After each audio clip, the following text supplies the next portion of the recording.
Hello everyone. I'm very glad that you listened to my story. Please give me a follow and like the video if you enjoyed it. Feel free to comment and provide feedback so I can improve the sound quality. Yes, I will now continue the unfinished story. Chapter 326 Faint Attack. Chapter 326 Faint Attack. Western Region. Pan Jinwen was flipping through the map in his hand. His gaze was focused on a resource point in a hotel. The overall strength of the Western Region players was not low, but they were especially fond of internal strife. To fight for the position of faction leader, their people fell out first and started fighting. This resulted in their Western Region being placed at the bottom of the Tier 2 mission based on their strength. The only good news was that the two big brothers had fought to the bitter end and were eliminated one after another. In the end, Pan Jinwen, who was ranked third, succeeded in becoming the leader. Yesterday, Pan Jinwen and the remaining defeated soldiers had spent a lot of effort finding and clearing out a shelter. By the time they found the shelter, it was already dark. They had no time to go out and collect food and materials. In one night, the team had lost a third of their members. The morale of the entire Western Region players had fallen to the lowest point. If they could not find food, they could collapse at any time. Boss, Crimson Technology contacted us. The Eastern Region has mobilized all of their members to attack the resource point. The Eastern Region shelter has almost no defenses, and there are still a lot of materials inside. This is a great opportunity for us. Pan Jinwen was shocked. All of them is the information reliable? His subordinate hesitated and said, Crimson Technology is vouching for themselves. They shouldn't dare to offend so many guilds in the three regions at the same time. Moreover, the Eastern faction has fewer players than us. It's not a waste for us to fight them head-on. Pan Jinwen had always been cautious. Something's still not right.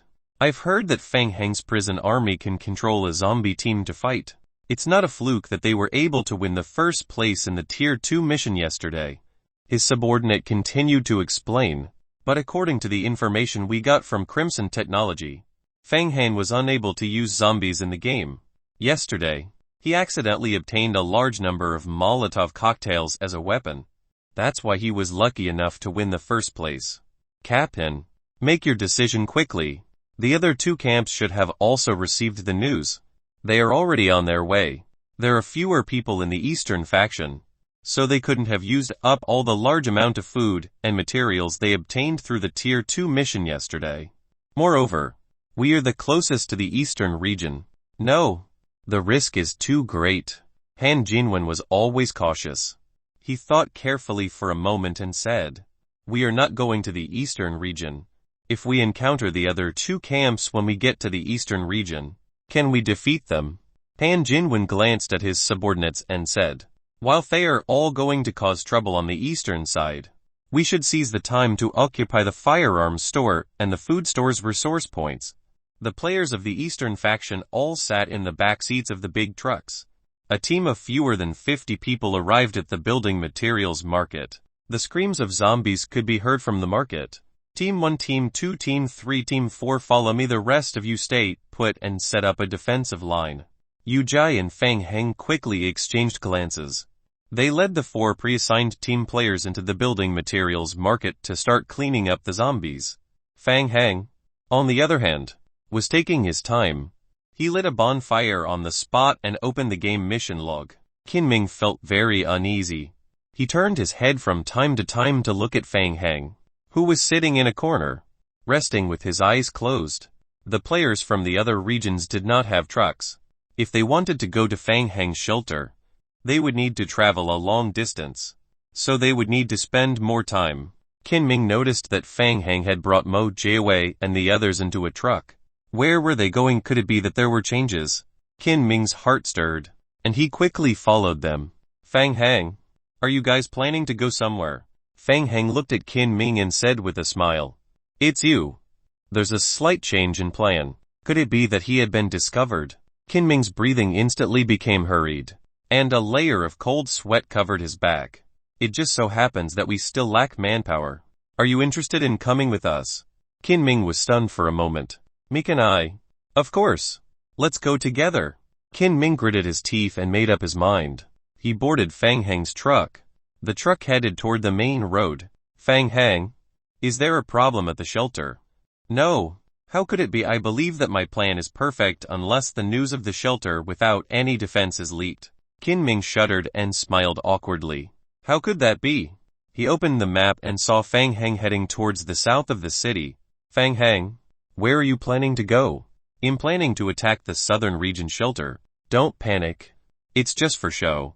In order to ensure the smooth progress of the plan, we have to pretend to attack the southern region shelter. A smile appeared on Fang Heng's face. It's just a bluff.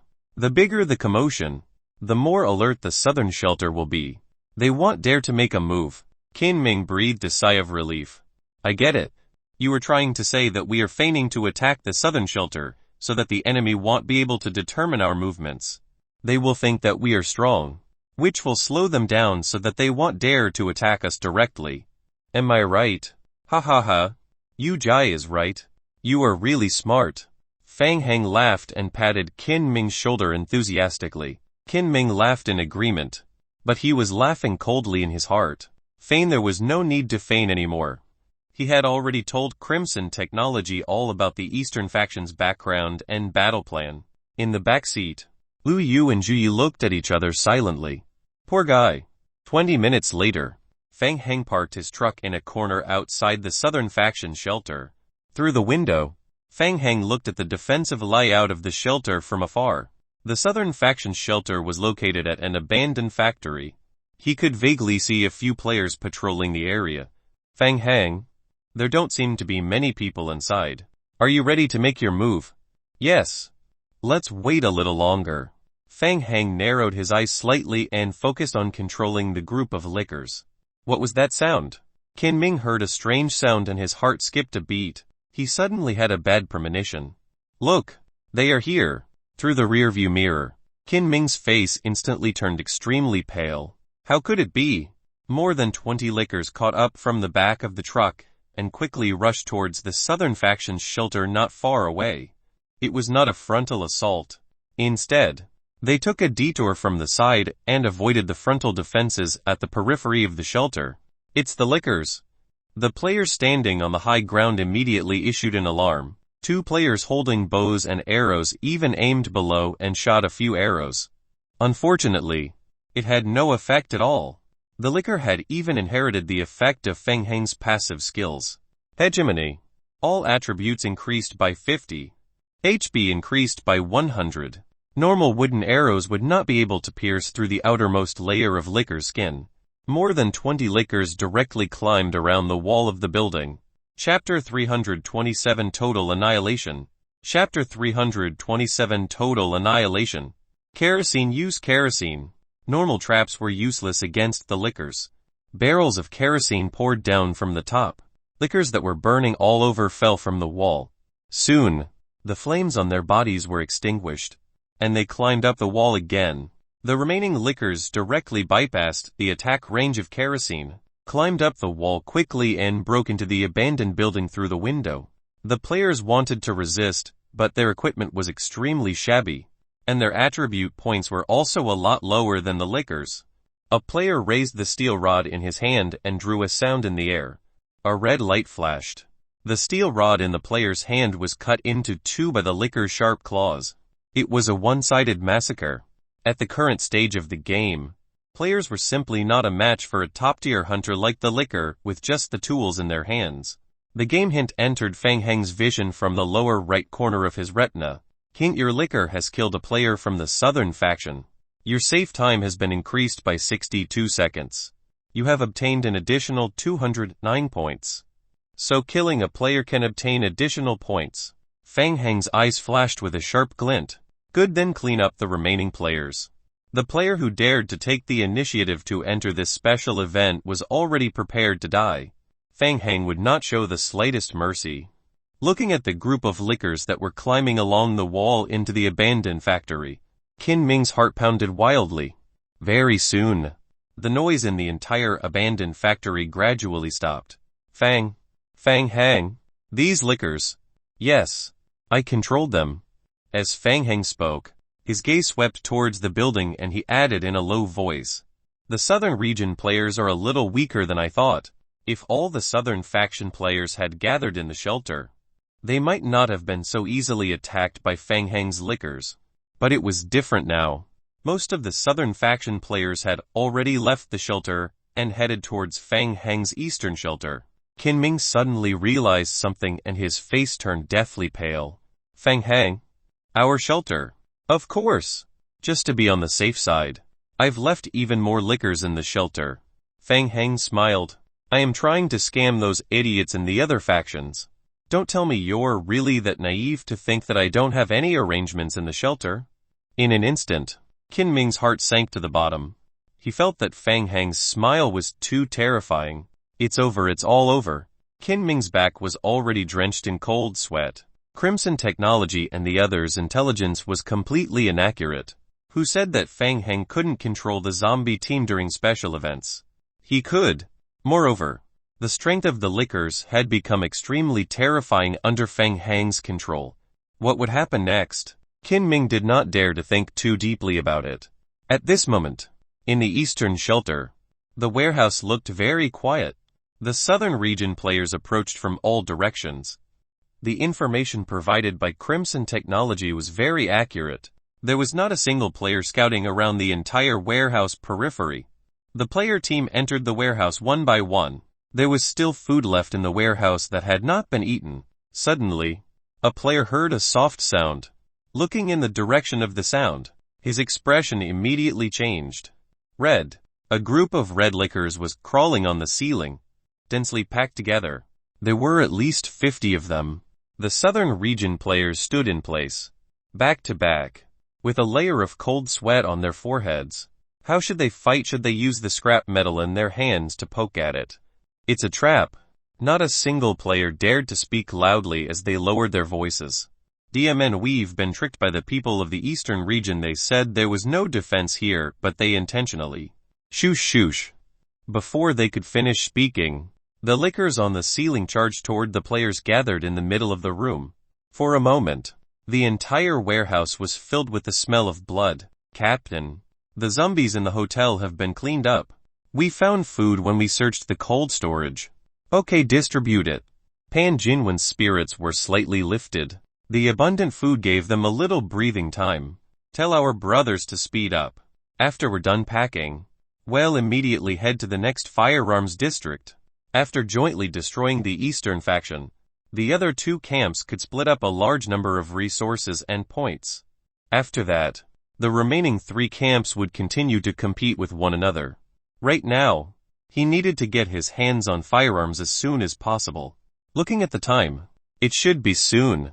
Just as Pan Jinwen was thinking, a game hint suddenly appeared in his vision. Hint: the southern faction has been destroyed. The eastern faction receives additional points. Pan Jinwen was stunned. He opened the game log again to confirm. Was the southern faction eliminated? Didn't they say that the two factions would join hands to deal with the eastern faction? Why was the southern faction destroyed by the eastern faction in the blink of an eye? Something happened. It was a trap. There was a conspiracy. Pan Jinwen was drenched in cold sweat. He was glad that he was cautious enough to be able to eliminate the southern region in such a short period. The eastern region must have some powerful trump card. Just a little bit more and their entire region would be eliminated. Then, next, would it be their western region's turn? Quick, we have to retreat in 20 minutes. Return to the shelter immediately. At the same time, the eastern region players who were cleaning up the zombies in the building materials market received a hint from the game. The players were also stunned when they heard the news. What was going on? We have eliminated the entire southern faction. Was there a mistake? Aren't we still killing zombies? He did it. Fang Heng led the lickers around the southern region and the northern region, eliminating the players from the two regions and leaving only the western region alive, and then returned to the building materials market. He did not get the record of the western region attacking the shelter from the game log. This meant that the western faction players might be on guard, and the 20 lickers might not be able to do anything to them. Moreover, Fang Heng was worried that if he killed all the southern faction players, it might cause the special event in the game to end. Such things had happened before. Back at the building materials market, The zombie horde was completely cleaned up by the Eastern faction players. The players began to collect valuable materials, put them into boxes and move them onto trucks. Hint: you have completed the clearing building materials market. You can now choose to bind to the resource point building materials market. Hint: you are bound to the building materials market. You can get 10 gray crystals per hour. All Eastern region players have a probability of getting 1 gray crystal per hour. Fang Hang opened the resources exchange list. Gray crystals could be exchanged for materials, such as a wrench, steel pickaxe and some common building materials. According to this rule, the 21 types of crystals corresponded to the types of resources that could be exchanged. Chapter 328 Cooperation. Chapter 328 Cooperation. Fang Hang flipped through the map again. On the map, there was only one resource point related to rare ores. Yujai walked to Fang Hang's side and asked softly, "Is everything settled?" "It's easy. Where's Kinming? He didn't come back with you. He's of no use, so I have got rid of him." As Fang Hang spoke, he cast his gaze towards the warehouse's square and lowered his head in thought. It was too troublesome to go back and forth. He might as well directly place the spatial rift in the warehouse shelter. Other than that, Harmony City was a good place. It was very suitable for completing the next Tier 1 plan ahead of time. As he thought, Fang Hang raised his head. "Can you think of a way to talk to the people of the southern region? I want to cooperate with them. We are willing to share the crystals with them so that everyone can clear the level." It was naturally best to reduce meaningless casualties. Yujai was also happy to see this happen. He nodded and said, "All right. I'll get someone to ask." The Crimson Technology Gaming Company was in a mess. "He Liang, what are you doing? My phone has been ringing off the hook. What exactly happened? Come to my office right now. I need an explanation." "Director He Lin Zin Guild just sent us a message saying that their cooperation with our company has been terminated. They even requested for compensation." "He Liang, the video has been sent to you.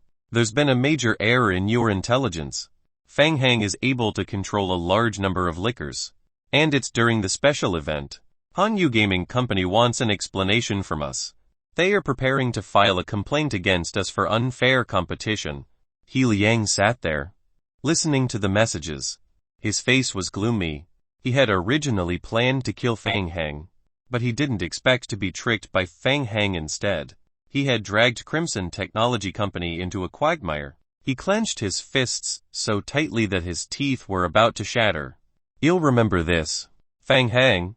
In the afternoon, a team of Western Region elites headed to the periphery of the warehouse in the Eastern Region according to the map's instructions. Before coming here, Pan Jinwen had specially climbed over the wall to watch a video of the Lickers massacre on the Eastern Federation's player forum. The content of the video was from yesterday. The location was the warehouse shelter in the Eastern Region. The main character was Fang Hang's Lickers. The background panel was the players from the Southern and Northern regions. They had all died very tragically. Pan Jinwen was very glad that he had made a wise choice at that time. After hearing the thoughts of the Eastern Region wanting to cooperate, Pan Jinwen brought the player team over without a second word. Firstly, Fang Hang's strength was tyrannical and he could control a large number of powerful liquors.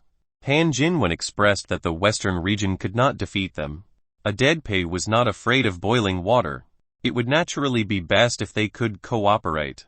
If the other party did not care about martial virtue and was already so strong and still wanted to use the name of cooperation to set up a trap, then he could only pinch his nose and accept it.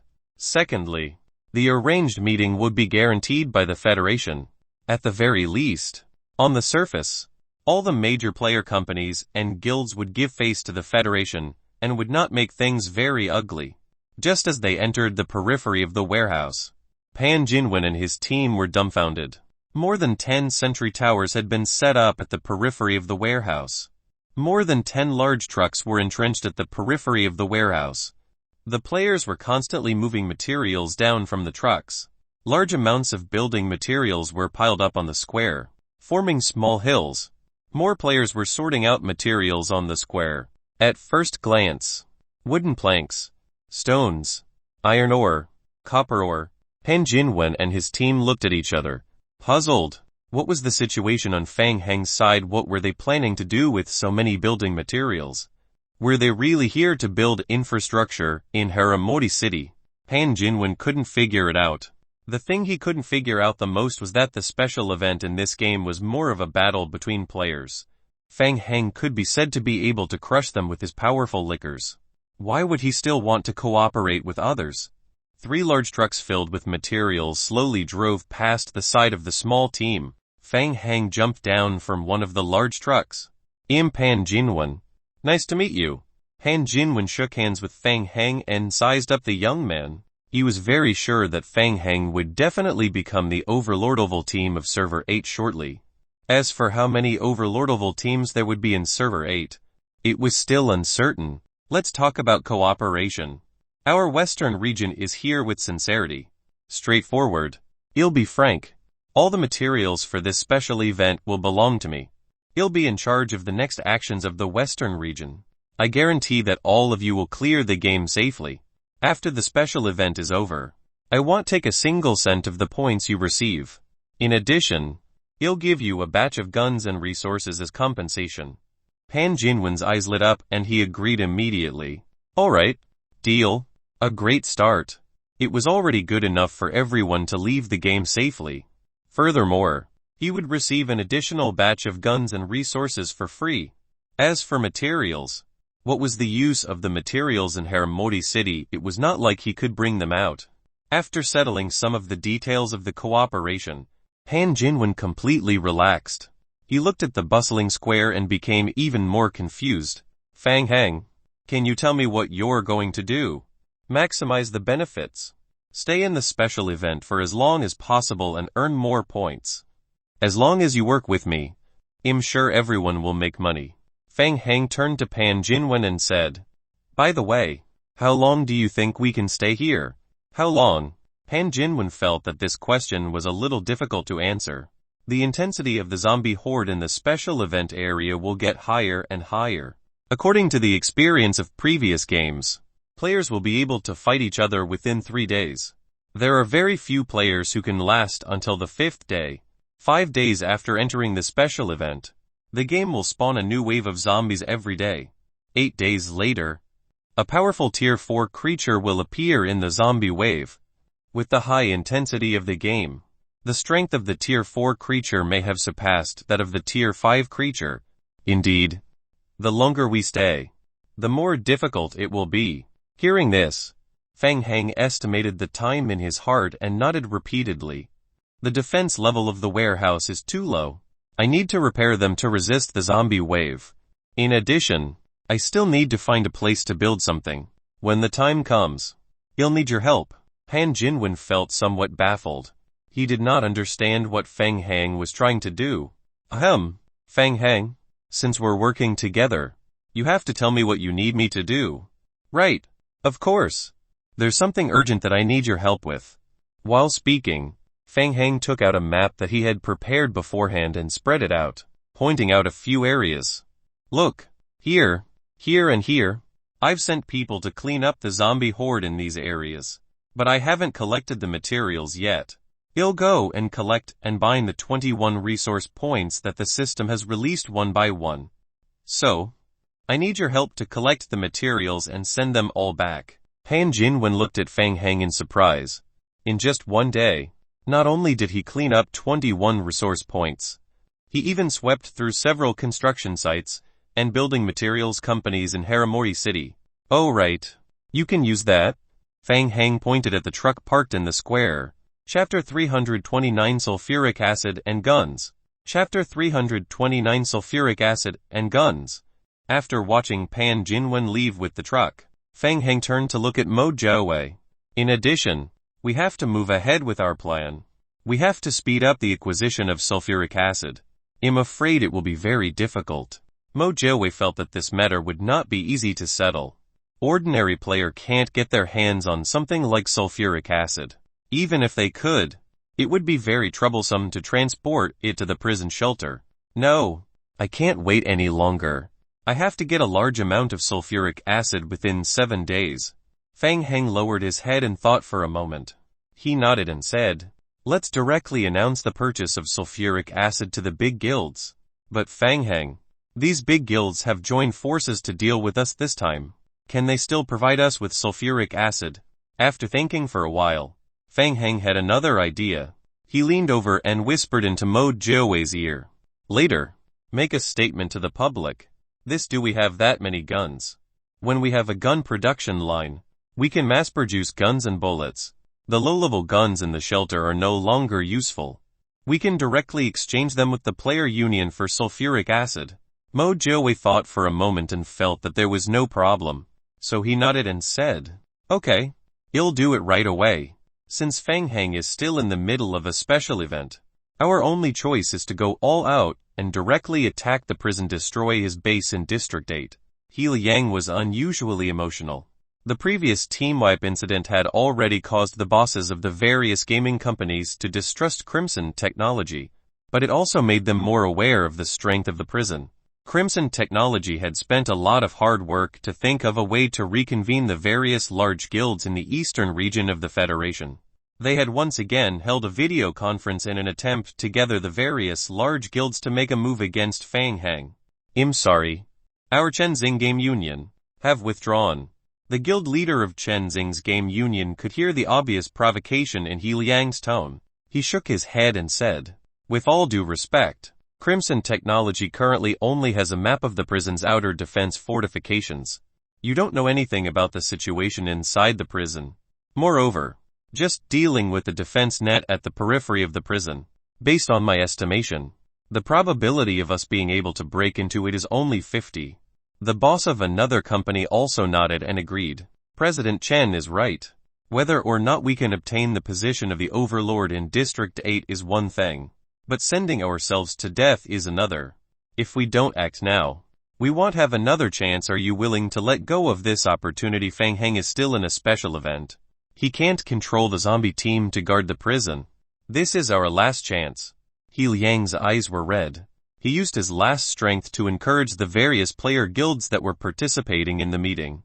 However, the effect was not good. No one voiced their agreement. Okay. Even if you are willing, you are all willing to withdraw from the fight for Overlord. Then, do you think Fang Heng will let you all go easily? Everyone is involved in the alliance and designing the prison. Who can guarantee that Fang Heng won't hold a grudge against you because of this and that Fang Heng will come looking for you? Everyone, you all have seen the strength of the liquors. The video is now on the forum. Who dares to guarantee that your shelter will be able to defend against Fang Heng's liquors? The meeting room fell into silence again. Sorry to interrupt everyone, but the prison has made another move. In the projection, a white-haired old man held a file in his hand. He looked up and said, 10 minutes ago, North River Heavy Industry proposed to purchase a large number of sulfuric acid resources in District 8. Sulfuric acid. He Liang frowned when he heard that. There's something fishy. When everyone heard North River Heavy Industry, they would subconsciously think of Fang Heng. Everyone knew the connection between North River Heavy Industry and Fang Heng's prison. Immediately, someone asked in confusion, sulfuric acid, why do they need so much sulfuric acid? Sulfuric acid is a chemical raw material, and it is also the material used to make some special weapons. Could it be that they want to develop special weapons?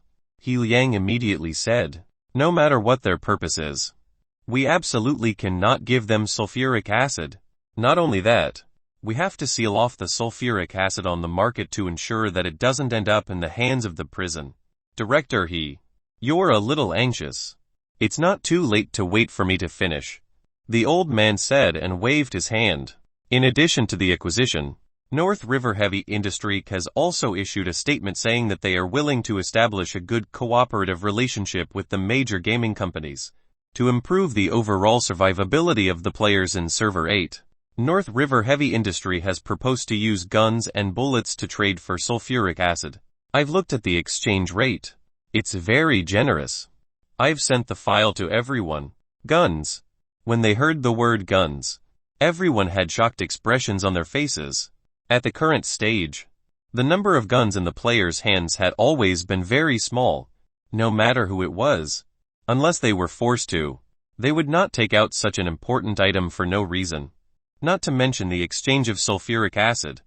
He Liang's heart sank. Don't believe him, He Liang almost blurted out. But he suddenly realized that no one was listening to him. Almost everyone's brows were tightly knitted. They kept flipping through North River Heavy Industries' announcement and the exchange ratio, lowering their heads and thinking about something. For a moment, He Liang suddenly thought of something. His pupils constricted. Suddenly, he understood. The point was not the sulfuric acid. It was the cooperation and the guns. The statement issued by North River Heavy Industry had two meanings. One was to send a message to the public that the prison was willing to cooperate, that they were willing to let bygones be bygones, and that they were willing to continue cooperating. The second was to show off their wealth, to show off their muscles, and to tell the Eastern region players that they were very rich and had a large supply of guns. If they obediently cooperated with him, he would give them some points. From the perspective of the various large companies, it was either to cooperate or not cooperate. If they cooperated, they could exchange their unused sulfuric acid for guns. They could even use a small amount of King of Gods points to exchange sulfuric acid for guns. In a short period, they could greatly improve the shelter's combat ability. If they chose not to cooperate, not only would they lose their guns, but they would also be subjected to Fang Heng's revenge. This was not the worst part. Since the start of the game, the friction between the various player guilds was also gradually taking place. Every one of them was competing openly. If the other guilds chose to cooperate with Fang Heng and obtained a batch of guns to increase their strength, but his guild did not do so, their shelter's development speed would lag behind the other companies' guilds by a large margin. Based on experience, with just one server, there would at most be 3 or 4 overlordable guilds. However, there were still hundreds of large and small guilds left. They could at least make a living to prevent Fang Heng from becoming the overlord. It was not worth the sacrifice. Moreover, even if one was willing to sacrifice himself, what about the other guilds? For a moment, He Liang felt a chill run down his spine. Chapter 330 Self-Destruct. Chapter 330 Self-Destruct. Everyone. I suddenly remembered that I have something urgent to attend to. I'll take my leave first. Unfortunately, an old friend came to look for me and couldn't get away. We'll talk next time. It's getting late. Let's call it a day for today's meeting. I still have an emergency meeting. As if they had agreed. Everyone understood. One by one, they made excuses and left the meeting. The projections disappeared one by one. In a short while, the meeting room was empty, leaving He Liang alone. Director He. North River Heavy Industry has just released their statement regarding the acquisition of sulfuric acid. Since you're in a meeting, we didn't disturb you immediately. Secretary Shen Ziaxiao pushed the door open and entered. Since North River Heavy Industry announced the purchase of sulfuric acid, the price of sulfuric acid in the game has been soaring. Give it to me. He Liang took a deep breath and looked over. North River Heavy Industries guns were too cheap. In the zombie apocalypse game, the various shelters could use their King of Gods points to exchange for some resources, including sulfuric acid. According to the shelter's level, there was a limit to the amount of exchange per month, which was related to the shelter's level. This meant that most shelters could get sulfuric acid to trade with Fang Heng in exchange for a large number of guns. Standing where he was, He Liang felt a deep sense of powerlessness from the bottom of his heart. The desperate struggle he had painstakingly built was like a joke, shattered by a simple statement from North River Heavy Industry. Fang Heng did not know that outside of the game, the price of sulfuric acid had increased dozens of times in an hour. After circling Haramori City, he finally completed the binding of the 21 resource points in the game. Then, Fang Heng went to Wendy's villa to submit the mission in advance. Hint: you have gathered 100 crystals each. Do you want to proceed with the fusion? Fang Heng reached out and chose yes. The colored crystals in his backpack were deducted by 100. And one by one, transparent fusion crystals appeared. Hint: you have completed the fusion of crystals. Fang Heng held the crystal in his hand and observed it. Item: Fusion Crystal Mission Item. Unable to bring it out of Haramori City. Special description: a crystal that possesses a portion of its energy After the end of a special event, a fusion crystal can be exchanged for 50 King of Gods points. There were unexpected gains. Each resource point could be exchanged for 10 crystals per hour. If converted, for every 10 hours, 50 King of Gods points could be obtained. There was money to be made. Fang Hang, I'm surprised by your speed in collecting crystals. Wendy put away the crystals and handed over a book. Thank you for your help. This is the reward we agreed on. I hope it will be of some help to you. Since you completed the mission within 30 hours, your reward level has increased. You will have a higher chance of obtaining a skill that is more compatible with your current skill system. Randomly selecting skill. You have randomly obtained a skill from the vampire system, a level skill book Blood Explosion. Skill book Blood Explosion Soul Binding. Usage note: after using it, you can directly learn the skill Blood Explosion. Skill description: when your HP is below 10, it can be released actively. It will detonate your entire body's blood essence, causing a large amount of damage to your blood attribute within a 500-meter radius. The damage ignores both friend and foe, and the damage value is related to the skill level and basic attribute of the vampire bloodline. After the skill is activated, the player will have 0.1 seconds of invincibility and will retain 1 HP. Can only be used with the vampire bloodline. Skill cooldown time 180 minutes. Self-destruct. After carefully reading the skill description, Fang Hang was shocked. Wasn't that just self-destruct? At first glance, this was a trash skill with low applicability. The damage was high enough, but normally after using it, he would only have 1 HP left. Most likely, he would die along with it. But considering that he had a large number of zombie clones, with the addition of this skill, the zombie clone was about to turn into a self-destruct bomb. It would greatly increase its combat power. The scene was beautiful. The only problem was probably the active skill. In actual combat, Fang Hang had to do it himself and divert his attention to control the self-destruct. Fang Hang was itching to learn it, so he slapped the skill book on his head. You have learned the skill Blood Explosion. Blood Explosion does not match the attribute of your zombie clone. Your zombie clone can still inherit and use this skill, but the overall damage will be reduced by 30. It's actually weakened. The effect isn't that big. Since the beginning of the game, most zombies could inherit normal skills with a 100 success rate. This was the first time Fang Hang had encountered such a special setting that didn't match the attribute. It didn't matter. It was a skill that he had picked up for free anyway. It just so happened that he had a tough battle to fight in a few days. He could try out the strength of this skill. 6 days later. Eastern Region Warehouse. Looking at the time passage in front of him, Pan Jinwen still felt like he was in a dream. Although he didn't understand how Fang Hang did it, he was greatly shocked. All this while, Pan Jinwen couldn't figure out what Fang Hang wanted to do, or why he would collect large amounts of materials and resources to build infrastructure in Haramori City. It was not until 2 days ago that he saw the time teleportation passage built at the periphery of the warehouse. Only then did Pan Jinwen come to a realization. So Fang Hang was playing such a big game.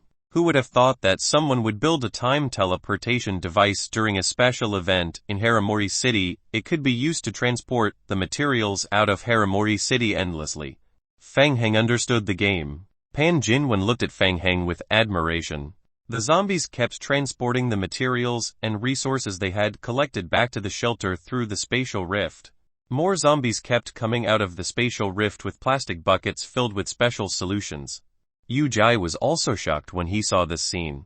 He felt that Chen Yu's description of Fang Hang was correct. A player who could constantly surprise people.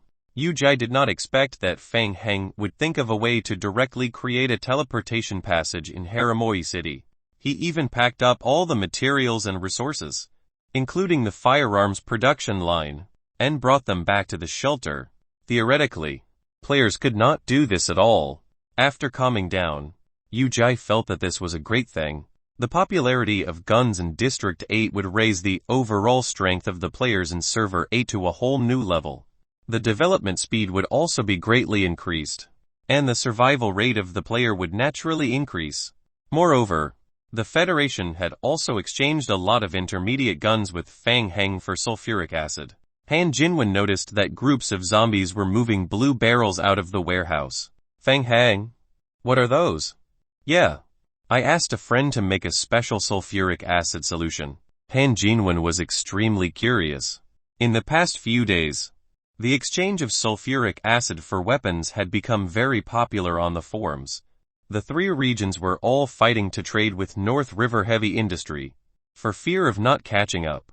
Feng Heng, what are you collecting so much sulfuric acid for? Chapter 331 Earn him a wave. Chapter 331 Earn him a wave. Sulfuric acid is the most important thing. I have another use for it. Han Jinwen didn't continue to ask. He was very sure that Feng Heng had a plan to be able to get to where he was today. Feng Heng didn't rely on luck alone. Yu Jai was also very curious and was itching to know the reason.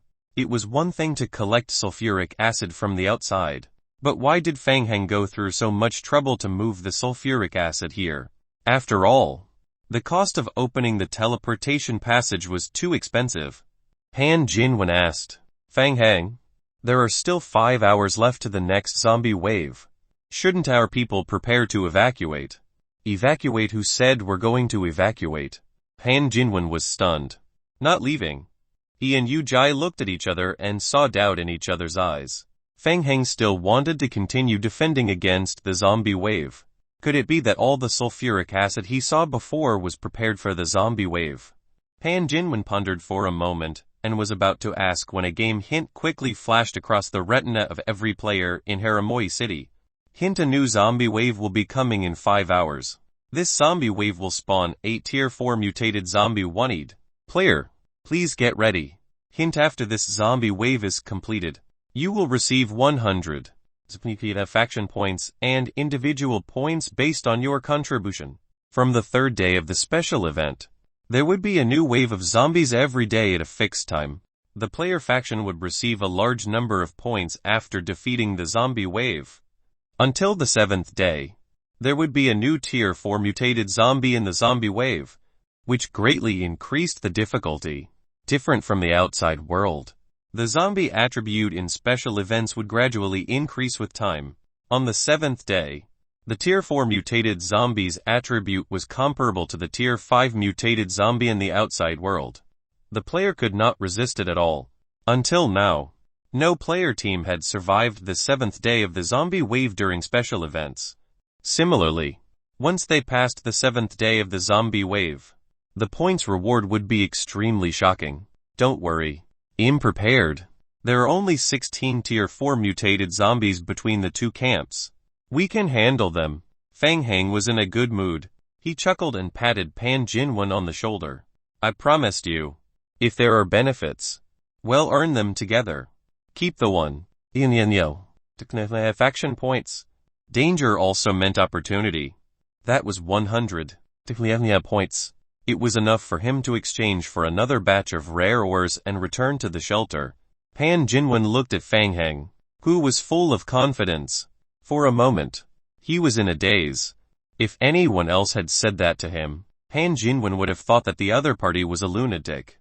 Feng Heng's words. Pan Jinwen felt that Feng Heng could do it. Could he do it? Pan Jinwen hesitated. Reason told Pan Jinwen that with their current defense, they wouldn't be able to hold on even if there were only 3 of them, let alone 16 one-eyed zombies. Although the one-eyed zombie was known to be a tier 4 mutated zombie, its actual strength had already reached tier 5. Look, the thing I prepared is here. With it, we'll be able to survive this zombie wave. Pan Jinwen looked up. In the distance, Dui and Lu Yu drove a truck from the periphery into the warehouse area and stopped in front of them. A crystal coffin. Seeing the crystal coffin behind the truck, Yu Jai's pupils shrank. Yu Jai was very familiar with this crystal coffin. It was used to carry a crystallized creature. Not long ago, his desert shelter had almost been destroyed by a tier 4 crystallized creature. Yu Jai turned around and asked, Feng Heng, is it a crystallized creature? How did you get them to Haramori City? Lu Yu opened the car door and jumped out of the driver's seat. I used a powerful catapult device to call for help from outside the city. These coffins are very sturdy and stable. Yu Jai immediately realized something. Several keywords flashed through his mind. Sulfuric acid crystallized form. No way Fang Heng couldn't be thinking of. Well done, I'll give you a credit. Fang Heng and Liu Yu high-fived. Their expressions excited. Fatten and kill. Season 2. Previously, Fang Heng had planned to set up the experimental field of the Fatten Up project on Paradise Island. In the original rough plan, Fang Heng wanted to make use of the next blood moon to try and gather a large number of players to stay on Paradise Island, thus triggering the appearance of Tier 5 Berserk Corpse King. Then, he would cultivate a group of hightier crystallized forms on Paradise Island in advance, triggering a battle between the hightier crystallized forms and the Berserk Corpse King. When the battle was almost over, Fang Heng would take advantage of the situation. He would kill the Berserk Corpse King and the crystallized forms, and collect the high-energy evolution crystals. But then he encountered a special event. Now that he thought about it, Hermoi City was a better place to carry out the Fatten Up project. The risk was more controllable. Fang Heng had already calculated that even if he directly withdrew from the special event now, the points obtained from this event had already been used to purchase the rare metal materials needed to upgrade the space-tearing device, as well as the pyrozine ore used to manufacture blue energy crystals. In other words, other than the last two high-energy evolution crystals, all the tools needed to construct Tier 3 space-tearing device were already prepared. Only the last two crystals were left. Fang Heng's eyes flashed with madness. He couldn't wait any longer. Upgrading to a Tier 3 space-tearing device was imminent. With such a good opportunity now, he could directly get the last two high-energy evolution crystals. At the same time, he could use the strength of the crystal to survive the high-intensity zombie wave on the 7th day, and earn a wave of points from it. It was today. Let's go and see how to set up the trap. Soon, Fang Heng led his team to a space in front of the shelter. A huge pit had been dug in the ground after a few days. The pit had a radius of more than 20 meters and a depth of more than 15 meters. In the past 2 days, Han Jinwen and his team had reconstructed the entire pit according to the construction drawings given by Fang Heng. About 3 meters above the ground, Pan Jinwen ordered his team to continue digging parallel to the ground and dug out a platform on the second basement. The second basement was not deep, only 4 meters. The player was currently moving buckets of sulfuric acid into the second basement through the sling. Yujai looked at the busy player below and already guessed in his heart. He whispered, "As expected, it's sulfuric acid." Fang Heng waved his hand in the direction of the truck that Ji was driving. The truck slowly drove over. Crash!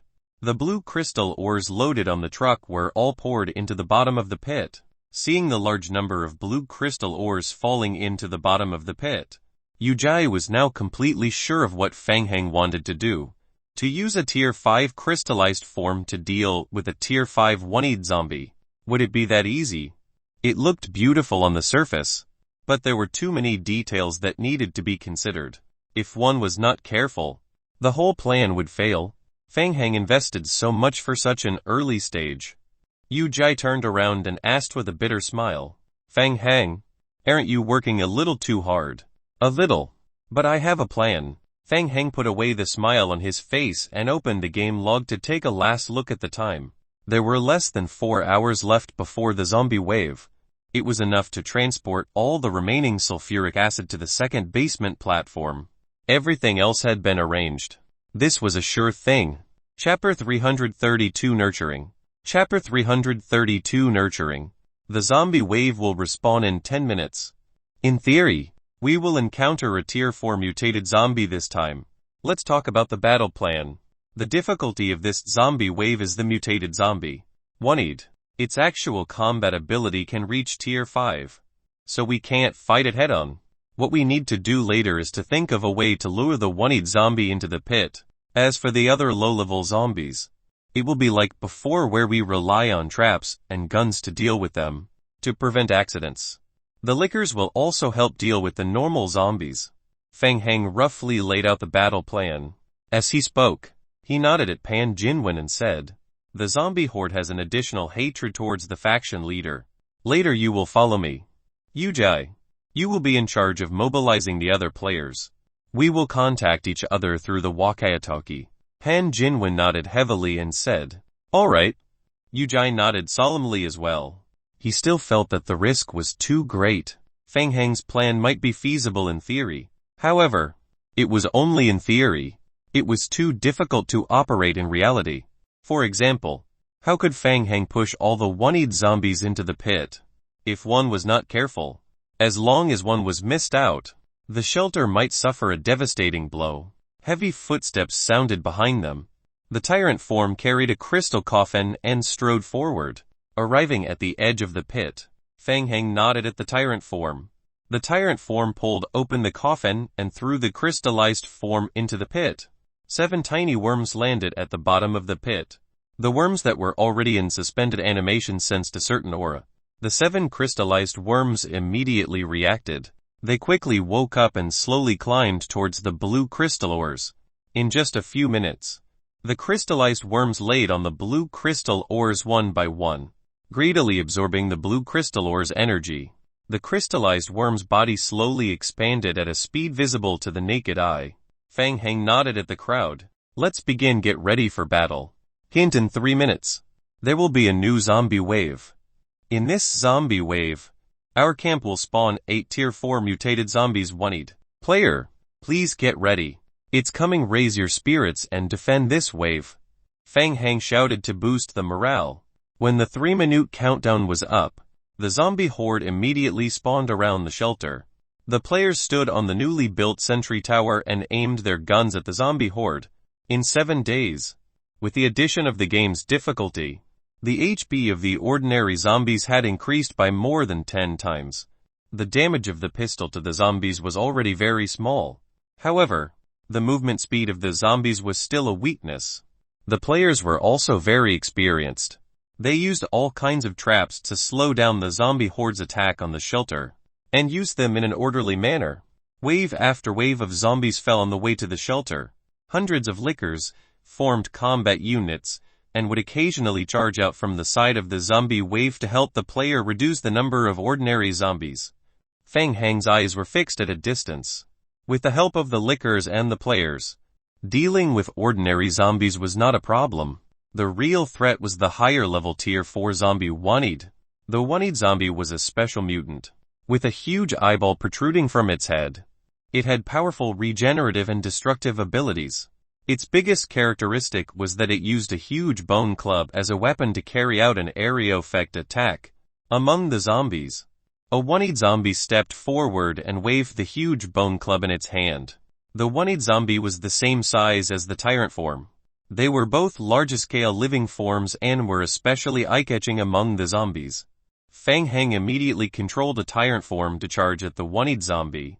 With the high attribute boost from the special event, the destructive power of the one-eyed zombie had long broken through to tier 5. The one-eyed zombie waved the huge bone club in its hand and smashed it in the direction where the tyrant form was charging it.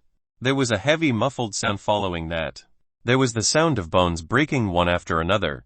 Tyrant form was hit in the chest by a bone club and was sent flying 3 to 4 meters away. The one-eyed zombie roared. An opportunity. Taking advantage of this gap, Feng Heng immediately controlled the other 3 tyrant forms to pounce on the one-eyed zombie. The one-eyed zombie was hit by the 3 tyrant forms at the same time. They tangled together and fell into the deep pit behind them. The one-eyed zombie fell heavily into the bottom of the pit.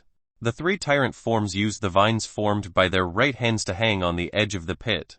The vines quickly contracted and pulled the 3 tyrant forms back to the ground. The one-eyed zombie that was trapped at the bottom of the pit was completely enraged and let out a wild roar. Its scarlet eye was filled with blood vessels. It raised its bone club and smashed it at the rock wall. The entire pit shook violently. The tier 5 crystallized worms that were greedily devouring the blue crystal ores at the bottom of the pit were disturbed. Coincidentally, the crystallized worms needed to devour some flesh and blood in addition to devouring the blue crystal ores. As for whether the flesh and blood were fresh or not, it didn't matter. Kai. Facing the delicious food that was delivered to their doorstep, the 7 tier 5 crystallized worms pounced on the one-eyed zombie and started tearing at it. Their sharp mouthparts directly bit off pieces of flesh and blood from the one-eyed zombie's body. The one-eyed zombie was in pain. It swung its bone club and started hammering the crystallized worms in the pit. The crystallized evolved armor had fine cracks after being hammered by the one-eyed zombie many times. They were both at tier 5. So the one-eyed zombie wasn't weak. However, it was hard to fight against 4 hands with 2 fists. After being bitten by 7 crystallized creatures continuously, it was soon unable to make an effective counterattack. Standing on the high ground, Fang Hang clenched his fists. The one-eyed zombie was as strong as a tier 5 zombie, but couldn't gain any advantage under the attack of the crystallized creatures, so it became the prey of the crystallized worms. If it weren't for the help of the crystallized worms, he wouldn't have been able to kill 16 one-eyed zombies. Han Jinwen, who was standing beside Fang Hang, was also shocked by such aggressive creatures. So this is Fang Hang's trump card that allows him to have the confidence to deal with this crisis.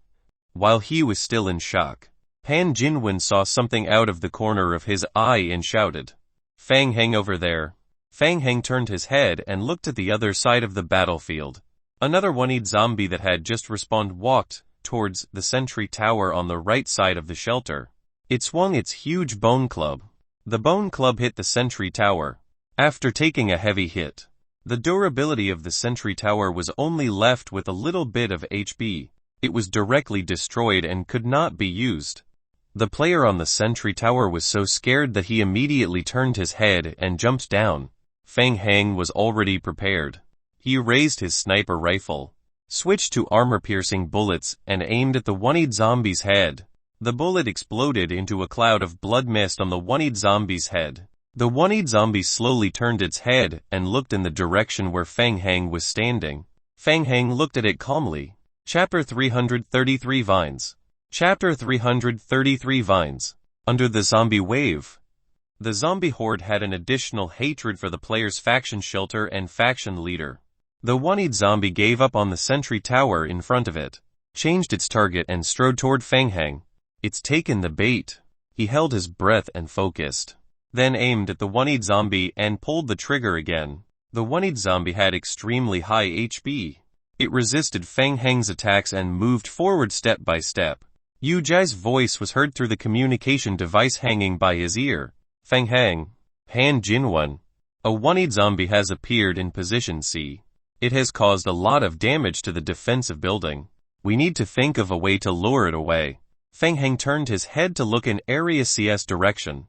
A newly spawned one-eyed zombie was destroying the defensive building in Area C. Fang Hang immediately controlled the other 3 tyrant forms to chase after the newly spawned one-eyed zombie, trying to temporarily hold them back. "Fang Hang, be careful, it's coming towards us." Han Jinwen nervously swallowed his saliva. The one-eyed zombie that was attracted by Fang Hang's sniper rifle was about to walk past the hole in the ground. Fang Hang suddenly turned his head and fixed his gaze on the one-eyed zombie. At that moment, the intertwining vines under the one-eyed zombie's feet suddenly moved. They extended upward at an extremely fast speed, wrapping around the one-eyed zombie's ankle in an instant.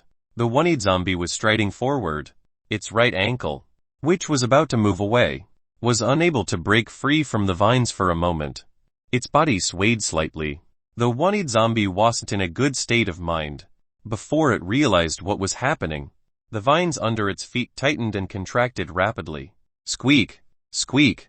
The vines were pulled to the limit, under the huge pulling force. The one-eyed zombie couldn't maintain its balance for a moment.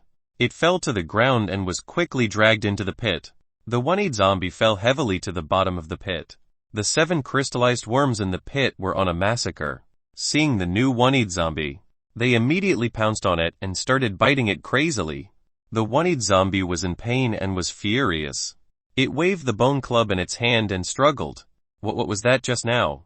Everything happened too fast. Han Jinwen, who was standing next to Fang Hang, was shocked. What the hell was that? Han Jinwen rubbed his eyes and looked carefully. The ground around the pit was covered with a layer of light-colored vines. Half an hour ago, these things were not there. Were these vines part of his plan? Han Jinwen took a deep breath and looked at Fang Hang with lingering fear. He felt that Fang Hang was unfathomable. That's right. Vines. Fang Hang also let out a sigh of relief. It seemed that he had succeeded. He had indeed made double preparations in advance, and gathered more than 300 vine zombies in the second layer of the pit. The vine zombies had extended the vines and covered the ground outside the pit. As long as a heightier zombie passed by, the vines would jump out and tie it tightly, dragging it into the pit and leaving it for the crystallized form to eat. To do this, Fang Heng needed to focus on controlling them, which was very exhausting. The plan succeeded. This is the second one. Come and help me lure the one-eyed zombie to the pit. After succeeding, Fang Heng raised his head and drank a bottle of Red Bull. His eyes swept across the battlefield again, searching for the next one-eyed zombie. Seeing that, Han Jinwen's fighting spirit soared. He responded and raised his long-barreled shotgun, aiming at the one-eyed zombie in the distance. The 14th one, the 15th one, the 16th one, Fang Heng said in a low voice. Half an hour later, the last zombie was tied up by the vines and dragged into the bottom of the pit. Done, let's go and take a look. Seeing that all the one-eyed zombies had been cleaned up, Fang Heng immediately jumped down from the sentry tower and ran toward the pit not far away. The angle of the sentry tower wasn't very good, so Fang Heng couldn't see the bottom of the pit clearly. Coming to the edge of the pit, Fang Heng lowered his head to observe the inside. The crystallized bodies of the worms were in a bad condition.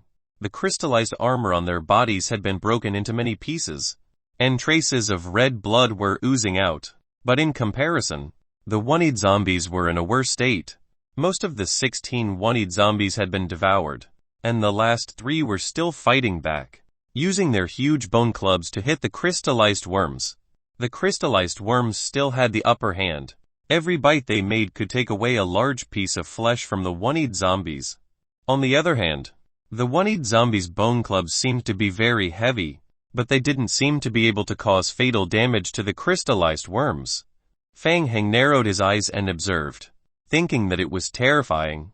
The strength of the crystallized worms was beyond imagination. They had the upper hand in the fight against the one-eyed zombies. Although it looked miserable, its vitality was still strong. After devouring the blue crystal ores and the flesh of the one-eyed zombies, the few crystallized worms had a faint layer of purple under their skin. It was a sign that they were about to evolve. If they continued to devour, they might level up to tier 6 crystallized form. Fang Heng, what's the situation? Han Jinwen caught up with them. As he spoke, he lowered his head and looked down at the bottom of the pit. Seeing the crystallized worms tearing at flesh and blood, he immediately felt his scalp go numb. It's grown big enough. I'm afraid it won't be able to eat anymore. Fang Heng didn't waste any more time. He immediately controlled the vine zombies in the second basement and poured the special sulfuric acid solution into the pit. Splash! More than 10 barrels of sulfuric acid solution were poured down from the sky. The special sulfuric acid solution was modified by Qiu Yaokang, and it was more effective against the crystallized armor of the worms. Sizzle, sizzle, sizzle. The sulfuric acid solution fell on the body of the crystallized forms, and white mist immediately rose from their bodies. The dark red crystallized armor on the outermost layer of the crystallized form was rapidly corroded, showing a burnt black color. The crystallized worms felt intense pain. They struggled on the ground and kept rolling. However, the more they rolled, the more the sulfuric acid solution splashed out and accelerated the corrosion speed of the crystallized armor. The survival instinct made several crystallized worms try to climb up the stone wall. Want to run? Fang Heng snorted in disdain. More sulfuric acid mixed solution poured down from the high ground. It splashed toward the crystallized worms that were trying to escape up the stone wall. The crystallized worms were drenched by the sulfuric acid and immediately fell down from the stone wall, struggling even more painfully. Instantly, white mist visible to the naked eye rose from the cave entrance. Fang Heng, how's the situation on your side? Yu Jai was very nervous. As he commanded the players of the shelter to deal with the zombie wave, he would occasionally use binoculars to stare at the entrance of the deep pit. Seeing the mist rising from the hole, he could not help but feel uneasy. Not bad. Everything is going well, Fang Heng replied. When the mist had dispersed a little, he lowered his head and continued to observe the hole. Chapter 334 Serial Explosions. Chapter 334 Serial Explosions. Did he succeed? He did, but it didn't seem to be a complete success. At the bottom of the pit, there was a 1-meter deep mixture of sulfuric acid mixed with red blood. The 3 severely injured one-eyed zombies had died a long time ago. The remaining 7 crystallized worms were still soaking in the corrosive solution. They are not dead yet. Looking carefully, the crystallized worms were secreting a layer of pale white mucus. The mucus seemed to be able to block part of the corrosive effect. The corrosive sulfuric acid solution had only damaged the crystallized armor on the outermost layer of the crystallized worm. It was the same last time. In the end, they had to rely on the attacks of a large number of lickers to finally finish off the crystallized worms. Pan Jinwen was secretly speechless, wondering what the hell was that thing. The one-eyed zombies, whose strength was close to tier 5, had long been melted to the point that not even their bones were left. How could they still be alive? If they were allowed to come out, things would be troublesome. Fang Heng, what should we do? You should have a backup plan. Right. Of course. I just prepared it. Fang Heng waved his hand. The 3 vine zombies in the second basement fell toward the bottom of the pit. Ha pa pa. The 3 vine zombies fell into the sulfuric acid solution one by one. What was that for? Pan Jinwen was confused and was about to ask. In the next second, the 3 vine zombies exploded at the bottom of the cave. The intense explosion caused the sulfuric acid solution to fly more than 10 meters into the air. Pan Jinwen quickly retracted his head. His face slightly changed. He turned his head in disbelief and looked at Fang Heng, his heart filled with shock. The zombies exploded. Fang Heng opened the game log and took a look. Hint: your vine zombie clone has received corrosion damage 181. Hint: your vine zombie clone has received corrosion damage 181. Hint: your vine zombie clone has used skill blood explosion. Hint: your vine zombie clone has dealt 6 and 891 damage to the crystallized form tier 5. Hint: your vine zombie clone proliferator has died. An area of damage of about 7,000 points. This power was much more reliable than a small grenade. Fang Heng was getting more and more satisfied with the self-destruct skill that he had just acquired. He licked his lips and waved his hand. Continue. The zombie team in the second basement received the command. They lined up and jumped toward the bottom of the pit. The zombie clone proliferator self-detonated at the bottom of the pit. The ground kept shaking. Pan Jinwen felt the continuous explosions in his ears and felt his legs go soft. He felt like he was going crazy. Fang Heng hid such a powerful fighting strength. They were far more terrifying than the lickers. Those idiots from Crimson Technology. The intelligence they gave was not reliable at all. How arrogant were they? How could they think that they could kill Fang Heng in this special event? They would be thankful if they weren't killed. After dealing with the ordinary zombies, Juyi, who had just arrived to watch the fight, was also shocked. He silently turned his head and exchanged a glance with Lu Yu. Wow! Fang Heng had such a trick. He hit it well. After 5 minutes of continuous long-range bombardment, a line of game hints appeared in front of Fang Heng. Hint: your faction will be able to survive this zombie wave. You will receive 100 faction points. You can distribute the points after completing the special event. Hint: due to your performance in this zombie wave, you will receive 25 450 individual points. The next zombie wave will have a tier 5 creature. Please be careful. Even the zombie wave had ended, yet the tier 5 crystallized worms had not been blown to death. Fang Heng had a clear understanding of the strength of a tier 5 creature. Fortunately, he was lucky this time and obtained the self-destruct skill in advance. Otherwise, he would still need to use the backup plan and rely on the lickers to engage in melee combat. Fang Heng was secretly vigilant. He quickly glanced at the game hint and controlled another batch of zombie clones to come over, preparing to self-destruct together. After confirming that the zombie wave had ended, Yu Jai immediately brought the player team over. Many players stood by Fang Heng's side and watched as the zombie team of the second basement fell into the bottom of the pit and self-destructed continuously. From the initial shock to the fear that followed, it eventually turned into joy. The huge explosion made all the players have the same thought. Fortunately, Fang Heng was their teammate. From now on, They could not be enemies with Fang Heng's prison army. Which shelter could withstand such a zombie suicide attack? Finally, after nearly 20 minutes of continuous bombing, a few game hints rang in Fang Heng's ears. Hint: your zombie clone killed the crystallized worm tier 5 strength 7. And you received high energy evolution crystal 3. It's over. Fang Heng's spirit was lifted. 7 tier 5 crystallized worms had dropped a total of 3 high energy evolution crystals. Other than that, perhaps because the crystallized worm itself was not a special event, killing it did not earn any other points or survival points.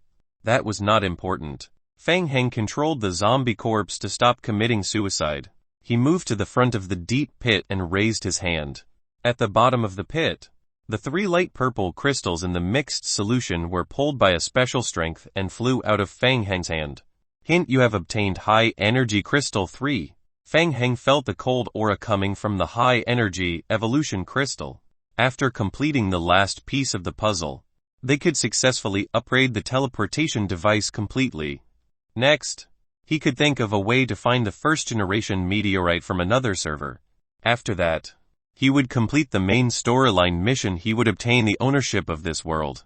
Fang Heng felt that the road ahead had become wider, and his goals after that became extremely clear. Fang Heng was full of fighting spirit when he suddenly realized a very big problem.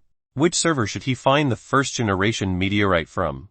Beside him, Yu Jai was quite serious.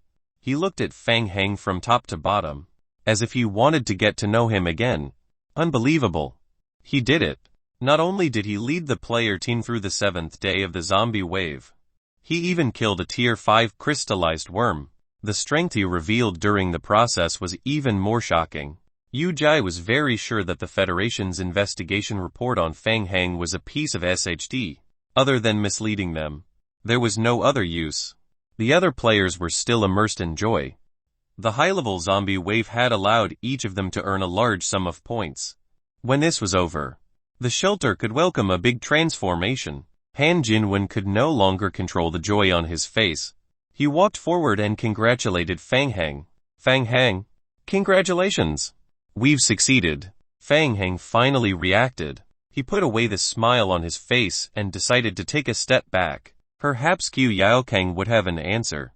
After he went offline, he could try to look up information on the internet. Victor's actions were very fast. Once all the materials were gathered, it would only take less than half a day to complete the construction of the Tier 3 space-tearing device. For a moment, Fang Heng was eager to return. He could not wait to go offline to search for information. He turned around and looked at everyone. I think we can prepare to evacuate from Haramori City now. Chapter 335 Exchange for Reward. Chapter 335 Exchange for Reward. The last batch of materials collected from Haramori City was sent back to the shelter through the teleportation passage. The zombie clones disassembled the military truck into parts and went through the spatial rift. After doing all this, they brought the players back to Wendy's Apocalypse camp and officially left the special event through the special teleportation portal. We found a special toxin in the fusion crystal. It was this toxin that caused the rapid evolution and mutation of the zombies in Haramori City. After you leave Haramori City, you'll think of a way to destroy this place and prevent the toxin from spreading. Wendy nodded and looked at the crowd. If you're ready, you can leave this place at any time. The players chose to deduct their points and directly left the game through the teleportation formation. Fang Heng was the last to stand on the teleportation array. By the way, help me calculate my points with these crystals. Wendy received the fusion crystals from Fang Heng, her eyes full of surprise. She put away the crystals and looked at Fang Heng again. Fang Heng, I see hope in you. I look forward to the next time we meet. I hope you can bring a glimmer of hope to our world. In the next moment, Fang Heng's eyes were enveloped by a blinding white light. When he opened his eyes again, Fang Heng had already returned to Vettel's Apocalypse merchant camp. Welcome back. Fang Heng, I knew you could do it. This cup of 44-year-old Mout I was specially prepared for you to celebrate. Vettel had bet a large sum of money on Fang Heng. At this time, he had earned a large sum of money and was in a great mood. He opened the bottle cap and a strong aroma of wine instantly filled the entire camp. Thank you. Fang Heng did not like drinking so much. He answered perfunctorily and observed the rows of messages that appeared on his retina. Hint: this special event has been completed and the points are being calculated. Calculating the surplus. Save time calculating the special hidden mission. Hint: the statistics have been completed. The player of this special event has obtained a total of 3,282, 900 faction points and 23,522, 100 personal points. You have obtained the final victory of this special event. You have obtained an additional 1 personal points. As the faction leader, please choose to allocate your faction points. Hint: you have submitted fusion crystals. Based on your performance, you have obtained an additional 680 King of Gods points as a reward. Hint: you can use your points to exchange for items in any Apocalypse merchant camp. Hint: this time, your points will be cleared in a week. Please use it as soon as possible. The rewards were not bad. Fang Heng was very satisfied with his trip to Haramori City. These days, his liquor clones had been killing zombies in the city to earn points. In addition, he had safely survived several zombie waves and his personal points had soared. Compared to his personal points, the faction points and the final personal victory reward were not enough. Fang Heng chose to take half of the team points and allocate the remaining half to Yu Jai, so that he could distribute them to the small companies based on their contribution. The next step was to use these points. It was very difficult to obtain King of Gods points. He had to use them to upgrade the space-tearing device, and save the remaining King of Gods points for a rainy day. Vettel, I need to exchange for some rewards. Of course you can. You've always been so focused on your work. Fang Heng, when the time arises, you have to enjoy life. Vettel winked at Fang Heng and then handed him a small cup of Moutai. Fang Heng took the cup and took a sip, then opened the exchange column for this special event. Most of the items that could be exchanged for special event points were production-type materials, such as special ores, rare materials, chemicals and so on, and they were very cheap. Glazed stone, black marbles, hydrochloric acid, sulfuric acid, caustic soda, concrete. They are so cheap. You'll buy some for storage, due to the time limit for the exchange. Other than upgrading the rare ores needed for the construction of the Tier 3 teleportation device and pyrozine required for construction, Fang Heng also bought a lot of rare ores for storage in the shelter. Oh, and sulfuric acid. Fang Heng thought and bought out all the remaining sulfuric acid in the shop. The crystallized form was a good thing. In the future, I might have to raise the crystallized form to Tier 6 before killing it. It's always good to stock up on sulfuric acid, just in case. Fang Heng muttered to himself and flipped through the pages. If he saw anything good, he would buy it out. Like a nouveau rich. After all, he had sufficient points. There was a skill book. At the end of the page, Fang Heng noticed 2 skill books. Skill book: lock picking. Description: after reading, master the skill lock picking. Skill description: you can make and use a lock picking tool to open some locks. The success rate of picking the locks is related to skill level and basic attributes: agility, perception. This skill can be upgraded to level 20. The skill level cannot exceed the player's current level. Skill book: basic planting. Description: after reading, master the skill basic planting. Skill description: after learning the skill, you can farm and plant all kinds of plants. You can also perform other related operations. Upgrading the skill level can make the crops mature faster. This skill can be upgraded to level 20. The skill level cannot exceed the player's current level. Picking the locks was a pretty good skill, mainly because it did not need to make a sound to destroy the door, and it could be used in certain special situations. As for the basic planting, it was also a more casual life skill in the later stages. In the real world, many game workers chose this skill. Farming for the big player guilds in the game was a pretty good part-time job. Let the zombie clones try farming. Isn't that a bit of a waste? Fang Heng laughed at himself. Who cares? We'll talk about it after we learn it. There was no upper limit to the number of skills that could be learned in the game. One day, when they could no longer survive, the farming skill could be used. Fang Heng understood the principle that having more skills did not weigh him down. Taking advantage of the fact that he had more points, he directly bought 2 skill books and slapped them on his head. Hint: you have learned the skill picking level 1. You have learned the skill basic planting level 1. After settling all this, Fang Heng turned on the survival radio and contacted Liu Bufan to bring more than 30 large trucks from the shelter to move materials back. The harvest this time was too abundant. Just moving materials would take a long time with more than 30 large trucks. The shelter was not even big enough. When they went back, they had to divide several warehouses to store the materials and resources. The apocalypse merchant, Vettel, saw Fang Heng's income and was unusually envious. He poured half a cup of Maotai into his mouth. Hey Fang Heng, if it's not convenient to move it back, it's okay to leave it with me. No, that won't do. Vettel. Fang Heng shook his head repeatedly and handed over a bag of drunkard peanuts to prevent Vettel from getting too drunk. These things are of great use to me.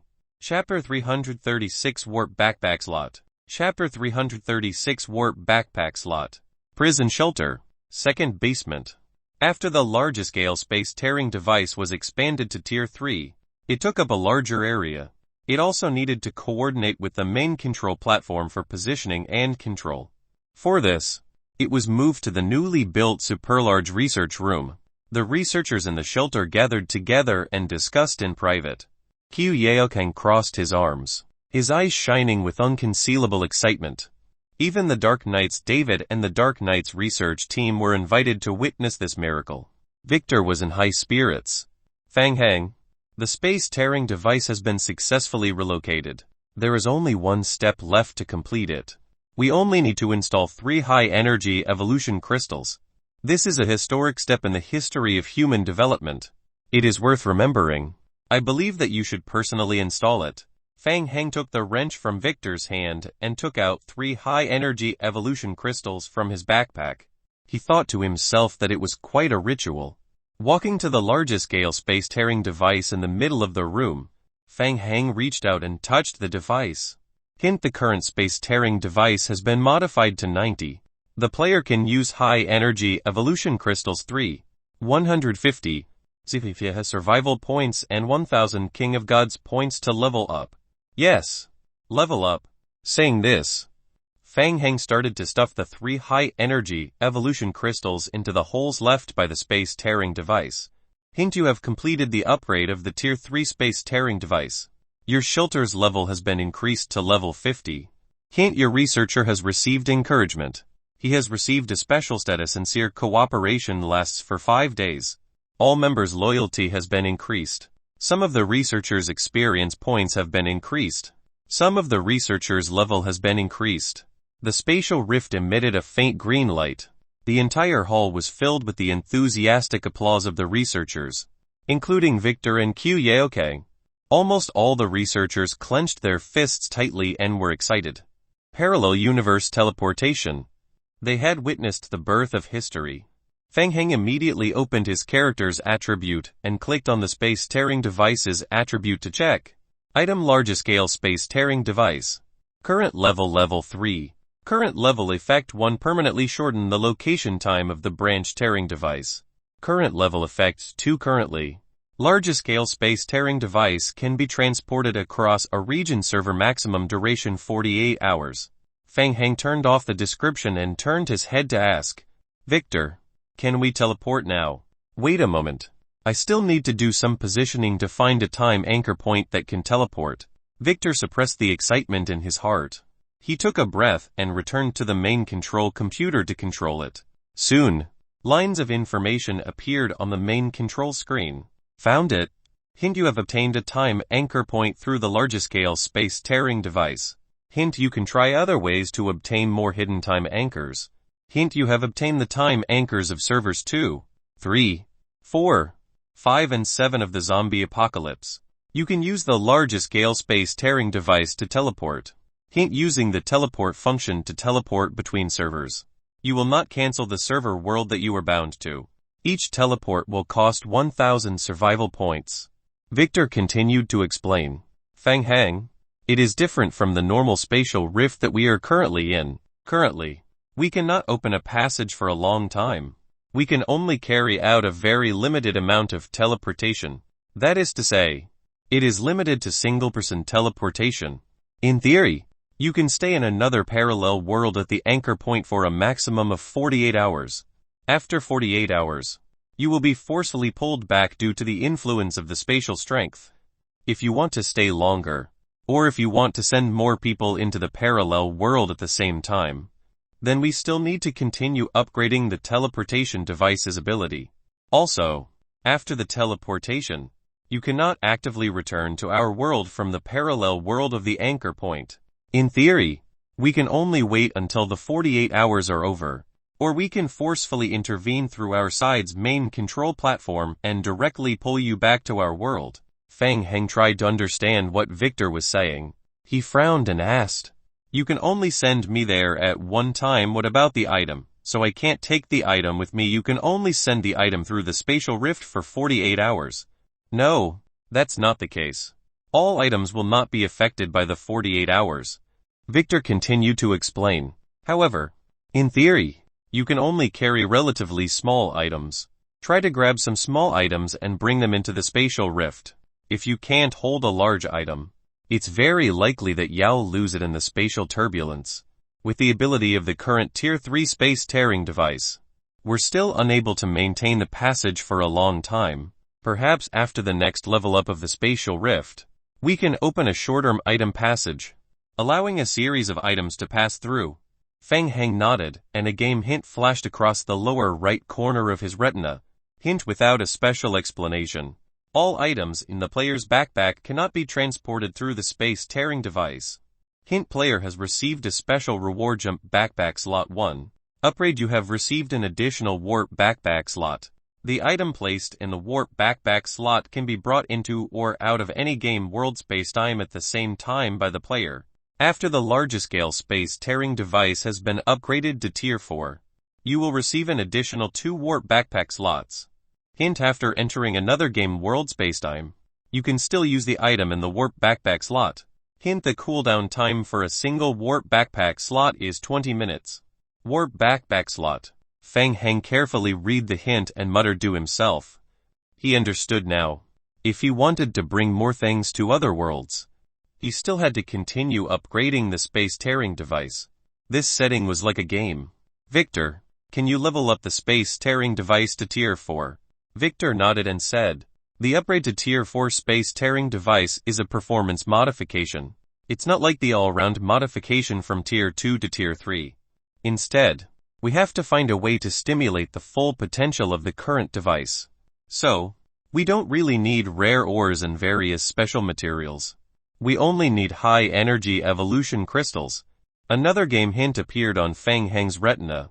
Hint: you have obtained information regarding the Tier 4 space-tearing device. Hint: after upgrading the large-scale space-tearing device to Tier 4, you will receive an additional amount of teleportation. You will receive additional teleportation time. You will unlock the short-term teleportation passage item passage function. You will receive an additional 2 warp backpack slots. Hint: upgrading to Tier 4 space-tearing device requires 500 survival points, 1,500 King of Gods points, and high-energy evolution crystal 20. Chapter 337 District 7. Chapter 337 District 7. Fang Heng roughly looked at the requirements for Tier 4. Fortunately, Tier 4 did not require any random rare metals or materials, other than points. It only required 20 high-energy evolution crystals. What a headache. He lacked King of Gods points and high-energy evolution crystals. Although he had previously exchanged points for a large amount of sulfuric acid and could think of ways to farm a wave of crystallized worms, 20 high-energy evolution crystals were too much. The amount of sulfuric acid was definitely not enough. Sigh. Fang Heng sighed silently in his heart. Forget it. He felt that he was not in a hurry to level up to Tier 4 now. He had to think of a way to complete the main storyline mission and obtain the ownership of the world first. Alright, can we set off now? Victor continued to turn his head and control the main console. The anchors have been successfully located. We can set off at any time.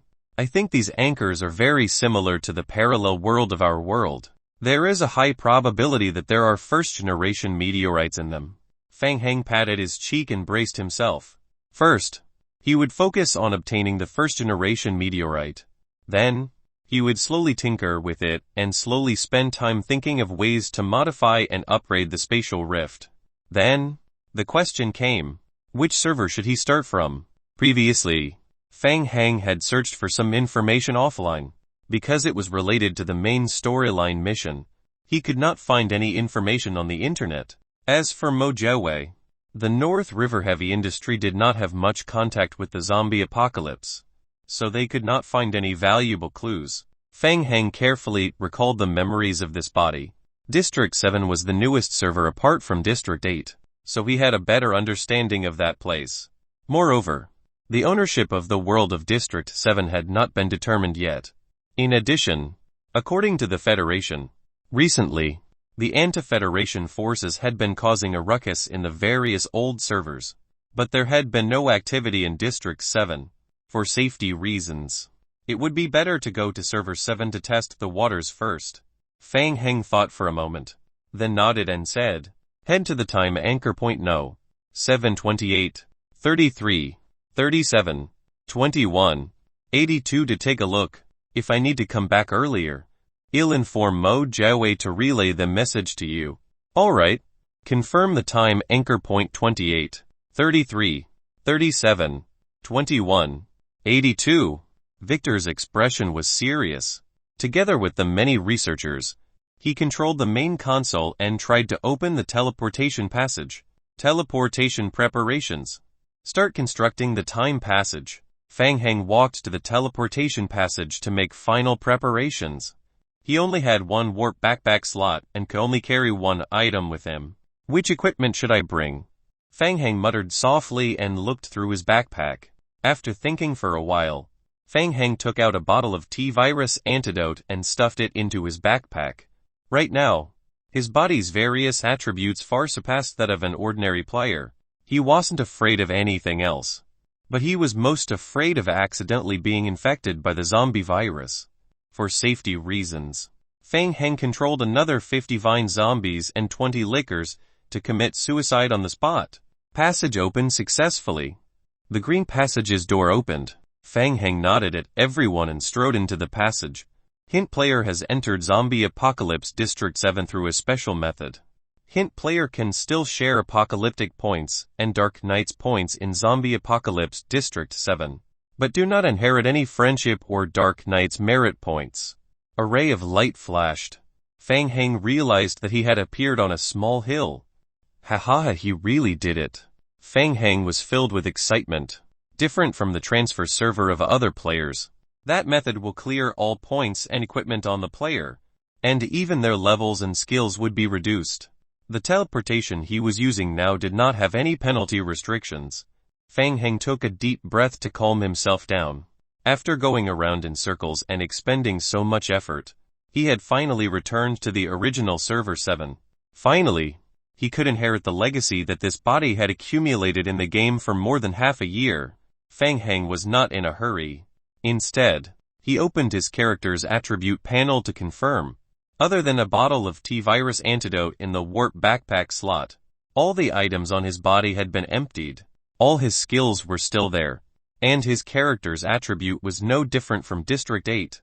The more troublesome thing was that Fang Heng couldn't control the zombie clones in Server 8 to achieve remote control. In this aspect, it was similar to when he was offline.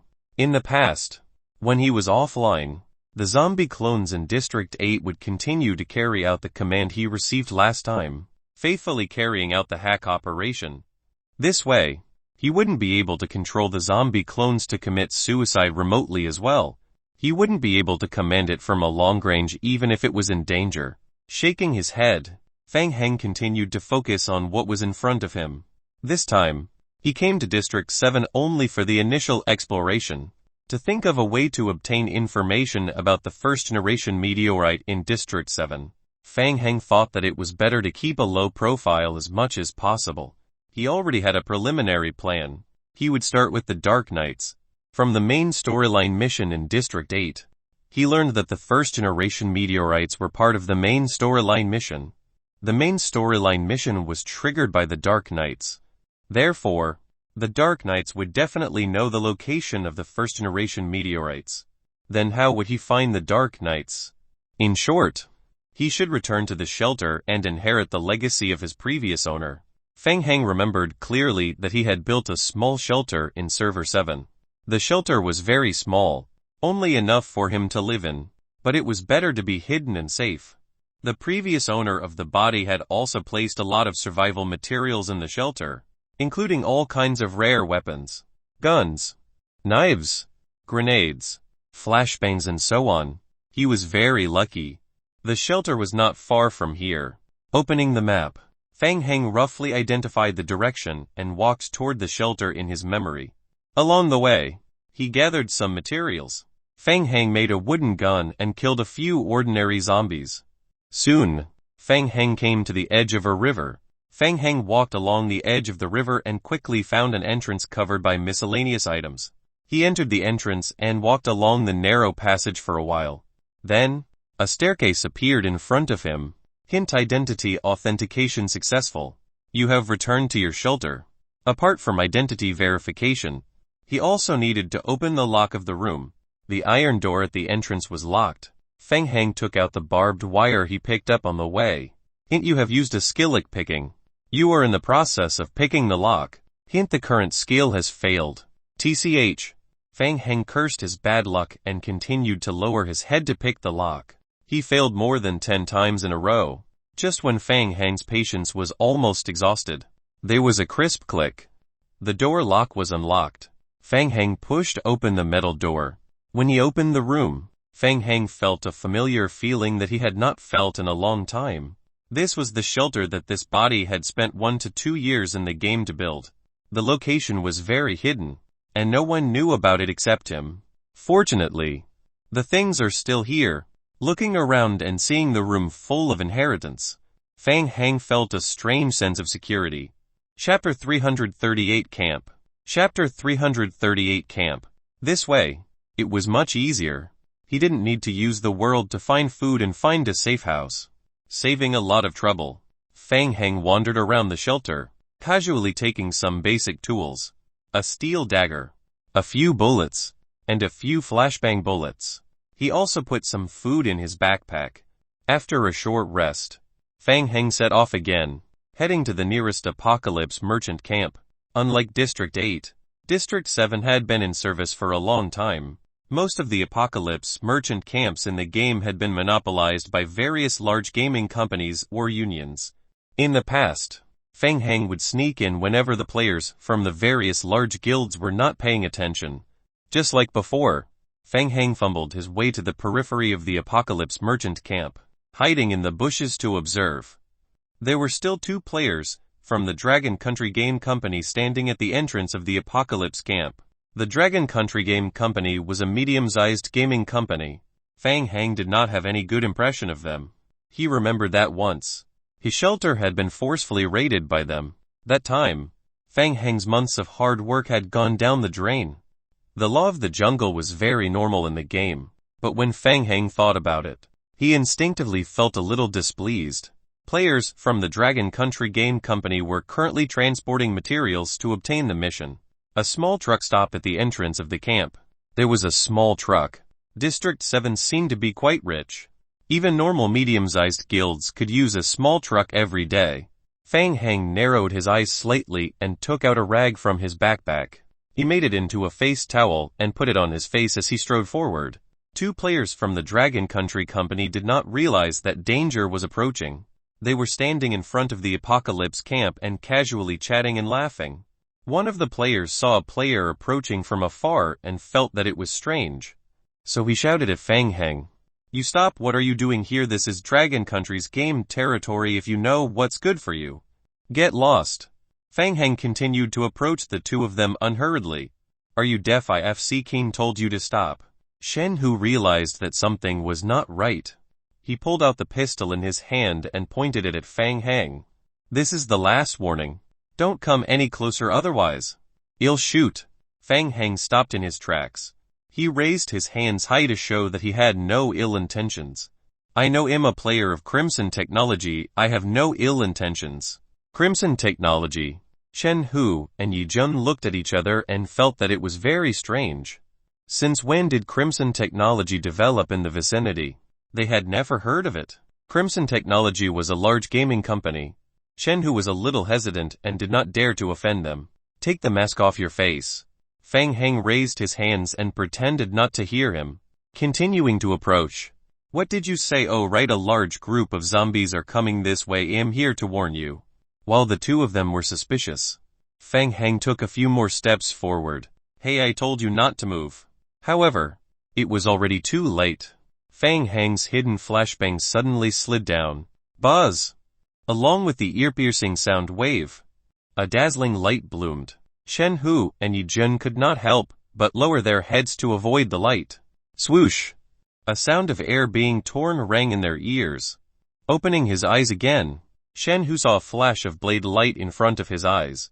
In the next second, a red bloody scar appeared on Shen Hu's neck. Hint: you have dealt critical damage to the player and killed the enemy player. Your skill guillotine experience points 3. Skill bullet time. Under the buff of the skill bullet time, Shen Hu and Yi Jun's movements seemed to have slowed down by more than 10 times in Fang Heng's eyes. The steel dagger waved in the air again, drawing a white light and cutting Yi Jun's throat. After exiting bullet time, Fang Heng swept his gaze over the two corpses, put away the dagger and walks to the front of the truck. Hint: detected that you have a special skill. Current truck damage 3 can be repaired.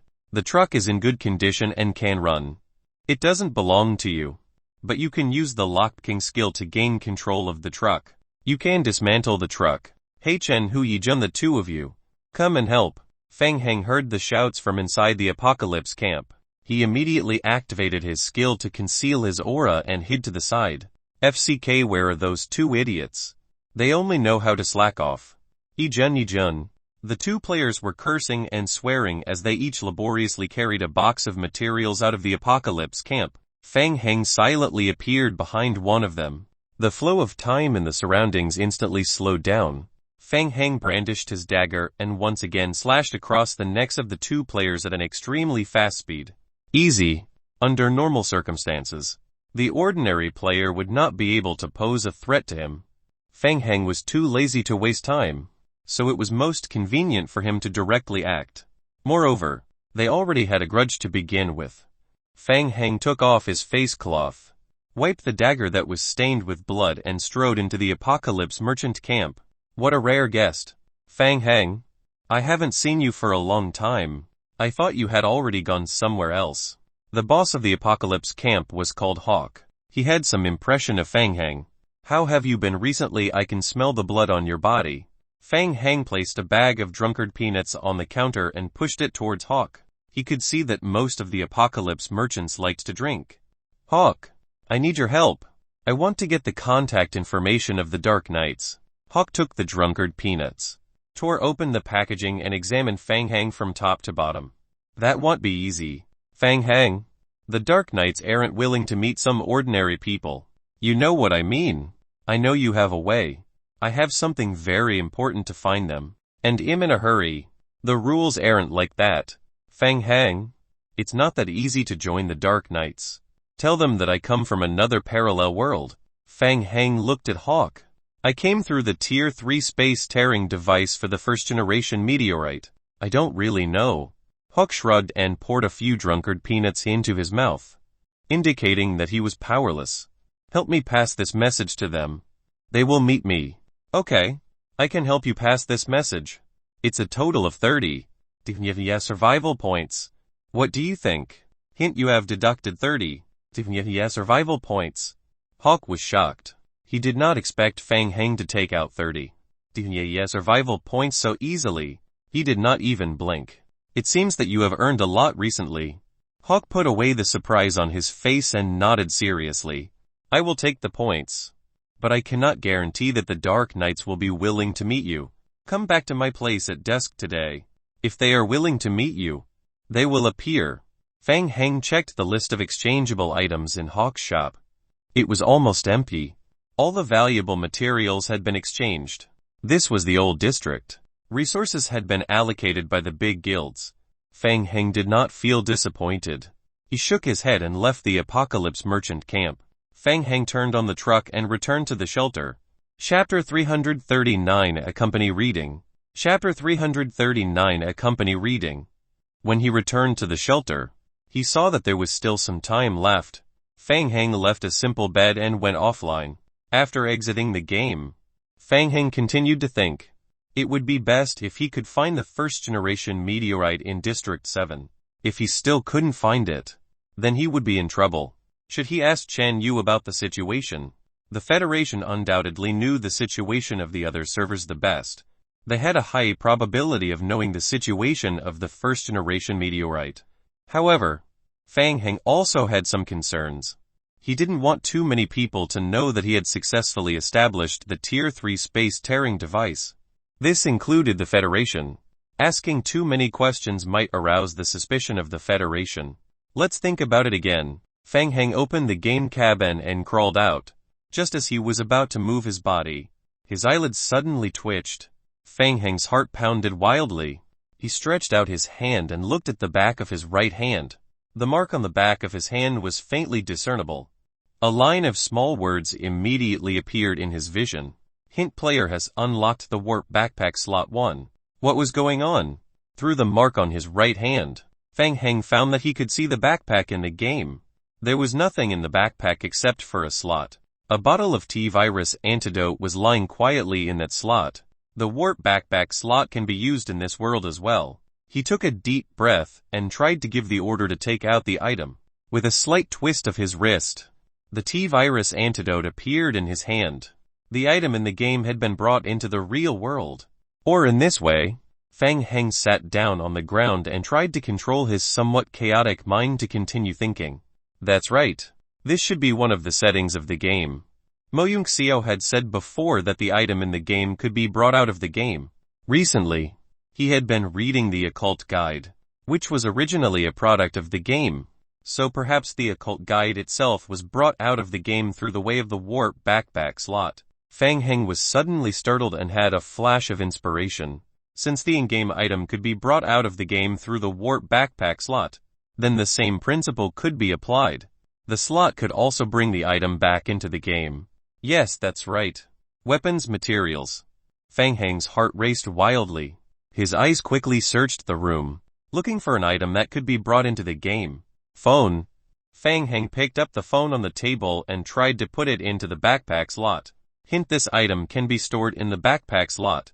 Please try to store this item again after the cooldown time of the backpack slot has ended. Hint: some items may be damaged after warping. Damaged. Fang Heng frowned as he thought about the meaning behind these two hint messages. Not all items could be directly put into the backpack. Even if it could be put into the backpack, there was a possibility that it would be damaged due to the special restrictions of the game. In addition, the warp backpack had a 20-minute cooldown time after each use. Mobile phones were probably not usable after being brought into the zombie apocalypse, so there was no need to test them. Fang Heng put down his phone and looked around the guest room. Calligraphy, painting, remote control, wooden decorations, thermos bottles. Fang Heng tried to put the items in the room into his backpack one by one, then rushed to the yard to try out a bigger stone. After the initial test, Fang Heng had a rough idea. Large electrical appliances such as televisions could not be stuffed directly into the backpack. Other smaller items, or a single item, such as a bucket of water, a large stone, or a cell phone, could mostly be put into the backpack slot. Fang Heng lowered his head and began to think. He was thinking about how he could use this slot to make a fortune in the game. There didn't seem to be anything in the real world that could be brought back to the game world. More useful items, such as weapons or precious materials, were strictly controlled in the eastern region of the Federation where he was from. It was very difficult for ordinary people to obtain large amounts of them. I'm such an idiot. Fang Heng suddenly slapped his forehead. Who would want materials and weapons? Wasn't there an item in front of him that was most suitable to be brought into the game? Fang Heng went straight to the study room in the back garden and barged into the study room under the surprised gaze of the villa's assistant. Occult Guide. Fang Heng took the book on the low table in his hand. Hint: you have obtained the book Occult Guide. Current reading progress 1882. During this period, Fang Heng spent a lot of effort on reading almost every day. The process of reading was particularly uncomfortable, like being in prison. Even so, his reading progress was only less than 20 despite his daily efforts in prison. If he could bring the book into the game, there was a large zombie team in the game that could help him read. He tried to put the book into his backpack. With a thought, the imprint on the back of his hand immediately showed a weak light. In the next moment, the light flashed, and the book disappeared from Fang Heng's hand. The occult guide was lying quietly in the slot of the game backpack. Turning around, Fang Heng hurried to the guest room, opened the game cabin and entered the game. 7 hours later, in the game shelter, the zombie clone that had just been reborn wobbled over under Fang Heng's control. It took the occult guide from Fang Heng. Fang Heng immediately gave it the command to use the skill efficient reading. The zombie clone picked up the book and began to read it seriously. A minute later, a game hint.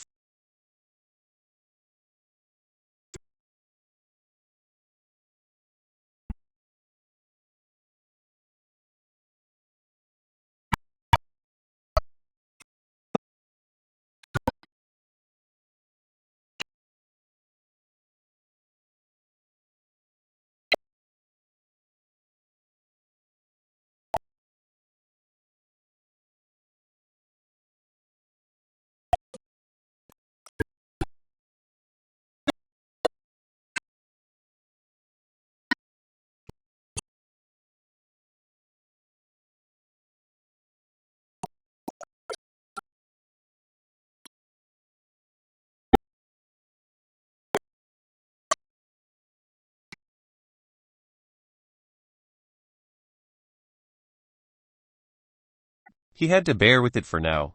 After he finished reading the book and mastered the skills related to the occult, he would take some time to bring in a few more books from outside. At that time, he could read 1 book per zombie, which would greatly increase his reading efficiency.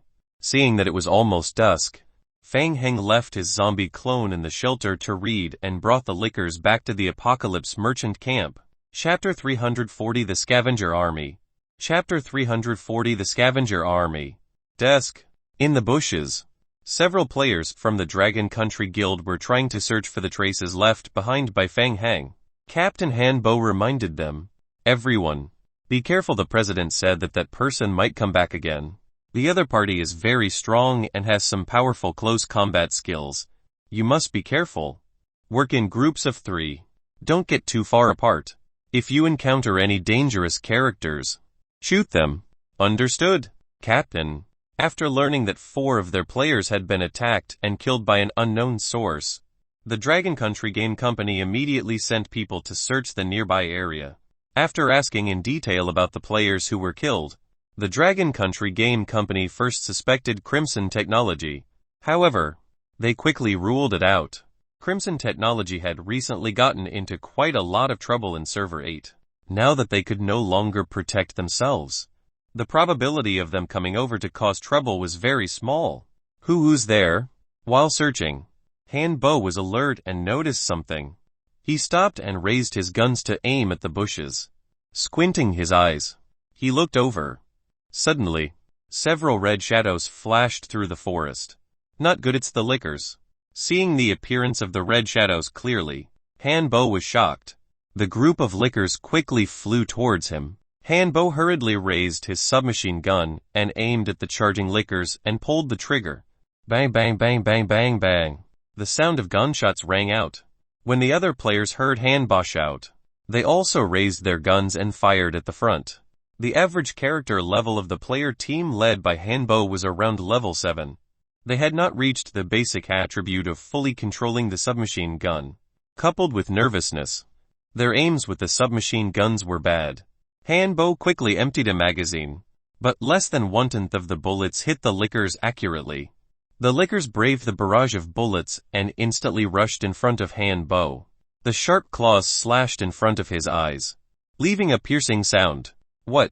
Han Bo's eyes reflected an indescribable fear. Why were guns ineffective against the lickers? At the moment of death, Han Bo's mind went blank. This was definitely not an ordinary liquor. He really could not understand why the strength of the liquor was so much stronger than he had expected. Even the bullets from the submachine gun could not stop them. Dozens of lickers rushed into the player team, waving their sharp claws and killing crazily. The gunshot stopped, and a faint sizzling sound came from the forest.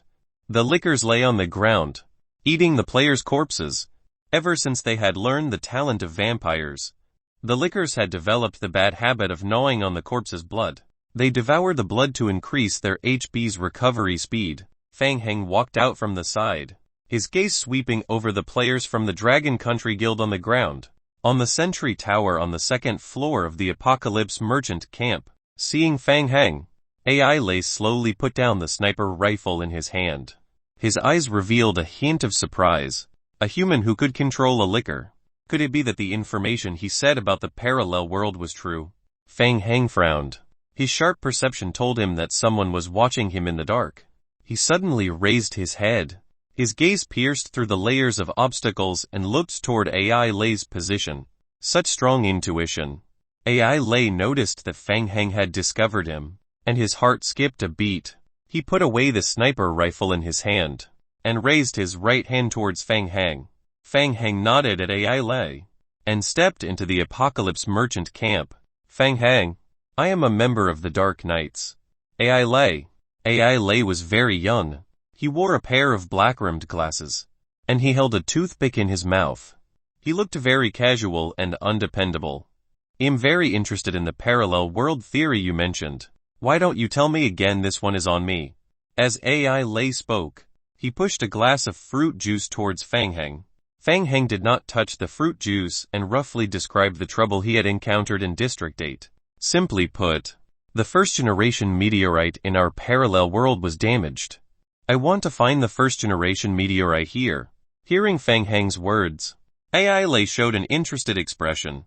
It's an interesting story, Fang Heng, but unfortunately, I can't do anything about it. Because there's something wrong with the first-generation meteorite in our world. AI Lei spread his hands and explained. A few years ago, we already realized that the first-generation meteorite might be related to the outbreak of the zombie virus, so we tried to find the first-generation meteorite. At first, we did get the first-generation meteorite successfully, but unfortunately, due to an accident, there was some trouble with the first-generation meteorite. What trouble? It's a secret. AI Lei winked at Fang Heng and said, I don't trust you very much. What if you deceived me? I'm a professional, so I won't reveal secrets related to the Dark Knights to the public. Fang Heng was surprised and looked at AI Lei. Then why did you come to see me?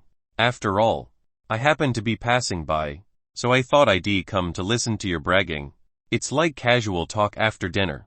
You know what I mean. AI Lei didn't feel embarrassed at all. Fang Heng said in a deep voice, my space-tearing device is from your Dark Knights. You can verify this with the Dark Knights to determine if the space-tearing device has the ability to teleport to a parallel world. I'll ask around when I go back, but I can't guarantee that everything you said is true. What if you plan to do something bad in your parallel world? There are too many swindlers these days. I have to be more careful. I don't have time to stay here for too long. How do you want me to prove my identity? AI Lei stroked his chin. From what you said, you're also a member of the Dark Knights in your server and have reached the rank of Colonel. So you are very powerful. AI Lei also had a lot of question marks in his head. He asked a series of questions. I saw what you did outside just now. Where did you get your ability to control the liquors? Did you get it through the special plan of our Dark Knights, or from the meteorite company in your parallel world? To what extent can the Dark Knights control zombies? It's a secret. Fang Heng looked at AI Lei. If you want to know the answer, you can exchange it with the information about the first-generation meteorite. AI Lei was stunned for a moment. Then he burst into laughter. Ha ha ha. Fang Heng, I suddenly have a good idea. You've heard of the scavenger army, right? Those guys who only want chaos. Yeah, I know a little. Fang Heng had a deep impression of the scavenger army. It was a villainous NPC organization that appeared in the middle of the zombie apocalypse game. Chapter 341 Divine Potion. Chapter 341 Divine Potion. The scavenger army appeared very suddenly. Under the guidance of the organization's leader, the scavenger army began to occupy the dilapidated cities and towns, attacking the players' shelter and other NPC camps for no reason. They burned, killed, looted and focused on destruction. They believed in the concept of being above powerlessness. In addition, the scavenger army also had a special ability. Most of their bodies had undergone a special mutation and had evolved. Most of them had powerful close combat abilities. There were also rumors that they were immune to the threat of the zombie virus. The scavenger army even recruited players. It was also worth noting that for some reason, the Federation had issued a ban, banning all players from joining the scavenger army. If they were found out, they would be punished by law. This was especially strange. The bill had once caused a heated discussion around the world. Killing people in the game was not against the law. On the contrary, joining a game organization would be against the law. Fang Heng had previously heard that there were players who had secretly joined the scavenger army. After that, they were wanted by the Federation. In the parallel world that I'm in, the scavenger army has never appeared. Why? The corner of AI Lei's mouth twitched. He whispered, "Perhaps they will never appear." Fang Heng frowned. "What do you mean?" "Nothing. Our Dark Knights have always wanted to send someone to scout the scavenger army. What do you think? Are you interested?" "Why me?" "They have the internal information of our Dark Knights. Our people can't get in, so we have to hire new people. And that group of people's recruitment criteria is very barbaric. I need some ruthless people who can kill without blinking an eye." AI Lei looked at Fang Heng with a satisfied expression. "Well, just like you." "Hee hee." Fang Heng chuckled. "Then you found the right person. What's the goal of the mission?" "I want you to sneak into the scavenger army and help me get something called the divine potion from them. Give it to me. And in exchange, I'll tell you everything about the first generation meteorite. You have to think carefully. This mission is very difficult. If you are not careful, you will lose your life. The whereabouts of the two people I sent previously are unknown. The situation is not good. Hint: you have obtained a special mission divine potion. Mission name divine potion. Mission description: you have learned from AI Lei that the scavenger army is recruiting new members recently. Please try to join the scavenger army. Obtain the divine potion and bring it back to AI Lei. Mission reward: first generation meteorite related information. Survival points. Fang Heng quickly skimmed through the mission hint. "Cool, Fang Heng. I'm starting to like you. The scavenger army is now located 20 kilometers away from here in Edge Creek Town. I wish you good luck. I won't take long. I'll be back soon." Fang Heng felt that this mission was not difficult. Join the scavenger army, get the divine potion and get the first generation meteorite. If he was fast, he could complete the mission line and return to District 8 within 36 hours. Leaving the Apocalypse Merchant Camp, Fang Heng directly drove the white pickup truck to the town occupied by the scavenger army. At night, a pickup truck drove into Edge Creek Town. As soon as they entered the town, several searchlights shone on the truck.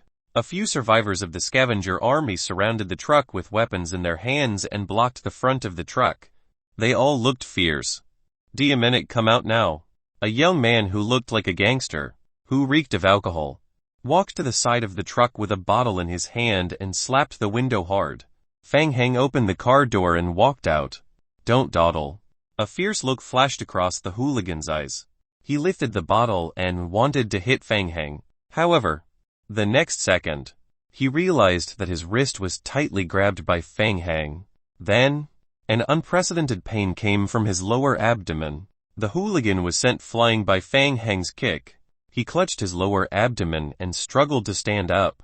He trembled and could not speak. Fang Heng was slightly surprised. The strength of this kick was extremely strong. With just one kick, that hooligan could stand up so quickly. "Kid, where did you come from?" The one who spoke was a bald man. There was a dragon tattoo on the left side of his head. His exposed skin revealed a hint of green. "I'm Fang Heng.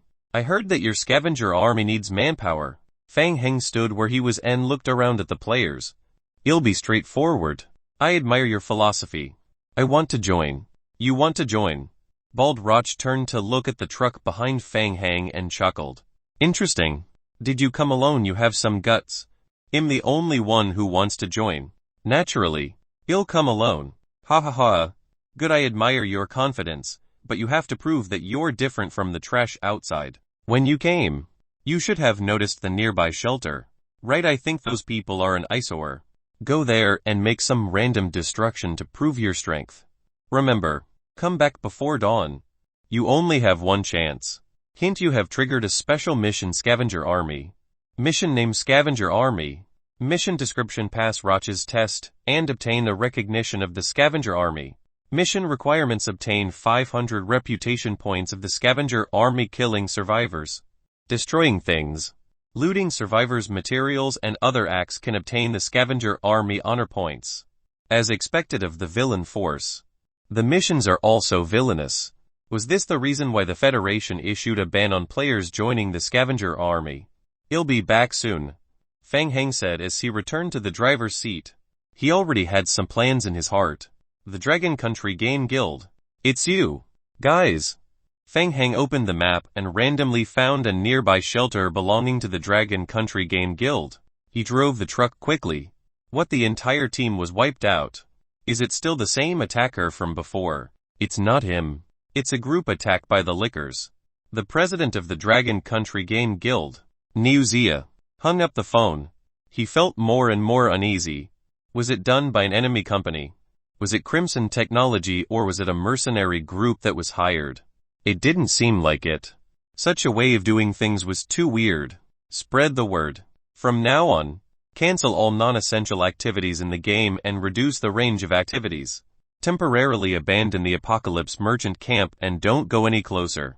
After thinking for a short while, Niuzia immediately gave the order. Also, issue another announcement. Send out the news that we have received an unknown group of high-intensity lickers. Okay, President. I will do it right away. The subordinate nodded. Just as he turned around to leave, he hesitated again. Chapter 342: Join the Gang.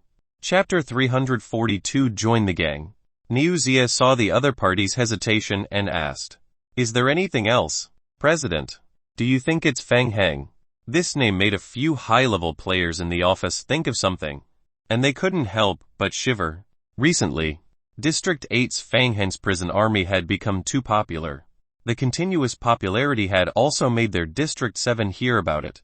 Fang Heng's background had been completely exposed on the forums. This included his dark history when he was a professional player, and the matter of him being cleaned up by the Dragon Country Guild in Server 7. Only then did President Niuzia and the guild's high-level players realize that they had dealt with Fang Heng in the past. On the surface, Niuzia didn't say it, but in his heart, he was very regretful. A nobody. Who would have thought that he would turn the tables so quickly in an instant? He had become a popular character in the game. He could not afford to provoke him. If he had known, he would not have offended him no matter what he said. President, Fang Heng can control lickers to fight in Server 8. This time, we were also attacked by lickers. Do you think he had come to Server 7 to seek revenge on us? Don't think too much. He has developed so well in Server 8. Why would he come back to Server 7? President Niuzia shook his head and said, "Go and check if there is any movement from the opposing legions. Also, report what happened today to the Federation. Say that they suspect that it is related to the anti-Federation forces and use the Federation's strength to investigate." Yes, there's one more thing, President. Recently, the Scavenger Army has been acting aggressively. A few large guilds that have developed nearby have sent us an invitation to cooperate. They have invited you to participate in tomorrow's video conference to discuss how to deal with the Scavenger Army. How should we reply? Promise them that I will attend on time. President, this is bad. A player hurriedly pushed open the door and entered. Niuzia's heart sank. Speak, President. Our warehouse No. 7 in the game was burned down, and our shelter was destroyed. What's going on? It's a zombie team. Warehouse No. 7 was ambushed by a zombie team. That group of lickers is unstoppable. Ha ha ha. Well done, you didn't disappoint me. Bald Roch was very satisfied with Fang Heng's performance. Do you see that man over there? He's Yatu. He's in charge of the logistics of our Scavenger Army. If you want to change your equipment, go find him. Recently, boss asked us to clean up the area around Edge Creek Town. This town is our temporary stronghold. You can find a place to stay. I'll inform you when we move out. In addition, if you are interested, I have a lot of individual missions to release to the public. Rach briefly introduced the current situation of the scavenger army, then left Fang Heng to the side and continued to drink with the survivors of the scavenger army.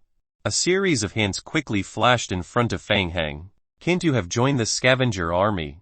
Hint: you have become a low-level member of the scavenger army. Due to your outstanding performance, you have gained an additional 1,500 scavenger army reputation points. Hint: increase your member level. You can receive higher level missions and exchange them for higher level item from the scavenger army. Fang Heng looked around the square. The burning bonfire lit up the entire town square. Many NPC survivors gathered in twos and threes to chat and drink. Fang Heng felt even more strange. It was already early in the morning, but these survivors had no intention of sleeping or resting. They were all excited. Fang Heng shook his head and walked to the middle-aged NPC named Yatu in the corner. Yatu was different from the group of revelers. He looked very calm. He had always been sitting in the corner, with two burning metal barrels beside him. Newcomer, I like your mask. Everyone is talking about you. I heard that you destroyed a survivor camp's warehouse by yourself. I can only say that you did a good job. You might be very suitable for this place. Maybe. I want to see what I can exchange for here. It's all here. You can choose whatever you want. Also, this is your reward.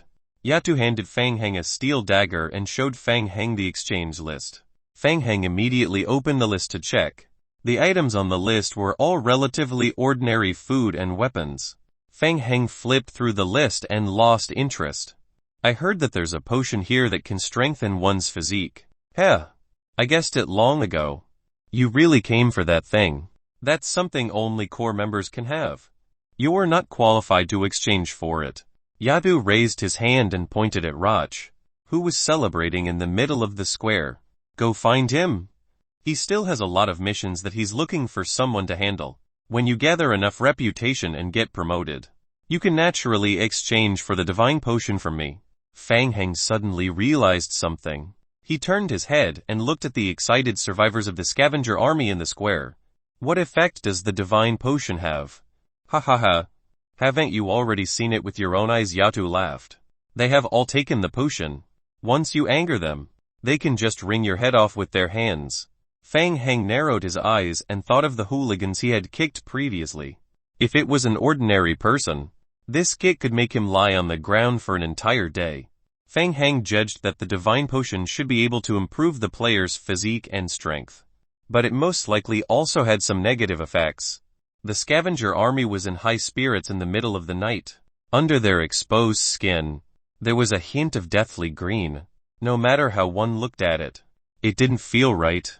What about you? Why didn't you use the divine potion? You should have met the requirements long ago. Right. Hee hee. This thing has a bit of a negative effect. They will make this uncontrollable. Yatu pointed at his own head. Your emotions will be released and difficult to control. I don't want to become like that. Unless one day I'm really infected with the zombie virus, and I'm about to die. This potion can improve the body's resistance, even against the zombie virus. Do you understand what I mean? I understand. Thank you, Yatu. There was still very little information about the divine potion. In short, it was better to complete the mission quickly along with the mission line. After becoming an elite member, one could obtain the divine potion, if possible. He had to exchange more. He had to think of a way to bring it back to the shelter and let Qiu Yaokang study it. He might even be able to develop a potion with no negative effects. Fang Heng stood up. He was about to go talk to Rach when he suddenly realized that someone was secretly watching him. Fang Heng suddenly turned his head and looked at the other corner of the square. A girl with delicate features quickly looked away from Fang Heng. Chapter 343 Untitled. Chapter 343 Untitled. She sat alone on a wooden chair, pretending that nothing had happened. Fang Heng knew very well that she was secretly watching him. This was the effect of his high perception attribute. Fang Heng walked straight toward her. You're a player too. Shangye didn't expect Fang Heng to come up to her. She knew that she had been discovered, so she could only look at Fang Heng. You'd better leave this place immediately. It's very dangerous here. Oh, since it's very dangerous, why did you stay here? The divine potion is very dangerous. Shangye turned her head away as she spoke, no longer paying attention to Fang Heng. She had seen a lot of people get lost in the strength brought by the divine potion and had tragic ends. She felt that Fang Heng was the same as those people. Is that so? I want to try. You seem to know a lot about this place. Shall we form a team? Fang Heng leaned over and whispered into Changye's ear. I'm quite strong. Do you want to make money together? Shangye had never been so close to a member of the opposite sex before. She was shocked and shrank back. She frowned and said, I don't know you. So cold, forget it. Fang Heng stood up and walked toward Roch in the crowd. Hi, Roch. I want to accept the mission. Haha, Fang Heng. I admire your enthusiasm. We just won a battle and got a lot of good things. But this is far from enough. We plan to start clearing out the still need some preparation work. And we are short of manpower. The missions are all here. You can pick anyone you want. Just tell me. And I will help you. Roch was in high spirits and his voice was very loud. Fang Heng opened the mission list and saw more than 10 pages of missions. There were many kinds of missions, including collecting, scouting, sourcing for materials and so on, probably because of the Federation's ban and the high difficulty missions. The number of players who joined the scavenger army was very few, and the competition was also very low. In that case, taking the efficiency of completing the mission into consideration, Fang Heng quickly looked for the most suitable mission in each mission panel. Soon, his gaze focused on one of the missions, collecting weapons. This was the fastest. For missions of the same level, collecting weapons gave the highest reward points. I choose this mission. Roch. Haha, good. We are currently lacking a large number of weapons. Can you get us some back? The more the better, buddy. Roch was excited. He reached out and patted Fang Heng's shoulder, his voice shaking the sky. I know you can do it. We will wait for you to come back. Come on, buddy. Hint: you have received mission acquire weapons.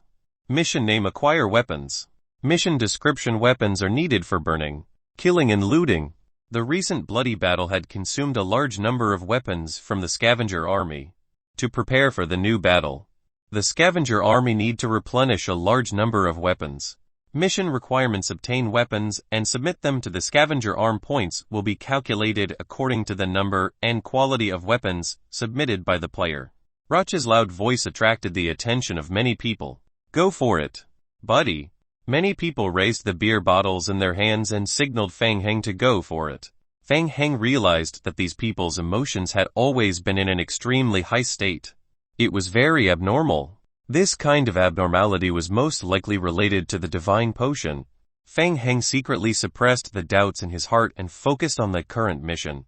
If he wanted to obtain weapons, the fastest way was of course to directly snatch them. Fang Heng's first reaction was the Dragon Country game guilds.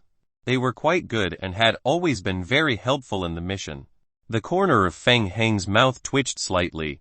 Changye heard that Fang Heng had accepted the mission to collect weapons. She looked in the direction where Fang Heng had left and frowned.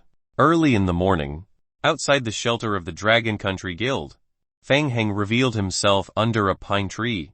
It's already been attacked twice during the day. Why is the shelter's defense still so weak?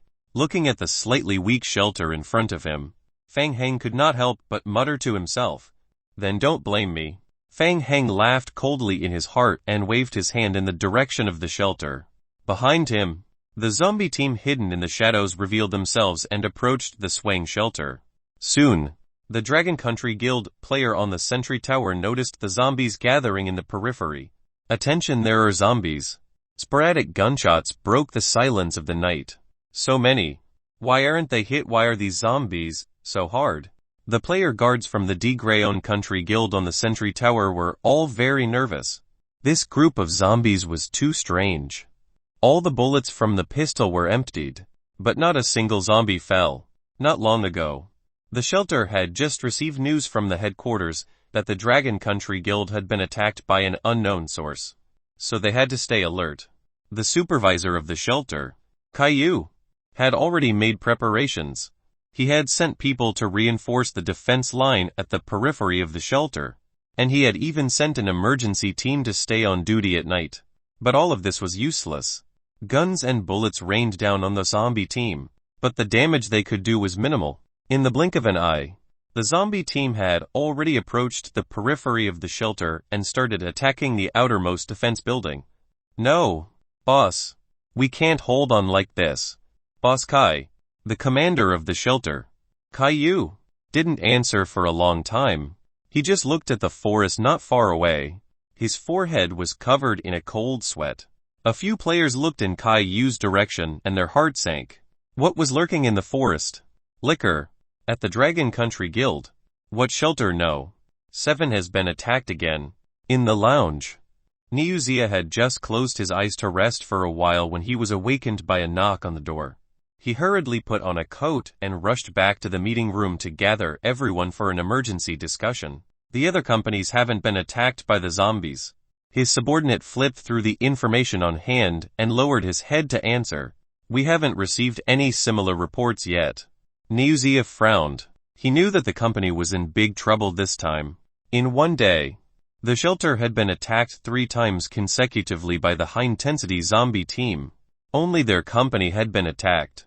It was obviously targeted. There must be someone secretly controlling this group of zombies. President. The shelter that was attacked this time has already made preparations in advance. It can still hold on for a while. A few elite players of the nearby shelter have already come online urgently. They can provide support at any time. Should they provide support? The risk of operating at night was too great. Niuzia became a professional player at the age of 15. He became the captain at the age of 22. When he was 25, he founded the Dragon Country Gaming Company. He had made hundreds of decisions, big and small, but he had never been so hesitant as he was today. Go provide support.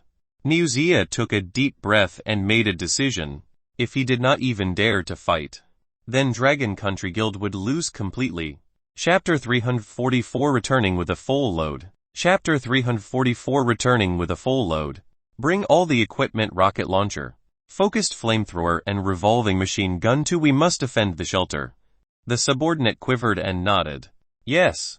Dragon Country Gaming Company was not without a fighting chance. They still had a few weapons, such as the rocket launchers, in their warehouse. These weapons had taken the company more than 10 years of effort to obtain. They were one of the trump cards of the Dragon Country Guild. Originally, these weapons were used to intimidate the enemy guild and to deal with the scavenger army. Niuzia did not expect to use them so quickly. He had to win this battle. If he lost, Niuzia did not dare to think about it. In the bushes, Fang Hang made a slight sound of confusion. A small player team appeared on the road in the distance. They were heading toward the shelter at high speed. Was it the support of the Dragon Country Company? He didn't expect the Dragon Country Company to be brave enough to come to support them at night. Good, then he might as well kill them all at once.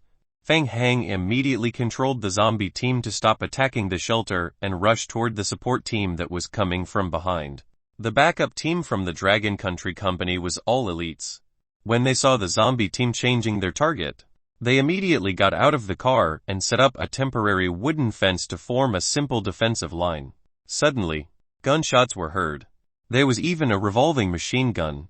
The elite player from the Dragon Country Guild set up 2 large revolving machine guns at the back of the line. Dense tongues of fire spat out, forming a powerful fire net. The firepower of the revolving machine gun was powerful, and it also had a high stun effect. The zombie team in the distance was threatened, and they were unable to get close to it for a time. Fang Hang sneered in his heart and controlled the lickers to attack from the side, trying to destroy the defensive line. In the team, a player shouted and threw a flashbang in the direction of the lickers. Swish! Buzz! The flashbang instantly lit up the surroundings. Affected by the high-frequency sound wave of the flashbang, the lickers in the air fell to the ground one by one. Boom boom boom! Grenades, Molotov cocktails, flashbangs. The Dragon Country Guild's one-time use weapons were thrown at the lickers as if they were free. The focused flamethrower spat flames in the night, causing more damage. Fang Hang hid in the dark, frowning. He thought to himself. Good guy. So the Dragon Country Guild is so rich. Can money be wasted in such a manner? If these high-level weapons were used to complete missions, how many points could they be exchanged? Fang Heng's heart ached a little. He couldn't let them waste any more weapons. He controlled a few lickers with low HP to spread out and circle to the side of the team. The players from the Dragon Country Guild used their powerful firepower to suppress the zombie team. However, before they could get excited, 2 lickers suddenly darted out from the darkness on the side. Don't let them get close. Flashbang. Seeing the approaching lickers, a player prepared to throw another flashbang just like before.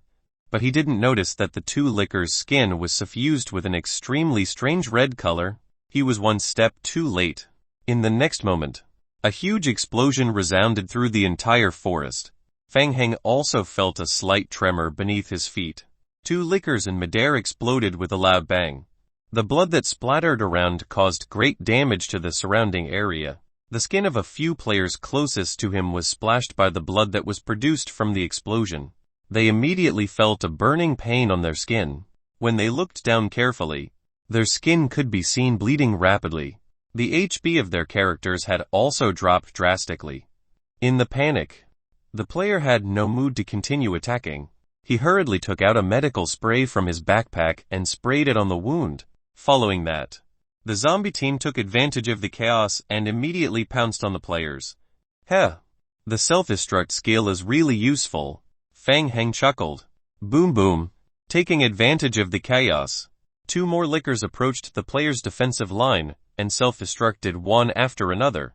Instantly, the entire Dragon Country Guild's elite group fell into greater chaos.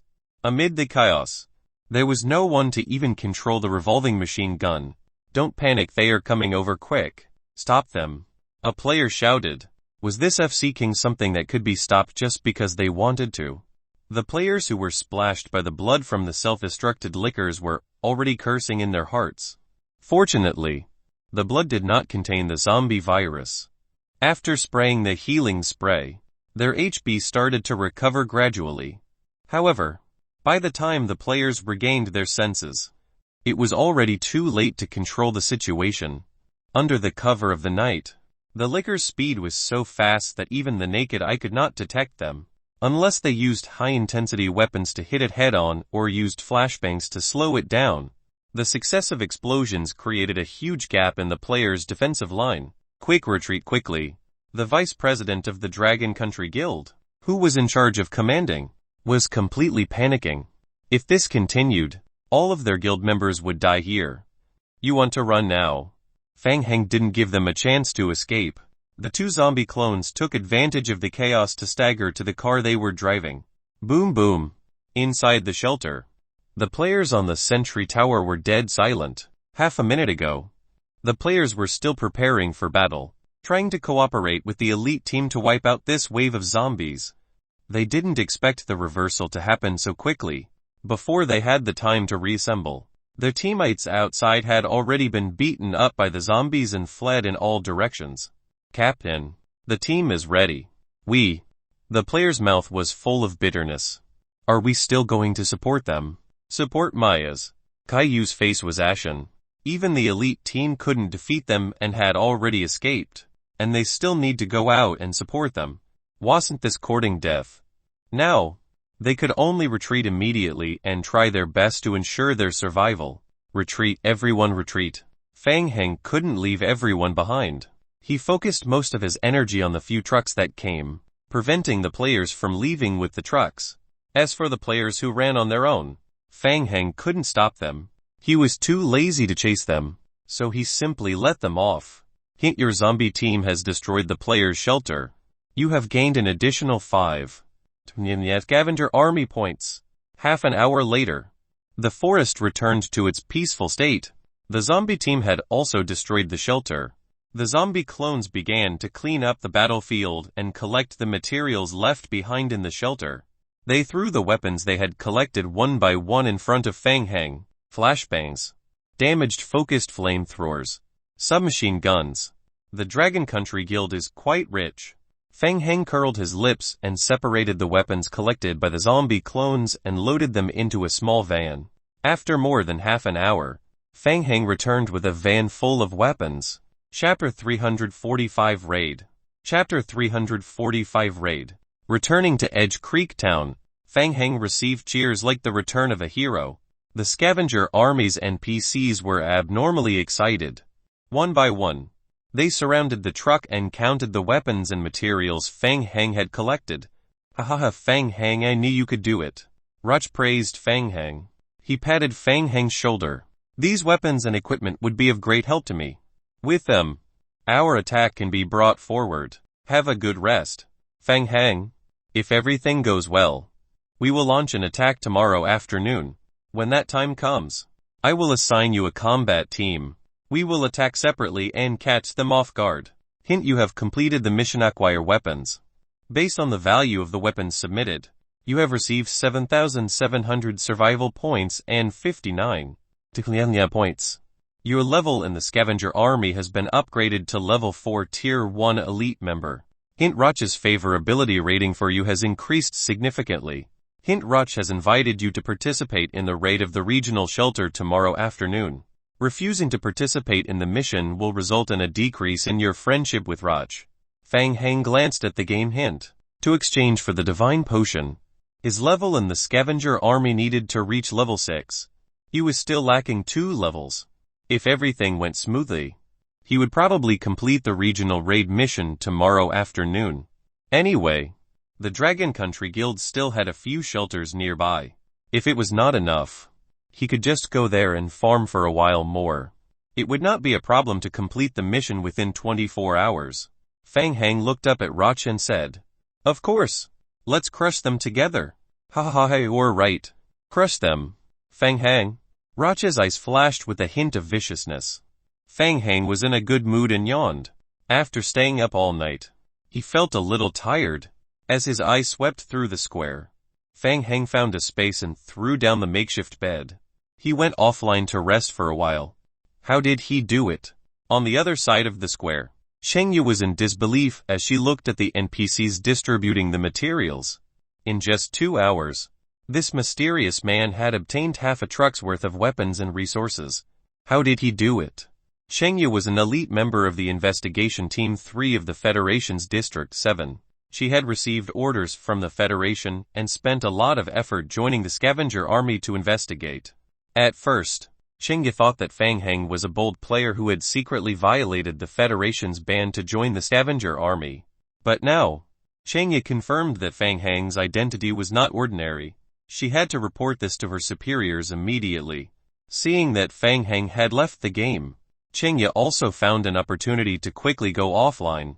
At dawn the next day, Shengyu reported the situation to the person in charge of the Federation's District 7 operation, Ku Huai.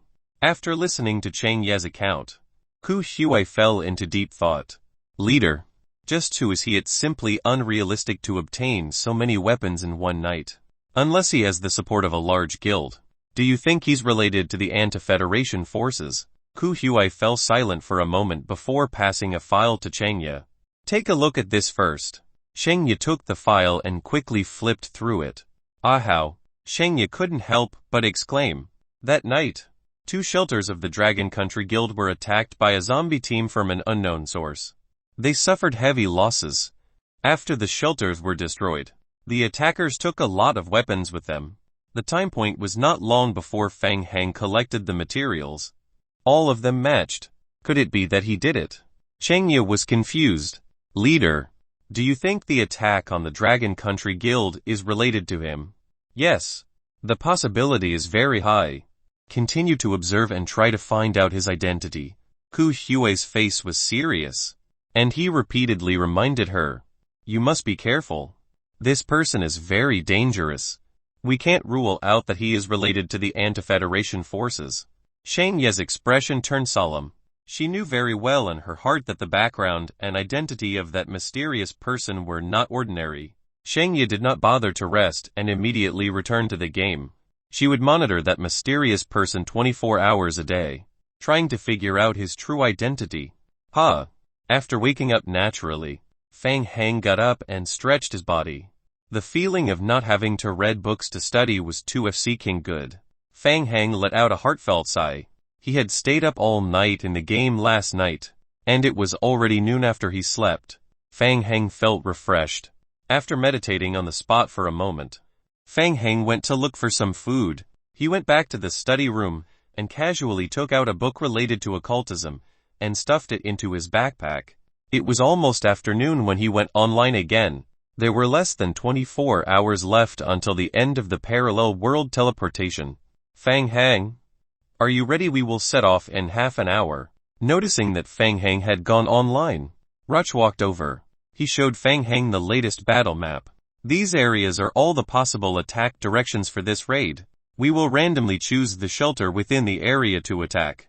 The objective of the mission is to raid and destroy. Fang Hang received a hint from the game. Hint player has triggered a mission claim sovereignty. Mission name claim sovereignty. Mission description received an order from superiors. The scavenger army needs to claim sovereignty over the area near Edge Creek Town within 10 days. During this period, Ruch will lead a team to attack all the players' shelters within the area. Mission requirements: assist Ruch to destroy the player's shelter in the area near Edge Creek Town. Mission reward: scavenger army points. Survival points: the reward will be calculated based on the player's contribution in the battle. Fang Hang roughly flipped through the mission description. Fang Hang, I can give you a small team to lead. Later we will split up and operate on our own. Or you can choose to follow me. Well, first attack the largest shelter together. This was the first time Chengya heard Ruch call Fang Hang by this name. Her pupils constricted. He was Fang Hang from District 8. Recently, news about the prison army in District 8 had spread all over the internet, and Chengya had also heard about it. Why would Fang Hang appear here? But if it was him, then everything made sense. Fang Hang could indeed control a large number of zombies to fight. Yesterday, the Dragon Country Guild was also attacked by a large number of zombies. For a moment, Chengya looked at Fang Hang, her heart in a mess. He'll lead a small team. Fang Hang quickly calculated that he could get more points by leading the team. Okay. There are 23 survivor shelters in the nearby area. He'll choose to attack the largest one. The other 3 shelters are closer to each other. You choose one. Fang Hang raised his head and said, no need to choose. I will take care of these 3. Hearing Fang Hang's words, Ruch was stunned for a moment, and then he laughed. Chapter 346: Leading a Team. Chapter 346: Leading a Team. Hahaha, Fang Hang, you suit my taste. That's right. That group of trash doesn't have any fighting ability. It's a waste of time to clean them up one by one. We might as well finish off all 3 shelters in a row. He's Rudra. Ruch called out to a fierce-looking young man and introduced Fang Hang. He's the vice-captain of Team 3. The former captain died in the battle last time. He will help you lead the team to attack the shelter. Rudra looked at Fang Hang coldly and expressionlessly. It seemed that he was not convinced of Fang Hang's ability. Fang Hang did not care about Rudra's attitude. He smiled and nodded. He looks very energetic. Ha ha ha ha, I'll leave this team to you. Fang Hang, we're going to set off now and come back to celebrate. Definitely. Fang Hang was full of confidence. Chengya listened to their conversation from the side and had mixed feelings in her heart. Hearing Fang Hang's contemptuous conversation, she was angry at first. Did they think that the players guarding the shelter were all idiots?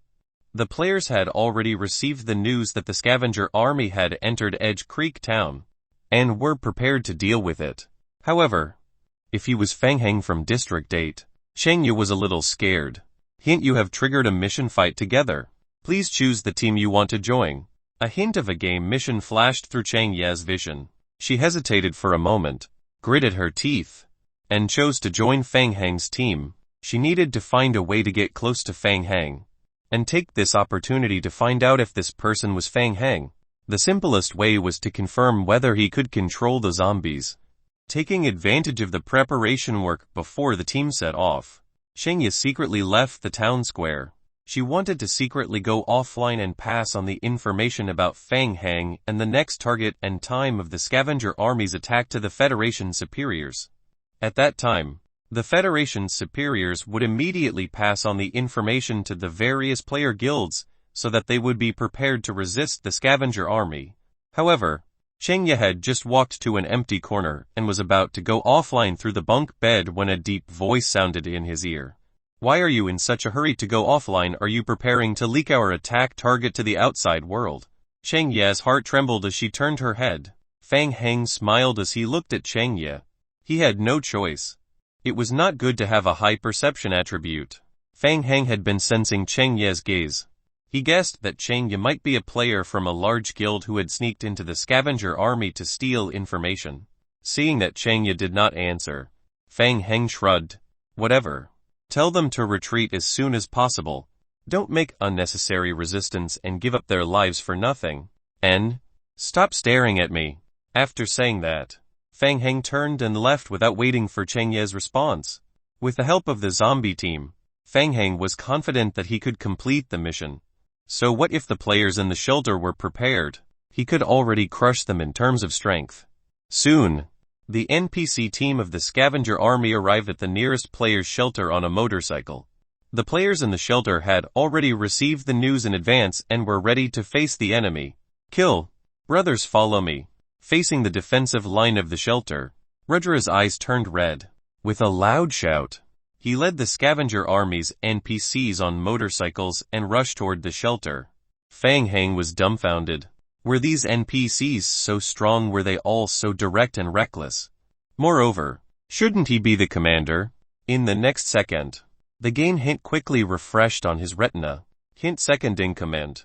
Rudra leads the scavenger army team to launch an attack on the shelter. Player, please assist the team in breaking through the shelter. Hint as the leader of the team. Once the team loses members, you will be deducted the corresponding points, reducing the reputation value in the scavenger army, and reducing the friendship of the team's NPCs. There were consequences. Fang Heng had a headache. He felt that being the captain of the team did not bring him any benefits. Instead, there were all kinds of negative punishments. The players on the sentry tower saw the crazy scavenger army's NPCs and immediately felt like they were facing a great enemy. Arrows mixed with bullets rained on the scavenger army's NPCs from the sentry tower. So strange. The bullets entered the bodies of the scavenger army survivors, but there was very little blood oozing out of the wounds. Their skin and bones looked more like dried corpses. Unless they were hit in the head, the bullets would cause very little damage to them. Is this also the special ability of the divine potion? Fang Heng was secretly shocked. The scavenger army had small immunity to bullets. What was more frightening was that the fighting spirit of the scavenger army survivors was extremely high. The pain of being hit by bullets not only did not make them retreat, but also made them even more excited. The scavenger army survivors, one by one, fearlessly pounced on the periphery defense facilities. They were blocked by the periphery defense traps and high walls. The players standing on top of the sentry tower took this opportunity to attack and deal damage. Under the concentrated fire, the survivors of the scavenger army began to fall one by one. Fang Heng's vision began to refresh. Hint: members of the scavenger army have died. Your scavenger army .70. Your reputation in the scavenger army has decreased. This bunch of bores. As expected, they are unreliable. Fang Heng narrowed his eyes. He knew it was his turn to act. If this continued, his points would be depleted. Cheng Yu was very nervous as she followed behind the team. Her gaze had been focused on Fang Heng, observing his every move. She saw that Fang Heng did not join the battlefield. Instead, he was hiding behind at the back. He slowly took out a gun from his backpack. Cheng Ye's pupils constricted. Was Fang Heng the firepower output point of the team? Since the start of Server 7, there were not many players who could fully control the long-range sniper rifle. In the zombie apocalypse game, every outstanding long-range player was the target of recruitment by the big guilds. Their annual salary was at least several million. Fang Heng held his breath and focused, aiming at the player on the sentry tower. Cheng Ye's heart skipped a beat. She recognized Fang Heng's posture. C.A.R. tactical shooting action. The exclusive gun-type skill of the Dark Knights. Was he a member of the Dark Knights? The Dark Knights and the scavenger army were on opposing sides. A player could not join two different sides at the same time. A gunshot interrupted Cheng Ye's thoughts. Tactical shooting action. Gun mastery and guillotine were triggered at the same time, together with Fang Heng's hyperception and strength attribute. The player on the sentry tower was shot in the head. Hint: you have killed a player from the opposite camp. You have received 50 scavenger army points. Chapter 347 Crushed. Chapter 347 Crushed. Fang Heng expressionlessly reloaded his bullets and looked for the next target. Aim and pull the trigger. Fang Heng hid in the distance and pulled the trigger every 10 seconds. Every gunshot could take the life of a player. Chengya moved her lips. It was too terrifying, a 100 hit rate and fatality rate. He was a top long-range shooter. In a battle between faction players, a sniper-like character like Fang Heng on the battlefield was a terrifying existence. Chengya was sweating for the shelter. Could they hold on? Because of Fang Heng's participation, the players on the sentry tower fell one by one. The players went crazy. Every time a gunshot sounded, a teammate would fall. They had spent a lot of effort to determine the sniper's position, but they could not effectively counter it. Most of the players in the shelter used guns to deal damage, but because most of the guns had limited range, they could not hit Fang Heng in the distance. The only two long-range shooters, who did not have a high hit rate, tried shooting at Fang Heng's position twice and were instantly killed. They had no choice. They could only fight with their lives. The pressure on the players was immense. They took the risk of dying at any time and stepped onto the tower. They aimed at the scavenger army that was destroying the outer layer of the building. The scavenger army, which was originally at a disadvantage, began to gain the upper hand. During the chaotic battle, the players from the shelter did not notice that a few zombies came out of nowhere and swayed from the side to approach the high wall of the shelter's periphery. The players were busy dealing with the enemy and did not realize the threat of these zombies until the zombies ran to the bottom of the wall of the shelter's periphery. There was a loud explosion. Chengyu was shocked and looked in the direction of the sound. She found that there was an explosion on the right side of the shelter. Who did it? Before Chengyu could see clearly, there were a few more explosions under the high wall on the right side. The durability of the periphery wall fell by a large chunk. After a few explosions, its HP fell to 0. There was another loud sound, and the entire periphery wall collapsed. Shengye's face turned pale. She finally saw clearly. There were zombies. Zombies that self-detonated. More than 10 zombies gathered at the corner of the wall. By self-detonating, they forcefully collapsed the wall, creating a huge hole. He was the one who secretly controlled the zombies to self-destruct. There was no one else but him. Chengya turned around and looked at Fang Heng, who was expressionlessly aiming with the sniper rifle.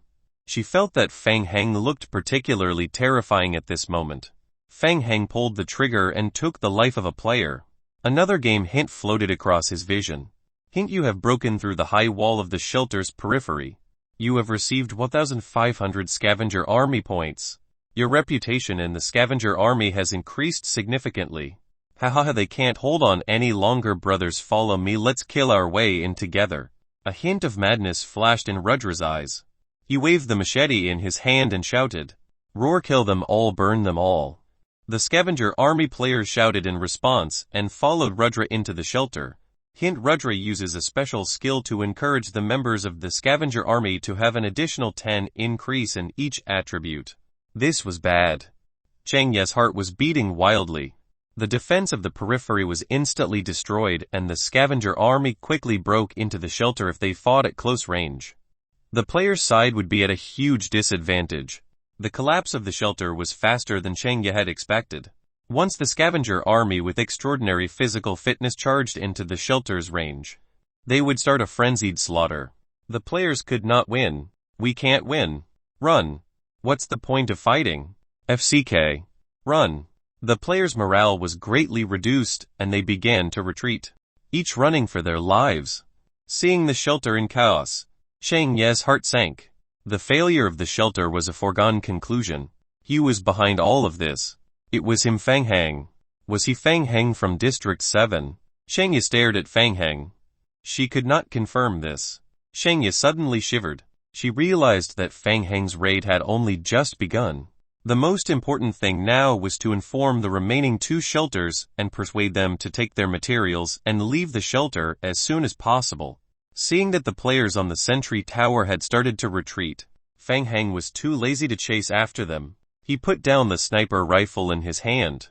Easy, easy, Fang Heng muttered to himself and looked at the game log again. Hint: the branch team you led has successfully destroyed the player's shelter. Based on your contribution rating on this battlefield, you have obtained the highest level. This level evaluation. Hint: due to your outstanding performance, your favorability rating with Rudra has increased slightly. You have received partial recognition from the Scavenger Army's branch team. Your reputation in the Scavenger Army has increased significantly. Your control over the team has increased. Hint: you can choose to complete this raid and immediately enter the clearing state. You can also choose to continue to raid the next shelter as a target. The rewards for the next stage of the raid will accumulate and stack in the final clearing state. Of course. Continue. Fang Heng reached out his hand and tapped on continue. Since he was already here, he had to get another score. The NPCs who had taken the divine potion were shockingly strong. These were the effects of the divine potion. It would be great if the negative effects of the divine potion could be eliminated. Fang Heng was thinking in his heart. He wanted to earn more points so that he could exchange for a few more bottles of divine potion. Other than giving them to the Dark Knights in exchange for the first-generation meteorite, he would bring the rest back to Qiu Yaokang for research. After destroying the shelter, Rudra led his team to light a fire in the shelter and burn it down. Soon, the entire shelter was engulfed in a sea of fire. The Scavenger Army's NPCs laughed wildly and destroyed the shelter wantonly to vent their inner brutality. Such a waste. Looking at the raging fire ahead, Fang Heng curled his lips and thought that these people's brains were most likely damaged by the potions. If he were to let his zombie clones search the shelter's remains carefully, they would be able to collect a lot of weapons and equipment. These were all things that could be exchanged for points. He walked into the midst of the NPC survivors who were venting their anger and partying. The team control effect of the mission was quite obvious. When the NPCs saw Fang Heng, they calmed down a little and stopped partying. Guys, it's not time to party yet. It's just the beginning. There are still 2 shelters waiting for us to raid. Let's go, the next shelter is our target. Chapter 348 Powerful Potion. Chapter 348 Powerful Potion. Hearing what Fang Heng said, the high-spirited Scavenger Army's NPCs roared again. Next. Crush them. The Scavenger Army's NPCs got on their motorcycles again and followed Fang Heng's minivan, ready to attack the next target shelter with Fang Heng. Fang Heng had just gotten on the minivan, and before he could set off, Chengya pushed open the door on the other side and sat in the passenger seat. Fang Heng, we need to talk. Let's talk along the way. I'm in a hurry. Chengya gritted her teeth and said, well, set off in 10 minutes. I've contacted the upper management of the remaining 2 players' shelter. They need 15 minutes to evacuate. When the time comes, we can directly attack the unguarded shelter and easily complete the mission. There won't be any casualties. You're from the Federation. Chengya nodded and admitted her identity. She could not hide it. Only the Federation had the ability and willingness to persuade the 2 guilds to evacuate in such a short time. Alright. Well, give them 10 minutes. Chengya heaved a sigh of relief. It did not take much effort to convince these guilds to give up on the shelter. The Federation directly transmitted the video that Chengya had just recorded to the higher-ups of the 2 shelter companies. The higher-ups of the companies immediately expressed that they would retreat immediately. They would let go when they should. It would be really stupid to forcefully stay there and die with the shelter. Chengya took a deep breath. She turned to Fang Heng and asked, Fang Heng, are you from District 8? Fang Heng from the prison. Fang Heng also looked at Chengya. He knew that the Federation had gotten a lot of information about him from various sources. Because he did not want to expose his identity, Fang Heng still wore a mask. Fang Heng spread his hands and said, if you think so, then I am. Chengya didn't expect to get such an affirmative answer from Fang Heng. In an instant, she instinctively didn't believe what Fang Heng said. Impossible, aren't you in District 8? Why are you here? If you don't believe me, then forget it. Show me your true face. I refuse. You were fine in District 8. Why did you come to District 7? Fang Heng knew very well that openly admitting his identity would only make the other party suspicious. He was just about to say something when the sound of a game hint suddenly rang in his ears. Hint: current book occult guide reading progress has reached 100. You have completed the reading. Hint: you have mastered a skill basic occult. Damn, so fast. He has finished reading occult guide. Fang Heng's heart skipped a beat. He didn't have time to talk nonsense with Chengye anymore. He opened the game log to observe. With the enhancement of the skill efficient reading, the reading speed would be greatly increased. In addition, the zombie clone didn't have the limit of vitality, so it was crazily reading 24 hours a day. The progress of reading books was just like opening cheats. Fang Heng was in a great mood, so he immediately opened the skill familiarization. Skill basic occult level 1. Skill description: basic occult is the foundation of all occult skills. After mastering a skill, you will gain Will 1, Perception 1, and you can learn a branch of occult skills. Skill description: through this skill, you can obtain additional game hints. The information obtained is related to the skill level. Skill description: the skill can be upgraded to level 20 and cannot exceed the current player's level. Player can find other ways to upgrade this skill. It seemed that this skill was just a simple basic prerequisite skill. He probably needed to read more related books to learn related skills. He wasn't afraid. There were at least dozens of books related to occultism in Mo Yung Xiao's study. If he read all of them, he would probably get a few related skills. Anyway, he had a lot of zombie clones.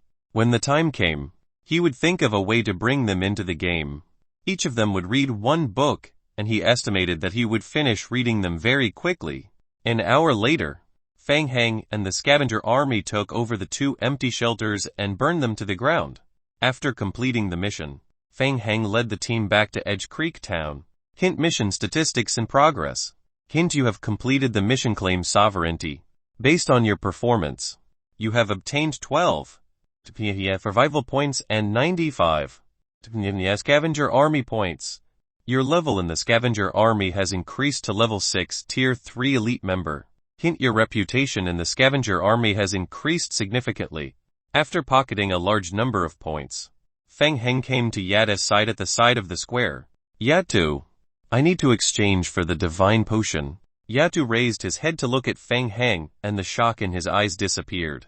Fang Heng, I have never seen anyone get promoted as quickly as you. You have surprised me. Yatu praised him from the bottom of his heart. Then, a row of item exchange lists immediately appeared in front of Fang Heng. After advancing to a tier 3 elite member, there were finally a few more items in the exchange list. Divine Potion Tier 1. Exchanging a bottle of Tier 1 potion required a total of 40 scavenger army points. So expensive. The current points could only buy 4 bottles. Fang Heng raised his head and asked, there are still Tier 2 potions? Of course. You need to increase your level to get higher level potions. Believe me, they are definitely worth it. The agreement between him and AI Lei did not specify the potion level. I need to buy 4 bottles of Tier 1 potions. These are your potions. Take it well. Hint: you have spent 160 scavenger army points to exchange for the divine potion Tier 14. The potion can improve your body's function.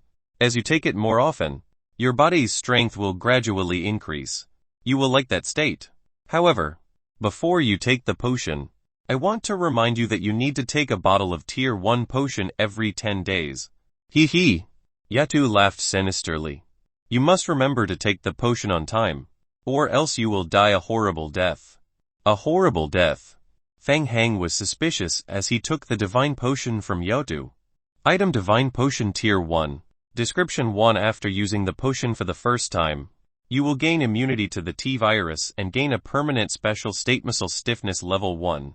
Under this state, the player's basic strength will be increased by 10 and basic strength will be increased by 5.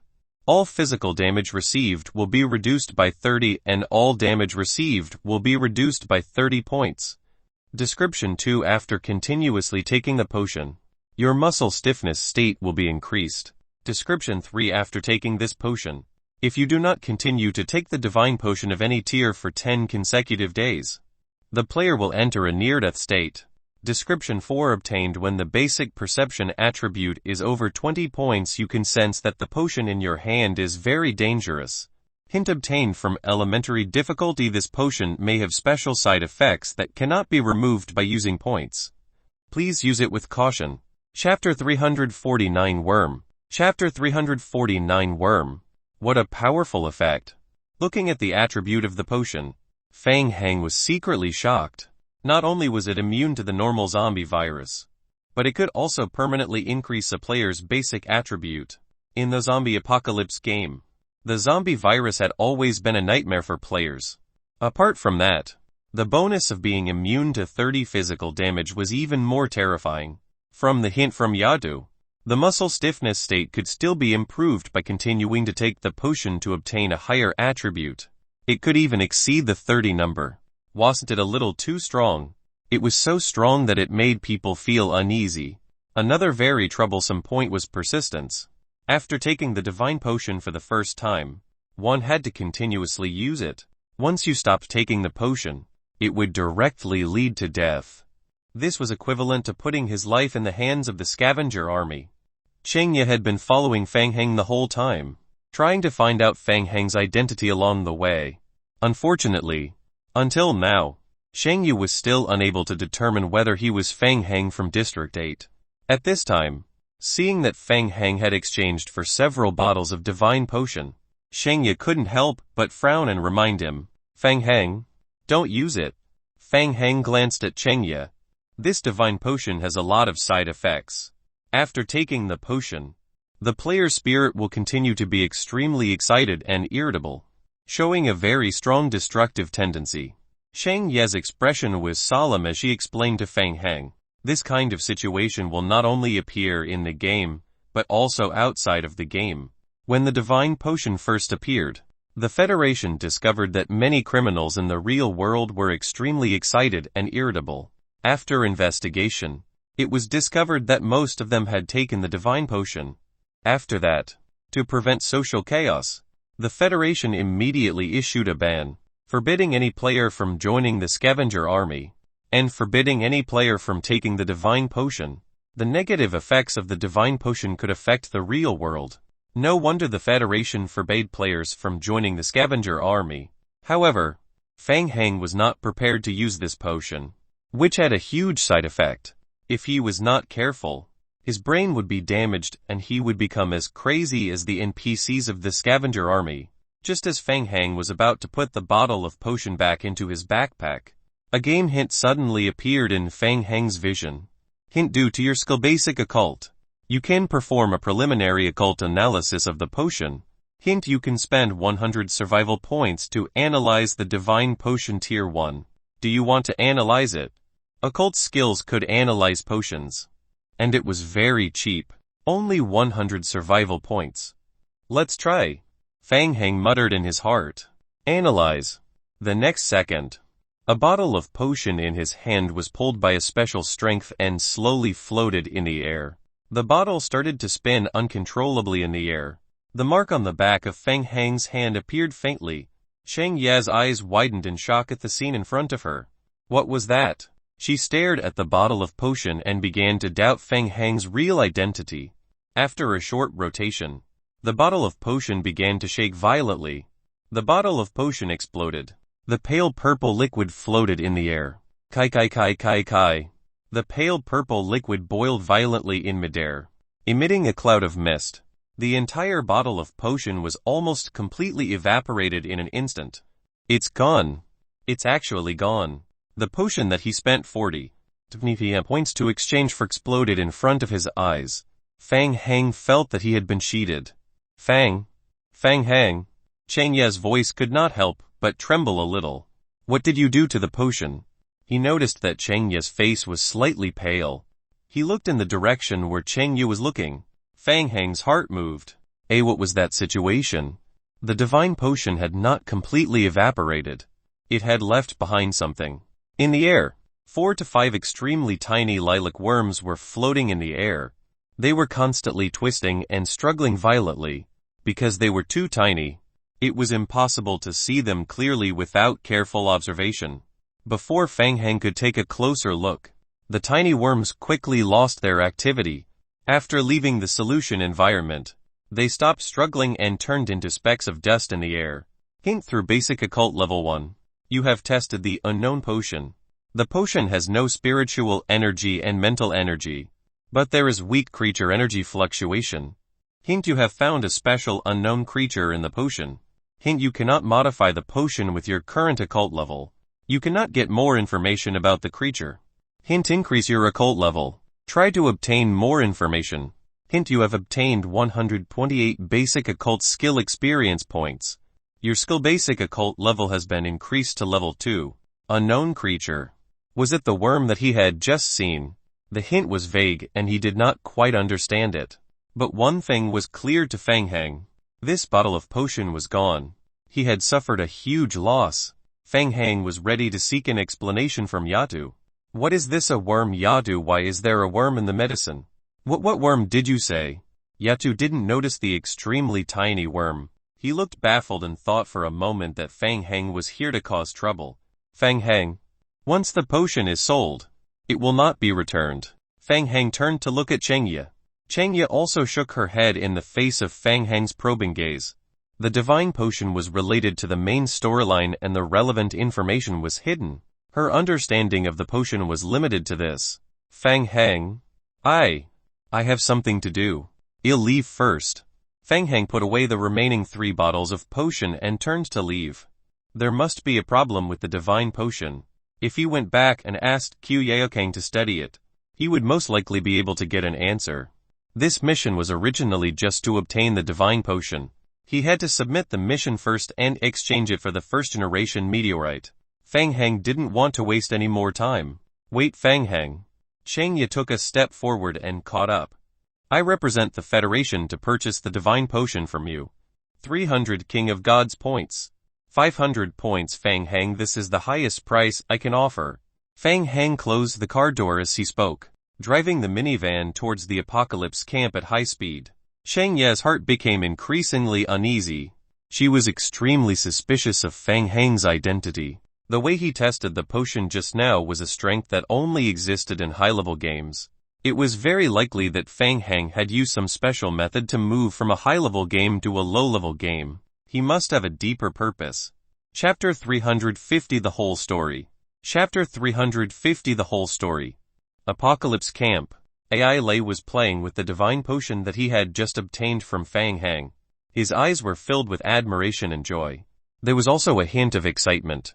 Oh ho, amazing Fang Heng, you're amazing. I'm starting to believe in the parallel world that you're talking about.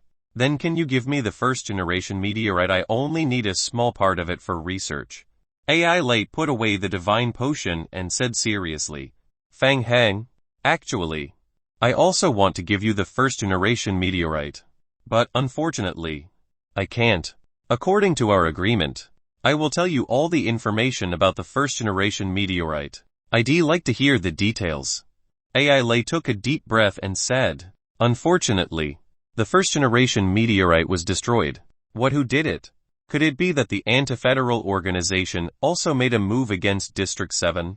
To be more precise, it was due to an accident. After obtaining the first generation meteorite, we immediately began to research the first generation meteorite. During the research process, a few researchers experienced mild dizziness, nausea and other symptoms. We immediately carried out a full body check on the researchers, but there was no anomaly, so we temporarily isolated them. A few days later, we noticed that the research report submitted by Cook Barn, the research director of the first generation meteorite research experiment, had a lot of problems. After further investigation, we realized that Cook Barn's mental state was abnormal and unstable. To be more precise, he went crazy. Just as we were about to temporarily control him, an explosion was triggered in Cook Barn's laboratory.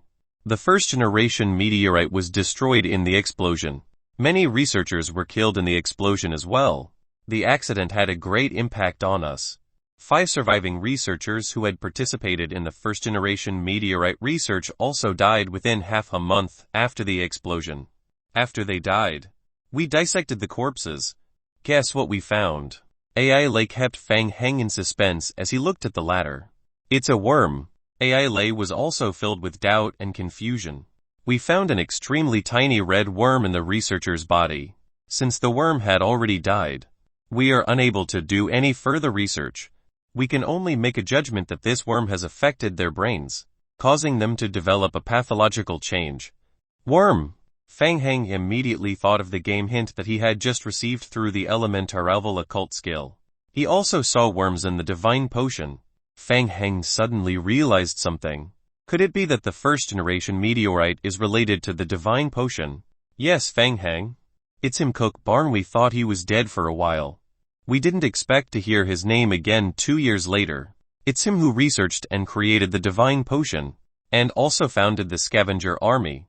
I think everything that happened to the scavenger army is related to the meteorite. But, unfortunately, the meteorite was destroyed. We, the Dark Knights, are also responsible for what happened. Fang Heng's heart sank when he heard that. It seemed that this was the progress of the follow-up main storyline mission in District 7. He had unconsciously obtained the information of the later main storyline mission.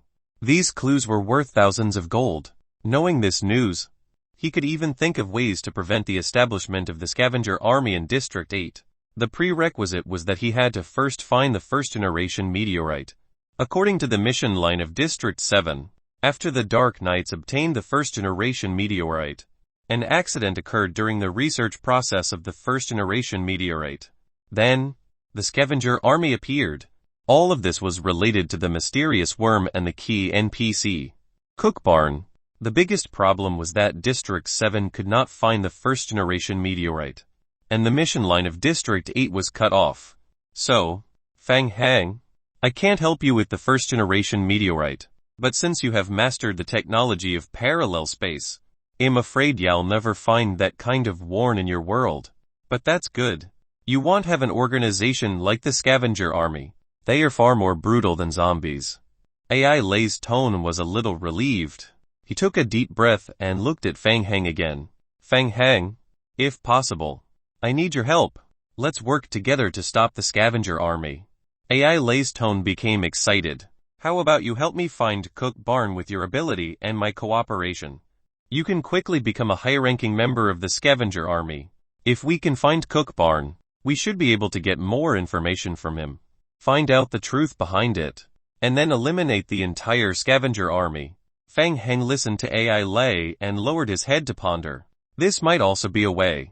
What if he could get other information from Cook Barn and bypass the first-generation meteorite? But it would take too long, and the success rate was not high. Even if the final truth was out, without the first-generation meteorite, the chances of the District 8 mission being stuck were still high. It was better to bring the divine potion back to the shelter to study it. What if there was a low chance that the divine potion could trigger a follow-up mission? After making up his mind, Fang Heng was about to refuse when a game hint suddenly appeared on his retina. Hint player has submitted the divine potion to the Dark Knights. You have received 50 King of Gods points. You have received 5,000 survival points. Favorability rating with AI Lay has increased significantly. Hint checking confirming that District 7 is in a competitive state, confirming that the player is an elementary player, confirming that the player has the right to compete for District 7's main storyline mission. Hint unifying the information. Hint player has obtained 2,500 main storyline mission contribution points. District 7 player has triggered the next main storyline mission. District 7 AI Lay's plan. Hint player's main storyline mission contribution points in each game world will be calculated separately. Hint the current main storyline mission progress of Zombie Apocalypse. District 7 world has reached 76. 78. The contribution ranking has been opened. Hint current player's main storyline mission contribution points 2,500. Current District 7 contribution ranking 39. Hint player can check the District 7 main storyline mission contribution rank. After completing all the main storyline missions, the player with the highest contribution will receive the current world. Hint player who is not in the top 10 can choose to hide the name on the leaderboard. Hint player, do you want to hide your name? District 7's main storyline mission. He can participate in a competition of Server 7 at the same time. He immediately opened the leaderboard to check. The player ranked first only had 98 contribution points. Maybe, not maybe, but there was a chance to get it. Fang Heng was a little tempted. Belonging was a good thing. If there was a chance, it would also be good to get the ownership of Server 7. It's never too much to obtain the ultimate ownership of the game. Chapter 351 Planning. Chapter 351 Planning. Fang Heng, what do you think? The words were on the tip of his tongue, but just as he was about to reject him, Fang Heng immediately changed his words and spoke righteously. Of course. AI Lei. Whether it's the parallel world or here, our goals are the same. Bring peace back to this world and rebuild our home. You're right. Fang Heng. AI Lei excitedly slammed the table and turned to shout at the apocalypse merchant beside him. Hawk, give me 2 boxes of beer. Gulp, gulp, gulp. AI Lei gulped down a bottle of beer and passed another bottle to Fang Heng. Fang Heng, if you need anything, feel free to contact me. We'll save these 2 damned worlds together. Looking at the beer AI Lei handed over, Fang Heng used his fingers to open the bottle cap. Hint, your favorability rating with AI Lei has increased significantly. Hint, you have accepted the next tier for the main storyline mission AI Lei's plan. Mission name AI Lei's plan. Mission description, follow AI Lei's plan. You need to increase your level in the scavenger army as soon as possible to meet with Cook Barn. Mission requirements, increase the player's scavenger army level to level 10. Mission reward, main storyline contribution. Survival points. King of Gods points. After discussing some details with AI Lei, Fang Heng returned to the shelter. Seeing that the 48-hour parallel world teleportation time was about to end, Fang Heng went offline again and brought the occult guide back to the real world. Then, he emptied his backpack. Finally, he put the divine potion that he had painstakingly obtained into the warp backpack slot. Fortunately, the item in the warp backpack slot could be stacked. Fang Heng heaved a sigh of relief, took 2 bottles of divine potion and waited for his return home. The 48-hour time limit ended, and Fang Heng was forcefully pulled back to District 8 in an instant. Hint, you have been pulled by a special spatial strength. You have returned to District 8. In the entire basement hall, dozens of research personnel were waiting for Fang Heng's return. This was the first time in history that parallel world teleportation had been carried out. You seem to be in good condition. Victor waved at Fang Heng. How does it feel to be in a parallel world, Fang Heng? The researcher looked at Fang Heng, waiting for him to give a speech. Not bad. The teleportation was successful. I went to that parallel universe. As soon as he finished speaking, the entire basement burst into cheers. Hint, the first parallel time travel has been completed. The morale of the survivors in your shelter has been greatly increased. The research speed has been increased by 72 hours and the loyalty of all survivors in the shelter has been slightly increased. David of the Dark Knights was also very concerned about Fang Heng's trip. He and a few Dark Knights researchers had been staying here for the past 2 days, waiting for Fang Heng's return. Fang Heng, congratulations, David asked. What about the first generation meteorite? Did you get the first generation meteorite from the parallel world? The first generation meteorite is a little troublesome. Fang Heng rubbed his neck and explained. The first generation meteorite from the parallel world was also destroyed. Mo Jiawei's mouth was wide open. It can't be. District 7 was also scammed. That's not true. They've already researched the first generation meteorite. The main storyline mission has also continued. Fang Heng roughly sorted out the things that had happened in District 7 and roughly told them about it. Everyone, including David from the Dark Knights, had grave expressions on their faces when they heard this. Mo Jiawei also didn't recover from his senses for a long time. He thought to himself, good guy. You went to District 7 once and even took down the main storyline mission of District 7. Our District 8 hasn't been settled yet. Does this count as having one's feet in 2 boats? Isn't your step a little too big? Oh right. This is the divine potion that I managed to obtain from the parallel world. We can study it. I wondered if it can replace the first generation meteorite for analysis. Qiu Yakang had been very interested in Fang Heng's divine potion. He walks to Fang Heng's side, took the potion and observed it in his hand. I will immediately conduct a sample analysis. Be careful of the purple worm inside. David was also very curious about the first-generation meteorite. He nodded and said, Mr. Q, if you don't mind, can we get our people to help you speed up the analysis and research? The experiment must be led by me. David smiled gently and said, Of course. I'll listen to Mr. Q's arrangements. All right, follow me. With another new research item, Qiu Yaokang was unusually excited. He immediately returned to the laboratory with the potion and a group of researchers. When most of the researchers and the group of Dark Knights were teleported to the hall again, Mo Jiawei walked up. He whispered into Fang Hang's ear. Fang Hang, has the mission been triggered? Fang Hang shook his head and was a little disappointed. Judging from David's look, I don't think we can get the first-generation meteorite. Nor can we trigger the next mission. What are we going to do next? Don't tell me you want to change your target and go to District 7. No. Let's put District 7 aside for now. We still have to think of a way to find the first-generation meteorite. Fang Heng felt that District 8 was the foundation, so he had to get his hands on it first before considering the rest. Mo Jiawei agreed. I think so too. So, let's try our luck on the other server. Yes. Speaking of which, I just thought of a good idea. Mo Jiawei's eyes lit up. You have an idea? Yes. I just found a good thing. As Fang Heng spoke, he took out a 12-sided die from his pocket and placed it in his palm. Mo Jiawei looked baffled. Fang Heng patted Mo Jiawei on the shoulder. Come, throw a sieve. No way. Fang Heng, just treat it as a game. There's no other hint anyway. Let's try our luck on a random server. Mo Jiawei had a bitter expression on his face. He took the sieve and shook it casually. 5 points. District 5. When they saw the number, both of them fell silent at the same time. Fang Heng suddenly recalled the message that Old Black had left for him not long ago. District 5. Now that he thought about it, could this be a hint that Old Black had left for him? After all, Old Black knew that he had already obtained Victor. Old Black was good at intelligence analysis, so he should be able to analyze that he had already obtained the space-tearing device. Fang Heng's eyes narrowed.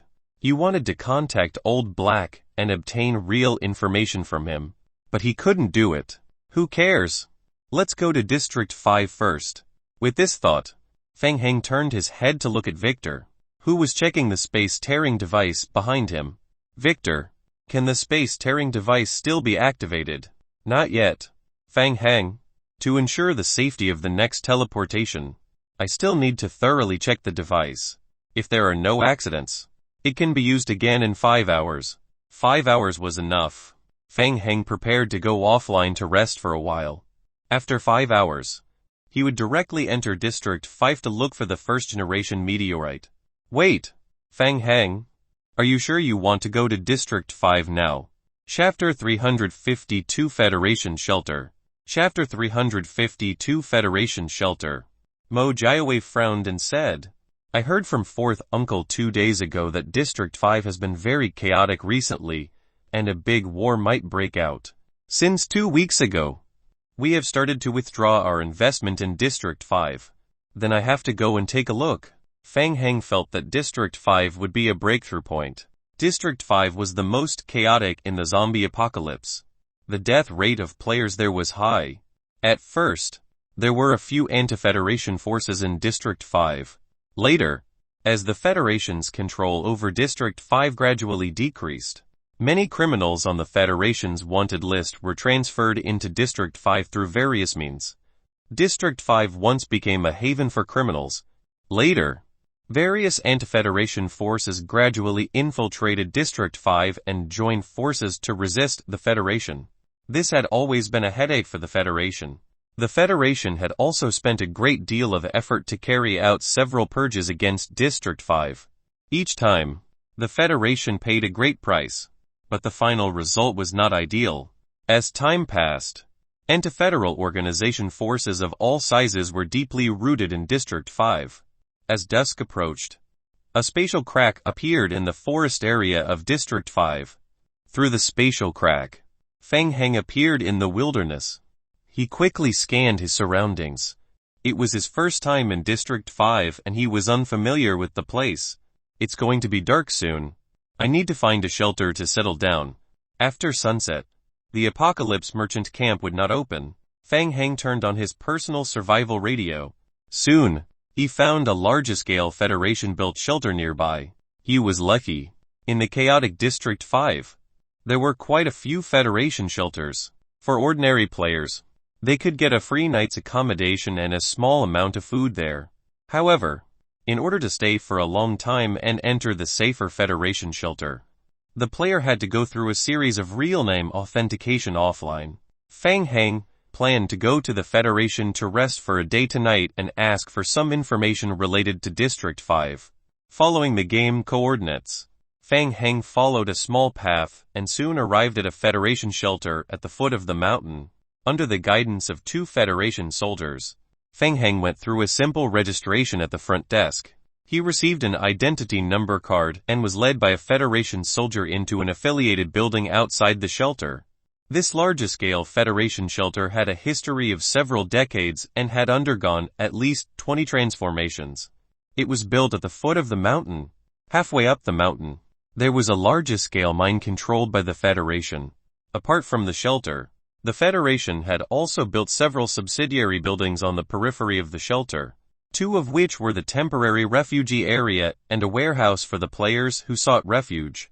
In order to ensure the safety of the shelter, a player like Fang Heng, who only had basic information registered, could only temporarily stay in the temporary refugee area outside the shelter. Fang Heng looked at the Federation shelter in the distance and nodded in his heart. The overall defense of the Federation shelter was much stronger than that of District 8 and District 7. There were hundreds of automatic turrets visible to the naked eye. Fang Heng felt that even with his own zombie team, it would be difficult to break through the shelter in a short time. However, it would be different if it dragged on for a long time. His own zombie clones could resurrect indefinitely, so it was likely that he could torture the shelter to death. Soon, the Federation soldier led Fang Heng into a small hut with many people in it. All right, you can stay here tonight.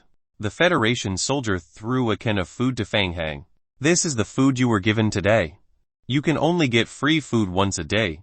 Eat it sparingly. You won't starve to death. Also, the inner area of the shelter is not open to you at the moment. Don't go near it. There is a sleeping pod in the shelter. After entering the sleeping pod, you can be guaranteed to log in once a month and not be affected by satiety. The current fee for the sleeping pod is 50 Federation coins a month. If there is a need, you need to go through the identity verification process offline in advance. Do I make myself clear? Fang Heng nodded, indicating that he understood. The sleeping pod of the Federation was the game method chosen by the vast majority of ordinary players. After entering the sleeping pod, the player only needed to log in once a month and would not be affected by satiety. The prerequisite was that the player needed to satisfy the game's designated login time and had enough Federation coins to rent the sleeping pod. Wait a moment. Is there an apocalypse merchant camp nearby? What are you going to do there? The Federation soldier looked at Fang Heng in surprise.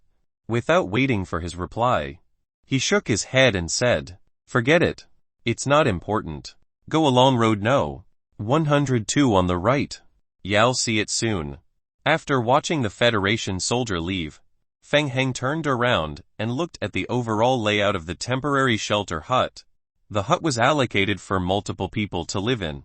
There were a few simple beds in the corners, and a few players were sitting around and whispering to each other.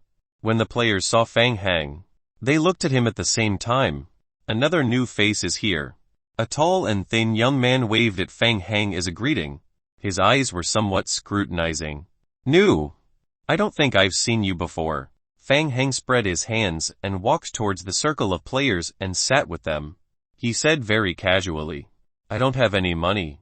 I was chased out by other shelters. I came here to try my luck with the Federation. TCH. Don't even think about it. The people of the Federation won't give us civilians a way out. Those hypocrites who talk about freedom and equality. But they won't even give us shelter." Fang Heng had been in the Federation's refugee area when he was at his most down and out. He knew these people very well. In reality, they were all poor or unemployed people. They couldn't afford to spend 50 Federation coins a month to rent a sleeping pod. Some of them were black account holders with criminal records. Or because of some special reasons. They didn't pass the Federation's real name certification test and couldn't enter the shelter to live. The few of them chatted all over the place, venting their dissatisfaction with the Federation.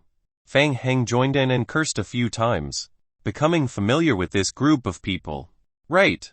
Have you heard of meteorites? After getting familiar with them, Fang Heng tried to sniff out the topics related to meteorites. Meteorites, what are those rare ores? You should be talking about the meteorite technology group. Aren't they all dead? Without any surprise, these people were all dumbfounded when they heard about meteorites and gave some invalid information. Fang Heng was not disappointed. He had expected this. Fang Heng planned to rest here for the night. One night was enough for all the zombie clones to resurrect, and then create a batch of proliferators. After all, District 5 was an old district that had been open for decades, and there were even players above level 10 in it. The danger level was much higher than in District 7 and District 8. One might encounter a person along the way who could pull out a shotgun and shoot him. With a zombie team, he would have an extra layer of protection. The next day, he would head to the Apocalypse merchant camp to look for the Dark Knights and find out about the first-generation meteorite from them. Chapter 353 Stealing Ores. Chapter 353 Stealing Ores. After cursing the Federation with the refugee players for a while, Fang Heng decided to just leave a simple bet on the spot. He was going to get some books to read in the game. Fang Heng went online and offline every 20 minutes and returned to Mo Yongxiao's study in the backyard. He casually flipped through a book related to occultism and put it into his warp backpack slot. He was not tired of it and brought it into the game time and time again. Mr. Fang Heng, you are. It was not until the 10th time that Mr. Sun, the housekeeper's assistant in the villa, finally could not hold it in anymore. He watched Fang Heng go back and forth in Mo Yongxiao's study. Mr. Sun was a little confused. This was too strange. The ancestors of the Mo family had set a rule that the books in the study could be borrowed, but they could not be taken out of the study. Mr. Sun also did not sense the existence of the books from Fang Heng. Ha ha ha. It's nothing. It's my habit. I like to walk around more when my heart is not calm. Fang Heng was wearing a short-sleeved shirt. Mr. Sun could see through it at a glance if he was hiding any books on his body. Mr. Sun could only shake his head, secretly saying that he could not understand the young people of today. At the Federation's zombie apocalypse, District 5 United Front headquarters, the lights were bright. The atmosphere in the combat conference room was heavy. The commander of the United Front, Cayenne Yuan, who was wearing a military uniform, sat on a chair and rubbed his temples. 4 hours ago, the spatial rift sensing device in District 5 detected a high-intensity spatial fluctuation. Cayenne Yuan immediately called for an emergency combat conference. The door was pushed open and a Federation soldier entered in a hurry.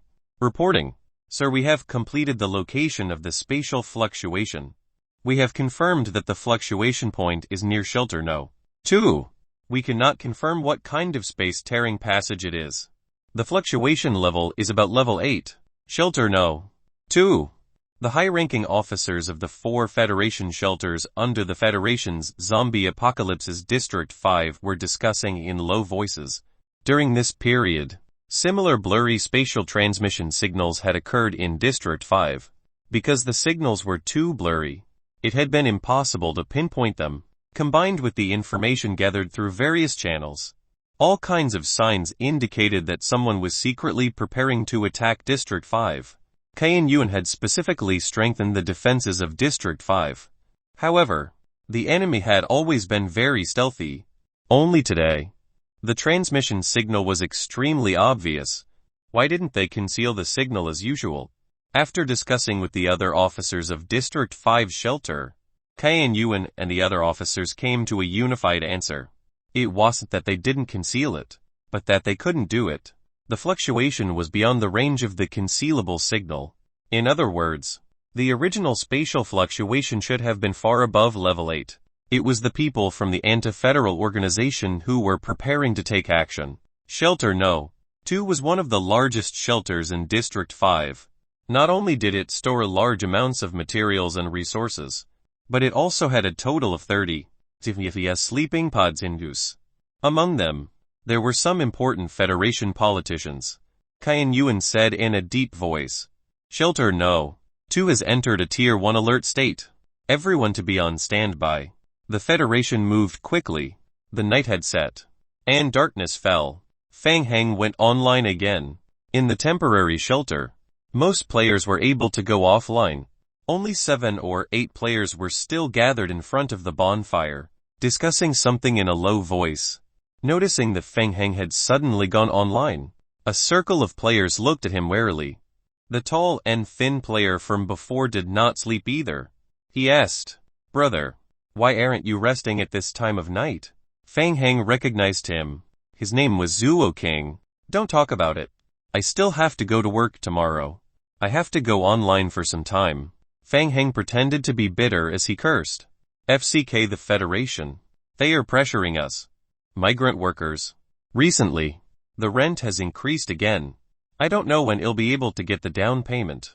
When everyone heard this, the vigilance in their eyes lessened a little and they began to curse the Federation. Similar situations were common in the game. The game had the protection of the Federation. Players could get free food as the bare minimum for survival, but they couldn't use the sleeping pods for free. Therefore, many low-level players would choose to work during the day and enter the game at night. They would directly rest in the game, and at the same time, they could kill time. Even though doing this would make them feel tired when they went offline the next day, at least it would not delay their work. Fang Heng chatted with the others, then opened the game log and glanced at it. There were less than 10 minutes left and the zombie clones were about to resurrect. Fang Heng did not want to attract attention, so he prepared to run outside and find a hidden place to summon the zombie team. No, it's too stuffy here. I have to go out for a walk. Fang Heng stood up and walked toward the door. A player said, It's late. It's not safe outside. Better not to go out. It's okay. He'll just wander around the area. Fang Heng pushed the door open and walked out of the temporary shelter. The players sitting in front of the bonfire looked at each other. He'll handle it. Zuo King stood up and chased after Fang Heng who had walked out of the hut.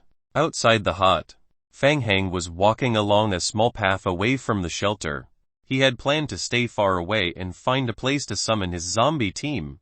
At the same time, he could also explore the way. Suddenly, he raised his head and noticed something. At night, the visibility outside was not high. However, through the night vision skill of the vampire bloodline, Fang Heng still noticed a group of players walking down the mountain. Fang Heng narrowed his eyes and carefully sized up the group of players. From the mining area above, there were a few players working together to push the boxes from a certain distance.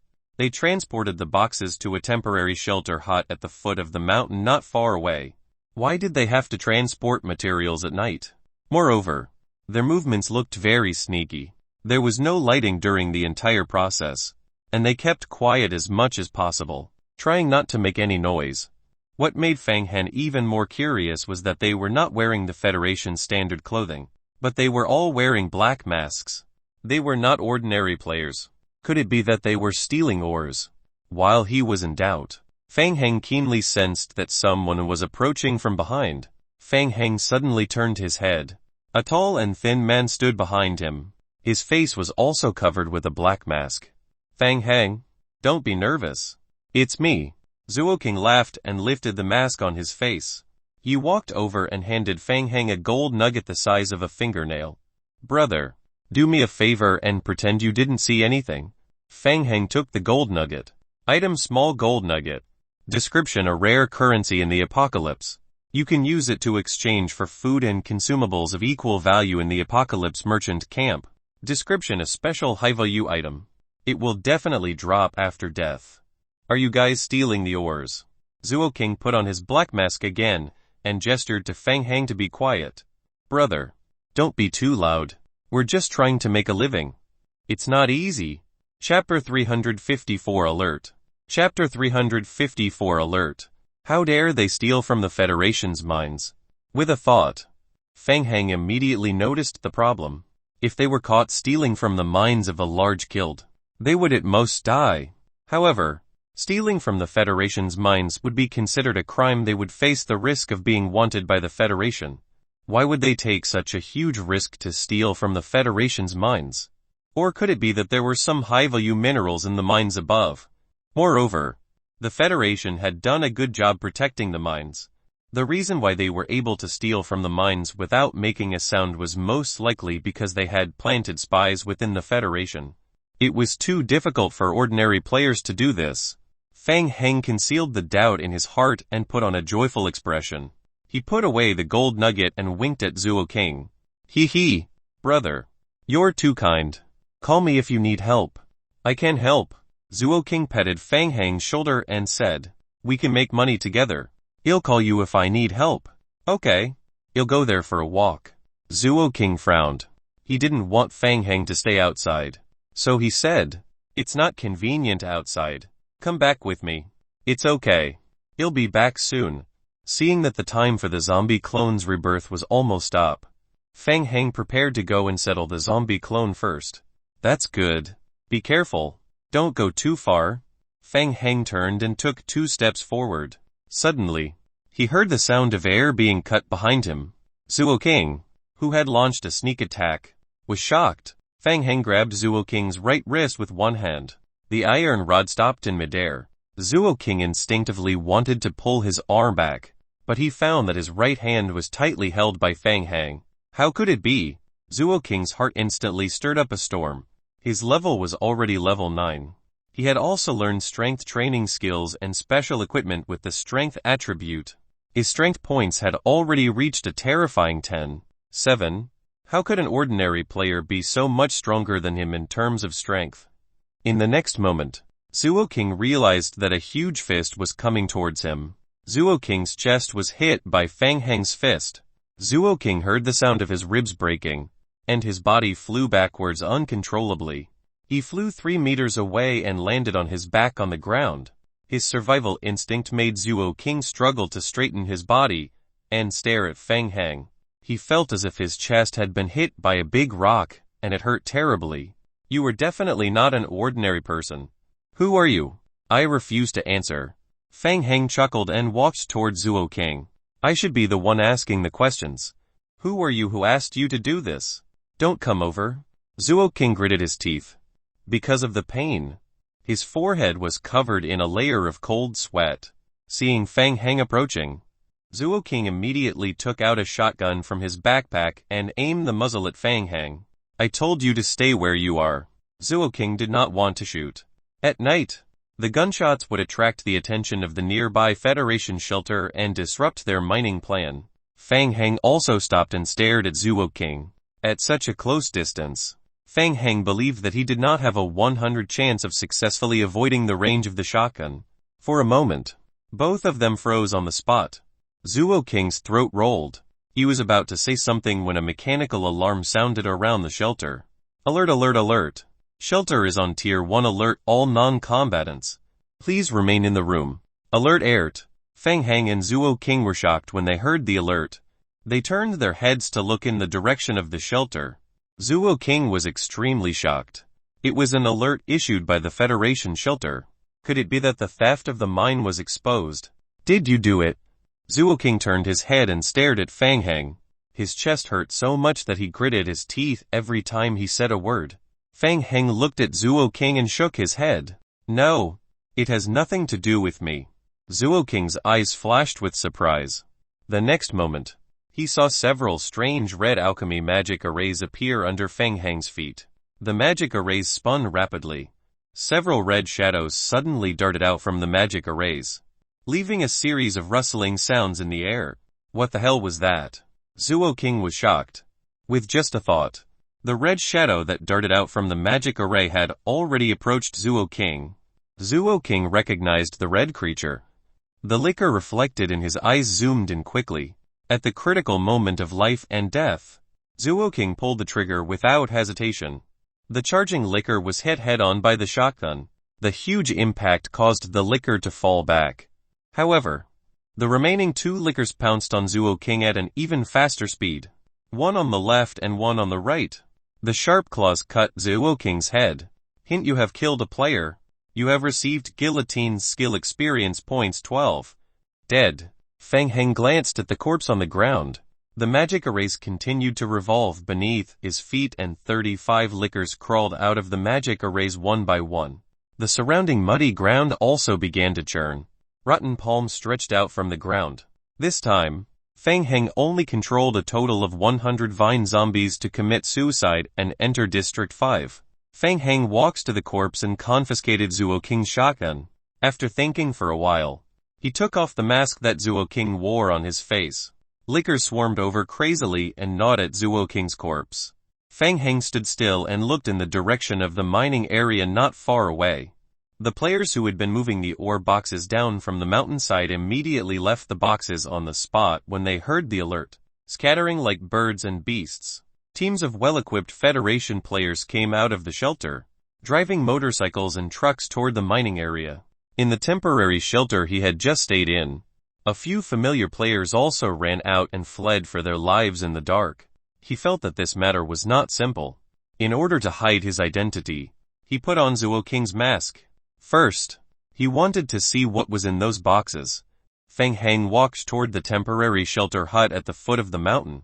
When he arrived in front of the hut, Feng Heng found that the door of the hut was locked by a chain. To save time, Feng Heng aimed the shotgun at the wooden door around the chain. With a few gunshots, the shotgun blew a hole in the wooden door. Feng Heng raised his fist and smashed the door into pieces. There were more than 10 boxes in the room. Feng Heng walked to one of the boxes. He opened the box and a faint blue light shone out. Feng Heng's eyes narrowed into slits. The crystal was emitting a faint blue light. Blue crystal raw ore. Feng Heng's heart skipped a beat. He picked up a crystal and examined it. Item: blue crystal raw ore. Level normal. Description: a special ore that contains powerful energy. It seems to require special smelting to activate this energy. Is it really blue crystal raw ore? Feng Heng exclaimed in surprise. The box was actually full of blue crystal raw ores.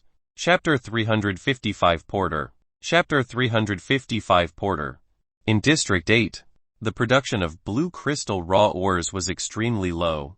There was a large amount of blue crystal raw ores in this place. Zuo King and the others were trying to steal the Federation's blue crystal raw ores. Just as Feng Heng was puzzled, a game hint flashed across his vision. Hint: due to your skill Basic Occult Level 2, you can perform a preliminary occult analysis of the blue crystal raw ore. Hint: you can spend 100 survival points to analyze the blue crystal raw ore normal. Do you want to analyze it? Again. D a minute. He had already been cheated of the divine potion last time, and now they want to cheat him again. Feng Heng decided to ignore it first and waved his hand. The ore was put into his backpack. About a third of the blue crystal ores in the box were swept away in an instant. According to the game's settings, although the same type of ore only occupied a single backpack slot, if the weight bearing of the ore in the player's backpack exceeded a certain limit, the player would receive an additional weight-bearing penalty of more than 10 times. The more you load, the greater the negative penalty effect. Feng Heng had the shelter's super backpack skill and the additional weight-bearing due to his high basic physical strength.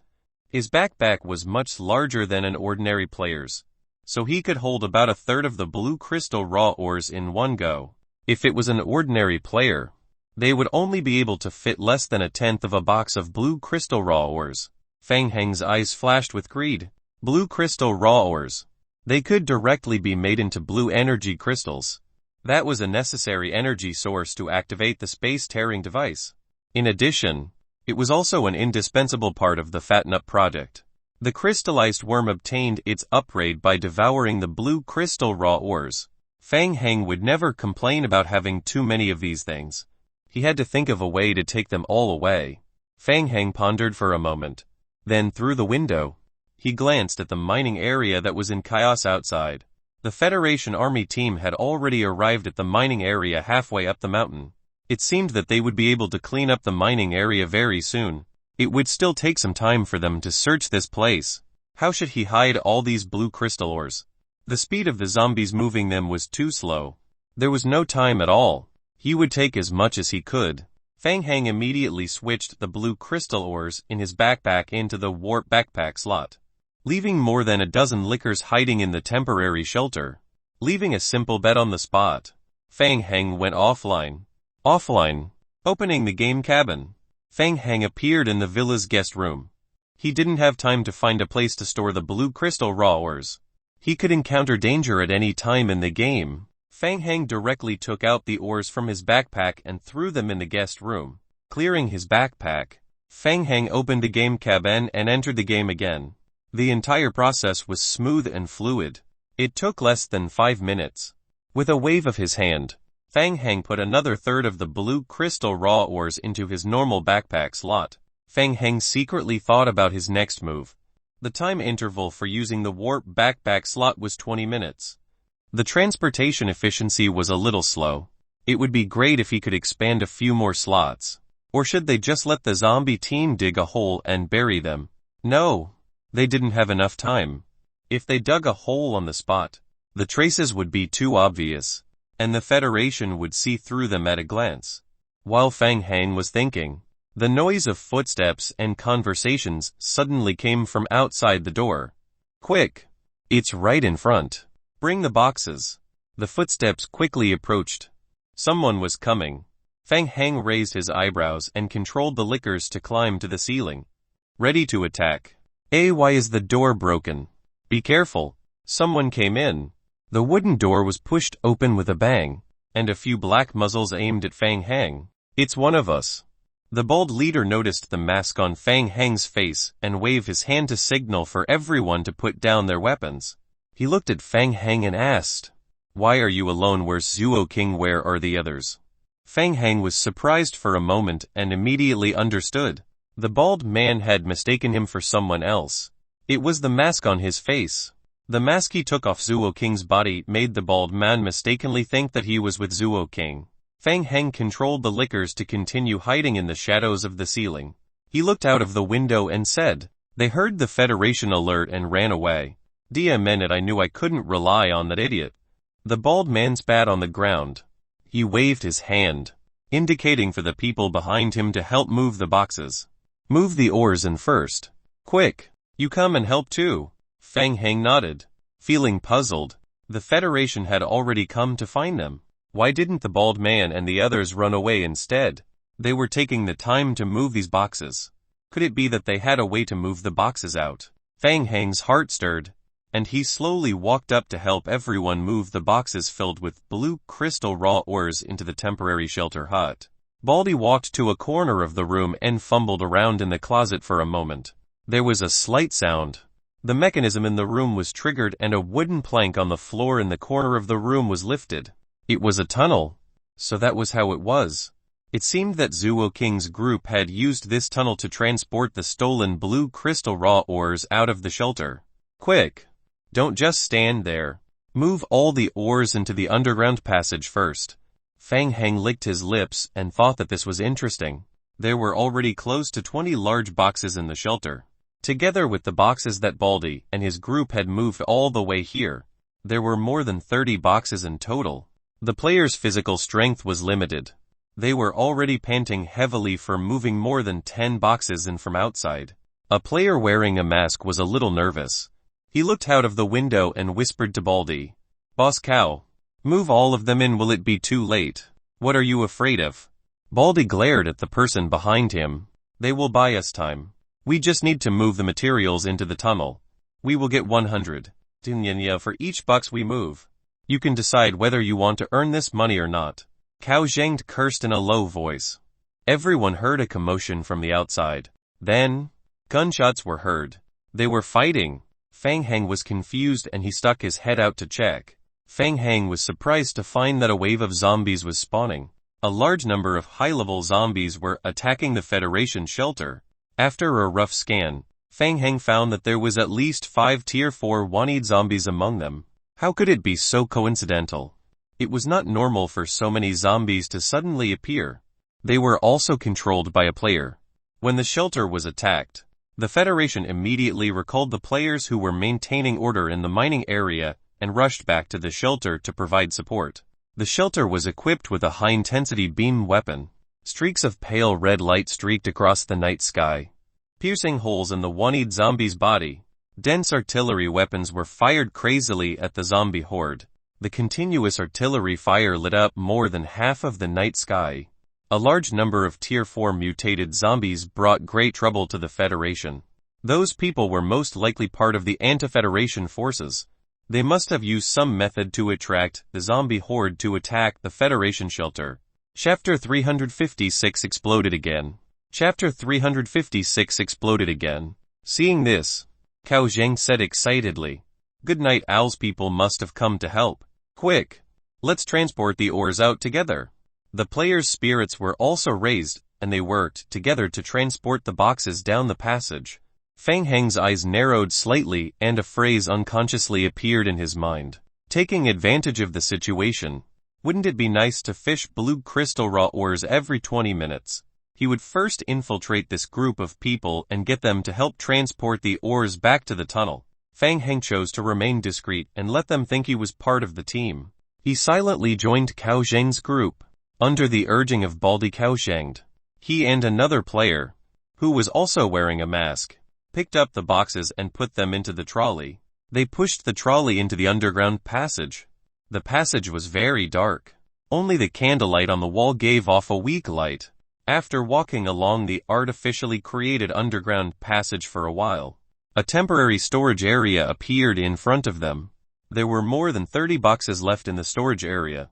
Fang Heng estimated that these boxes should have been transported out tonight and had not been sent out yet. After going back and forth a few times, everyone finally moved all the boxes in the shelter back to the underground storage area. The long-distance transportation exhausted the player's remaining vitality.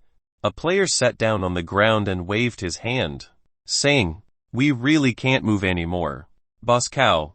Cao Zhang saw that everyone else also sat down with their backs against the boxes to rest, and he knew that he couldn't force them to continue. "Forget it, everyone. Let's rest first." Cao Zhang turned on the survival radio on the spot and contacted the Night Owl organization. He received a reply and then randomly selected a few players. "Kunzi, Agui, Saoki, you guys come with me. The rest of you stay here and look after the boxes. Rest for a while and wait for me to come back." After saying that, Cao Zhang brought the few players that had been selected and quickly left through the passage on the other side. The remaining players sat on the ground one by one and took out some bread to eat, seizing the time they had left to recover their strength. Fang Heng was happy to stay. Tonight was a sleepless night. Just in time, 20 minutes had arrived. Taking advantage of this opportunity, he scooped up another batch of blue crystal raw ores and returned to the real world. The lights in the temporary storage room were very dim. Taking advantage of the fact that no one was paying attention, Fang Heng was preparing to quietly hide away from the players and find an opportunity to go offline on the spot. "Everyone, I'll speak."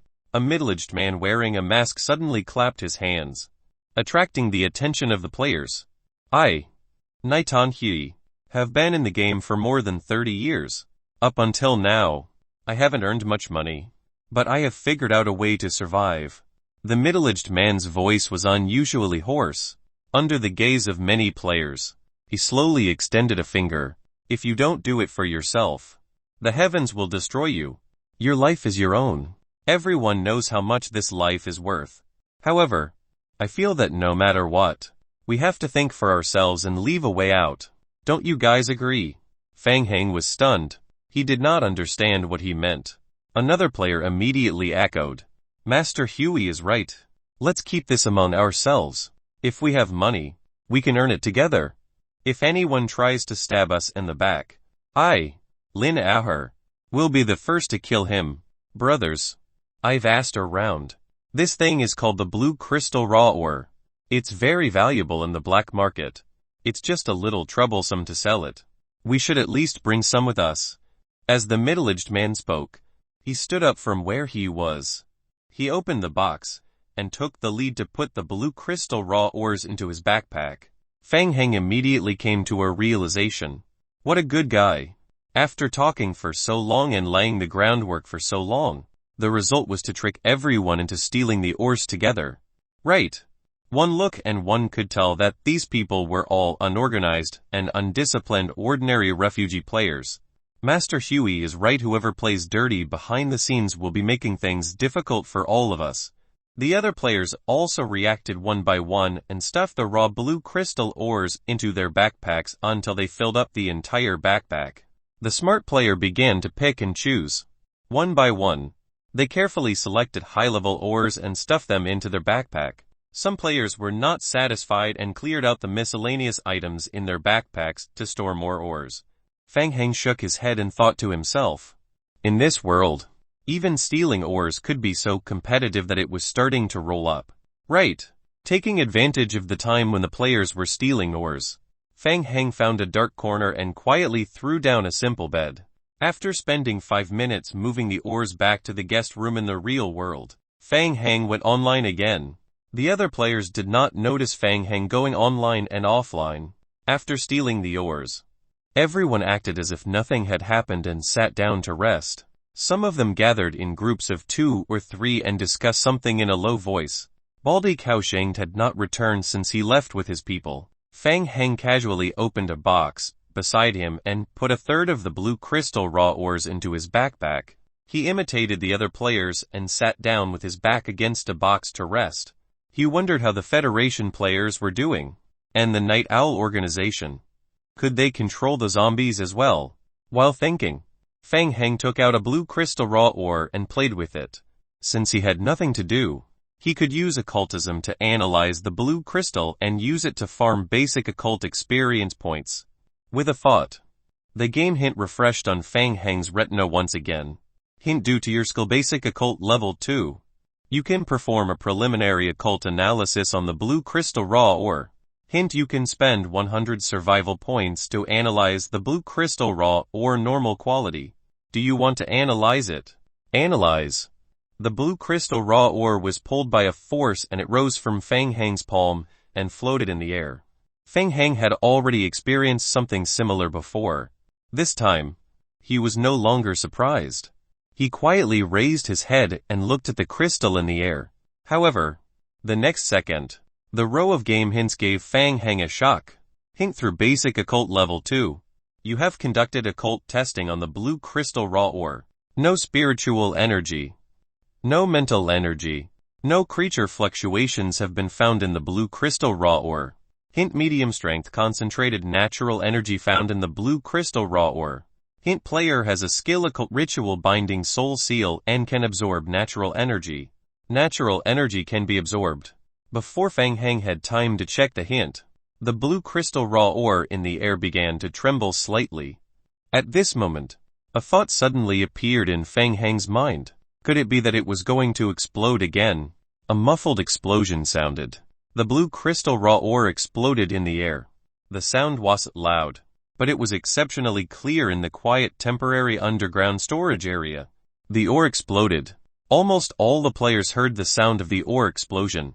They all had strange expressions on their faces as they looked in Fang Heng's direction. Chapter 357 Natural Energy. Chapter 357 Natural Energy. Fang Heng did not notice the gazes of the other players. All his attention was focused on the blue crystal raw ore. After the blue crystal raw ore exploded, it left specks of blue powder in the air.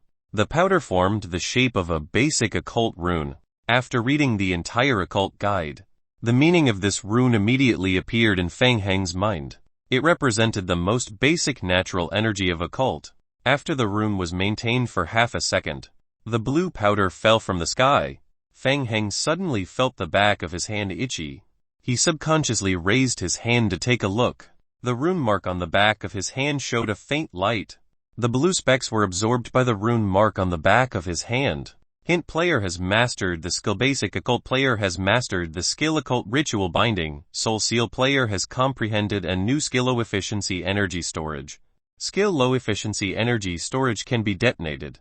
Skill description: one player can absorb various forms of energy through the occult ritual and store the energy in the occult imprint. Current conversion efficiency is extremely low. Conversion efficiency and maximum stored energy upper limit are related to the level of the occult ritual and the level of basic occult.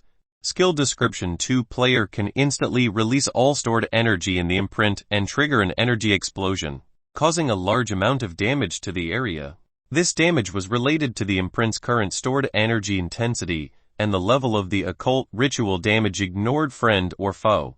If the energy value during the explosion was greater than a certain limit, there was a probability of triggering an energy vortex.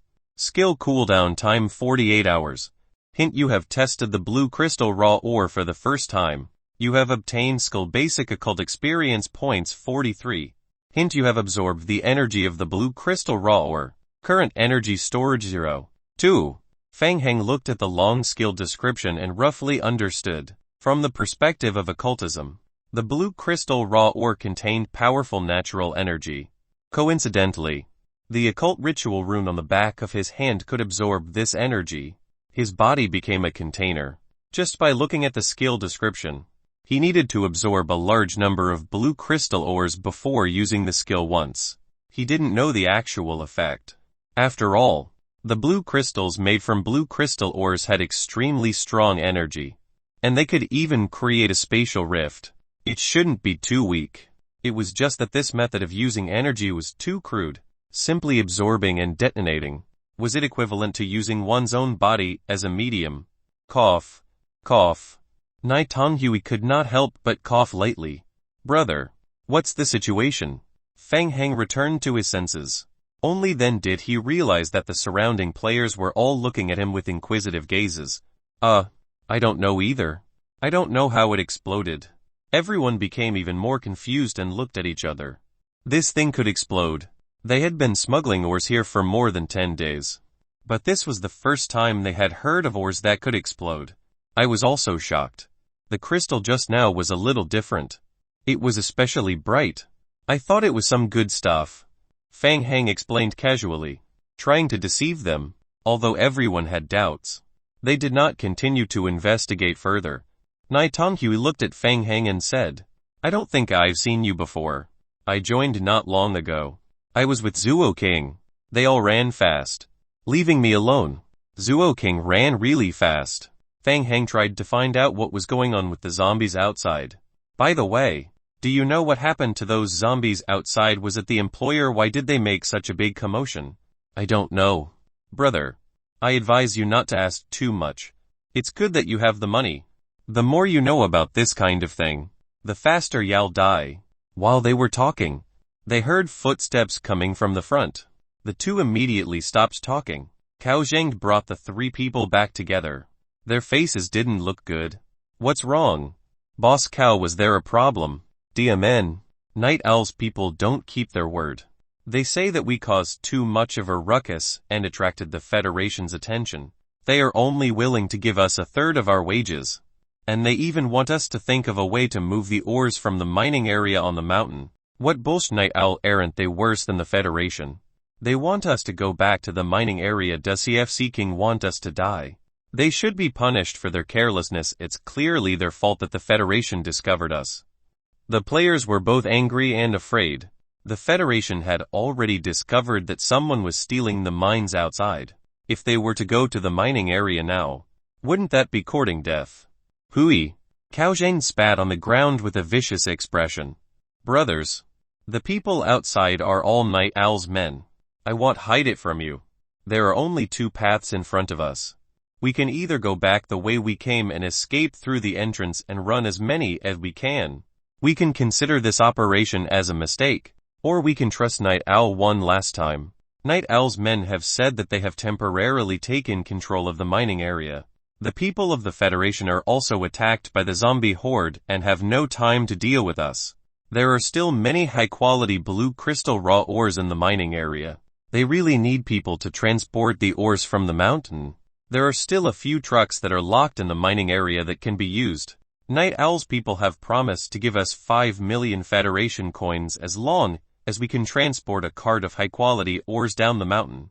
At that time, we will split it with them. Hearing 5 million, everyone's eyes immediately lit up. They had completely forgotten how they had reprimanded Night Owl just now. One cart already had 5 million. What if they could transport a few more carts? After doing this job, They would be able to lie down comfortably for the rest of their lives. They would no longer have to risk their lives. After Cao Zheng said that, he looked around. He saw pairs of hungry eyes. Brothers, what do you say? Let's do it. Of course. Let's do it once. Since we might not be able to escape now, we might as well do it ruthlessly. Don't ask. If anyone asks, well, take him down. Fang Heng looked at the unusually excited players and felt that it was funny. They had been fooled by Night Owl's people for less than a minute. How could they have forgotten about it in the blink of an eye? Why were they still in a hurry to continue working with Night Owl? Weren't they afraid of being tricked again? Cao Zheng nodded. That's fine. The problem now is that a few trucks in the mining area have been locked. Forcefully opening the lock will damage the trucks. Who knows about high-level car maintenance? He thought to himself that this was fine. The ores in the mining area were all high-level blue crystal raw ores. They could head up the mountain and get more high-level goods that he could bring home. When the Federation was almost done fighting, he would directly snatch a mining truck and run away. He didn't care about the fight between Night Owl and the Federation. He wanted to make a profit first. After secretly making up his mind, Fang Heng stood out and said, I know a bit of lock opening skills, talent skill and mechanical maintenance. I can help. Cao Zheng's eyes lit up. You come with me too. When the time comes, I will definitely treat you well and give you an extra sum of money. Chapter 358 Tier 5 Mutated Zombie. Chapter 358 Tier 5 Mutated Zombie. At this moment, the Federation's command hall was bustling with activity. After receiving the warning from the command center of Zombie Apocalypse District 5, the chief commander of the shelter, Lai Dahai, immediately ordered a secret inspection of the entire shelter. Soon, they discovered that someone was secretly stealing ores from the mining area at night. The blue crystal raw ores. Due to some special reasons, District 5 had yet to create a teleportation device, so the usage rate of the blue crystal raw ores was very low. And this blue crystal mine was the largest in the entire District 5. Even in the Zombie Apocalypse server, this blue crystal mine was the largest. This directly caused a lot of blue crystals to be stored in the mine, and they couldn't be used up in a short time. Lai Dahai immediately issued an order to arrest. However, he didn't expect that the anti-Federation forces had infiltrated the mining area and the shelter to such an extent. A large number of zombies attacked the shelter. They had to transfer the soldiers from the mining area back to help protect the shelter, in case the entire shelter was attacked by zombies. Report: we have confirmed that the mastermind of this operation is Sikon Mao. Sikon Mao, N-level wanted man of the Federation. One of the core figures of the Night Owl organization. He has participated in many anti-Federation terrorist operations. He has N-level talent and has undergone N-level talent upgrade. Based on the information we have so far, we believe that Sikon Mao's talent skill is the ability to control some low-level intelligent life forms into a rage state and divert their hatred. This ability is especially effective against zombies, especially in the zombie apocalypse world. Therefore, Sikon Mao has been active in the zombie apocalypse game. Currently, the zombie horde outside the shelter should be under Sikon Mao's special control. Night Owl organization has put some high-level zombies into hibernation in advance. After that, Sikon Mao will wake them up and divert their aggro, so that they can attack our shelter. There are many screaming zombies mixed in the zombie horde. Their special shrieking ability can attract more zombies nearby and cause a small zombie horde in the outside world. As they were talking, a huge black shadow appeared on the screen of the hall. Seeing that shadow, the faces of the people in the command center darkened. It was the giant zombie, a tier 5 mutant giant. Just like his name, the giant zombie was 7 meters tall. There were 3 of them. The giant zombie walked with heavy steps towards the shelter. Night Owl, Lai Dahai whispered. It was difficult for the Federation to put a tier 5 mutated zombie into temporary hibernation, and the Night Owl organization put 3 of them into hibernation at once. Were they putting all their eggs in one basket? However, 3 tier 5 mutated zombies could only bring a heavy blow to the shelter. It was impossible to destroy the shelter. Night Owl should be clear about this. Why did they do this? Lai Dahai frowned. He recalled that someone had been found stealing ores in the mining area. Was it for the blue crystal raw ore? Night Owl's goal was the blue crystal mine. That did not seem right. What did they want the blue crystal mine for? Sir, the giant zombies have entered the attack range. Lai Dahai did not continue thinking about Night Owl. He spoke in a low voice. Confirm authorization. Use Hideer energy beam weapons. Aim at the giant zombies and attack. Do not let them get close to the shelter. Facing the attacks of 3 Tier 5 zombies. The entire command hall was extremely nervous. Halfway up the mountain, in the Federation mining area, Fang Hang was also shocked by the 3 giant zombies at the foot of the mountain. They were both Tier 5 creatures, but the worm creature from before did not look as shocking as the giant zombies. The giant zombies were already taller than the city walls at the periphery of the Federation shelter. The strength of the Federation shelter was not to be underestimated. More than 20 high-energy light cannon turrets fired continuously. The giant zombies were unable to get any closer. Brother, how is it can it work? Cao Zhengde was anxious and could not help but urge. Fang Heng looked away from the distance and continued to fiddle with the wire in his hand. It's not a big problem. I can pry it open, but the success rate is not high. I still have to try a few more times.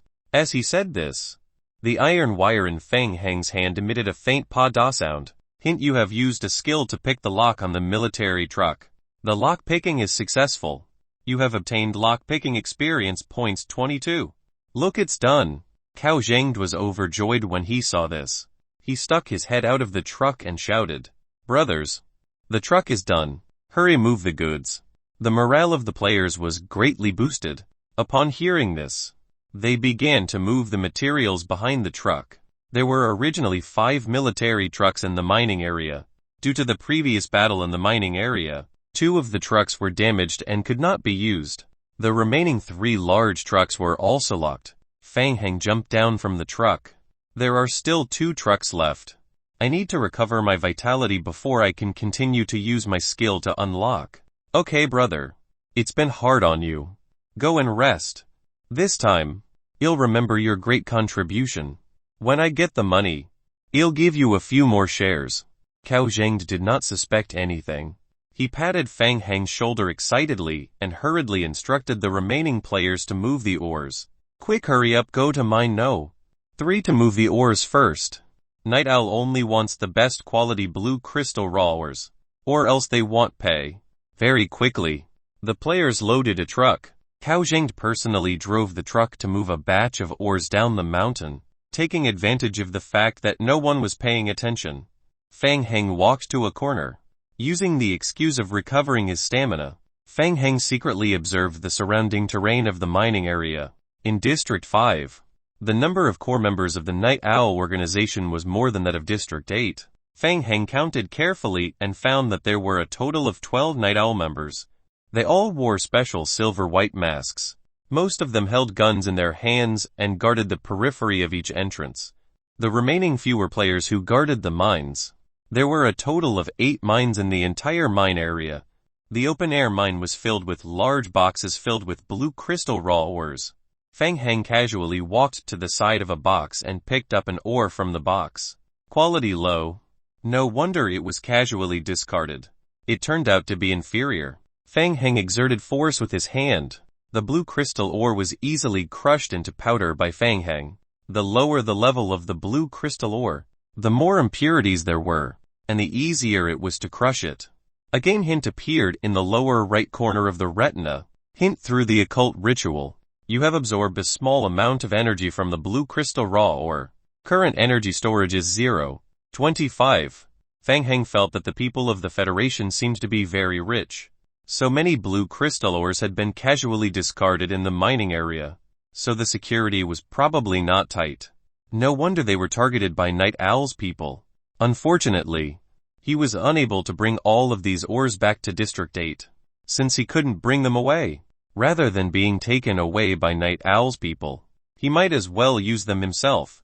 Fang Heng followed the principle of not wasting them, and began to crush the ores to absorb the natural energy. Chapter 359 Finishing Blow. Chapter 359 Finishing Blow. Hint: you have absorbed a small amount of energy from the blue crystal raw ore. Current storage energy is 0. 31. Hint: you have absorbed a small amount of energy from the blue crystal raw ore. Current storage energy is 0. 34. A loadier ore could only provide 0. 0.2 to thou. 0.5 of energy. Too little. Then absorb more points. The mining area was very large. The player was busy moving mightier ores and did not have the time to care about others. Most of the members of the Night Owl organization were also guarding the outside of the mining area. No one noticed Fang Heng, who was walking in the open mine area and crushing the blue crystal ores to absorb energy. Seeing that the 20-minute cooldown time was up, Fang Heng quietly hid in a hidden corner of the mining area and threw down a sleeping bag on the spot. Although it was very troublesome, every time he went offline, he would make a huge profit. Fang Heng was also very happy. He went back and forth until he went offline for the 8th time. Once again, he opened the game cabin and returned to the real world. Fang Heng frowned. He suddenly realized a problem. The room could not hold it anymore. The raw ore was big to begin with. The guest room was already filled with blue crystal raw ores. Even the bed was filled with blue crystal raw ores. If they continued to pile up, they would have to bury the game cabin. It was late at night and Fang Heng had no way to find another place to store the ores. Got it, he might as well just leave it there. Fang Heng ran to the back garden and threw the blue crystal ores on the ground. 4:45 a.m. The 3 big trucks were repaired. Cao Jingde was very satisfied with Fang Heng's efficiency. He waved his hand to let Fang Heng rest. The other players were also doing their best to move the materials to earn money. No one cared about where Fang Heng went. At this time, Fang Heng was leaning against a tree, hiding in everyone's blind spot. Observing the situation of the Federation shelter at the foot of the mountain, they fought for more than 4 hours. What a pity. Until now, Fang Heng finally understood what he could put in the warp backpack slot to bring back to District 5. Live Sample Collector. The strength of a Tier 5 giant zombie shocked Fang Heng. The powerful defense displayed by the Federation's shelter also shocked Fang Heng. Such a powerful defense was not something that could be achieved overnight. It required a large amount of materials, accumulated over many years. If the prison shelter of Server 8 wanted to achieve such a defense, it would need more time to develop. Fang Heng felt that as long as he had enough time, his shelter's defense would definitely surpass it. As he pondered, Fang Heng turned to look at the 3 Tier 5 giant zombies. It was about time. After being bombarded by the high-energy beam weapon for 4 hours, the Tier 5 giant zombies were starting to show signs of fatigue. They were about to die. He needed to find an opportunity to lay his hands on them. He had been quietly observing the battle between the zombie horde and the Federation's shelter. He was secretly waiting for an opportunity to sneak up on them. Tier 5 zombies would drop high-energy evolution crystals. To upgrade to Tier 4 space-tearing device, he would require a lot of these things. Fang Heng did not want to miss this good opportunity. He could make a small profit. Fang Heng opened the game log and remotely controlled the group of lickers waiting at the side. You guys are tired after fighting for so long. Let me help you clean up the mess. We're all old acquaintances. There's no need to be polite. At the foot of the mountain, Federation shelter. In the command center, Lai Dahai was observing the situation outside through the screen. The wall at the periphery had been smashed by the giant zombie. This was a Tier 3 metal-enhanced wall. The giant zombie had broken through the periphery and entered the inner defense circle. It had also destroyed a large number of automatic turrets and sentry towers outside the shelter. The light cannon turret gathered energy and fired again. The thick light cannon hit the giant zombie's body. The giant zombie was hit by the light cannon and flew backward. It fell heavily to the ground, leaving a bloody hole on its body. The hole healed at a visible speed. Report the current situation. The damage rate of the automatic turret is 73 and the usage rate of the laser energy turret is 90. 3 of the turrets are malfunctioning, and the remaining 27 are cooling down. The remaining energy of the light cannon turret is 29. 7. Close to the warning line. Still a little bit. Lai Dahai stared at the screen. The light cannon turret would overheat after a period of use. It had to wait for a period of time for it to cool down before it could attack. Every time the energy was recharged, the giant zombies would take advantage of this period of time to cause a huge amount of damage to the shelter's city defense. With every punch, a large number of automatic turrets would be destroyed. Fortunately, the HP of the 3 giant zombies was very low. It could be seen from their slow movements. It was estimated that after a few more rounds, the zombies would be completely killed. The giant zombie supported its body with both hands and stood up. Once again, it walked toward the shelter. It raised its fist and threw it at a sentry tower. The entire command room shook violently. The HP of the sentry tower was almost depleted. It exploded and the ruined buildings burned violently. The images captured by the surveillance camera made the high-ranking officers of the Federation look gloomy. Judging from the current situation, they could win this battle. However, winning was a big victory. After this battle was over, they would have to spend a lot of materials to rebuild the defense of the shelter. Suddenly, a Federation soldier noticed something and said, "Hey, sir, we found an anomaly."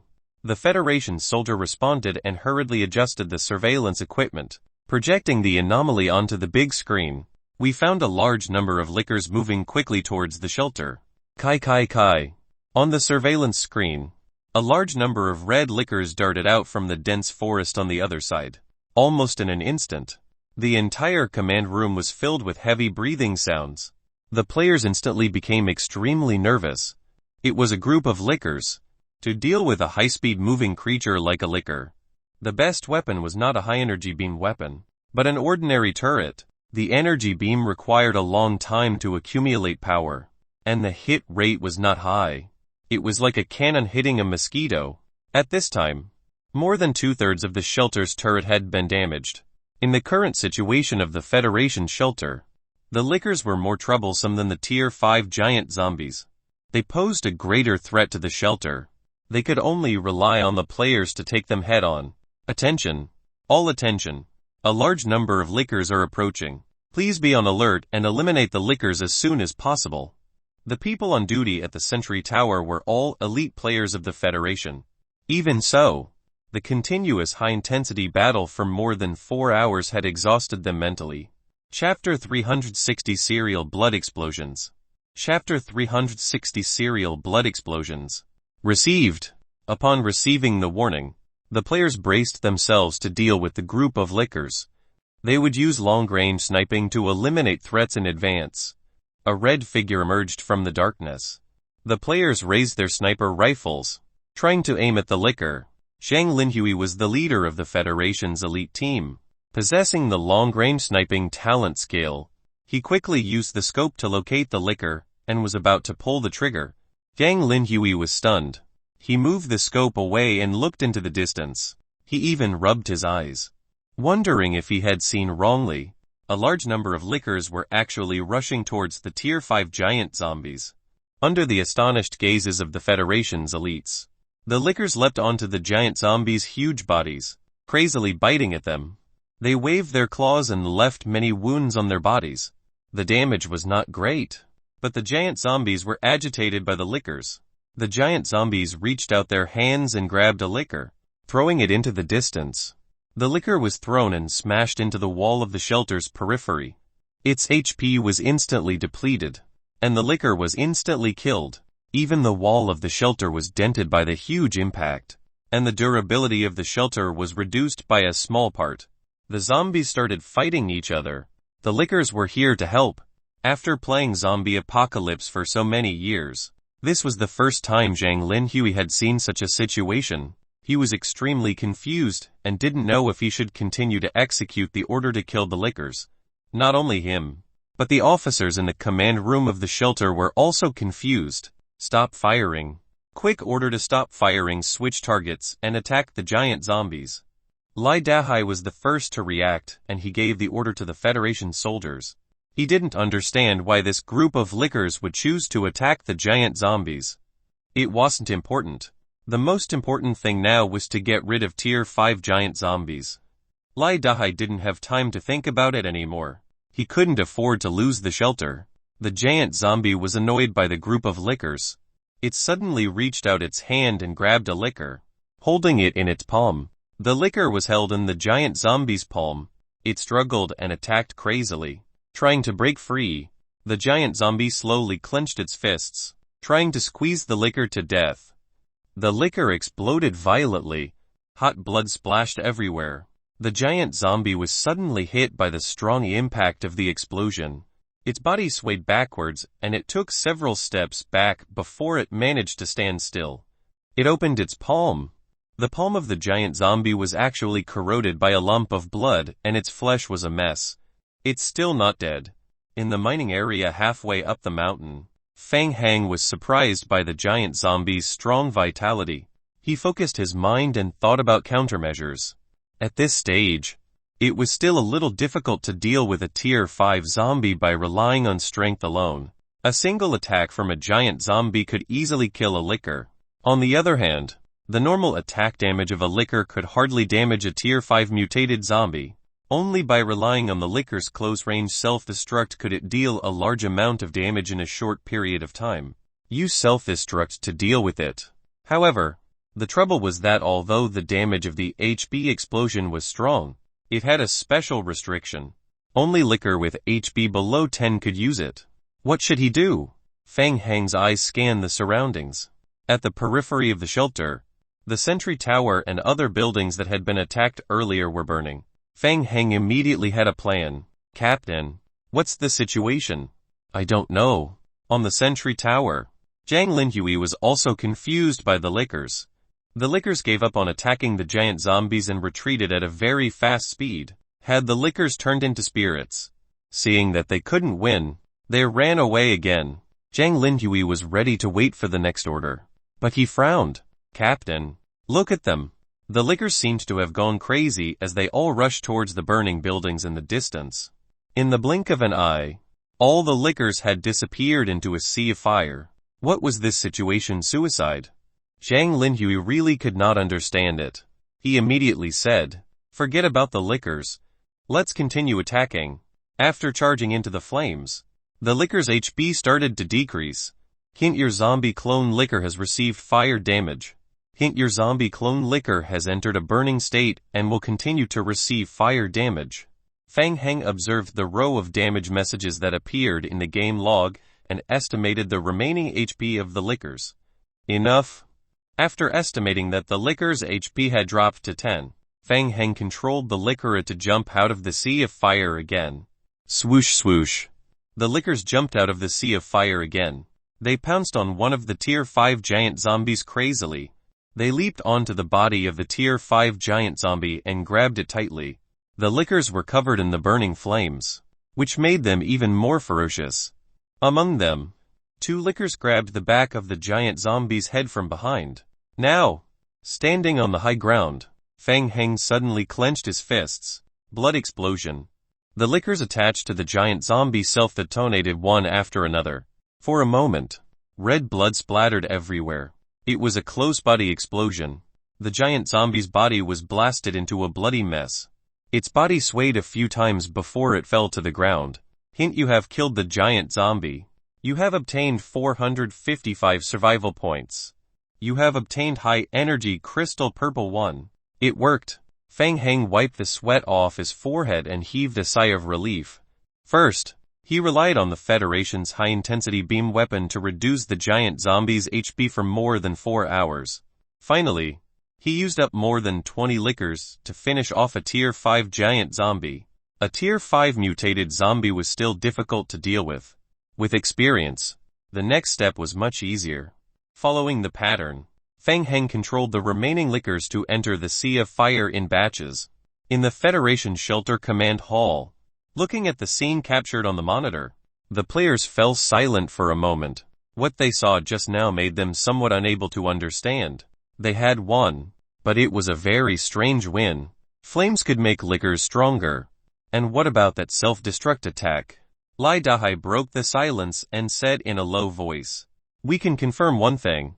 These liquors are being controlled by someone behind the scenes. Someone is helping us in the dark. The players present fell into silence again. They were all thinking, who could control the liquor? And who would be willing to help them in the dark? An officer suddenly thought of something and said, "Could it be Fang Hang?" Lai Dahai had been focusing most of his attention on the safety of the shelter and Night Owl, who was in server 5. He rarely paid attention to news from other servers. This was the first time he had heard this name. He could not help but turn to look at the officer. "Who are you talking about?" Chapter 361 Gone. Chapter 361 Gone. Fang Hang from Zombie Apocalypse District 8. He can control zombies. He has been appearing on the player forums many times recently. Lai Dahai shook his head and vetoed it. Server 8 had only been in service for a short while. Upgrading to Tier 2 space-tearing device was impossible. No one could do it. Perhaps it was an organization that was hostile to the Night Owl organization. Edit the video and send it to the intelligence department. Try to figure out the identity of the player who was secretly controlling the lickers. Not far from the Federation's shelter, in front of an abandoned building, a few people wearing silver masks were standing guard beside Sekong Mao. One of them asked, "What happened to the last group of zombies?" Sekong Mao's voice was hoarse. Controlling a large number of high-tier zombies into a berserk state to attack the Federation shelter had consumed almost all of his energy. Licker is a hunter with sharp perception. It would hardly attack a higher-level mutated zombie, let alone have the ability to self-detonate. Sekong Mao's breathing was heavy, and his eyes showed a deep fear. Someone must be controlling them from behind. The few people in silver masks fell silent. They had planned for half a year, and spent a lot of effort to drag the 3 Tier 5 mutated zombies into hibernation mode. The other parties seemed to have an easier way to control the zombies. If there was such a person, his strength would definitely be terrifying. After a long while, that person asked, "Is it the Federation's backup plan? Release the video to the black market and think of a way to find out that person's identity." The two masked men nodded. Sekong Mao turned his head to look at the mine halfway up the mountain. "Let's ignore him for now. We've managed to delay the Federation for a few hours. The blue crystal ores should have already been transported." "Right. I've made some calculations. It should be about time. The Federation's sudden attack this time is a little strange. They might have predicted our movements in advance. In addition to the loss of the blue crystal raw ores, we won't be able to hide our actions from them for too long." Sekong Mao had slightly recovered his stamina. Leaning against the wall beside him, he said, "We need to carry out our plan in advance. The sooner the better. If we want to speed up, we still need a few players who have advanced construction engineer skills." It's finally done. Seeing the last giant zombie fall in a series of self-destructions, Fang Hang let out a sigh of relief. Controlling the lickers to self-destruct one by one consumed too much energy. In this battle, all the lickers were exhausted. Fang Hang opened his palm and aimed at the foot of the mountain in the distance. The drop rate of the giant zombies was extremely high. After the 3 zombies died, they all dropped high-energy evolution crystals. 3 high-energy evolution crystals came from afar and flew into Fang Hang's palm. When they came into contact with his palm, the rune mark on the back of Fang Hang's hand once again displayed a weak light. Then, the high-energy evolution crystals were absorbed by the rune mark. A line of game hints appeared. Hint detected that the player has mastered a skill Occult Ritual Tier 1. Basic Occult Level 2. The evolution crystal in your backpack can be stored directly in the evolution crystal can be stored directly in the occult ritual. Fang Hang placed the back of his hand in front of his eyes and observed. This was a pretty good skill. It could save quite a few slots in the backpack. Since the crisis of the Federation shelter was over, Fang Hang estimated that the people from the Federation would soon rush to the mining area. This wave of profits was almost over. He should leave as soon as possible. The players of the Night Owl organization in the mining area had also noticed the situation in the Federation shelter at the foot of the mountain. They called on the players to speed up the transportation, preparing to leave after getting the last batch of goods. Taking advantage of the fact that everyone was speeding up the transportation of materials, Fang Hang casually walked to the side of a military truck. The blue crystal raw ores behind the truck were already 7,080 filled. A few players had just laboriously moved 2 large boxes up. Fang Hang quietly sat in the driver's seat. He stepped on the accelerator and the large truck drove out of the mining area. Night Owl organization did not notice anything amiss. They only thought that Fang Heng was also a player who helped to move ores. When a few players came out of the iron mine with boxes filled with iron ores, they were stunned when they saw the truck driving away from the iron mine area. Hey, wait. It's not full yet. Hey, that guy. The truck did not have any intention of stopping. The players watched as Fang Heng drove the truck to the foot of the mountain and disappeared into the night. The remaining players looked at each other in dismay. The truck was not filled up and someone had driven it away. This was going to cost them money. There were 35 hours left until the end of the teleportation, including the truck full of high-quality blue crystal raw ores. It should be enough to cover the cost. It was a pity that he didn't bring the live sample collector. Otherwise, he should be able to collect some samples of Tier 5 giant zombies. Next, he should think of a way to find the first-generation meteorite. Fang Heng went down the mountain along the path. On the way, the remaining 5 lickers jumped onto the back of the truck. Fang Heng controlled the steering wheel and made a turn, moving along road No. 102. He headed all the way to the Apocalypse Merchant Camp. About half an hour later, Fang Heng discovered the Apocalypse Merchant Camp beside the path ahead. The sky was still dark and the gate of the Apocalypse Merchant Camp was still closed. Fang Heng took a detour and temporarily parked the truck in a dense forest nearby. Protected by the lickers, he went offline again to deliver a wave of high-quality blue crystal raw ores. Express Hotel. In the pitch-black room, Old Black sat alone in front of his computer desk. The screen was playing the video of the Tier 5 giant zombies being attacked by the lickers not long ago. The phone on the table vibrated. Old Black picked up the call. It's me. Did you receive the latest video? Old Black paused the video at the moment the lickers self-destructed, and replied expressionlessly. I'm watching. What do you think? Is he from the Federation? Confirm his identity as soon as possible. His existence will increase the uncertainty of our plan. I have a bad feeling. It's a bit troublesome. I've already checked the latest database. But so far, I haven't found any suspicious candidates that match the relevant abilities. 10. Of God's points. Old Black massaged his temples and his sitting posture became more relaxed. He said, it's not about the money. The person you're looking for isn't on the list. Yes. I understand. The plan has been moved forward. We need to activate the first phase of the plan within 24 hours. We still lack players who are proficient in mechanical repair abilities. That's a rare talent. And you know that place in District 5. 10. Of God's points. I need to ensure that the amplification device is activated within 24 hours. Of course. As you wish. Old Black pressed his phone. Chapter 362 Dark Nights Wiped Out. Chapter 362 Dark Nights Wiped Out. By the time Old Black saw the video, he was 80 sure. Old Black had been paying attention to Fang Heng's movements in District 8. This included the videos of Fang Heng controlling the lickers and the prison's recent collection of rare ores and materials. Old Black was very clear. In the game, those who had both the Tier 3 space-tearing device and the ability to control the lickers. Perhaps only Fang Heng. However, Old Black did not expect Fang Heng to be able to complete the modification of the Tier 3 space-tearing device so quickly. He also did not expect Fang Heng to appear in the Federation's second shelter last night. Old Black even suspected that Fang Heng had something to do with the Night Owl organization's plan being exposed ahead of time. Good boy. You caught up with me in advance. Old Black's face showed a hint of amusement. I turned down a big deal for you. You have to help me earn more. Fang Heng waited on the spot for nearly an hour until the sky turned white. The Apocalypse Merchant Camp was finally open to the public. Leaving the truck in the bushes, Fang Heng entered the Apocalypse Merchant Camp alone. Hello, adventurer. The merchant in the camp was a white-haired old man. He had just opened for business and was wiping the counter with a rag.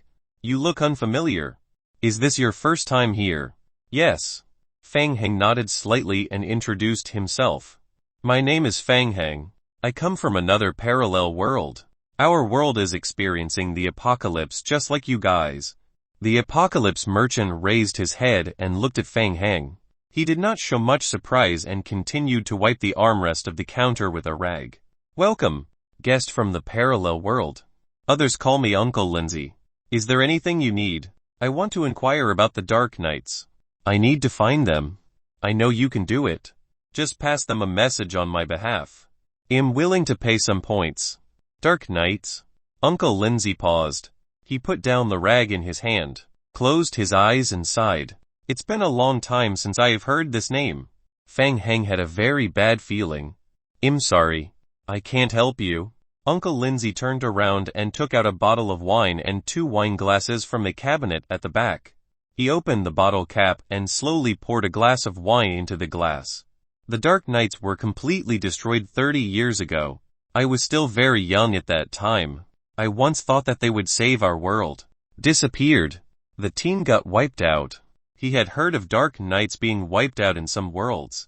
He did not expect it to be in Server 5. You are very surprised.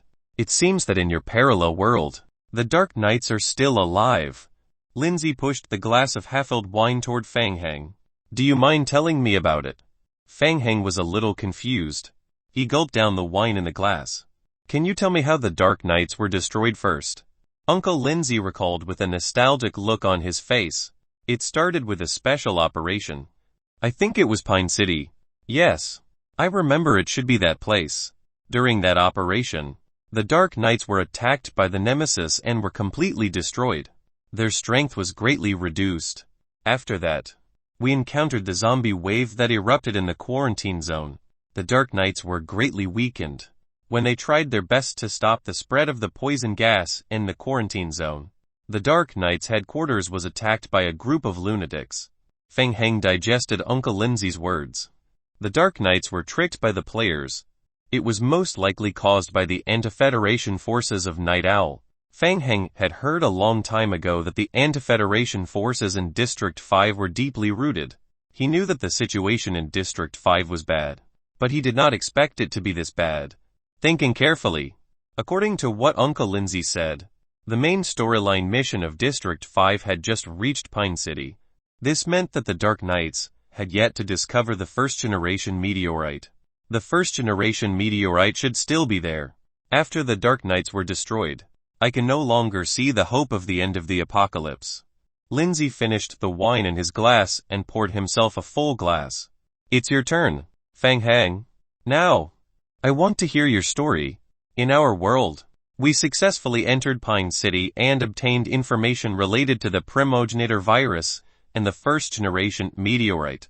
Fang Heng roughly told the main story of Server 8. Uncle Lindsay, I need to find the first-generation meteorite. This is the most likely way to save our world. Do you know the whereabouts of the first-generation meteorite?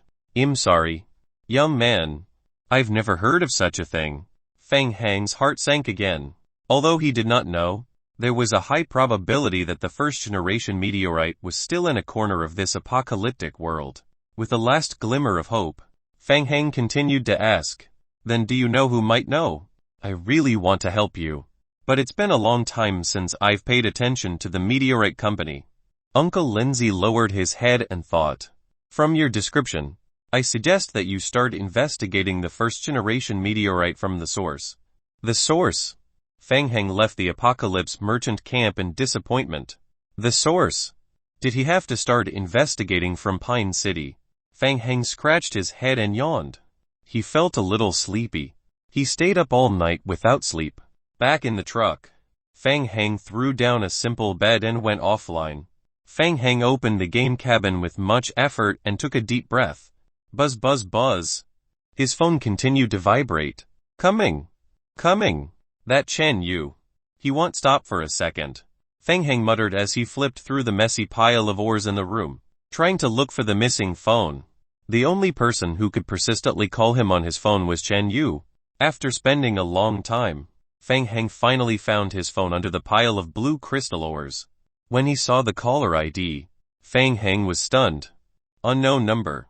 Fang Heng had a guess almost instantly. Could it be Old Black? A familiar voice came from the other end of the phone. Fang Heng? It's me, Old Black. Hee. It's been a while. It seems like you still remember me. Old Black chuckled. You're in District 5. Right, let me guess. You're looking for the first generation meteorite. Fang Heng immediately became extremely vigilant. Old Black was actually able to guess that he was going to District 5 to look for the first generation meteorite. On the surface, Fang Heng was still laughing loudly. Thanks to you. Besides, didn't you ask me to go to Server 5? Is there any news? Fang Heng, you really surprised me. To be honest, I didn't expect you to complete Tier 3 space-tearing device modification so quickly. Fang Heng pursed his lips. Really, should I be proud? You do have the right to be proud.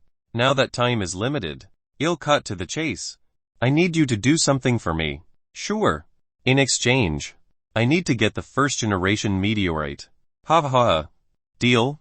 He had only pretended to be polite, but he did not expect Old Black to agree directly. Chapter 363 Research Institute. Chapter 363 Research Institute.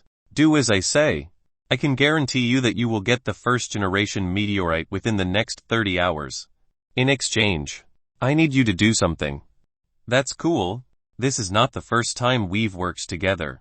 I need more trust this time. Do as I say. Can you do it? Fang Heng felt that he should agree first. You're near the second shelter of the Federation. Right.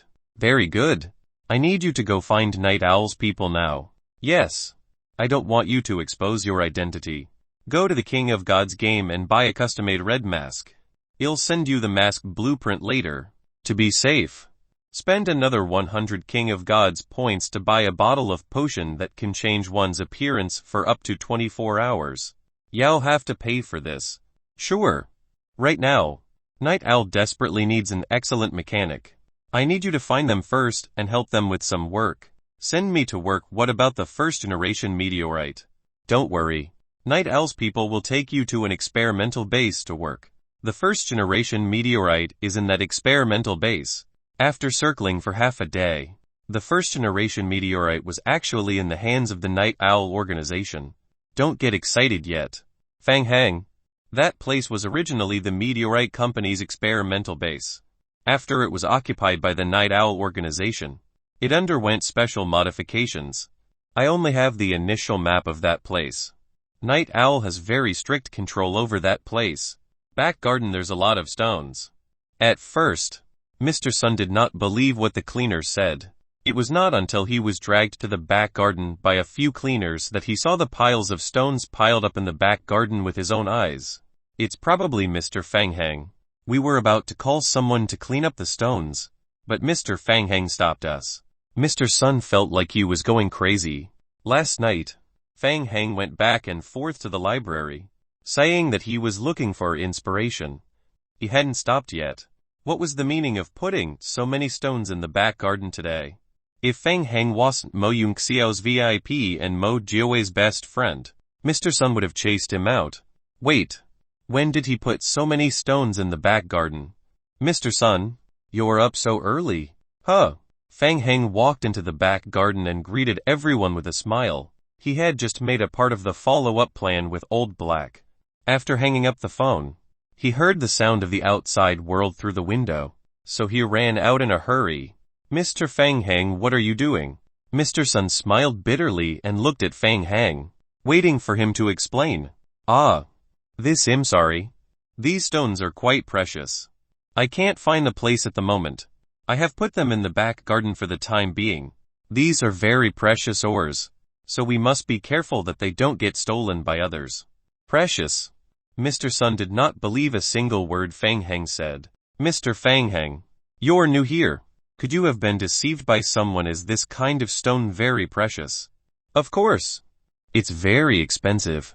Mr. Sun casually picked up a raw stone and placed it in his hand to observe.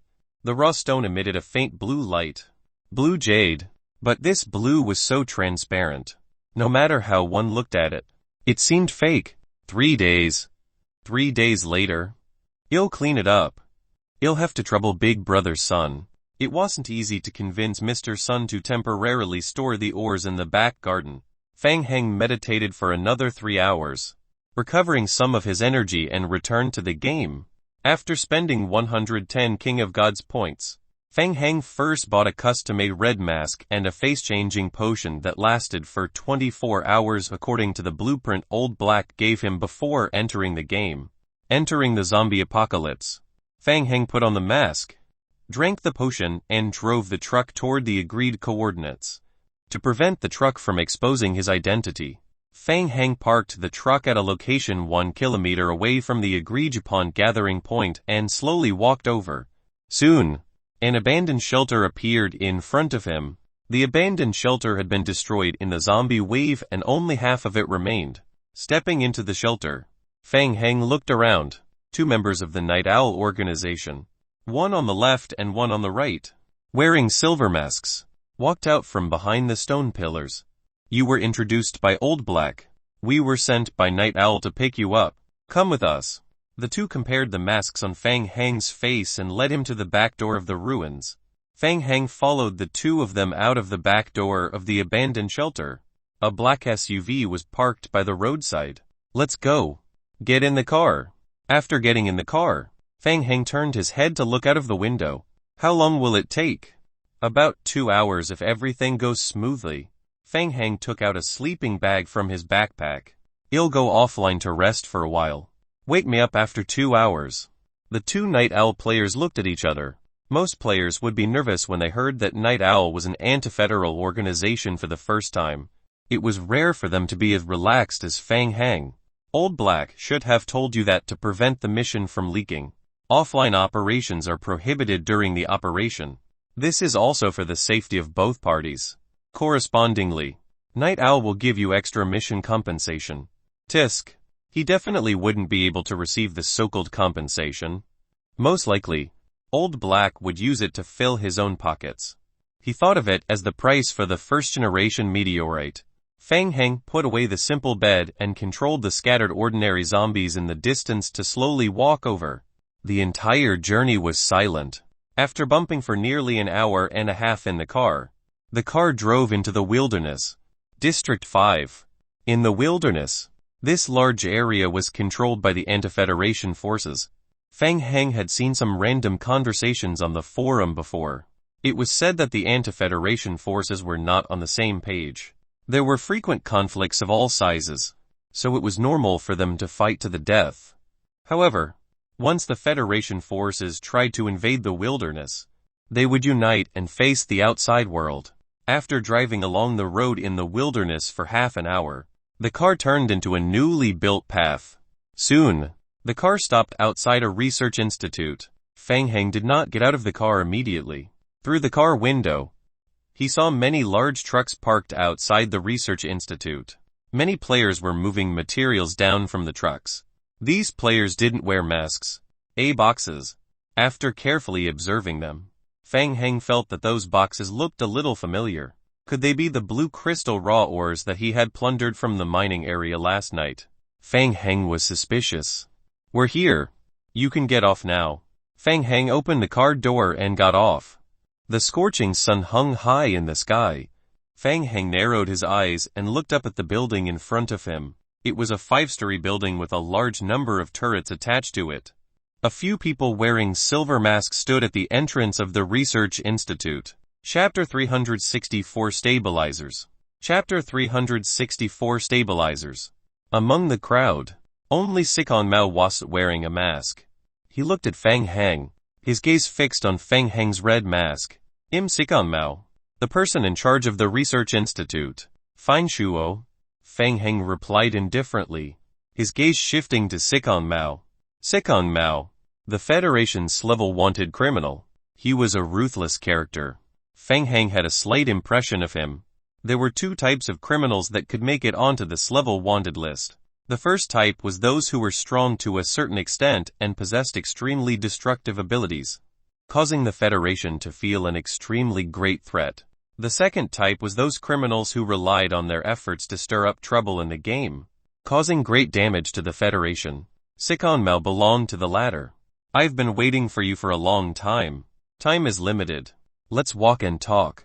Sikon Mao turned around and led Fang Heng into the research institute. He gave Fang Heng a general introduction to the research institute. This building used to be one of the secret research institutes of the Meteorite Company. Now, it's completely under the control of our night owl. The group of people walked straight into the research institute and stopped in front of the delivery elevator. Sekon Mao pressed the button that led to the second basement. A few players who were pushing ore carts followed them into the elevator. After we took over the research institute, we completely modified it and strengthened the research institute's defensive capabilities. The wilderness areas are all anti-federal organizations. We're united against the outside world, so it's safer. Next is stealth. Stealth? Fang Heng looked at the player who was moving the ores and materials, thinking, is this still considered stealth? There's a change in the plan. They only came here last night. 2 days ago. Only the core members of Night Owl's organization knew about the existence of the research institute. Sekon Mao noticed Fang Heng's tone and explained. He raised his head to look at Fang Heng and asked, Fine Shuo, what's your mechanic level and building level? Both are level 15 and there's also the talent skill bonus. Fang Heng deliberately omitted tier 3. Sekon Mao's eyes flashed with surprise. You're level 15. Very impressive. Sekon Mao nodded his head in praise. Level 15. This level was considered a veteran player in Server 5. Looks like Old Black has introduced me to a reliable candidate. Sekon Mao sighed and asked intentionally. How do you know Old Black? In the beginning, it was through an anonymous mission. At that time, I didn't know that he was related to your Night Owl, so I was almost cheated by him once. Fang Heng said with a smile. But he still gave a lot of money. And it arrived in time. Ding dong. The elevator stopped at the third basement. Along the way, Fang Heng was observing the surrounding terrain. The internal security of the research institute was relatively tight. Night Owl players wearing silver masks could often be seen. After walking through a passage that was about 10 meters long, a huge underground platform appeared in front of them. This is the research institute's main control room. Seeing the scene in the main control room, Fang Heng's pupils suddenly constricted. In the middle of the platform stood a large mechanical device. Many players were surrounding the machine and making calculations and modifications. Large-scale space-tearing device. Fang Heng frowned as he carefully observed the supersized machine in the center of the platform. It was not a large-scale space-tearing device, even though it was very similar to the structure of the space-tearing device. Let me introduce the space-tearing stabilizing device. Fang Heng turned his head to look at Sekon Mao. Sekon Mao wanted to test Fang Heng's mechanical knowledge. Old Black said that you're proficient in mechanical devices, so you should have heard of the large-scale space-tearing device. Right. Of course. It's a kind of long-distance transmission device. It consumes a lot of energy and requires a special blue crystal as its energy source. Fang Heng paused and added, in addition, I heard that after the device is upgraded to a higher tier, it can also conduct teleportations across servers. You're right. The space-tearing device is the back door left behind by the game in various worlds. After we get the space-tearing device, we can continuously upgrade it to level up, so that we can cross servers and even cross the game worlds. What Sekon Mao said proved his previous guess. The space-tearing device would most likely continue to level up after leveling up to tier 4. Fang Heng had always believed that the destruction of the first-generation meteorite in Server 8 had something to do with Night Owl. It was the Night Owl organization's use of the space-tearing device, and the traces left in the cave on Paradise Island indicated that it was related to vampires.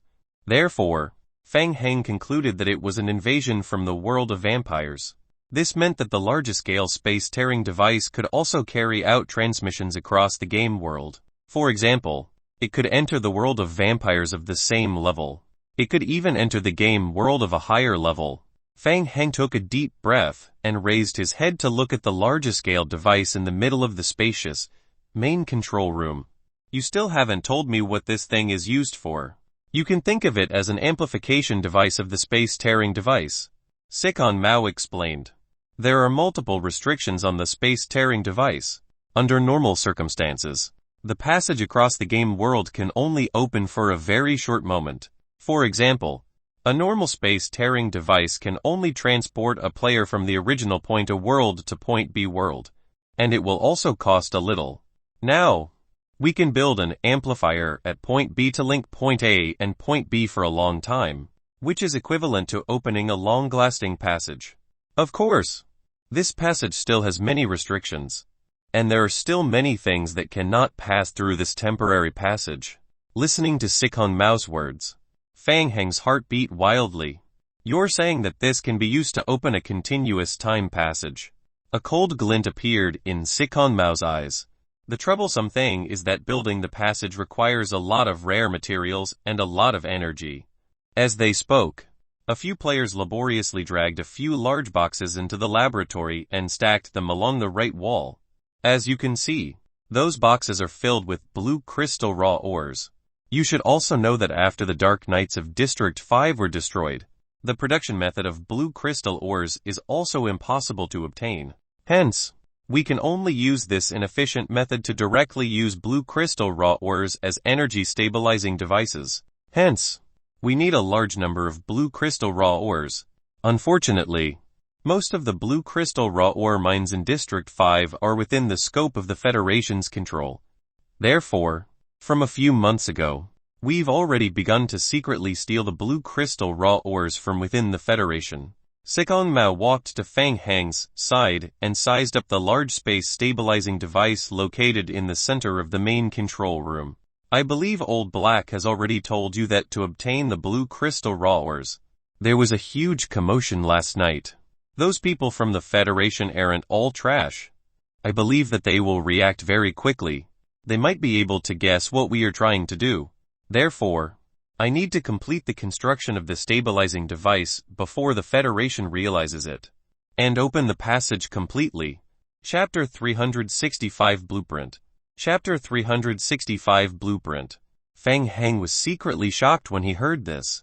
Night Owl was prepared to play a big game this time, directly opening a time passage and using the strength of the other servers to annihilate Server 5's federal forces. After saying this, Sikon Mao stopped and raised his hand to greet a researcher. Harrison. On the large stabilizer, a short, skinny, dark-skinned young man flipped over and walked toward Sikon Mao. Harrison's forehead was covered in sweat and he looked a little impatient. Mr. Sikon, time is too tight. I'm afraid I won't be able to complete it in 20 hours. Sikon Mao waved his hand and interrupted. This is Fang Shuo, the person recommended by Old Black. He will be in charge of the construction of the stabilizer. You will assist him.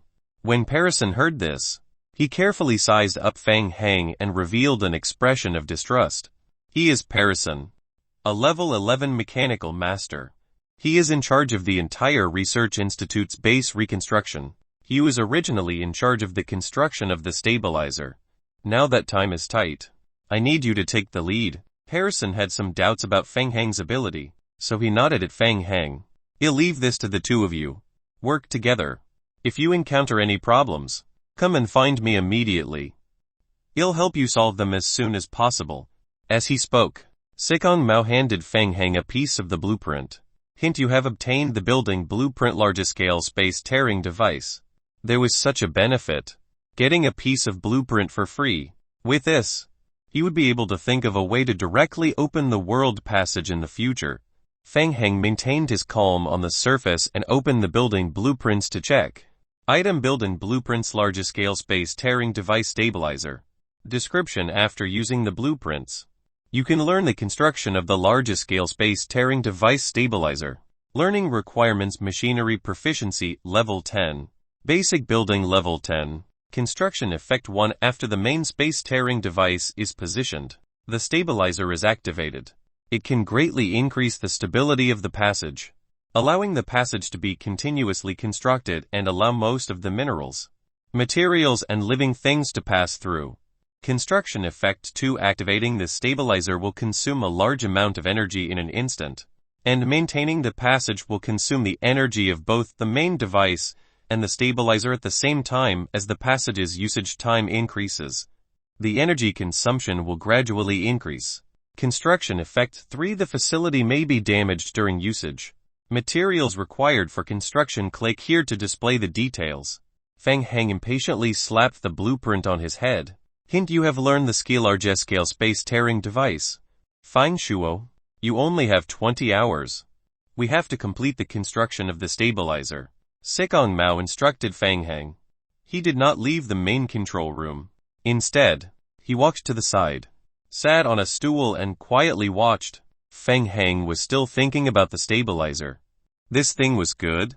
With it, he could think of a way to open a passage for a longer duration in the future, plundering the resources of other servers and moving materials into his shelter.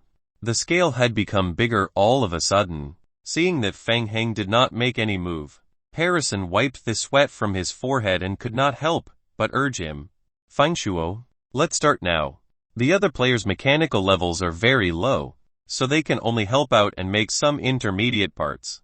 Only the two of us and the other 3 NPC survivors can complete the main construction work. Fang Heng answered perfunctorily and glanced at the game log. The zombie clones that died last night would be resurrected in less than 2 hours.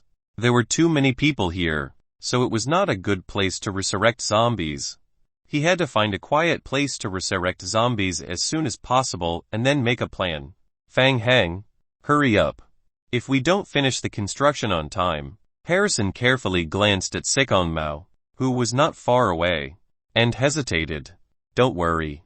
There's still plenty of time.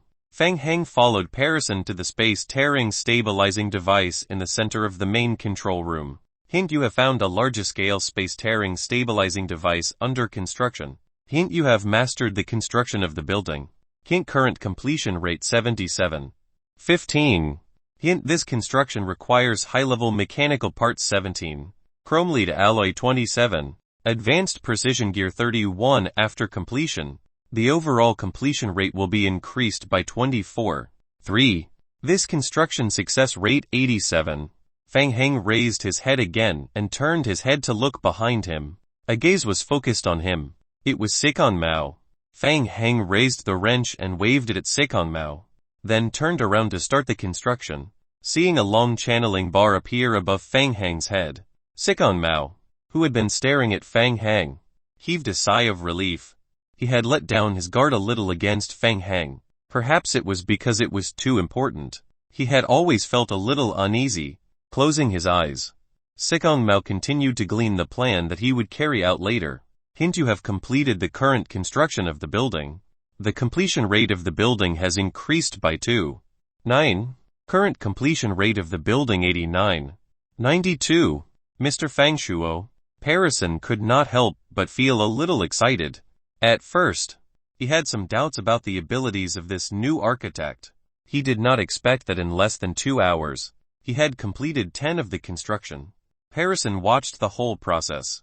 Fang Heng had completed every construction. A terrifying success rate. Vitality points have been used up. I will go and rest for a while. The parts needed for the next step will be prepared as soon as possible. Okay. Mr. Fang Shuo, I'll take care of this. Harrison was convinced by Fang Heng's words and he became even more respectful. Fang Heng waved his hand and glanced at the game hint. There was less than half an hour left before the zombie team resurrected. He needed to find a place to place the zombies as soon as possible. Looking around, Fang Heng walked toward the exit of the control room. 2 members of the Night Owl organization wearing silver masks reached out and stopped Fang Heng. What, can't I find a place to rest? Energy points will affect my construction success rate. The Night Owl players hesitated for a moment and looked at Sikong Mao. Sikong Mao looked at Harrison. Harrison said excitedly, Mr. Sikong, with Mr. Fang Heng's help, the current completion rate of the stabilizer is close to 90. 90? That fast? Sikong Mao was also shocked by Fang Heng's efficiency. He didn't expect Fang Heng to be able to provide so much help with the construction. With this speed, they could greatly advance the schedule. Thank you for your hard work. Harrison, take him to the lounge. You still have 18 hours. Mr. Fang Shuo, please follow me. Watching Fang Heng and Harrison leave, a young man wearing a silver mask walked forward. Do you need me to follow him? No need. He was recommended by Old Black. We can trust him. But the young man watched Fang Heng leave. He has been wearing a mask and doesn't want to show his real face. Do you want to check him? No need. If he wants to hide his identity, he can't be found even if he takes off his mask. Chapter 366 established. Chapter 366 Established. Feng Heng followed Parison out of the main control room in the third basement and took the elevator to the second floor. The entire research institute was under Night Owl's control. Not only was the game map blocked, but even the survival radio couldn't be used. Fine Shuo, the lounge is on the second floor. He'll take you there now. Your mechanical skill is very impressive. Is it related to your talent skill? With your help, we'll be able to complete the construction of the stabilizer very soon. I hope there are no accidents. Feng Heng replied. Under Parison's guidance, he took the elevator to the second floor. After passing through a long pathway, he arrived at the door of a lounge. Along the way, Feng Heng discovered that the guards on the second floor had been much more lax. Only the elevator entrance was guarded by 2 members of the Night Owl organization. The entire passage was also empty. This is your room. 2239. This is the key. Please keep it well. Feng Heng took the key. There doesn't seem to be anyone here. The second floor is full of temporary lounges and guest rooms. Very few people are here during the day. Okay. Feng Heng unlocked the door and stood at the door. He said, "You go ahead and get ready for the next phase of construction. I'll be back after my energy points recover." Okay. I'll go back first. Parison was also concerned about the construction of the stabilizer. He nodded to Feng Heng and left quickly. After closing the room door, Feng Heng tried to take out a simple bed from his backpack and threw it on the ground. Hint: the current environment is affected by a special factor. You are unable to use the simple bed's offline function. Please leave the area and try again. Unable to go offline. Feng Heng was not surprised by this. He had already received this news from Old Black in advance. He then took out the blueprint that Old Black had sent from outside the game not long ago from his backpack and placed it on the table. This blueprint was the layout of the Research Institute of the Meteorite Company.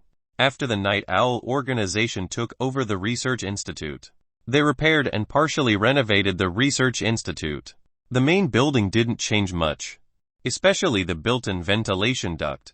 Feng Heng quickly confirmed his position on the blueprint. From the map, there was a large storage room behind the next corner. The storage room was usually used to store goods, so there should be no one there. There was also a ventilation duct in the storage room. That was it. Feng Heng left the room and walked to the door of the storage room. He knocked on the door. After confirming that there was no reply from inside the room, he took out the wire from his backpack. Hint: you used the lock-picking skill. Hint: your lock-picking skill has failed authentication. Hint: you have used the lock-picking skill. Hint: authentication successful. You have completed the lock-picking. You have received skillic picking experience points 12. After several failed attempts, the door lock was opened. Feng Heng pushed the door open and entered quickly. Very good. There was no one there. There were some damaged experimental equipment and miscellaneous items piled up in the storage room. Feng Heng raised his head and looked at the ventilation duct above. After waiting for more than 20 minutes, the rotating alchemy magic arrays gradually appeared under Feng Heng's feet. The resurrected liquors came out of the alchemy magic arrays, with a few vine zombies mixed in. After the liquors were completely resurrected, Feng Heng controlled the liquors to break through the ventilation duct's entrance and enter one after another. Combined with the information given by Old Black, the first-generation meteorite was hidden inside the Research Institute. The Meteorite Company's Research Institute's design showed that the 5th, 6th and 7th basements were originally laboratories. Considering that the first-generation meteorite would cause strong radiation, in order to minimize the radiation effect, storing the first-generation meteorite in the deepest part of the 7th basement was the optimal plan. While thinking, Feng Heng controlled the liquors in the ventilation duct to explore downward. Soon, the liquors sent a message. After the ventilation duct entered the 6th basement, it was completely cut off. The liquors sensed the sound of a human being at the exit of the ventilation duct on the 6th basement. Looks like I have to wait. Pretending that nothing had happened, Feng Heng returned to the 3rd basement. 4 hours later, a game hint appeared on Feng Heng's retina. Hint: you have completed the construction of the largest-scale space-tearing stabilizer. The largest-scale space-tearing stabilizer was completed. Good, thank you for your hard work. Sikon Mao's eyes flashed with unconcealable excitement. Harrison, let's begin. The construction was completed more than 10 hours ahead of schedule, and Parizon was in high spirits. He immediately called the few researcher NPCs in the room to connect to the main world space-tearing device. At the same time, he assigned the players to load the blue crystal raw ores. Feng Heng stood quietly on the spot. Looking at the busy players, Sikon Mao walked to Feng Heng's side. Fine Shuo, there's a high probability that the stabilizing device will malfunction during operation. Later, we still need you to stay here and ensure the normal operation of the teleportation passage. Feng Heng nodded lightly and agreed immediately. Sikon Mao clenched his fists. After setting up for so long, the Night Owl organization had finally taken the first step in their plan. He could not help but feel a little excited. Feng Heng asked, "Is it a passage that crosses the game world?" "That's right. The other end of the passage comes from the vampire apocalypse." He guessed it right. Night Owl's series of arrangements were all related to the vampire apocalypse. Feng Heng was about to ask more questions when another NPC research personnel walked up and asked in a low voice, "Mr. Sikon, the blue crystal raw ores have been filled up. The efficiency of the raw ores energy conversion is extremely low. According to the current blue crystal raw ore reserve, it's estimated that it can only maintain the passage open for about 20 minutes. Are we ready to open it? The energy is enough. Let's begin." Harrison and the other two NPC researchers sat in front of the main control console, controlling the stabilizer to perform docking operations. "We have received a parallel world signal. Docking is in progress. Docking completed. Confirming the docking point. Passage is being established." The stabilizer at the center of the control center kept shaking. Circles of blue energy waves radiated out from the stabilizer. The fluctuation range is still within the normal range. The fluctuation phenomenon produced by the amplifier made the players a little nervous. They couldn't help but whisper in low voices. Harrison frowned and said in a low voice, "Don't be nervous, this is a normal phenomenon. It's the energy dissipation caused by using low-level energy." Sizzle, sizzle, sizzle. As soon as he finished speaking, the space in the center of the control room showed a strange distortion. Harrison saw this and ordered loudly, "Quick, increase the power, adjust it to the maximum quick." Hearing this, the two assistant researchers immediately adjusted the power to the maximum. The space was distorted to the extreme and a black crack appeared in the middle. Blue electric currents were constantly flashing in the crack. Chapter 367 Invasion. Chapter 367 Invasion. Whoosh! Two thick blue energy beams shot out from the stabilizer's top, directly hitting the spatial rift. A strong light flashed and all the players couldn't help but lower their heads. They looked up again. A blue, rippling passage that looked like the surface of the water appeared in the center of the control center hall.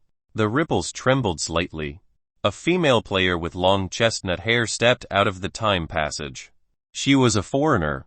She had a delicate face and looked to be in her early 20s. She had a pair of blue eyes. Feng Heng looked at her from afar. He felt a strange sense of familiarity with the woman. Emilia walked out of the time passage. She closed her eyes and tried to breathe the air of the zombie apocalypse. "Marquis Emilia, welcome. Great vampires." Sikon Mao suppressed the excitement in his heart and slightly bowed. The other Night Owl organization players and NPCs also imitated Sikon Mao and slightly bowed to Emilia to show their respect. Only Feng Heng was standing in a corner. Emilia seemed to have sensed something. She suddenly reached out her hand and signaled Sikon Mao to be silent. Her blue eyes focused on Feng Heng. She walked toward Feng Heng step by step until she stopped in front of Feng Heng. Everyone looked at Feng Heng in confusion. Feng Heng calmly looked at Emilia. He felt a faint sense of familiarity with Emilia. What a surprise. I can see my kind here. My kind. Vampires. This sense of familiarity came from their bloodline. Sikon Mao frowned, feeling extremely puzzled. He was also a vampire. But why did he appear in Server 5 Zombie Apocalypse? My name is Emilia. I'm from the Rumor clan. Emilia smiled and said, How should I address you? Sikon Mao stepped forward and explained. Emilia, this is Feng Shuo. With his help, We were able to complete the time passage stabilizer in such a short period. Emilia averted her gaze from Fang Hang. Mr. Sikong, just like what the rumors say, you are a trustworthy partner. As promised, time is of the essence. Can we begin? Emilia raised her head to look at the time and continued. The construction of the passage is faster than expected. There are still 2 hours before sunset and we still need Mr. Sikong's help. I'm willing to help. As the few of them were talking, the time passage that had been opened started to fluctuate again. What was that? Fang Hang narrowed his eyes and looked at the time passage. A few humans carrying boxes of materials walked out of the teleportation passage. No, they were not humans. They looked almost the same as humans on the outside, but the spine of their bodies was strangely bent. The hair on their bodies had fallen off, and their exposed skin was frighteningly pale. Blood slaves. These 2 words appeared in Fang Hang's mind, and at the same time, he felt a sense of disgust from the bottom of his heart. Blood slaves were the product of failure after receiving the inheritance of vampires. They did not die, but they also did not successfully advance to become vampires and turn into a kind of inferior life form. The evolution failed and the physical quality of the blood slaves did not improve. Instead, they became extremely afraid of the sun and they needed to drink blood every once in a while to maintain their lives. In the vampire apocalypse, the blood slaves were considered to be unclean degenerates. They were the lowest level creature, even worse than humans who were kept in captivity. They could only do some low-level labor. Apart from that, the low-level blood slaves were born to submit to the high-level vampires.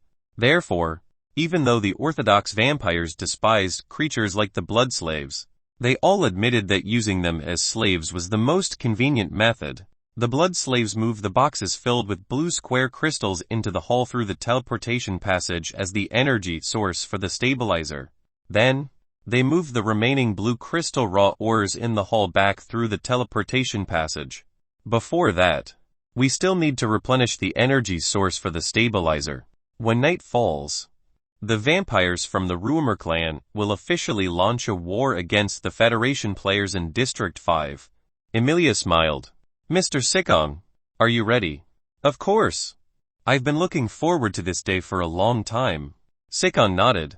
Be careful of the Federation sniping. When the time comes, I'll stay here to prevent the Federation's surprise attack from destroying the teleportation passage. In the Federation's meeting hall, the high-ranking military officers of District 5 Zombie Apocalypse were having a long-distance meeting to review the events that happened in Shelter No. 2 last night, trying to figure out the movements of Night Owl and the other anti-federal organizations. Before they could figure out the reason, the door of the meeting room in the main hall was pushed open. A soldier hurriedly handed a report to the commander of District 5's United Front Commander, Kyan Yuan.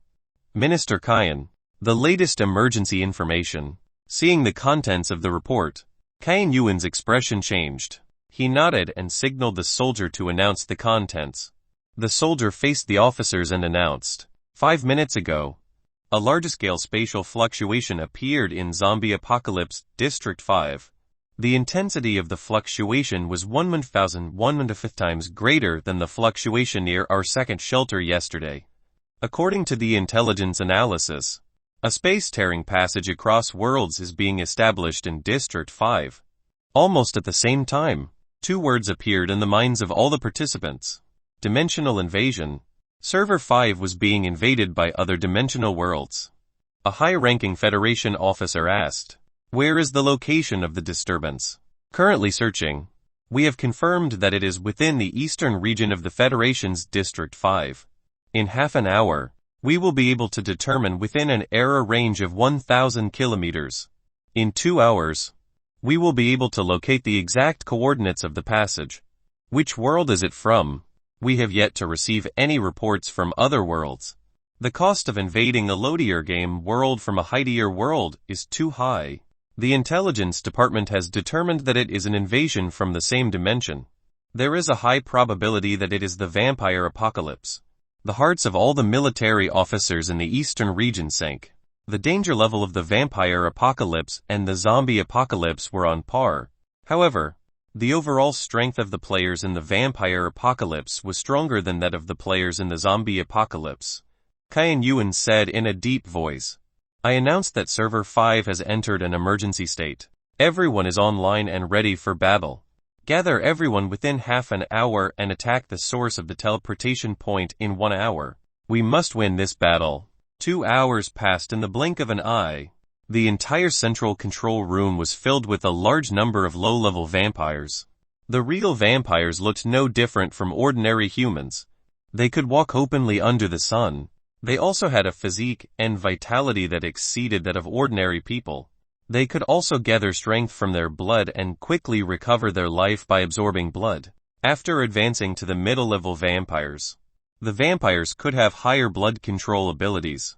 Their biggest characteristic was that their vitality had greatly increased. They could also transform into vampire bats within a short period and could fly for a short period. Chapter 368 Blood Slave. Chapter 368 Blood Slave. I don't think we need them anymore. Emilia was thinking about something. High-level vampires possessed powerful energy. Rashly entering the passage would cause the passage to become chaotic or even collapse. It would take some time for the time passage to stabilize. Only then would middle-level vampires be able to gradually enter the battlefield through the teleportation passage. Sekong Mao walked forward and said, Emilia, the Federation has completed locating the time passage and confirmed its location. 20 minutes ago, a large number of Federation players entered the wilderness. The other anti-Federation forces are working together to resist the invasion of the Federation army. They won't be able to hold on for long. Mr. Sikong, according to our agreement, the safety of the time passage will be left to you. The follow-up support of the vampires will also come through the teleportation passage to join the frontline battlefield. Vampires are most suitable for fighting at night. Their combat power will be greatly weakened during the day. We can't waste time. Understood? I will protect the passage well. Before leaving, Emilia glanced at Fang Heng. It's rare to see a player with such a pure bloodline, and it happens to be in District 5. How did you do it? Fine Shuo. Secret. Alright. Fine Shuo. I'm leaving now. Do you want to come? I'm sorry. I don't like to participate in battles, and I need to stay here to look after it. Fang Heng pointed at the central time passage and shook his head. It may break easily. What a pity. I still want to share fresh blood with you. Emilia used her finger to brush her lips. Next time, as she moved her gaze away from Fang Heng, Emilia's pupils were covered with a layer of silver. Suddenly, Fang Heng felt a surge of blood. All the vampires in the hall faced Emilia and knelt on one knee to show their submission. After Emilia left the hall, the low-level vampires stood up and followed Emilia out of the main control room. The departure of the vampires' army greatly reduced the pressure on the players. With a large number of vampires present, they felt like they were prey. The door of the teleportation passage was still open. An endless stream of low-level vampires entered Zombie Apocalypse District 5 through the time passage. The newly arrived vampires didn't stay in the hall. After stepping out of the time passage, they followed Emilia. The Federation will attack the Research Institute soon. He'll bring some people to set up guards outside. Sujin Chang. You'll be in charge of the Research Institute for the time being. If there's anything urgent, contact me. A young man stood out. Understood. Units 3, 4, 5 and 6. Follow me. The rest of the members will enter emergency combat mode. Fang Heng stood aside and watched as Sikong Mao led a large group of Night Owl organization players out of the main control room. The opportunity that he had been waiting for was finally coming. Just like Fang Heng's original plan, after completely opening the teleportation passage, Sikong Mao had already begun to trust him. Sikong Mao would leave the Research Institute to carry out the next step of his plan to destroy the Federation. The interior of the Research Institute was empty. This was the best time for him to search for the first-generation meteorite. Wait a little longer. After Sikong Mao had completely left the Research Institute, he would go to the 6th basement to take a look. To avoid being discovered, it was best to first turn off the internal surveillance of the Research Institute. Fang Heng focused his gaze on the few blood slaves in the room and fell into deep thought. Vampires could control the blood slaves through the strength of their blood. He also had the vampire bloodline. Could he control the blood slaves to do some work? Fang Heng had a premonition that with the vampire bloodline, he could give some orders to the blood slaves. The blood slaves' bodies stiffened. They sensed something and slowly raised their heads to look at Fang Heng. Their pupils emitted a turbid yellow light. Fang Heng made a mouth gesture and a layer of red light enveloped his pupils. The blood slaves received Fang Heng's order and slowly walked toward the space-tearing device in the center of the hall. Hint: due to your vampire bloodline, you have given an order to the blood slaves. Hint: your current vampire bloodline level is level 7. You can control up to 20 blood slaves at the same time. Controlling the blood slaves will consume a small amount of mental strength. Hint: the blood slaves can perform some tasks and basic operations, but they cannot perform operations such as producing or building. Fang Heng quickly checked the mission log. There were a lot of restrictions on controlling the blood slaves, not to mention the limited number. The blood slaves could not produce yet. They were not as useful as the zombie clones. Hey, what are you doing? Harrison, who had been paying attention to the operation of the stabilizer, was the first to notice the strange actions of the blood slaves. He shouted at them. More than 10 blood slaves turned a deaf ear to Harrison's words and continued to walk toward the time passage stabilizer in the center. In his panic, Harrison suddenly dared to rush forward and pull a blood slave. I said stop, don't go near there. The blood slaves were grabbed and stopped on the spot. The remaining blood slaves continued to walk forward slowly. Hurry, stop them. Harrison was going crazy.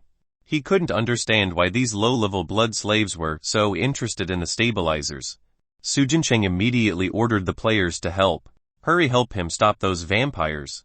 The players of the Night Owl organization went up one after another and blocked the blood slaves who were trying to get close to the stabilizer of the central teleportation passage.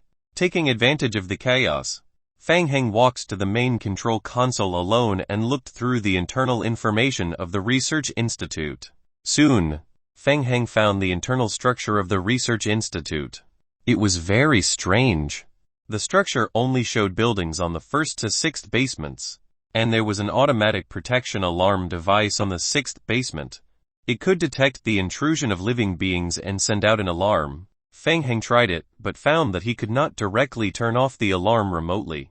After a careful check, it turned out that the 6th basement had a separate control system, which was controlled entirely in the 6th basement. Fang Heng called up the Research Institute's internal surveillance system. The surveillance system only reflected the situation on the pathway outside the laboratory in the 6th basement. Fang Heng called up the surveillance system and counted them one by one. There were already 8 Night Owl organization players guarding the interior of the passage alone. The security is so tight, looks like I have to find another way to go to the 6th basement. Fang Heng muttered softly and quickly came up with a plan.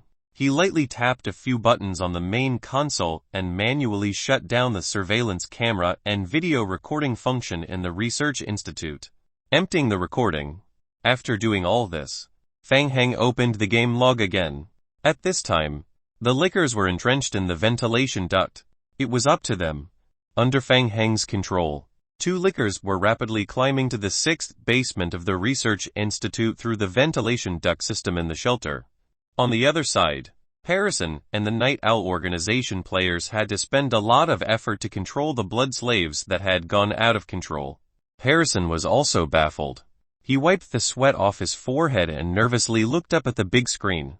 His gaze was focused on the various values of the teleportation stabilizer. Afraid that something would suddenly go wrong with the teleportation stabilizer. Fortunately, all the values were normal. Chapter 369 alert triggered. Chapter 369 alert triggered. What's the situation in the passage? Su Jincheng was also nervous. He walked to Harrison and asked. It's not bad. Harrison had just taken a breath and was about to say something. The next second, the entire shelter sounded an alarm. Alert, alert. Unknown life form has been detected. Su Jincheng's already tense nerves were triggered again. He asked loudly, what's the situation? It's an alert from the 6th basement.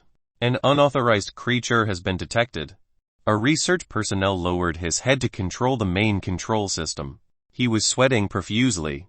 Unauthorized creature, what's that? I'm not sure. I'm still checking. It's the liquor invasion. Fang Hang interrupted the conversation between the two and conveniently controlled the main control console. He switched the screen projection to a monitor on the 6th basement. Dum. On the screen, the ventilation duct's net was forcefully pushed open by the lickers. 2 lickers crawled out from the ventilation duct and quickly climbed along the wall. In the corridor, 2 members of the Night Owl organization realized the zombie invasion and immediately pulled out their guns and fired. Bang! Bang! Bang! Bang! The passage was narrow and the lickers were immediately hit by a few bullets. However, the bullets didn't stop the lickers. They continued to move along the ceiling at an extremely fast speed and passed over the 2 players of the Night Owl organization. Not good. They are heading towards the central research room. Fang Heng once again switched to the surveillance screen, positioning the screen outside the research room in the 6th basement. The 4 Night Owl organization players were ready for battle. They held their automatic rifles tightly in their hands and faced the corner of the passage. 2 red shadows flashed past the corner. Bang bang bang bang bang bang bang. The 4 players pulled the trigger almost at the same time. The lickers kept changing its angle and flew along the wall towards the Night Owl player. They are coming. A flashbang was thrown out of the player's hand. A strong light flashed. Wang! The ultra-high frequency sound wave emitted by the flashbang was a great restraint on the lickers. Affected by the sound wave, the 2 lickers lost their sense of direction and fell from the air. Bang bang bang bang. Following that, the bullets landed on the 2 lickers. Su Jincheng stared at the screen. The lickers on the screen looked very familiar. He thought of the group of lickers he saw outside the Federation's shelter last night. Vaguely, Su Jincheng noticed a red light appearing under the licker's skin. Oh no! Su Jincheng suddenly shouted. Run! He was still one step too late. The 2 lickers' bodies exploded in the passage. Red blood splashed out in all directions. The 4 players were still quite far away. 2 of them were unlucky. But the blood splashed on the silver mask. Almost instantly, the thin layer of the silver mask was dissolved by the blood. The blood stained the skin. Ah! The 2 players immediately cried out in pain and subconsciously reached out to touch the silver mask. The blood had dissolved a large part of their faces. When their hands touched it, it was instantly a bloody mess. FCK, don't move, don't touch the wound. The other 2 players were also shocked by the horrifying scene. They immediately took out the first aid spray, grabbed the struggling victims and sprayed wildly at the wounds. Affected by the explosion, a large part of the passage was corroded by the licker's blood. In front of the monitor screen, the players looked serious. The lickers with the self-destruct ability is the same batch that we saw last night. Sekon Mao was not here and Su Jincheng knew that he could not control the situation in front of him. He forced himself to remain calm. He looked at Parison and asked, Are they from the Federation? I don't know. The Federation isn't that fast. Right, and aren't they still dealing with the vampires outside? It doesn't make sense that they've already broken into the shelter. Then where did they come from? How do I know? Have you contacted Sekon Mao? I've already contacted him. Due to the signal, I haven't received a reply yet. Then what should we do? Parison was very nervous. He was both shocked and afraid. Fortunately, the 2 lickers did not come towards the central stabilizer. Otherwise, once they self-destructed, the entire passage stabilizer would be paralyzed and the time passage would be destroyed. Fang Heng pursed his lips and switched the big screen projection to the ventilation duct's exit. Both of you. Now is not the time to argue. I don't think we should sit and wait for death. From the current situation, the lickers entered the shelter through the ventilation duct as an entrance. Fang Heng encouraged him at the right time. There are no internal surveillance cameras in the laboratory on the 6th basement. Should we go there and check? It would be better to seal the ventilation duct's exit as well. And those wounded. After Fang Heng's reminder, Su Jincheng and Parison couldn't help but look at each other. The 6th basement. That was the secret research room that Sekon Mao had specially set up. It was also part of this plan. There must be no mistakes. Su Jincheng gathered all his men and left a portion of the Night Owl players to guard the time passage. He brought another group of players and rushed to the 6th basement to provide support. In the passage opening on the 6th basement, a few Night Owl players were guarding below the entrance of the ventilation duct that had been broken open. They aimed their muzzles at the opening of the ventilation duct and were on guard against lickers who could jump out of the passage at any time. Have you checked them all? I've roughly checked them. But the ventilation duct is very deep. I don't know where the lickers invaded from. One Night Owl player was still frightened. He shrunk his neck and carefully explained, "We can't climb into the ventilation duct and thoroughly check it." Fang Heng followed Su Jinsheng and the other players and raised his head to look at the ventilation duct entrance above. It was dark inside the entrance. The space inside the ventilation duct was narrow. It was troublesome for an ordinary person to turn around. If they met a licker, they would be courting death. Su Jinsheng also realized the problem and frowned. Think of a way to seal it first. Seal the other ventilation duct openings as well. Fang Heng curled his lips and asked, "What's the situation in the laboratory? Is there a ventilation duct opening inside?" The security level in the laboratory is even higher. We don't know. Su Jinsheng's heart tightened again when he heard that. Let's go, bring me to take a look. Su Jinsheng brought everyone to the laboratory's door and verified their identities before opening the metal door. Everything in the laboratory was safe and sound. More than 10 researchers raised their heads at the same time and looked at the people outside the door. Seeing the scene in the laboratory, Fang Heng's pupils suddenly constricted. Cultivation pods. More than half of the entire 6th basement laboratory was occupied by large cultivation pods. Many researchers were doing data calculations around the cultivation pods. Fang Heng had a rough look and there were at least 40 of them. More importantly, Fang Heng found that these cultivation pods were extremely familiar. Chapter 370 Cultivation Pod. Chapter 370 Cultivation Pod. There's been an accident on the 6th basement. We need to check it out. It'll be quick. Su Jinsheng waved his hand as he spoke. The Night Owl players behind him rushed into the room one after another and began to check every corner of the room. Fang Heng carefully walked to the front of the cultivation pod and observed it. Inside the cultivation pod, a tyrant form was soaking in a special solution. Wasn't that the tyrant form evolution device that he had found in Meteorite Company in Pine City? Back then, he had used the same device to evolve a normal zombie clone into a tyrant form. The Night Owl organization had actually achieved such a step and could create infinite controllable tyrant forms. Fang Heng's heart was perturbed. He stretched out his hand and gently pressed on the evolution device. A series of game hints appeared in his vision. Item Tyrant T-103's cultivation pod mass-produced. It's him. Alright, Fang Heng thought. His heart was getting more and more excited.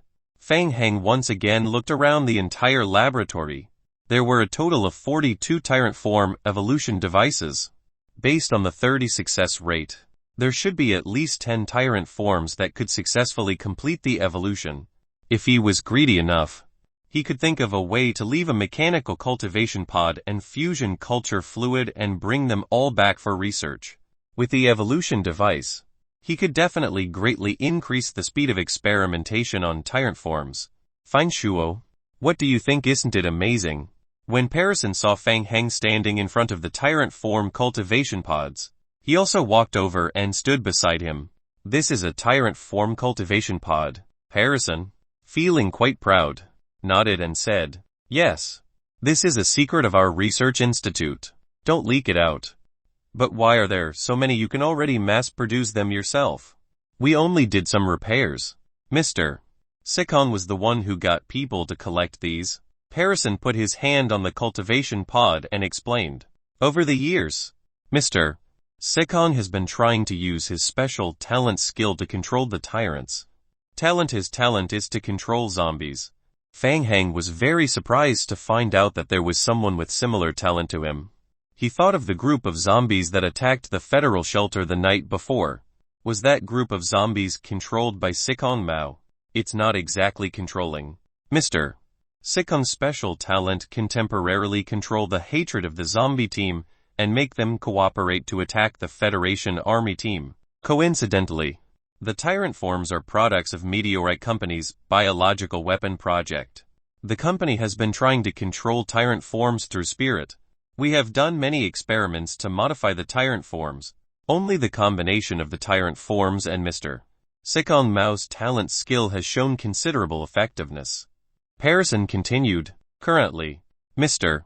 Sikon can already control the tyrant forms within a short period of time and give more complicated battle orders to them. Unfortunately, due to the influence of mental strength, after controlling the tyrant forms for a short period of time, they will still enter a rampage state and can only be considered.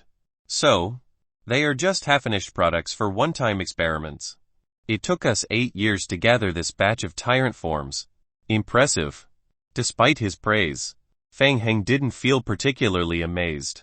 It sounded like Sikon Mao's ability was much weaker than his own. So he was relieved. Fang Heng shifted his gaze to a large room behind the laboratory that was separated by a glass door. There was no one in the room, and there were 5 giant empty coffins. What about those what's in the coffins? Harrison followed Fang Heng to the front of the glass. Giant zombies are placed inside. Giant zombies, tier 5 mutated zombies. Fang Heng was shocked once again. Then, he couldn't help but feel ecstatic, thinking that the research institute was basically a treasure trove. The night before, he didn't manage to get a live sample of a giant zombie, so he felt shortchanged. But now, an opportunity was here. He didn't need the live sample anymore. He just needed to bring the whole frozen giant zombie back. But, how could he bring back such a big giant zombie? For a moment, Fang Heng was a little troubled. He really wanted to move the entire research institute back. Harrison couldn't see Fang Heng's happiness under the mask. Seeing that Fang Heng didn't say anything for a long time, he thought that Fang Heng was shocked by the 5 giant zombies. He felt that although Fang Heng was very good at mechanical maintenance, he was still an amateur in zombie research. The laboratory on the 6th basement was the result of the hard work of Harrison over the years. He couldn't help but want to show off in front of Fang Heng. Well, to tell you the truth, we spent a lot of effort collecting these giant zombies over the years, especially putting them into hibernation mode. It's a very troublesome process. Fang Heng keenly sensed something.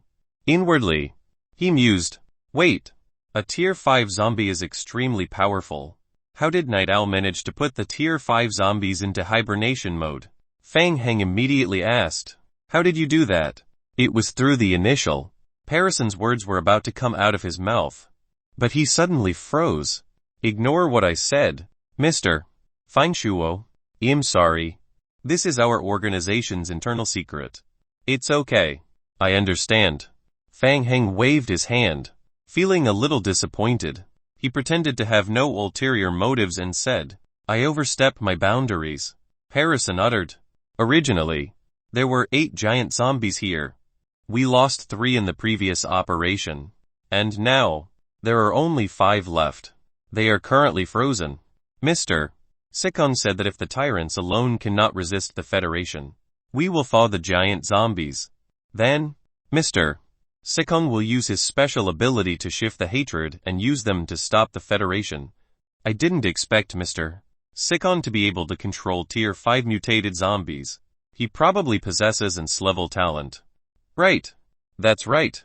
While they were talking, Sujin Cheng and the Night Owl players had already carefully searched the interior of the laboratory in the 6th basement. There's no sign of an invasion, and we haven't found any ventilation ducts that connect to the outside. Okay. Sujin Cheng finally let out a sigh of relief. He turned around and looked at Harrison and Fang Heng. We've contacted Mr. Sikon. He wants us to return to the teleportation passage immediately. He'll handle the liquor inside the ventilation duct. Wait a minute. What about behind that door? Are you sure you guys don't want to check it out? Fang Heng pointed at a metal door at the back of the laboratory and walked toward it. He had noticed the metal door a long time ago. Don't. Harrison quickly took 2 steps forward to stop Fang Heng. Don't open that door. Why? Don't ask. There's nothing inside. Let's go back quickly. Ever since Mr. Sikon left, my heart has been pounding. I keep feeling like something is going to happen. All right. Fang Heng shrugged and no longer insisted. He left the laboratory in the 6th basement with the others. Before leaving, Feng Heng took one last look at the heavy metal door.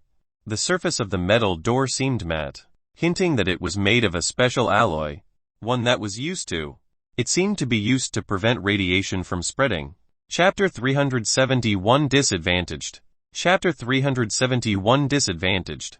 Huo. The head of the Zhao family happens to be out of town these 2 days. He won't be back until 2 days later. Mr. Son, here. This is the present I brought for you when I went on a trip to the capital last week. These are for MDM Gang, Mr. Lai, and MDM Chen. Huo handed over a few beautifully wrapped gifts with both hands. Huo, you're too kind. I'll have MDM Cheng cook something delicious for you tonight. Thank you, Mr. Son. I'm craving steamed chicken. Okay. I'll take you to the guest room first. Butler's son liked Huo very much. He led her to the guest room to rest. Mr. Son, am I not staying in room No. 3 this time? The guest room on the east side is occupied. It's not appropriate for men and women to live in proximity. This time, I've arranged for you to stay in the guest room on the west side. Are there other guests? Yes. It is the family head's guest and also a friend of Mr. Mo Jiawei. Mr. Mo. Huo was a little surprised. She and Mo Jiawei had played together since they were young. She remembered that Mo Jiawei loved to play, but he almost never brought his friends to his house. But why would Mr. Mo's friend be staying here? Huo's eyes lit up, and she asked, "Is he here to borrow books like me?" "Yes. Mr. Feng has been staying here for quite some time." "Oh. Is he learning occult as well? Can I ask him for advice?" "Well, I think it's better not to." Butler's son pondered for a moment and sighed silently in his heart. Exasperated, he thought, "It's better not to ask Feng Heng for advice and learn stuff you shouldn't." "We're here. Huo. This is room No. 8. Bringing Huo into the room, Butler's son unconsciously frowned. There was a huge floor-to-ceiling window by the side of the garden in the room. Originally, they would have been able to see the small bridge and flowing water in the garden through the window. But now, they could only see piles of broken stones beside the small bridge and flowing water. It was a failed surprise. "This is..." Huo was stunned for a moment, and she covered her mouth in surprise. Butler's son felt his head throb. Huo, sorry that you had to see this.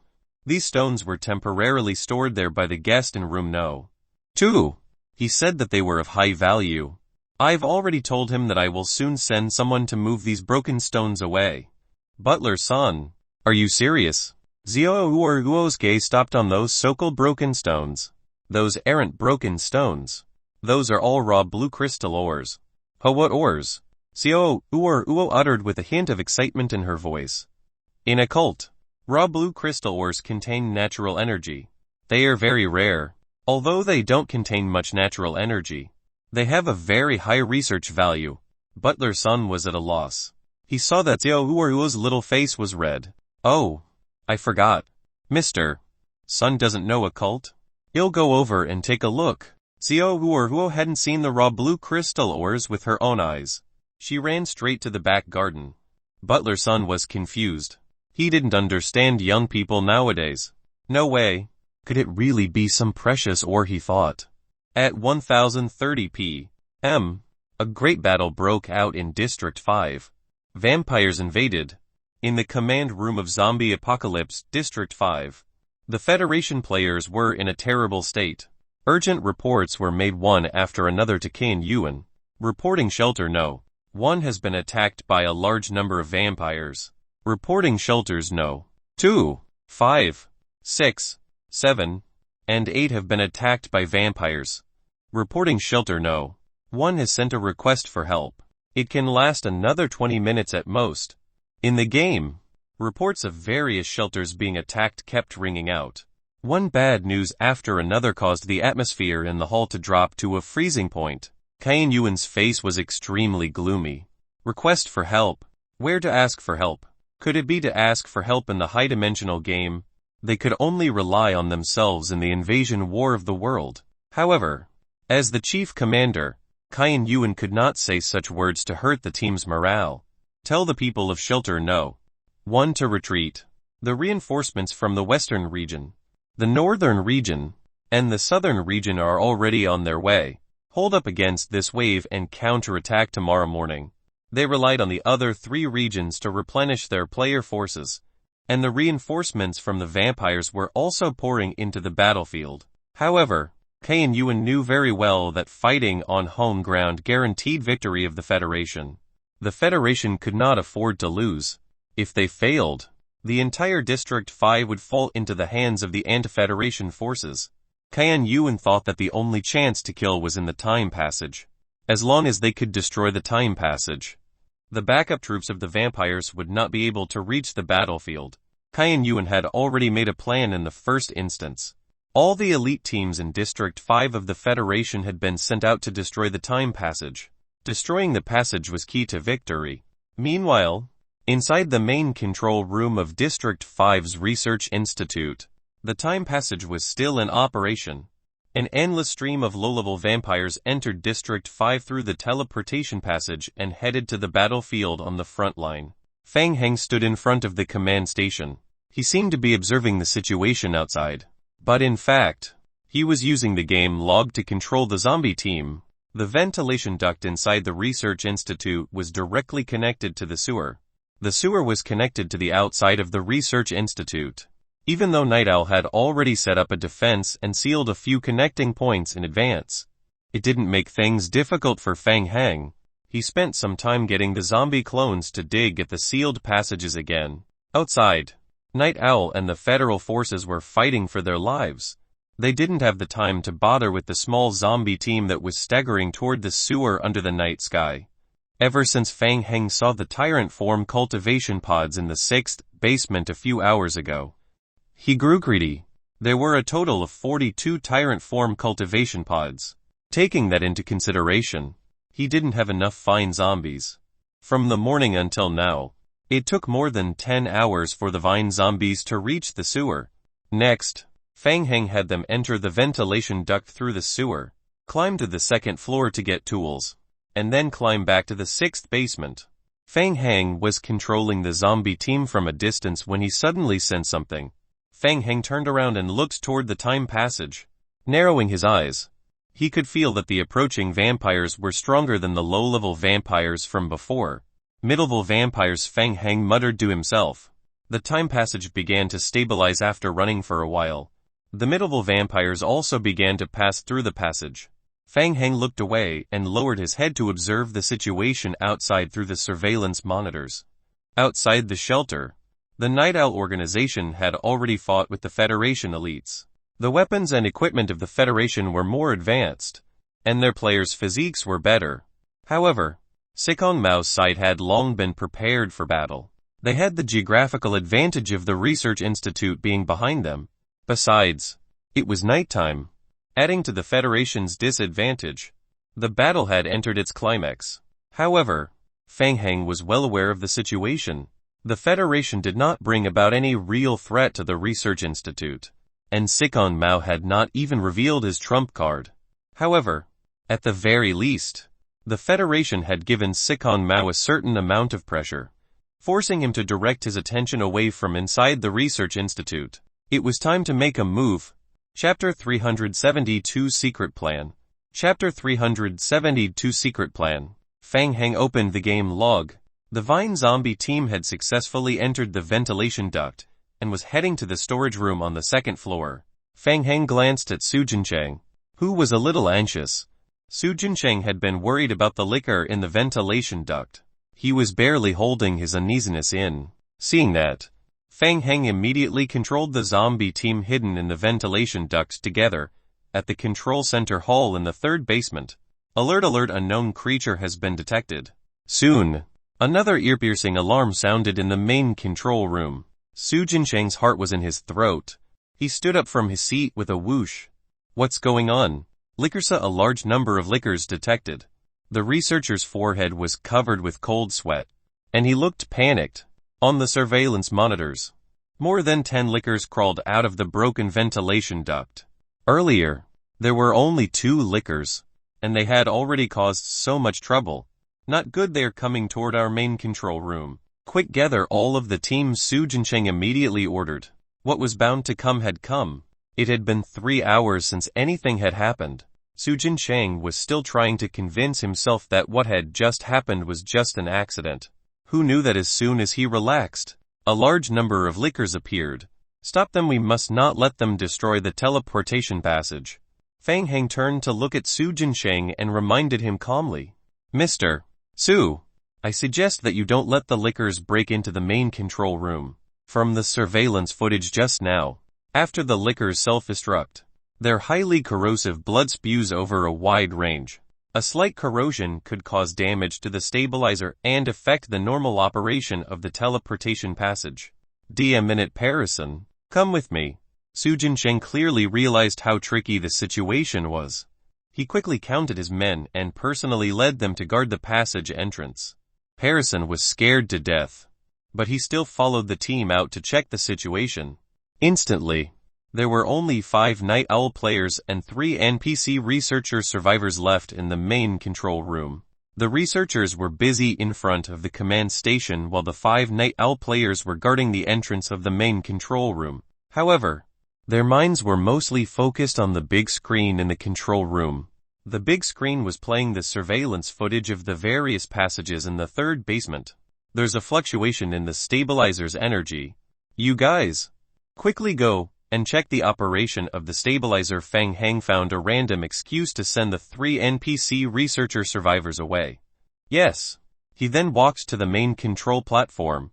Clearing his throat, Fang Heng pressed the loudspeaker button for the 6th basement. Warning, lickers detected, attention. Large numbers of lickers have been detected approaching the 6th basement.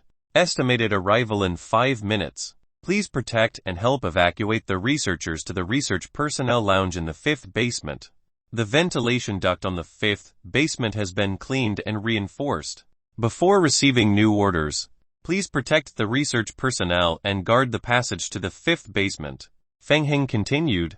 I repeat, warning, lickers detected. In the 6th basement. 4 Night Owl organization players who were standing guard heard the warning from the loudspeaker and immediately felt a chill run down their spines. They had limited manpower to begin with. Not long ago, 2 of them were injured, and then 4 more were transferred away. Currently, only they, the last 4 players, were left to guard the passage on the 6th basement. They were alone, yet they were about to engage a large number of lickers. How could they survive? Sacrificing for their ideals was one thing, but throwing their lives away for nothing was another. Hearing sounds coming from the ceiling, the few of them subconsciously raised their heads. Something was climbing in the ventilation duct above the ceiling. It was obviously a licker. Hurry up, take the research personnel to the 5th basement. Let's go. Hurry up and retreat. The Night Owl players never suspected that it could be a false order. They immediately used the magnetic card to open the door of the secret laboratory and evacuate the research personnel. Through the surveillance monitors, Fang Heng had been monitoring the 6th basement players' every move. Looking at the players quickly retreating, Fang Heng could not help but exclaim in awe. Heh! They retreated quite quickly. Upon seeing that the Night Owl players had led the research personnel and evacuated from the 6th basement, Fang Heng narrowed his eyes and immediately entered a string of commands into the command station. Meanwhile, the 4 Night Owl players had just managed to escape from the 6th basement to the 5th basement alongside the research personnel. Before they could catch their breaths, they heard a loud sound from the passage entrance to the 5th basement. Turning back, they saw that the iron gate at the end of the passage was closed. Why was the iron gate of the passage closed? The Night Owl players looked at each other in dismay, and the remaining NPC researchers also became nervous. A player thought of something. She looked at the surveillance camera facing everyone and said, "Don't be nervous. The iron gate was probably closed to protect us, to prevent the lickers from breaking in from the 6th basement. Well, just wait here for support." The players felt that it made sense. However, in the next second, they heard a familiar shuffling sound. A licker, they thought unanimously. The sound, akin to a life-threatening curse, made the faces of the players change again. They raised their guns and aimed in the direction of the sound. Bang bang bang. The net of the ventilation duct in the corner was instantly broken. A few red figures darted out from the opening of the duct. The reaction speed of the Night Owl organization's players was much faster than that of ordinary players. Almost instantly, 4 players opened fire at the same time. They threw a flashbang forward. The 4 players raised their submachine guns and kept firing at the lickers. However, there were too many lickers. The lickers kept coming out from the passage entrance. The Night Owl players realized in despair that even if they used flashbangs, their damage output was not enough to kill the lickers. They wanted to escape, but their only escape route, the iron gate, was closed. It was over. For a moment, all the players felt despair rising in their hearts. After recovering their senses, the lickers pounced at the players again. 3 minutes later, the 5th basement fell into silence once again. Mr. Fine Shuo, we've checked all aspects of the stabilizer. There's no problem. Without even turning his head, Fang Heng answered, no, the data is still wrong. Check it again, check it carefully. Fang Heng continued to control the zombie team in the 5th basement to drag the corpses into the ventilation duct and clean up the crime scene. Okay, I found the problem. Come back. All of you. The NPC researchers didn't know what was going on. They simply listened to Fang Heng's command and walked back one by one, continuing to operate the main control platform. No one realized what had happened in the short 10 minutes. Finally, Fang Heng raised his head and glanced at the few Night Owl players in the main control room. He then quietly left the main control room. Chapter 373 Cultivation by Batch. Chapter 373 Cultivation by Batch. Fang Heng took the elevator to the 6th basement. He was blocked by the alloy metal gate of the laboratory at the end of the passage. Crack, crack. The ventilation system on the ceiling of the passage behind him was broken again. One after another, a large number of vine zombies holding iron shovels and hammers fell from the top. They slowly stood up and scattered on the spot. A zombie staggered to Fang Heng's side and handed him a blood-stained magnetic ID card. The ID card was earlier found on a researcher on the 5th basement. Fang Heng took the card and scanned it on the card reader. Beep beep beep, ID verified. Welcome, Dr. Liu. The alloy metal gate opened in front of Fang Heng. Ha! I'm coming for you. Babe. Fang Heng was in a good mood when he saw the laboratory filled with tyrant form cultivation pods. Previously, he had lured the players and NPCs from the 6th basement into the 5th basement to kill them. While he did it to prevent triggering the alarm of the 6th basement, Fang Heng was more worried that the battle would result in the destruction of the cultivation pods. Since they could be used to create tyrants, even the destruction of one would make Fang Heng feel pained. Fang Heng walked forward and extended his hand to touch a tyrant form cultivation pod. Item Tyrant T-103's cultivation pod mass-produced. Hint: this cultivation pod is in operation. Cultivation completion rate 90. A catalyst can be used to accelerate cultivation. Fang Heng walked to the experimental command station at the side. He had learned about the operation of Tyrant T-103's cultivation pod mass-produced when he was in Pine City. In fact, he had even personally practiced operating it. The tyrant forms in the cultivation pods had yet to fully take shape. When the pods were first designed, Meteorite Company had set up an emergency cancellation feature in them for safety reasons. Once the feature was activated, and special antivirus liquid would be injected, and those half-finished products could be easily killed, Fang Heng skillfully entered a string of commands on the experimental command station. Buzz ka ka ka. The 42 tyrant form cultivation pods emergency cancellation features were activated at the same time. The pale yellow liquid in the cultivation pods was slowly extracted, and green antivirus liquid was poured into them. Gulp, gulp, gulp. A series of bubbles emerged from the tyrant form's bodies that were soaked in the green liquid. Their originally strong bodies rapidly dissolved in the green liquid. Hint: you have activated the Tyrant T-103's cultivation pod mass-produced S emergency cancellation feature. The tyrant forms in cultivation have died. Fang Heng reached out and pressed the red button. The green liquid in the cultivation pods was extracted again. Bang bang bang.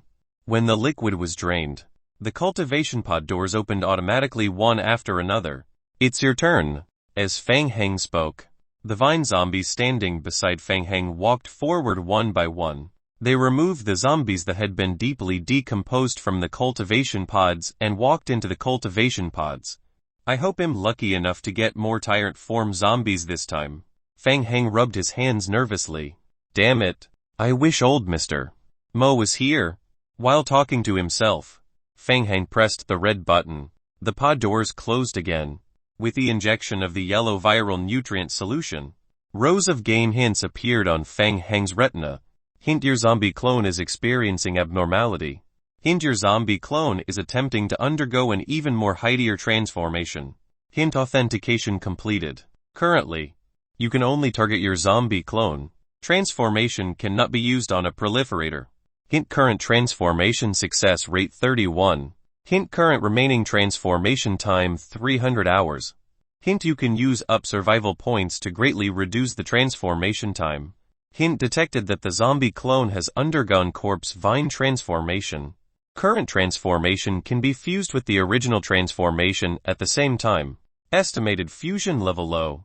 Hint: you can choose transformation overlay after overlaying.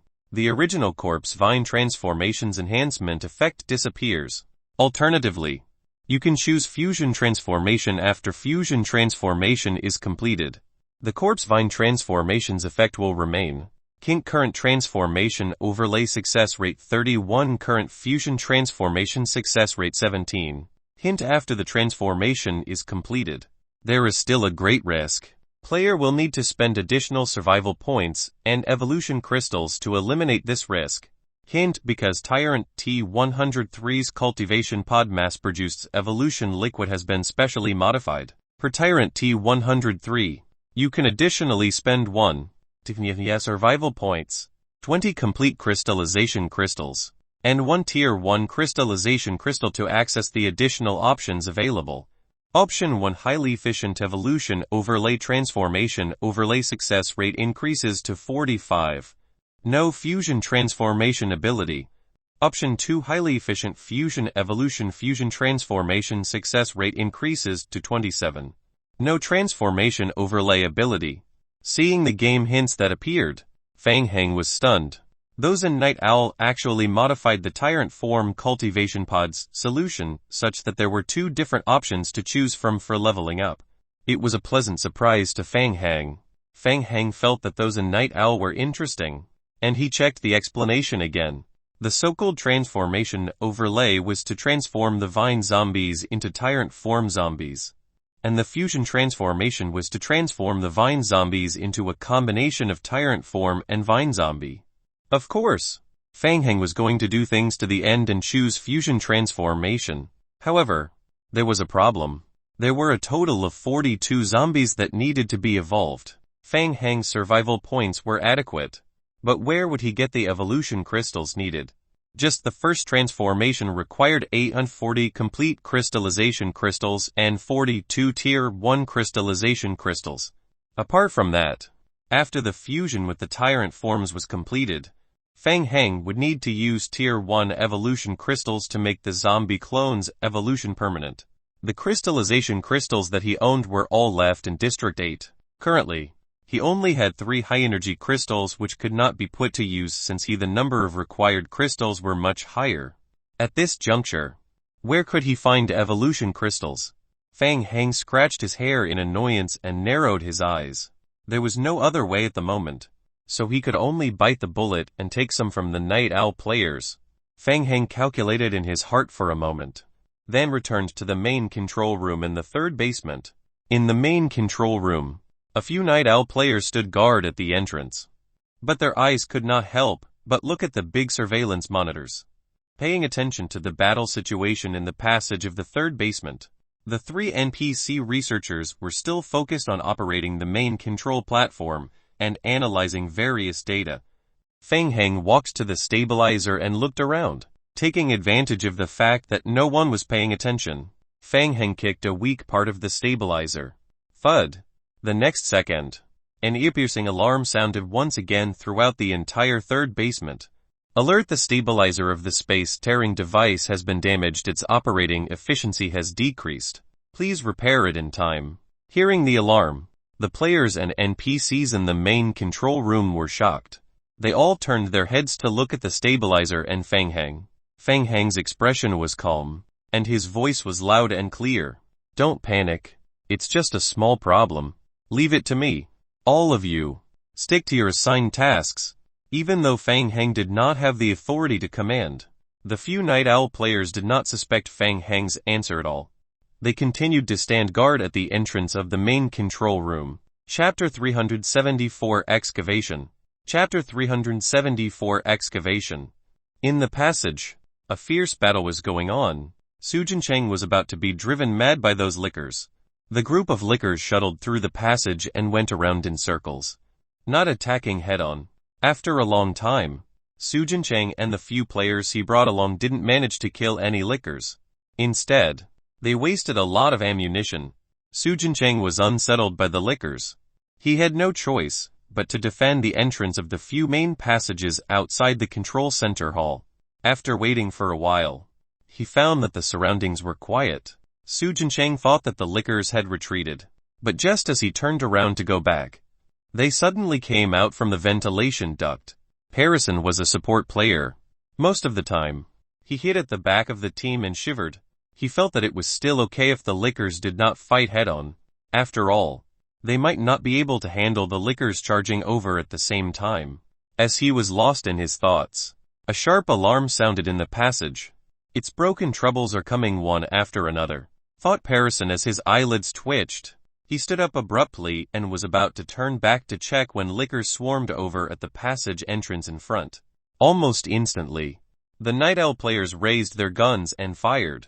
As gunshots rang out, Harrison quickly hugged his head and squatted down, hiding behind a bunker.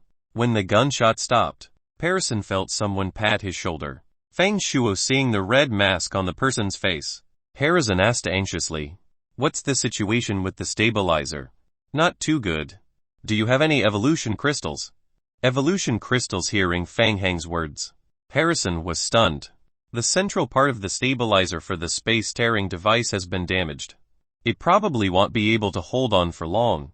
To completely solve this problem, we need to replace the converter. The manufacture of the converter parts requires a large number of evolution crystals. Oh, so that's how it is. When Harrison heard Feng Hang's explanation, he did not doubt it. Feng Hang's explanation was very logical, coupled with his anxious tone. It appeared very realistic. "I have some on me. I'll give them all to you." District 5 was an old server. The overall standard of the players was several grades higher than District 8. Tier 1 crystallization crystals were all publicly traded, so they were not considered particularly rare items. Since they weren't heavy, Harrison had a lot of crystals on him. He immediately traded all the evolution crystals in his backpack to Feng Hang. Hint: you have obtained 271 evolution crystal fragments, 588 complete crystallization crystals, and 57 tier 1 evolution crystals. Harrison has quite a lot, thought Feng Hang. He calculated with his fingers and found that the evolution crystals provided by Harrison were enough for the zombie clones to evolve. However, after the initial evolution, Tier 1 evolution crystals were still needed for the stabilization of the evolution form. During the process, additional Tier 1 evolution crystals were needed. "I'm still short of some Tier 1 evolution crystals. Do you have more?" asked Feng Hang. "There should be some spare materials in the second basement's warehouse. However, there is a security lock at the door there. We need Su Jincheng to go over to unlock it." Harrison was distressed. "We can't go there in this situation. Try to think of another way. I'll go back and temporarily strengthen the spatial rift stabilizer. It won't be able to hold on for long. We need to replace the stabilizer immediately." "I understand. I'll think of a way." Troubled, Harrison carefully poked his head out and looked outside. The lickers that had just launched a surprise attack retreated. After a round of battle, not a single licker died, and a lot of bullets were wasted.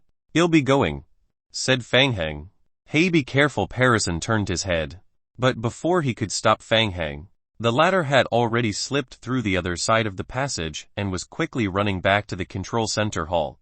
Harrison, still in shock, thought Feng Hang was really stupid and bold to have run out despite the risk of a licker appearing in the passage. Hint: player has consumed 42 survival points, 84 complete crystallization crystals, and 42 tier 1 crystallization crystals to perform a zombie clone fusion transformation. Fusion transformation success rate 27. Consumption of survival points has shortened the time needed for evolution. Feng Hang still had a lot of points left, so he used a large amount to further shorten the time needed for evolution. Hint: player has consumed 124 survival points to accelerate the completion. Remaining time needed for evolution 180 minutes. Gulp gulp. A series of bubbles emerged from the cultivation pods, and the zombie clones' bodies expanded like a beating heart. I must have as many successful fusion transformations as possible, Feng Hang secretly prayed. All that was left was to wait for 3 hours, and the transformation process would be done. During that duration, Feng Hang thought he might as well think of a way to obtain the first generation meteorite. After that, he could quickly run away. Feng Hang felt that he should not stay there for long. With the Federation and Night Owl fighting so vigorously, he might risk getting entangled in the mess. Turning around, Feng Hang walked to the front of the ally metal door at the back of the laboratory. If his guess was correct, the metal door led to the 7th basement where the first-generation meteorite was probably hidden at. Feng Hang tried to use the researcher's magnetic card to scan the card reader on the door. Beep beep beep, access denied. As Feng Hang expected, he was unable to open the door. He reached out and tried to push the heavy metal door again. With a hammer, Feng Hang immediately acquired knowledge of the total durability of the metal door from the game log 5. 5 million. However, every knock of the hammer only deducted 5 to 20 durability. Looks like I can only resort to that. Feng Hang controlled 2 vine zombie proliferators to walk to the door and fight each other. When their HP dropped to 10, they self-destructed. A large amount of blood splashed on the metal door, and a white mist rose. The metal door corroded, and its durability had dropped by nearly 800 points. It was too little of a decrease. Feng Hang did a rough calculation in his mind. Even if he self-detonated all the zombies he brought with him, he would not be able to open the metal door. What should I do? Feng Hang mused as he suddenly thought of something. I must be an idiot. Since he had confirmed the building layout and confirmed that the secret laboratory was directly below the 6th basement, he should just directly dig downward. Why should I try to knock down this metal door? Feng Hang took out the initial blueprint of the meteorite company for reference. Then, he controlled the zombie clones to gather in an inconspicuous corner of the laboratory. The zombies took out the shovels that they had gotten from the storage room and started digging at the floor of the research room. Feng Hang wasn't in a hurry to leave. He simply sat down on the spot. While supervising, he opened the game log and controlled the lickers in the 3rd basement to tease the players from the Night Owl organization.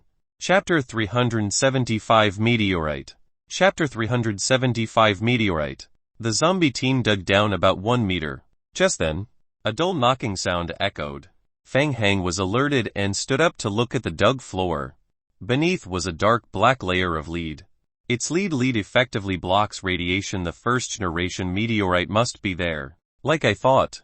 Feng Hang felt a lot more at ease and continued to control the zombies to continue digging downward. For a full 40 minutes, the zombies dug away while Feng Hang controlled the lickers to play gorilla with Su Jinsheng and the Night Owl players. 2 game hands quickly flashed across Feng Hang's vision. Hint: you are currently exposed to a special radiation environment. As your physique is higher than 30 points, you are immune to the current radiation damage. Hint: after being exposed to radiation for a long time, the radiation damage will gradually increase. Is it done? Feng Hang stood up and walked to the hole dug by the zombie team. He stuck his head out and looked down. It was very dark down there, so the night vision effect of the vampires was not obvious. Feng Hang could only roughly tell that there was an empty hole down there. Feng Hang did not want to waste time, so he commanded the 2 zombie clones to jump down first. Not sensing any danger, Feng Hang jumped down as well. As soon as they landed, Fang Heng immediately smelled a thick, bloody smell. Then, the sensor light in the hall lit up, illuminating the entire hall. Fang Heng's pupils constricted immediately. In the center of the room, a red meteorite that was almost as tall as a person was soaked in blood, facing Fang Heng. Why is the first-generation meteorite soaked in blood? Fang Heng thought as he carefully looked around. The entire hall was empty aside from a pool with a radius of about 5 meters in the middle. The pool was filled with dark red blood, with 2/3 of the first-generation meteorite submerged in it. The scene in front of Fang Heng was a strange one. He carefully walked forward, standing beside the blood pool. Fang Heng reached out his hand and touched the meteorite. Hint: you have found an item: first-generation meteorite. Item: first-generation meteorite. Description: a meteorite from an unknown source. Meteorite company is rumored to have extracted the first-generation virus from the first-generation meteorite. This item is too big to fit in a backpack. It is a special mission item. Hint: it has been detected that you possess the special talent Basic Occult Level 2. You can use this skill to conduct occult analysis on the first-generation meteorite. The game hints that appeared made Fang Heng quickly withdraw his hand. What a suggestion. Fang Heng was aware of the risks associated with occult analysis. Occult analysis was often accompanied by extremely destructive power. It could potentially destroy the analytical product. Fang Heng was not about to risk occult analysis ruining the first-generation meteorite he painstakingly found. Retracting his hand, Fang Heng lowered his head to ponder. I found the first-generation meteorite. But how do I bring it back? It's so huge. Also, why is it being soaked in blood? The mysterious setup seemed related to the vampires. Will there be serious consequences if I rashly take the meteorite out of the blood pool? For a moment, Fang Heng was a little hesitant. Should I just directly smash the meteorite and bring back a small piece of it to complete the mission, he thought. After all, the mission did not specify the size of the meteorite required. However, the first-generation meteorite was very hard. It would not be so easy to break it open, so he needed to find some handy tools. While he was thinking, a game hint surfaced on Fang Heng's retina. Hint: your liquor clone has been attacked and successfully triggered its dodging ability. Hint: your liquor clone has been attacked, resulting in a severed limb. Hint: your liquor clone has been attacked. Its HP has reduced to 5, automatically triggering the skill to strengthen the body. Fang Heng was bewildered. The trashy players from the Night Owl organization left in the research institute would definitely not be able to cause such great damage to the liquors. Fang Heng raised his eyebrows, realizing that something must have gone wrong in the third basement. He had to go back and take a look first.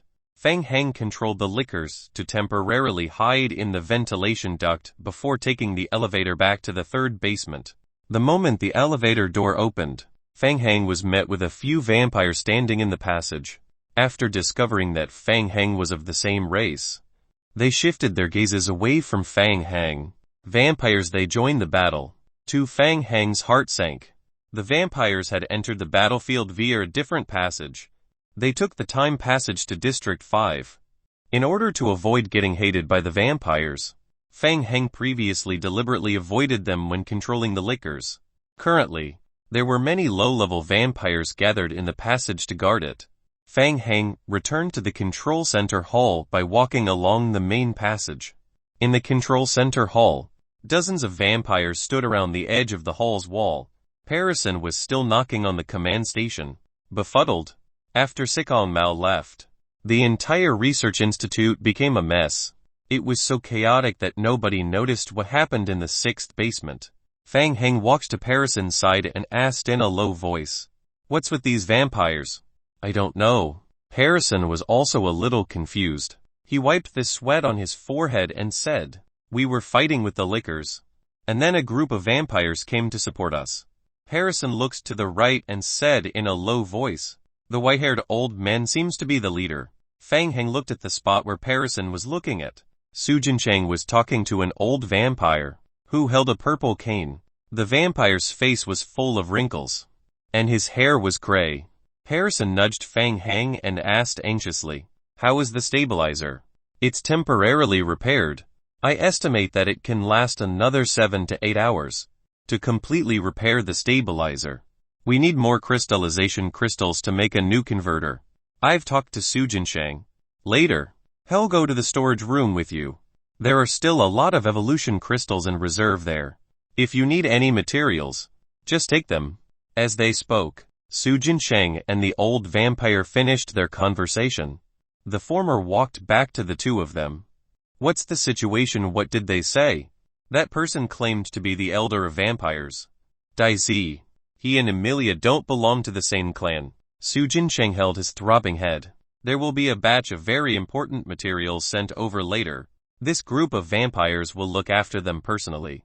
Important materials as in raw blue crystal ores, he thought. They are here. Outside the main control room. The vampires opened a path. 7 or 8 blood slaves laboriously moved a large box into the teleportation passage. The elder of the vampires, Daizi, stood at the time passage entrance and watched the blood slaves move the materials expressionlessly. Feng Heng thought it was strange that the vampires did not guard as heavily as when they previously transported raw blue crystal ores. Could it be some other more valuable materials and resources, he wondered. A steady stream of blood slaves slowly moved the boxes into the hall. Let's ignore them. Mr. Sikong wants us to heed the vampires' arrangements. Sujinsheng was a little unhappy. It's better now that we have them to help guard the passage entrance. We don't need to worry about those troublesome lickers.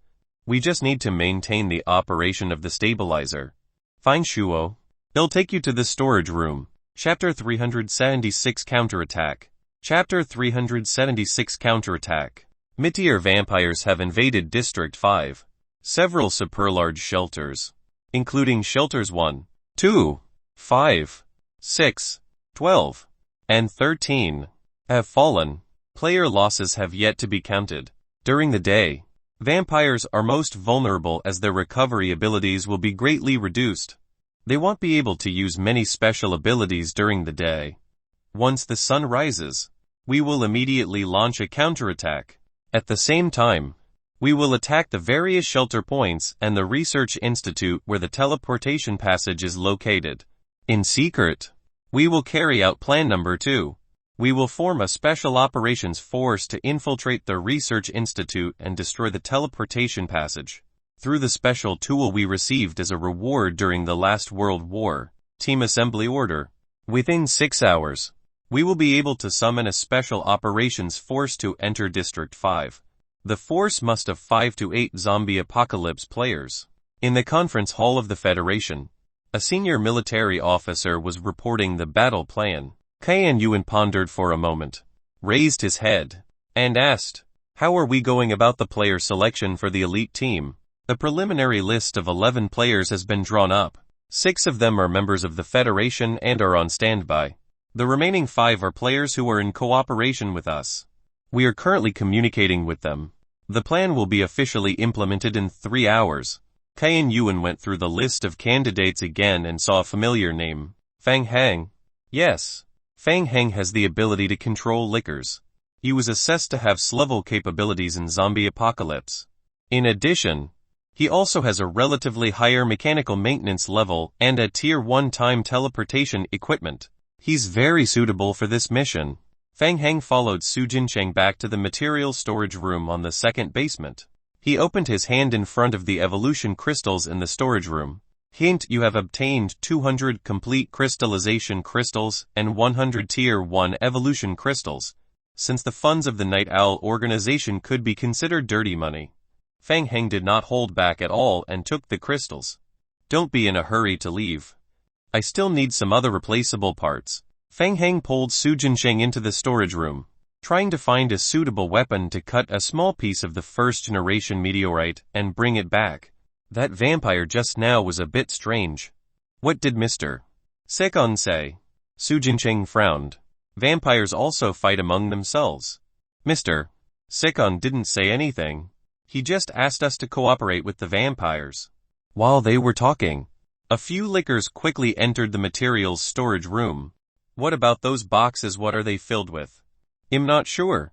The boxes were all moved in from the outside. Feng Heng searched the storage room, but didn't find anything that could break a meteorite. He could only put a few rare parts into his backpack. I'll go back to my room and make another converter. There are too many vampires in the control room. I wouldn't be able to concentrate on making it there, and I'm afraid that will affect the success rate. I suggest you go back and keep an eye on those vampires. There's something fishy about them. Yes. I know. Su Jincheng locked the storage room again and brought Feng Heng to the second basement. There's no need to send me off. Feng Heng was alone at the elevator entrance. He turned around to look at the closing elevator door, then walked toward the abandoned warehouse outside the lounge. After returning to the abandoned warehouse, Feng Heng jumped up and climbed into the ventilation duct. Feng Heng followed the ventilation duct and climbed into the underground sewer. Only when he left the area of the Research Institute did he get out of range of the Research Institute's special magnetic field. After exhausting so much effort, he could finally go offline. Feng Heng left 2 liquors behind to stand guard, threw down a sleeping bag on the spot, and went offline, returning to the real world. Before Feng Heng had time to open the door of the game cabin, he heard the buzzing sound of a vibrating cell phone outside. Coming out of the cabin door, Feng Heng picked up the cell phone on the table. Was it Chen Yu? Feng Heng picked up the phone. Hello, Feng Heng. This is Chen Yu speaking. It's an emergency. The following information is related to the confidentiality clause. You need to keep it a secret from the public. Okay. Speak. District 5 is in big trouble. Feng Heng thought to himself. Things are just getting started. I haven't shown everything yet. Your Federation has to hold on. Server 5 is currently under attack from the world of vampires. Night Owl has directly opened a special teleportation passage. This time, they are coming in huge numbers. Server 5 is in danger of being wiped out at any moment. Hey, Chen Yu. To be honest, isn't it a little miserable of you guys to be overwhelmed by a small organization like Night Owl? Feng Heng, I'm not joking with you. District 5 doesn't usually have many players. But if it becomes completely controlled by Night Owl. Chen Yu took a deep breath. He really couldn't laugh as the matter was too serious. We're currently forming a team to try and destroy the teleportation passage established by the vampires. You're also on the team's candidate list. And your ranking is high. If you agree to participate in this operation, I'll immediately report your name. You want me to transfer to Server 5? No, there is no need to transfer. We have a short-term summoning scroll. It is an extremely rare item that can be used for short-term teleportation for 6 hours. Our Federation needs your help. The reward this time will definitely satisfy you. Hearing the word reward, Feng Heng wavered. King of God's points. Alright, I'll participate. That's great. I'll immediately report your name. Also, if you use a scroll to summon yourself to a different server, the items in your backpack will be temporarily emptied. If you need any equipment, we'll try our best to prepare it. Really, I need a high hardness cutting device. The kind that can cut through diamonds. Feng Heng pondered in his heart. The hardness of the first generation meteorite is extremely high. With a cutting device, it should be able to cut it open. Shouldn't it? Shen Yu was stunned on the other end of the phone. For a moment, he even suspected that he had heard wrong. What did you say? Cutting device. That kind of thing can cut through high-strength alloy metal doors. Do you understand what I mean? That. Shen Yu felt a bit of a headache, but he still recorded Feng Heng's request. I'll think of a way. The team will set off in 2.5 hours. Pay attention to the game log's hint.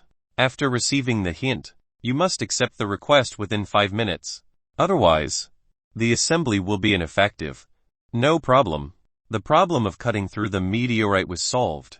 After hanging up, Feng Heng rubbed his wrist. He found the phone number previously left by Old Black and called him. After 2 rings, Old Black picked up the phone. Feng Heng, good job. I have received news that the teleportation passage in District 5 has been opened ahead of schedule. Their plans were clearly going smoothly, but the Research Institute became a mess, and they were even invaded by lickers. You must have found the first-generation meteorite. Right. Feng Heng pursed his lips. You guessed it again. Chapter 377 Re-establishing the Plan. Chapter 377 Re-establishing the Plan. Tell me, what problems are you facing otherwise?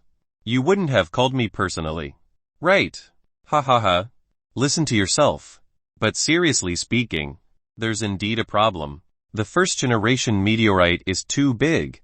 I can't bring it all back. Moreover, it's soaking in a blood pool. Do you know anything about the blood pool? I'm not too sure about the blood pool. As for moving the meteorite, Old Black paused, then said, Fang Hang, think about it. Is there really no way? Don't forget. Your world also has time teleportation equipment.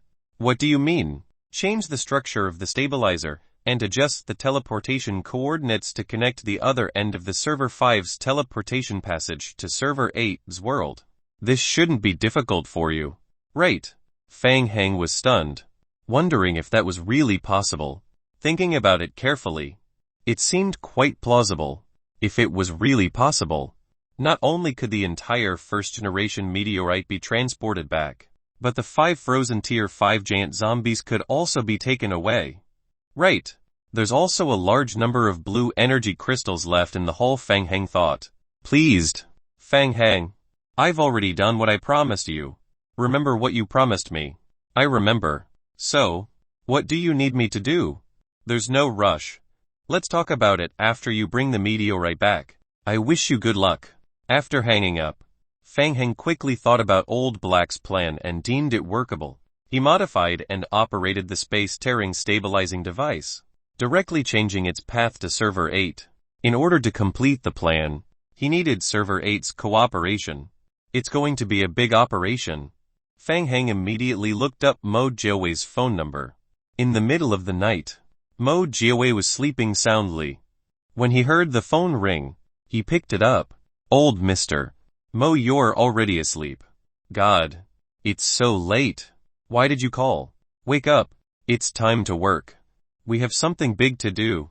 Mo Jiawei instantly woke up. Tell me the details. After communicating with Mo Jiawei about the next step of building the world passage, Fang Hang returned to the game again. Taking the converter that he had casually made, Fang Hang rushed back to the main control room in the 3rd basement.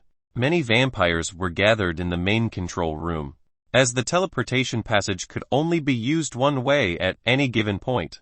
Traffic was slow, and the blood slaves were stuck at the passage entrance for a long time. Fang Hang looked around and saw that there were already a lot of boxes in the corner of the hall.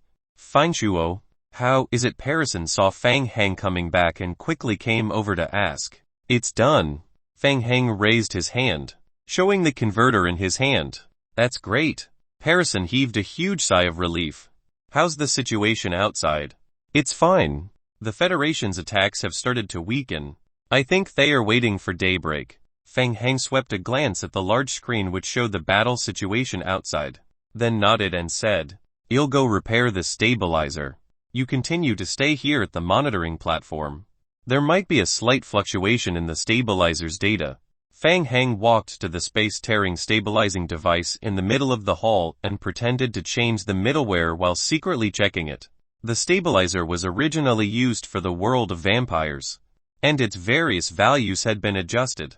But now, Fang Hang needed to transform it into an interworld teleportation passage. Fang Hang inwardly estimated that theoretically, the energy consumption of the stabilizer was 1/3 lower, and the requirements for the stabilizer's components were also 1/4 lower. A line of game hints immediately appeared on his retina. Hint: player has level 18 mechanical mastery. Player has the current blueprint of the building. Estimated time to complete the customized modification will be 120 minutes. It seemed that there was no problem with the modification of the stabilizer. In addition to the modification of the stabilizer, there's also a need to change the parameters on the main control platform to connect to the world of Server 8. Fang Hang turned his head and focused his gaze on the vampires in the hall before continuing. There's also a need to get rid of these vampires. About 2 hours later, a message appeared on Fang Hang's retina. Hint: you have received a teleportation invitation from player Wu Xingwen. Do you accept it? Hint: after accepting the invitation, you will be teleported to Server 5 of Zombie Apocalypse. The coordinates are 23,190, 50,833. After 6 hours, you will be teleported back to your original location. Remaining time for teleportation 5 minutes. I agree to teleport. In the storage room, Feng Heng reached out his hand and tapped on the agree button. His body was enveloped by a dim yellow light, and Feng Heng instantly disappeared from where he was.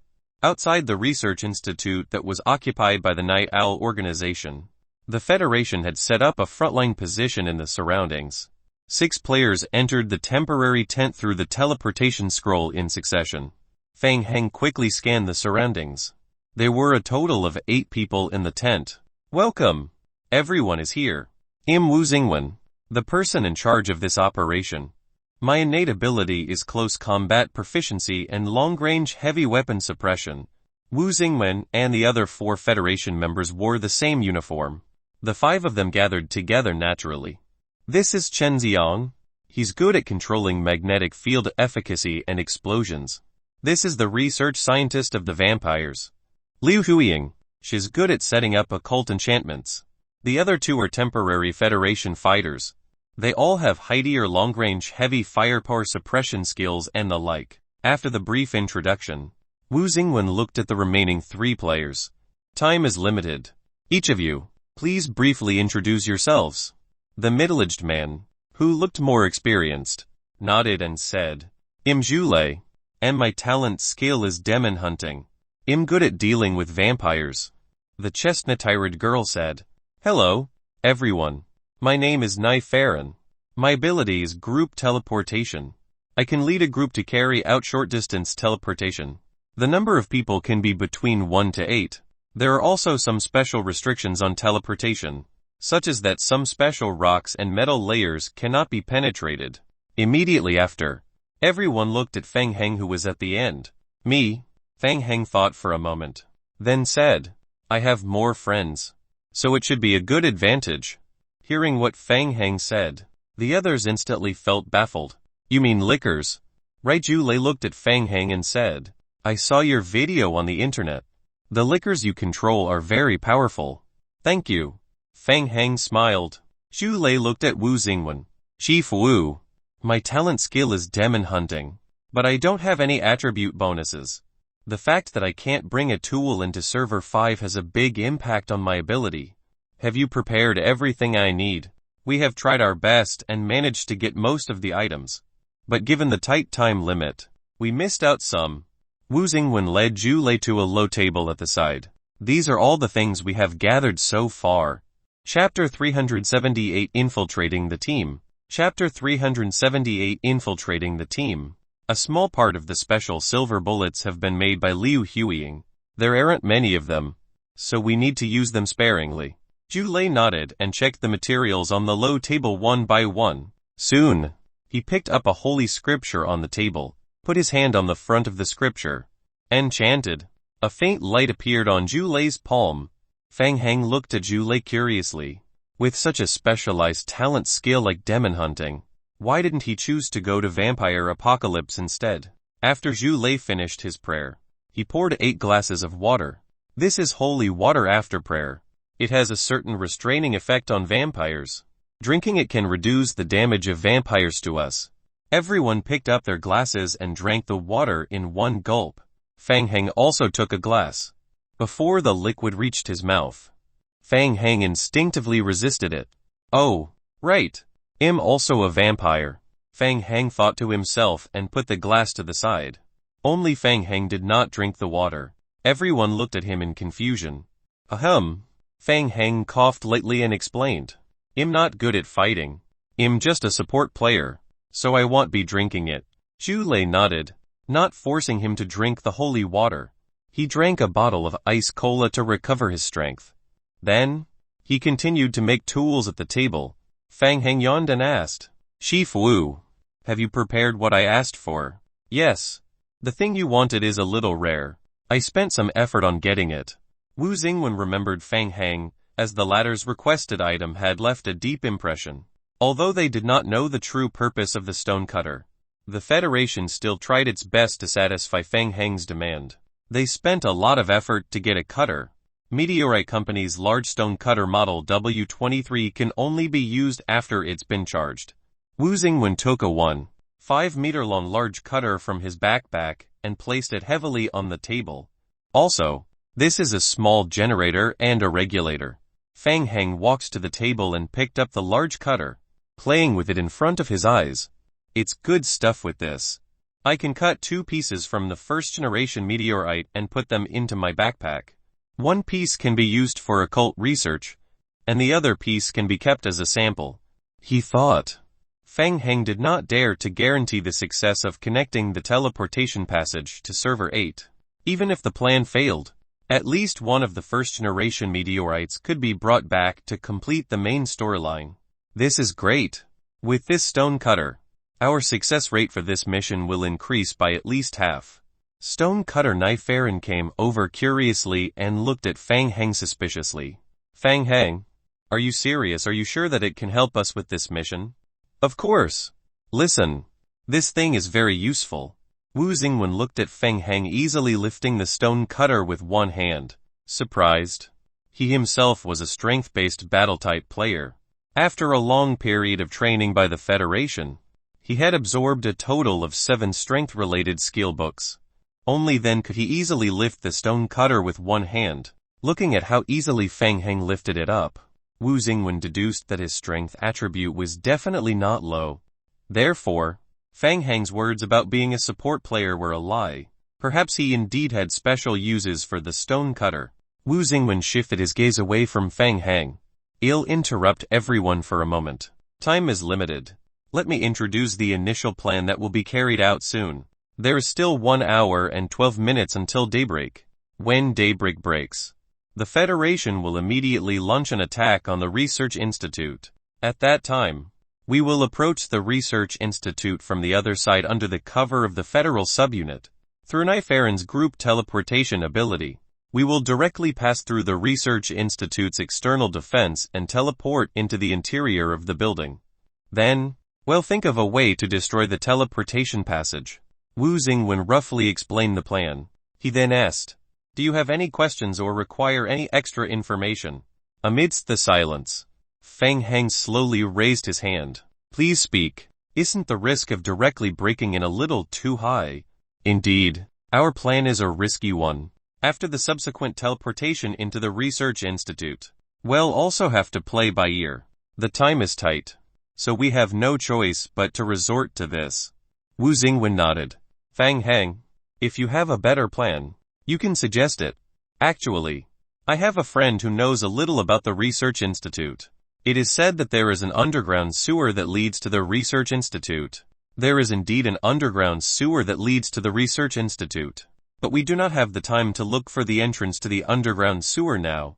Moreover, the evaluation team thinks that Night Owl has probably sealed all the entrances to the underground sewer. It doesn't matter. My friend has his ways. He has already helped us break open the sealed sewer entrance. Wu Xingwen raised his eyebrows in surprise and said, Fang Heng, what is your confidence level? High. I guarantee to complete the mission. Wu Xingwen was swift and decisive. He quickly thought for a moment and nodded. Okay. Then we'll do as you say. We'll sneak in directly through the sewer. Since we're using the underground sewer directly, then we don't have to wait until dawn. Let's set off now. In the darkness, everyone walked out of the temporary tent. With the help of the Vampire Bloodline's night vision ability, Fang Heng finally realized the devastation of the battlefield outside. At night, the vampires left the Research Institute. They ignored the Federation players in the periphery and headed straight for the battlefield at the front line. Night Owl greatly looked down on the Federation. The defense of the Research Institute was extremely strong. In addition, a large number of vampires were harassing them from the side. They had no way to break in. They could only hide in the temporary defensive line. If they forcefully attacked, they would only suffer greater losses. They could only hold their ground and clear out the vampires in the periphery. They were prepared to attack after daybreak. Follow me. Fang Heng's pupils were shrouded in a layer of red light. After discerning the direction clearly under the night sky, Fang Heng led the players and rushed toward the entrance of the sewer. Very soon, Fang Heng found the entrance to the sewer by the side of a stream. Extremely experienced in moving around in the sewer, he took out a mask that was sprayed with perfume from his backpack and wore it on his face. He was the first to enter the sewer through the entrance. The other players looked at each other and imitated Fang Heng. They made a face cloth and put it on their faces, then followed Fang Heng. At first, they didn't sense anything odd. However, after following Fang Heng for a while, Wu Xingwen realized that Fang Heng seemed to be very familiar with the sewer, as if he had walked through it hundreds of times before.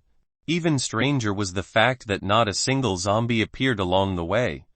Wu Xingwen, who had prepared himself for any unexpected situation forcing them into combat, found it very unusual. Fang Heng, is this your first time here? Of course. Nai Farron was also curious, so she asked, but you seem to be very familiar with this place. Chapter 379 The Cutter. Chapter 379 The Cutter. Yes, I have a friend, and he is quite nice. When he knew that we were coming, he helped to clean up the area in advance, said Fang Heng with a smile, as if indirectly expressing his vast personal network. Fang Heng walked along the passage. After more than 10 minutes, he stopped. By now, the smelly sewer environment had affected Wu Xingwen and the others a little. Wu Xingwen covered his mouth and nose and asked, "Have we reached the end?" Fang Heng explained, "There are 2 routes that lead to the inside of the research institute. For the first route, another 15 miles beyond this wall and we can directly reach the research institute's second basement. For the second one, we can also continue forward along the sewer. 10 minutes later, we'll be able to see the ventilation duct that connects to the research institute. We can climb into the research institute through the duct. However, the ventilation duct is very small, and the internal passage is also very winding, so this route will be more time-consuming." The environment of the sewer was harsh. Wu Xingwen did not want to continue staying in there, so he looked at Nai Farron. Understanding Wu Xingwen's gaze, Nai Farron pinched her nose and replied, "The maximum distance of a single teleportation is 20 meters. She walked to the wall and pressed her hand on the wall. The wall is made of ordinary stone mixed with metal alloy. Group teleportation through this material composition is possible. Alright, let's teleport in directly." Hearing that, everyone took out their guns and loaded their bullets. They checked their equipment and got ready for battle. When everyone was ready, Wu Xingwen gestured to everyone. 3, 2, 1 teleport. Fang Heng felt a white light flash in front of him. The next second, he found himself in the passage of the first basement. Snap! Shen Xiang snapped his fingers. The surveillance cameras in the nearby passage were simultaneously affected by the magnetic field, and they were instantly disabled. Fang Heng's heart skipped a beat. He gave Chen Xiang a thumbs up. "This move is pretty cool." So. Shen Xiang responded and took out his gun while wary of the surroundings. There were no enemies in the passage that everyone had teleported to. The infiltration was smooth beyond their expectations. Fang Heng shrugged and consciously shrank back to the back of the team. "Everyone, this is the best my friend can do. We'll have to rely on you guys for the rest. I'm not good at fighting, judging from the location of the spatial rift stabilizer. The time passage probably connects from the 3rd basement or the 4th basement. We'll start from the 3rd basement and go through the floors one by one." Wu Xingwen looked at Nai Farron and asked, "Can we directly teleport to the next basement?" Nai Farron drank a bottle of Red Bull that could quickly recover her mental strength and said, "Each teleportation will take 10 minutes. I suggest we don't teleport." Everyone looked at Zhu Lei. Zhu Lei had been frowning ever since he stepped into the research institute. He explained, "I can sense that there are a large number of vampires in the lower levels. If we were to rashly teleport down, we would be surrounded by the vampires and be in a difficult situation. What do you suggest we do?" Liu Huiying suggested, "I can create a ceiling formation that targets the vampires. We can lure the vampires into the inner part of the formation and activate the magic in it to trap them. We can use this to take down a large number of vampires." Fang Heng was stunned when he heard that. The group of players gathered by the Federation seemed to be pretty capable. However, he wondered, would I be recognized as a target by the ceiling formation? 2. Alright, well, do as you say. We'll split into 2 groups. He'll bring some people to guard the entrance of the 2nd basement. Just as Wu Xingwen was assigning tasks, Fang Heng suddenly called out and interrupted him. "What's wrong?" asked Wu Xingwen. "I'm sorry. I think a few of my friends are calling me. I need to go into the ventilation duct to take a look." Fang Heng pointed at the ventilation duct beside him. "I won't be of help here anyway. I'll take my leave first." Wu Xingwen frowned. He looked at the ventilation duct, unaware of what Fang Heng was up to. However, he had asked Chen Yu about Fang Heng in advance. He heard that although Fang Heng would seem unconventional in going about tasks, he actually had deeper plans. "Go and hurry back." "Of course." Fang Heng agreed and skillfully slipped into the ventilation duct. Let's continue. The other players didn't know much about Fang Heng, so they didn't particularly feel his absence was a problem. Excluding Fang Heng, they quickly scattered to do their assigned tasks. Liu Huiying and Zhu Lei worked together to set up a ceiling formation against the vampires.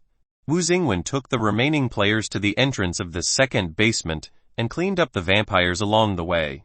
The research institute has been infiltrated by the Federation. Parazin would probably discover them soon. Right, I guess I'll have them fight the vampires first. Fang Heng licked his lips and entered the sixth basement through the ventilation duct. Beep, beep, beep. Verification successful. Welcome back, Dr. Liu.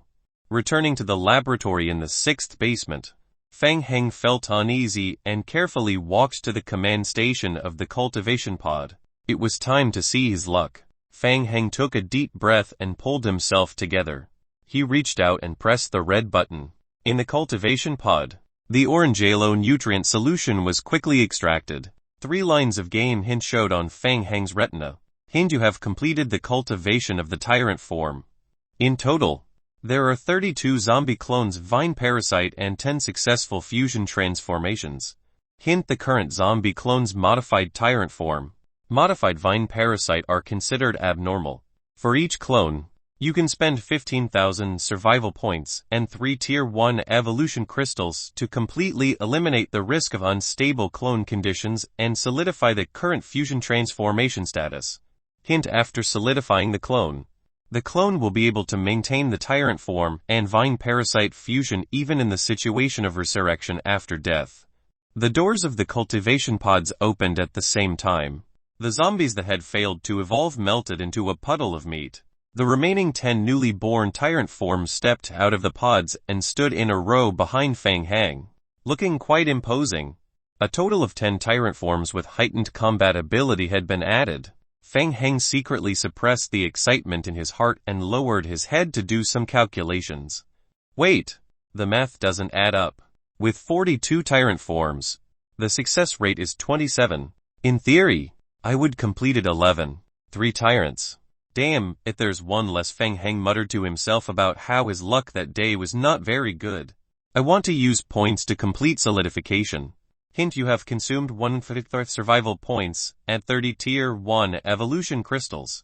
Solidification of completed tyrant forms is done. Fang Heng let the few tyrant forms stay where they were, then jumped down into the hole in the floor that he had made before, entering the 7th basement again. Clack. As soon as he landed, the thick smell of blood once again stimulated Fang Heng's nostrils. Raising his head, he saw the first-generation meteorites still quietly soaking in the blood pool. Fang Heng walked forward, took out the cutter from his backpack, and connected it to the portable diesel generator. Hint: 20 strength points are required to operate the stone cutter. Player has met the conditions for using the stone cutter. Chapter 380 Meteorite obtained. Chapter 380 Meteorite obtained. Fang Heng held the cutter with both hands and turned it on. Bzz. The cutting disc rotated at a high speed, emitting a loud sound. Sparks flew in all directions. The first-generation meteorite was extremely hard. It took Fang Heng a full 2 minutes to cut off a small protruding piece from the first-generation meteorite. Fang Heng held it in his hand and examined it. The small piece of the meteorite was only half the size of a fist. Perhaps it was due to the heat emitted when cutting, but Fang Heng felt a burst of warmth from the meteorite. Hint: player has obtained a first-generation meteorite fragment. Item: first-generation meteorite fragment. Description: the item contains a large amount of radiation. After putting it into a backpack, it will continue to produce a radiation effect. causing a negative effect on the body as time goes by. The radiation effect will gradually increase. Hint: you have completed the current main storyline Server 8. Obtain the first generation meteorite. Hint: due to the insufficient amount of first generation meteorite obtained, submitting the quest will receive a lower quest score and have a probability of affecting the subsequent main storylines. Hint: you can collect more of the first generation meteorite before submitting the quest. I've succeeded. Seeing the game hints, Feng Hang completely relaxed. Using a roundabout way, he finally obtained the first generation meteorite. This time, he did not visit Server 5 in vain. Feng Hang decided to cut off another piece and use occult skills to research it. He shook his right hand, which was slightly numb from the earlier vibration of the cutter, before turning the cutter on again, since he had gotten the hang of it. The second cut only took a minute. Feng Hang cut off a smaller piece from the first generation meteorite. Hint: you have obtained one first generation meteorite fragment. Hint: it has been detected that you have a special skill, basic occult level 2. You can use this skill to analyze the first generation meteorite through occult analysis. Hint: this analysis consumes 280 survival points. Commence the analysis. The rune mark on the back of Feng Hang's hand flashed once again. The first generation meteorite in Feng Hang's hand was pulled by an invisible strength. And once again, it floated in the air, shaking violently. Feng Hang had a bad premonition and took half a step back. Just as Feng Hang had expected, the first generation meteorite in the air instantly exploded. TCH. It really exploded. Hint: you have used basic occult to analyze the first generation meteorite for the first time. You have obtained 473 basic experience points for the skill occult. Hint: your skill basic occult has been upgraded to level 11. Such a huge jump. The sudden increase in experience points surprised Feng Hang. The first generation meteorite was indeed a high-tier product. Analyzing it at once was equivalent to reading a few skill books. Feng Hang calmed himself down and continued to open the game log. Hint: through basic occult level 11 detection, no spiritual energy or mental energy was found in the first generation meteorite. Violent biological fluctuation and mild natural energy fluctuation found. Wait. There are worms in meteorites. Feng Hang narrowed his eyes and looked at the cracks carefully. In the cracks, where the first generation meteorite was shattered, a few small gray worms were wriggling and struggling violently. Exposed to the air, they looked extremely uncomfortable. They struggled crazily and soon lost their vitality. Hint: you have found an unknown worm life form. This life form has a large amount of life energy. Meteorite worm, Feng Hang muttered to himself, as he put away the first generation meteorite fragment and left the 7th basement. In the passage of the 2nd basement, Wu Xingwen led 2 Federation players as they ran along the passage. Behind them, a group of vampires chased after them crazily. After running around a corner, Wu Xingwen shouted at the top of his lungs, "Do it!" In the middle of the passage of the 2nd basement, Zhu Lei and Liu Huiying, who were kneeling on the ground, heard Wu Xingwen shout. They reached up their hands at the center of the antidemon seal formation under their feet at the same time, concentrating mental strength on it. The antidemon seal formation was instantly activated, and a purple light flashed. Red light spread out in all directions, and a thin layer of red mist rose up from the ground across more than half of the passage of the 2nd basement. The ground beneath the feet of the vampires who were on a chase in the 2nd basement was shrouded by the mist, and it was as if they had fallen into a swamp. The substance-like mist trapped all the vampires on the spot. Get rid of them. Upon seeing this, Wu Xingwen and the 2 main damage dealers from the Federation no longer tried to escape. They turned around and took out the revolving machine gun from their backpacks. They assumed that the cannon was aimed at the vampires and fired wildly. Bang, bang, bang, bang. Large caliber bullets rained down crazily. After more than 10 minutes, the entire passage of the 2nd basement was cleared of vampires. Are there many vampires left in the 3rd basement? Zhu Lei tried to sense for a while and frowned. Almost 2/3 of them have been cleaned up, but there is still a lot left. Shen Xiang thought for a while and suggested, why don't we lure some of them over in batches? Yes, the antidemon seal formation can last for a while. Okay. Wu Xingwen immediately gave a plan of action. Well, move to the third basement and think of a way to attract a wave of vampires to deal with them. If we encounter any danger, well, immediately move back to the second basement. Liu Huiying thought of something and looked around. Where's Feng Hang? Isn't he back yet? We won't be waiting for him. He has the ability to protect himself. Let's go first. After saying that, Wu Xingwen took the lead and rushed into the third basement. Just as they stepped into the passage opening of the third basement, several low-level vampires charged forward. Back off.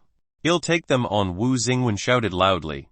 The muscles on his right arm swelled in the blink of an eye and expanded by several points. He clenched his fist and threw a punch forward. The 5 low-level vampires were sent flying by Wu Xingwen's punch and crashed into the wall behind them. Wu Xingwen took a step forward and wanted to rush forward. Wei Julei sensed something and reached out his hand to stop them from moving forward. He stared at the passage ahead. A voice sounded. I was wondering who it was. So it's a demon hunter.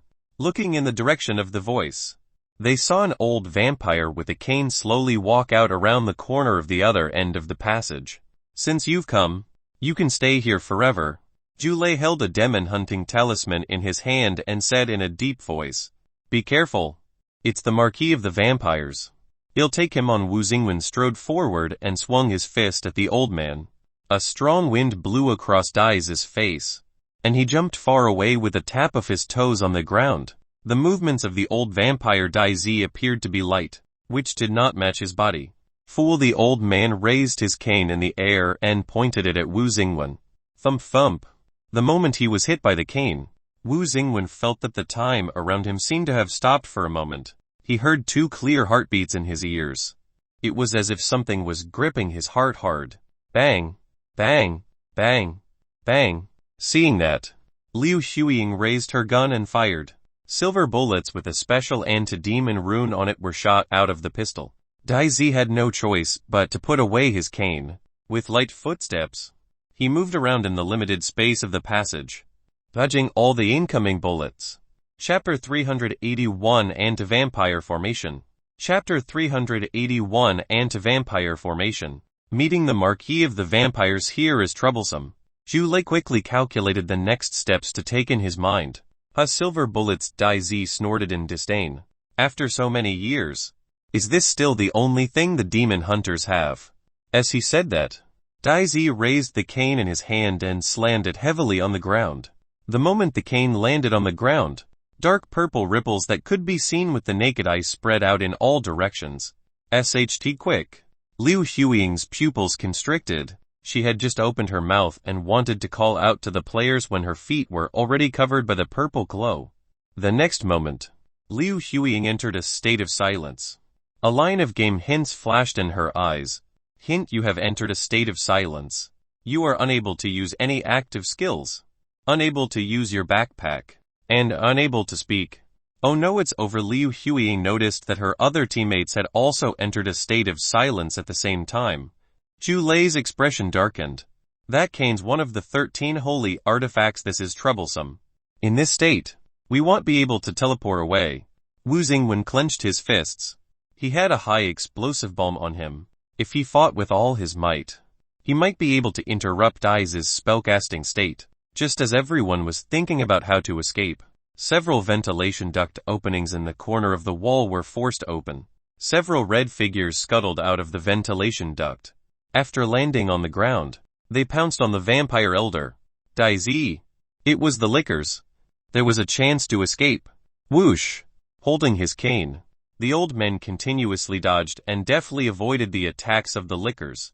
However, there were a dozen lickers that had scuttled out of the passage.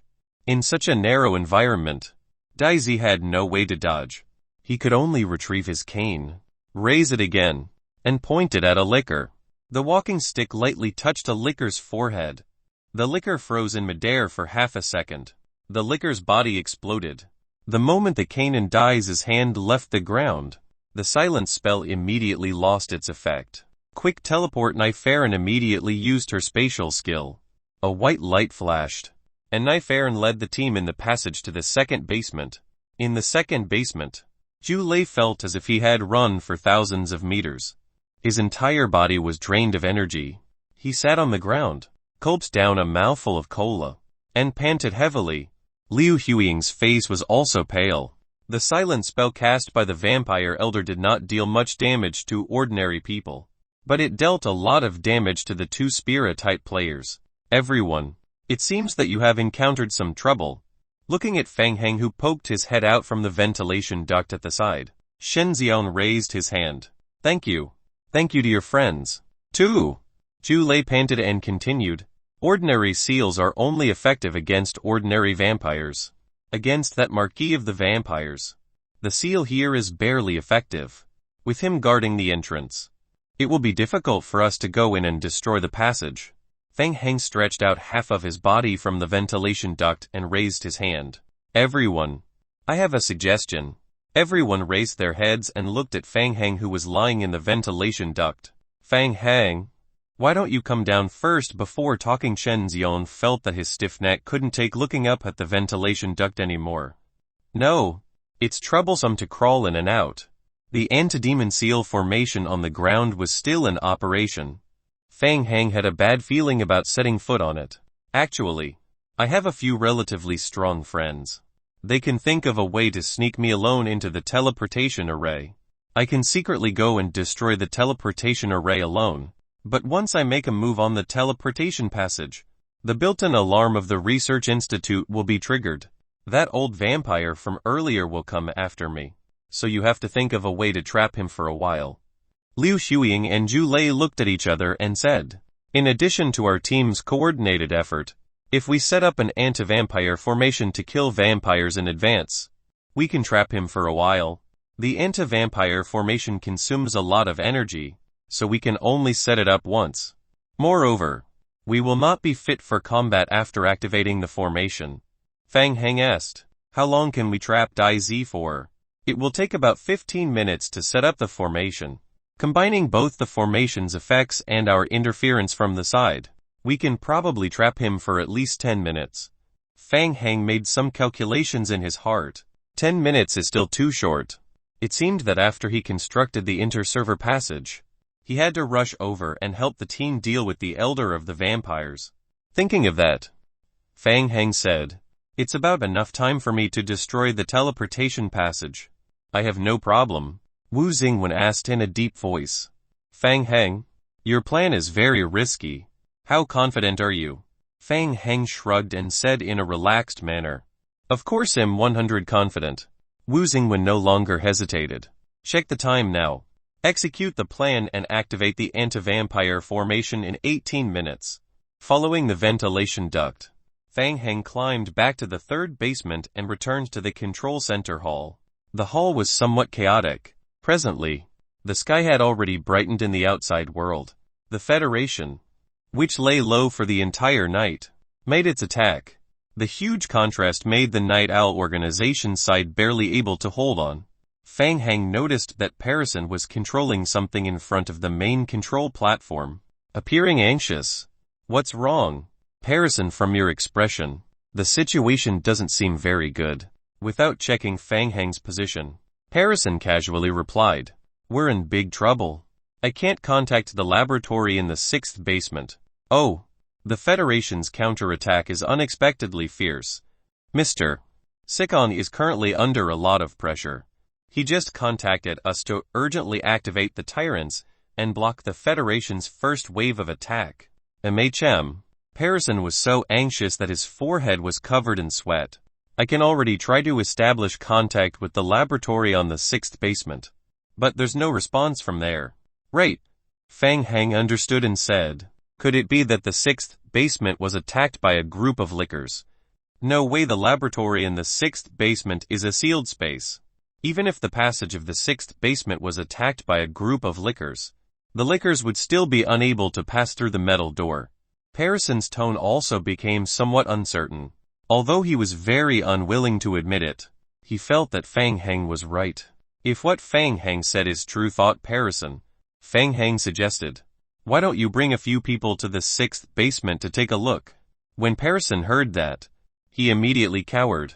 Don't tease me anymore. Earlier, the surveillance equipment on the 2nd basement malfunctioned. Later, the vampires were also attacked. Now, The entire research institute might be invaded by the Federation. If we go to the 6th basement, we might be in danger. That makes sense. After all, our lives are our own. There's no need to risk it so much. Fang Heng agreed very much. As he spoke, he walked to the command station and pouted at the space-steering stabilizing device in the center. Chapter 382 Malfunction. Chapter 382 Malfunction. Don't worry, Harrison. At least the stabilizer is still operating steadily. Right. Presently, due to the terrible situation in the outside world, the blood slaves had already stopped sending ores into the time passage. The vampires continued to send reinforcements through the teleportation passage, directly joining the battlefield outside the research institute. Probably, Harrison's expression was uglier than a crying one, indicating that he was not comforted by Fang Heng's words at all. Fang Heng smiled, looked at the time, and gently tapped the button on the command station. Ha! The stabilizer suddenly dimmed. The noise from the high-speed rotating stabilizer immediately softened by more than half. Then, the entire shelter sounded an alarm. Warning: teleportation passage has malfunctioned. Please fix it immediately. In the 2nd basement, Wu Xingwen and the players who had led the old vampire into the enhanced ceiling formation also heard the alarm. They knew that Fang Heng had followed the plan. Dai Zi was trapped in the anti-vampire formation. Hearing the alarm, he realized that he had been fooled by the humans. Dai Zi's originally dark eyes were covered with a layer of scarlet. Was it you guys? Shut up. Liu Shuiying raised her pistol and fired. Harrison turned pale with fright. As I feared, the stabilizer really malfunctioned, and at this time, too. He saw that the fixed operating power of the stabilizer, as displayed on the status monitor, decreased significantly in a short period of time.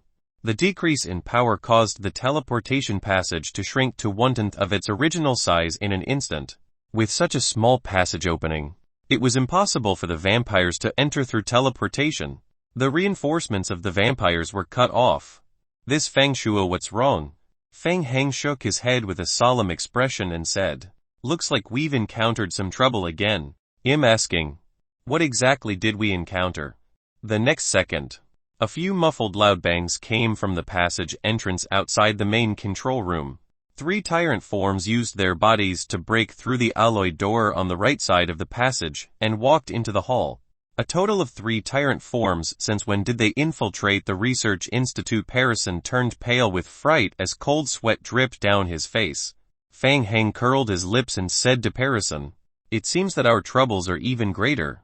I guess our previous guess was right. The tyrant forms in the 6th basement cultivation pods have already awakened. I suggest that we quickly contact Mr. Sikon to control these tyrant forms. Harrison turned around and looked at Fang Heng. Fang Heng did not pay mind to his reaction and said, otherwise, if these tyrant forms lose control, we'll be helpless. Please, don't say more. Harrison quickly pulled Fang Heng back and stopped him from continuing. He felt that Fang Heng was a bad luck ghoul that day. Everything he said came true. A few vampires at the side tried to rush forward to block the tyrant's footsteps, but they were sent flying by the tyrant's punch. The tyrants continued to move forward, striding toward the teleportation passage in the control center hall. The vampires who were originally guarding the control center hall also pounced toward the tyrant forms, trying to block their attack. At the same time, the automatic cannons hidden in the hall were also activated, firing at the passage entrance. Under the concentrated fire and attacks of the vampires, the tyrant forms were trapped at the entrance, unable to break through. Mr. Su, I suggest that we don't let them get close to the teleportation passage. Of course I know. Quickly think of a way to repair the teleportation passage. Su Jincheng's brain was hurting just as badly. He didn't have time to think about how the tyrant forms had lost control. He and the other Night Owl players raised their guns and aimed at the weak points of the tyrant forms. Harrison looked at the tyrant forms that had already rushed to the entrance of the hall and was extremely anxious. He couldn't help but urge, have you found the cause of the data anomaly? How long will it take to repair the passage? Relax. I'm still checking the data.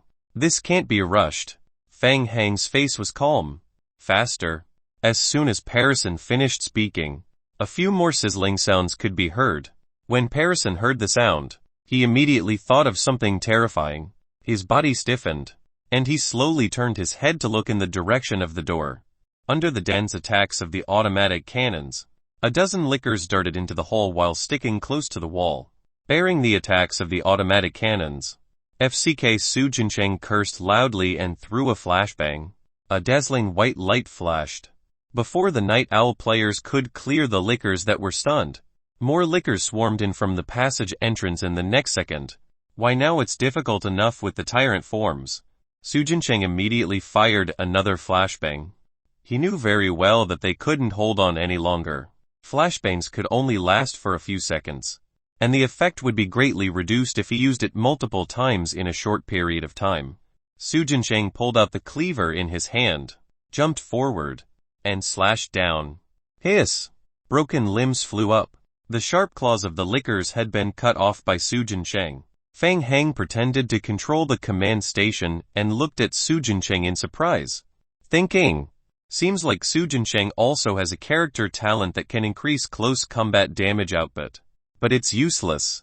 Anyway, there are too many lickers around. More lickers stuck closely to the wall and rushed into the control center hall.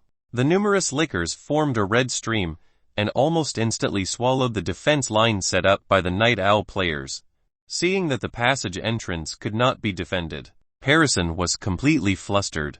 He subconsciously retreated, looking for cover everywhere, squatting down and holding his head. A licker charged at him from the front. Sharp claws charged down toward him from the air. Get lost in a panic. Parison gave in to his survival instinct and picked up the large wrench beside him to block the attack. Crack! Parison's arms trembled. He did not know where he got the strength in his hands to block the licker's sharp claws. Parison stared at the licker in front of him, not even daring to breathe heavily. The distance between the two was a few centimeters. He could even smell the blood on the licker's body. At that critical moment, Parison heard Fang Heng shouting, Parison, what's the control center's password quick? Parison placed his last hope on Fang Heng and immediately shouted, 278,123. Okay. Thank you. Parison was stunned. He suddenly realized that something was wrong. Fine Shuo. You. In the next moment, Parison felt a strong force coming down on his hand. The licker's sharp claws directly swung the wrench in Parison's hands away. A white shadow flashed past, and the sharp claws pressed against Parison's neck. Chapter 383 Purple Spatial Crystals. Chapter 383 Purple Spatial Crystals. Parison's eyes flashed with fear. For a moment, his mind went blank. Then, several thoughts appeared again. There's something amiss about him. Is he from the Federation? But why? Parison really couldn't understand Fang Heng's motive. If he was from the Federation, he could have easily done something to the passage, and their plan wouldn't have been carried out to this stage. Therefore, Parison had never suspected Fang Heng. Who exactly was he? I'm sorry, Parison, but you've mistaken me for someone else. I'm not Fang Shuo. The licker's sharp claws slashed across Parison's neck. Blood splattered. Fang Heng lowered his head and quickly entered the password into the main control platform. Hint: password verified. You have obtained the highest level of authority for the space-tearing stabilizing device. Fang Heng quickly tapped on the screen with both hands, changing the preset coordinates while keeping the device running. You have set up a new receiving platform and are in the process of updating the configuration. Please confirm that you have reset the destination coordinates. Behind Fang Heng, the lickers finished cleaning up the last two Night Owl organization players in the hall. More than 10 zombie clones staggered in from the main control room. They searched the corpses on the ground for a moment, searched for wrenches, picked them up one by one, and then staggered to the space-tearing stabilizing device. 18 zombie clones surrounded the device and began to modify it. Hint: as per the player's custom modification template, your zombie clones have partially modified the stabilizer. Current modification progress for you have completed the reset of the space passage. Searching for receiving space signals. After resetting the destination coordinates of the teleportation passage, Fang Heng took the opportunity to walk to a corner of the hall while the zombie clones were modifying the teleportation passage. There were about 10 big boxes piled up in the corner. Those boxes were all moved in by the blood slaves from the outside. Previously, due to the blockage of the teleportation passage, those boxes were temporarily piled up in the corner of the control room. What could be inside? Fang Heng was a little curious. He walked forward and lifted the lid of one of the boxes. The box was filled with purple crystals. What are these? Fang Heng had never seen such large purple crystals. He reached out and took one out of the box, holding it in his hand to observe. Hint: you have found a purple spatial crystal. Item: purple spatial crystal. Description: a special purple crystal that has been absorbing spatial energy for a long time. It contains a high concentration of spatial energy. Description: this item is unique to the elementary game of Zombie Apocalypse. It only appears in a few servers. Description: this item cannot be stored in a backpack. A crystal that contains spatial energy. Fang Heng muttered to himself, puzzled. He did not have any memories related to the purple crystals. Did the vampires spend so much effort to capture Server 5 just for these crystals? Well, whatever. Fang Heng decided not to think too much. Since he had already opened the time passage, he could conveniently bring the purple crystal ores back later. Qiu Yaoqing was a genius, so he could probably find out something after researching the crystals. Hint: your zombie clone has completed the modification. Hint: player's custom space-tearing stabilizing device has been modified. It's starting, Fang Heng muttered to himself as he pressed the red button on the main control platform. Hint: locking spatial coordinates, matching spatial coordinates, establishing communication. Hint: spatial coordinates matching complete. Hint: connecting. In the center of the control center hall, the black space passage, which had a radius of fewer than 10 centimeters, instantly shrunk to its limit, then expanded in all directions at an extremely fast speed. Sizzle, sizzle, sizzle. The space passage emitted a continuous sizzling sound of electricity. It's a success. Fang Heng fixed his gaze on the time passage that was once again expanding. A faint ripple appeared at the passage opening. A zombie staggered out of the passage. Amidst my zombie clone, realization hit Fang Heng as he controlled the zombie clone to walk back. Then, Mo Jiawei stepped out of the passage opening. He saw Fang Heng at once. Fang Heng. Mo Jiawei couldn't help but swear because he was too surprised. FCK, this is District 5. Mo Jiawei knew that Fang Heng was doing something big, but he didn't expect that he would build a time passage between District 5 and District 8. DMN, what's going on now? Is he preparing to move all the things in District 5 back home? He mused. Then, Lucia and the Dark Knights also emerged. After the Dark Knights received the news about the first-generation meteorite, they immediately came to support them. In order to move the first-generation meteorite, they had already put on protective suits to protect themselves from radiation. Walking out of the time passage, Lucia looked at everything around her curiously. She felt that the world was both unfamiliar and familiar. Is this the parallel world? I didn't expect to witness all of this with my own eyes. It's really amazing. David clicked his tongue and sighed. David, thank you for coming over to help. This research institute is very dangerous now. It could be destroyed at any time. We need to move the first-generation meteorite back as soon as possible. Fang Heng walked forward and handed the magnetic card to the laboratory in the 6th basement.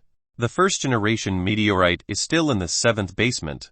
You guys use this to enter through the laboratory entrance in the 6th basement. I'll come back and meet you after I'm done with what I have to do. David put away the magnetic card and nodded. Okay. Leave the transportation of the materials to us. Fang Heng. Lucia took 2 steps forward and stopped Fang Heng, who was about to leave. Do you need my help? Help me control the zombie team in the 5th basement. Use them to transport the materials. Okay. You have to be careful. Fang Heng waved his hand and ran toward the 2nd basement. The vampires were extremely difficult to deal with. Wu Xingwen and his team alone wouldn't be able to deal with them easily. Fang Heng thought that he had to hurry over and help. In order to buy Fang Heng time, Wu Xingwen and his team spent a lot of effort trapping Dai Zi in anti-vampire formation. The formation trapped Dai Zi on the spot, rendering him unable to move.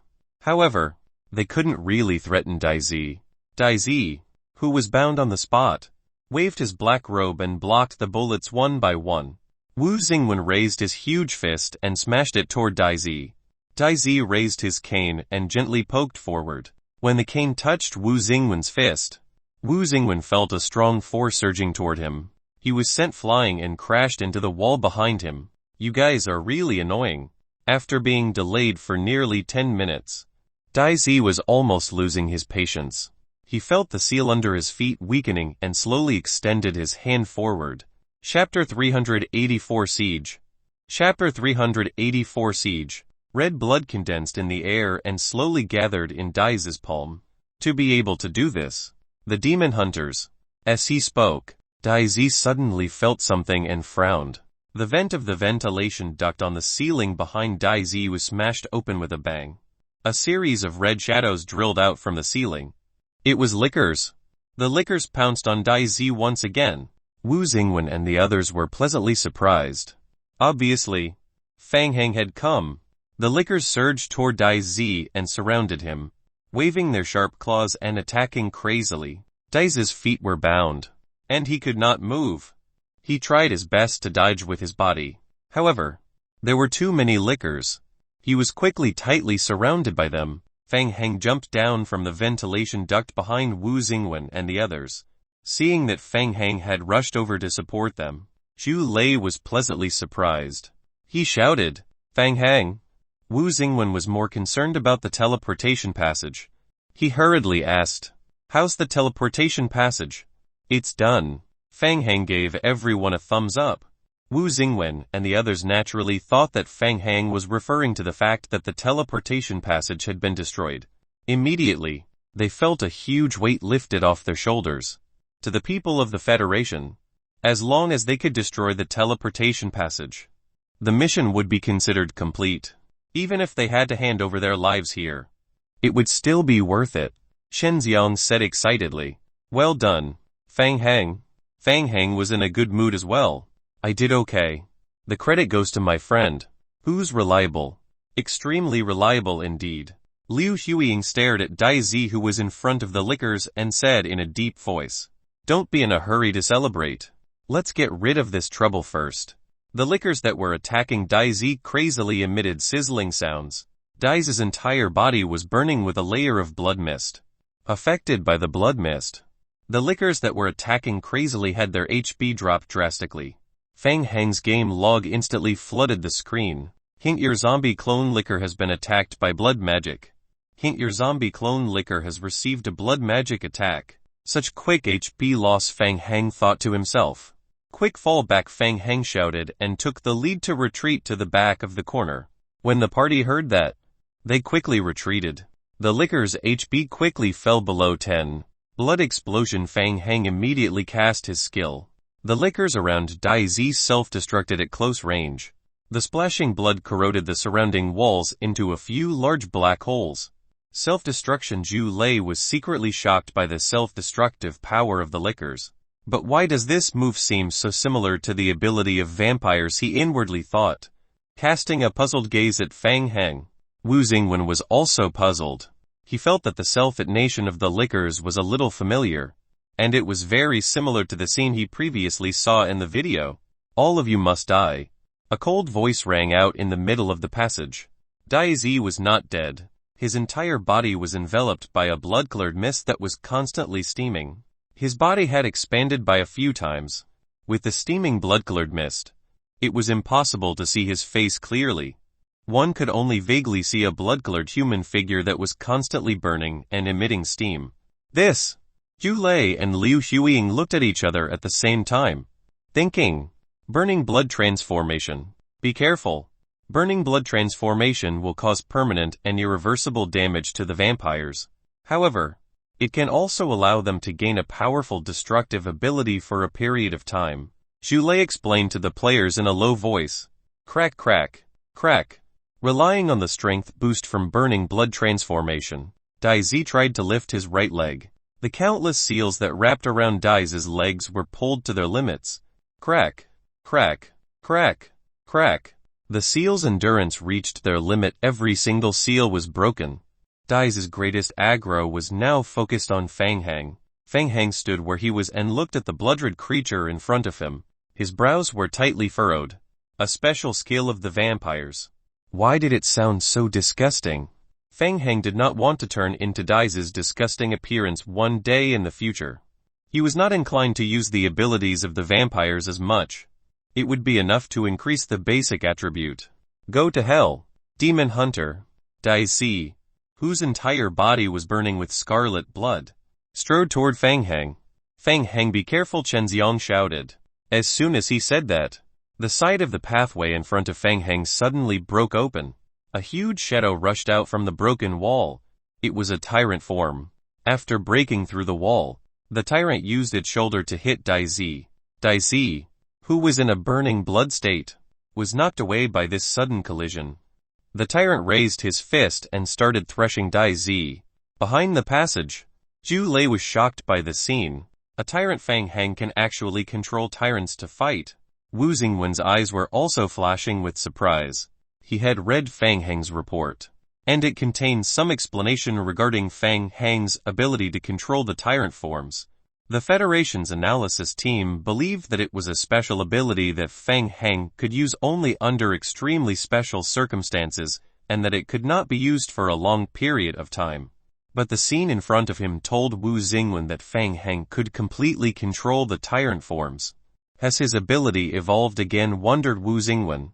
The tyrant form had an additional 50 attribute bonus from Feng Heng.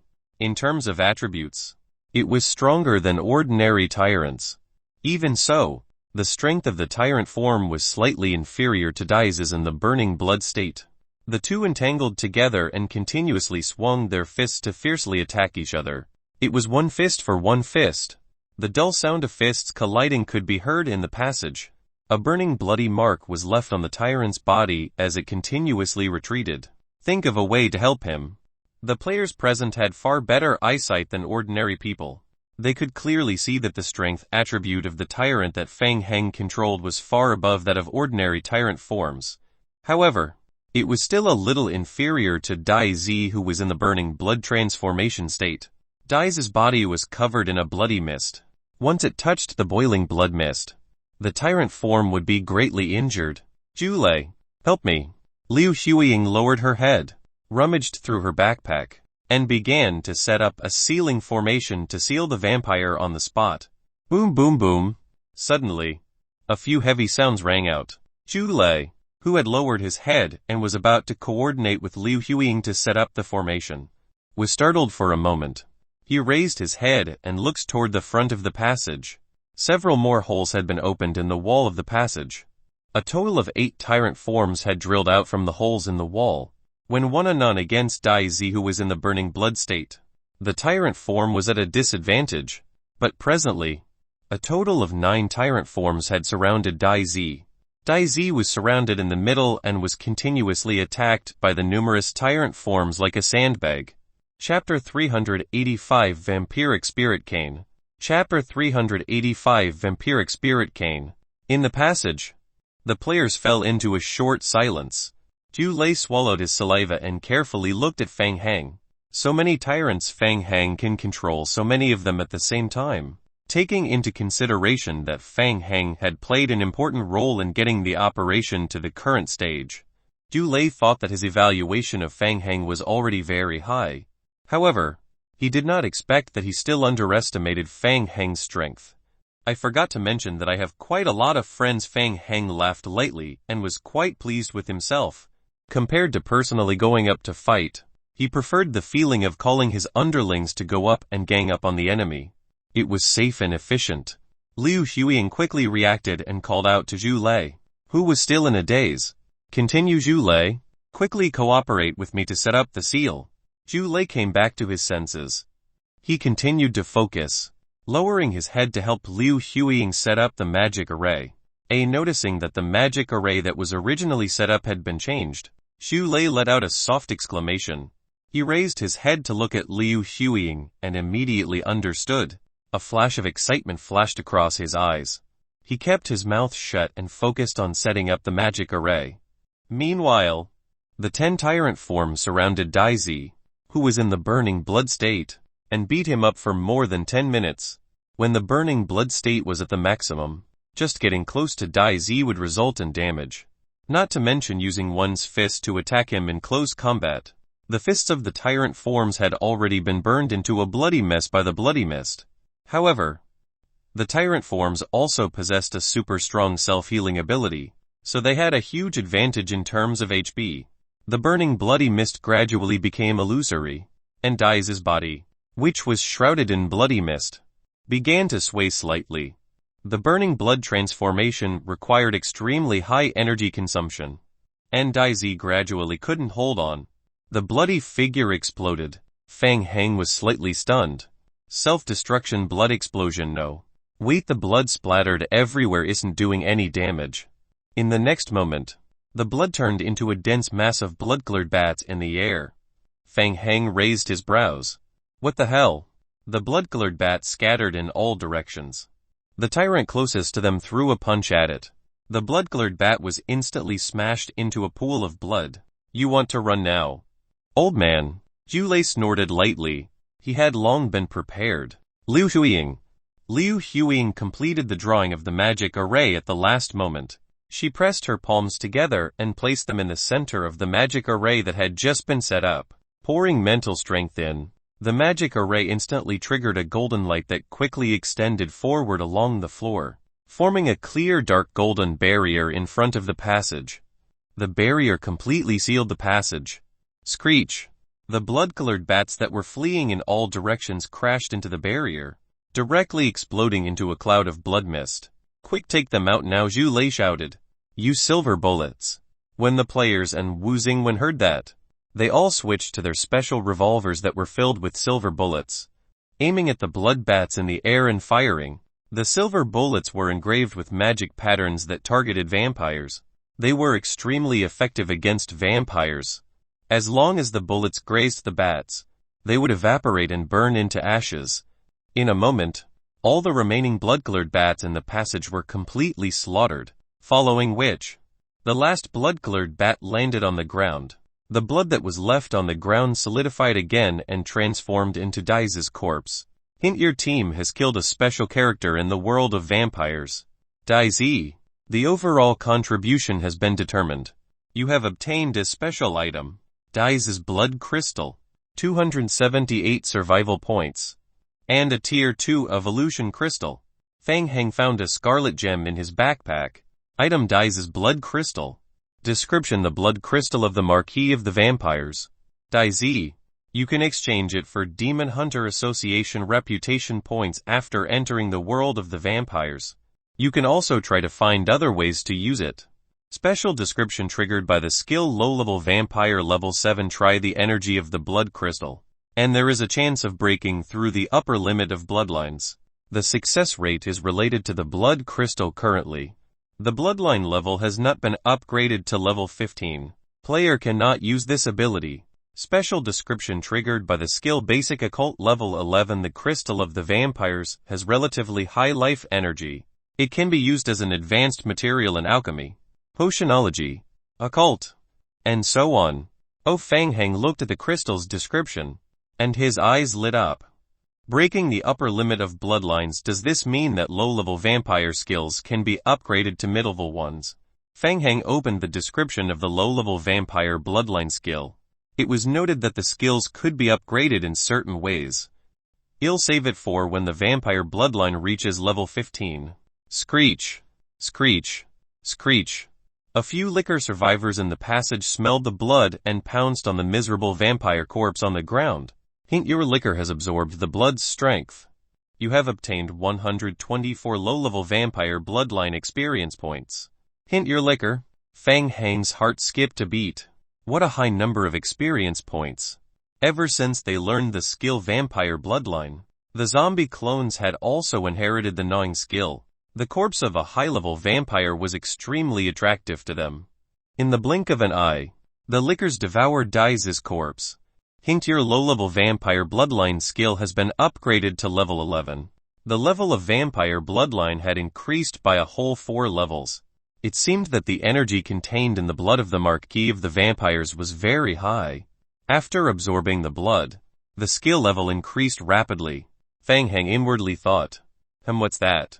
Under the remains of the corpse, there was a wooden stick. Oh, it's the cane that the old vampire kept holding. For some reason, Feng Heng felt a strong desire to possess the cane from the bottom of his heart. Feng Heng felt that something was not right. He slowly walked forward, squatted down, and reached out to pick up the cane. Be careful. Don't touch it. Liu Huiying and Zhu Lei stopped him almost at the same time. Feng Heng turned around and looked at the two of them inquiringly. Huh. Feng Heng. This is a holy weapon of the vampires. If you touch it rashly, you will suffer the backlash. Holy weapon of the vampires. Feng Heng narrowed his eyes slightly. Musing? From the name, it seems to be quite powerful. I also have vampire bloodline, so I shouldn't suffer any backlash. Right. Feng Heng continued to reach for the cane. The next second, a game hint flashed in Feng Heng's vision. Hint bloodline authentication successful. You have obtained the item Vampiric Spirit Cane Inferior. Item Vampiric Spirit Cane Inferior. Description Special item. Soulbinding. Occupies a special backpack slot. Cannot be discarded. Will definitely drop after death. Description: one of the 13 holy artifacts of the vampires rumored to possess great strength. Effects activate once placed into the backpack. Increases basic agility by 1. Basic strength by 1.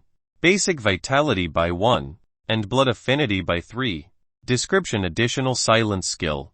Description: consumes mental strength, causing all living beings within the range to be unable to use skills, speak, or use their backpacks. This state requires continuous spellcasting movements and mental strength consumption. The maximum duration is 5 seconds. Cooldown time 3 hours. Skill consumption. Skill effect range. Maximum duration of the skill and cooldown time are related to the level of vampire bloodline. Description: the 13 holy artifacts allegedly contain the greatest secret of the vampires. Additional effects can be obtained by obtaining more of the holy weapons of the vampires. Description: set effect of the next tier 3 holy weapons player's basic attribute will be increased by 2 points. Description: the spirit cane is marked with a faint 2. Every vampire apocalypse will have its corresponding 13 holy artifacts of the vampires. Upon gathering 5 vampiric spirit canes inferior, they can be synthesized into vampiric spirit cane elite via a vampiric ritual. Additional description: elite vampiric spirit canes have a stronger effect. If the synthesis is successful, all the inferior vampiric spirit canes will lose their effects. Chapter 386 Stock Up. Chapter 386 Stock Up. It seemed to be a very powerful item. Feng Heng pondered in his heart as he held the spirit cane in his hand and observed it. Its silent skill can be extremely useful in certain situations. The 2 on it probably signifies that it's from server 2 of Vampire Apocalypse. Did the group of vampires come from there? Feng Heng pondered in his heart and openly put the spirit cane into his backpack. Seeing that Feng Heng easily picked up the cane, the others were still relatively expressionless. But Zhu Lei and Liu Huiying were so shocked that they could not speak. The 2 of them looked at each other and saw the shock in each other's eyes. How can a human easily pick up an item of the vampires? Not unless he's a vampire. Zhu Lei looked at Feng Heng in a daze, not knowing what to say. Feng Heng? You. Feng Heng didn't show politeness. He held the cane in his hand. Since no one can use it, how about I take it? The other players in the party didn't know much about the vampires' holy weapons, so they weren't as shocked as Zhu Lei and Liu Huiying, considering that they had had to rely on Feng Heng's tyrants to kill the zombies. No one had any objection to the distribution of the loot. Thank you. Feng Heng put the cane into his backpack as he spoke. Wu Xingwen nodded and said, Everyone, the mission has been completed. We must hurry and leave immediately. My mental strength has been used up too much. I can't use my teleportation skill for a short period of time. Previously, Niferen had used her teleportation skill to trap Daizi in the magic array. At the moment, her mental strength could not withstand the strain of teleportation anymore. Then we can only use the ventilation duct. Feng Heng pointed at the ventilation duct on the ceiling behind him. Climb up when inside. You will soon find the entrance to the sewer. It will lead the way for you. As he spoke, a licker that had survived the battle crawled to Wu Xingwen's feet. Looking very obedient, Chen Xiong looked at the licker and swallowed his saliva carefully. Wu Xingwen was stunned. Hey, are you not coming with us? No, I have to stay. I found something when I destroyed the teleportation passage. Night Owl left 5 frozen tier 5 giant zombies in the research institute. It must be Sikon Mao who wants to borrow the strength of the giant zombies to deal with the Federation. If we don't deal with them, the Federation will suffer a huge loss. Wu Xingwen was silent for a while before saying, I'll stay with you. The rest of you should leave first. Stop joking. You should hurry back. Given your state, staying here won't help. Fang Heng waved his hand and said casually, By the way, did you guys bring a lot of explosives? Chen Xiang rummaged through his backpack and said, I have all the explosives. I was going to use the bombs to blow up the passage. Give them all to me. After I finish off the giant zombies, I'll destroy the entire research institute and the teleportation passage beyond repair. Everyone looked at each other. Of course, they knew that Fang Heng would take a huge risk if he stayed alone. Besides the possibility of lurking vampires, the research institute also had an automatic defense system, so there was also the possibility of encountering a player from the Night Owl organization. Wu Xingwen took a step forward, saluted Fang Heng, and said solemnly, On behalf of the Federation of Server 5, I thank you for the sacrifice you made for the glory and peace of Server 5. Who sacrificed? Fang Heng's face darkened as he mused. What are you doing? Are you going to make such a fuss and not pay? Fang Heng waved at Wu Xingwen. Hurry up and leave. Don't waste time. I'm very safe. Okay, you must come back safely. After thinking carefully, Wu Xingwen felt relieved. Probably, only Fang Heng, who had powerful tyrants as support, could do whatever he wanted in the research institute. Let's go.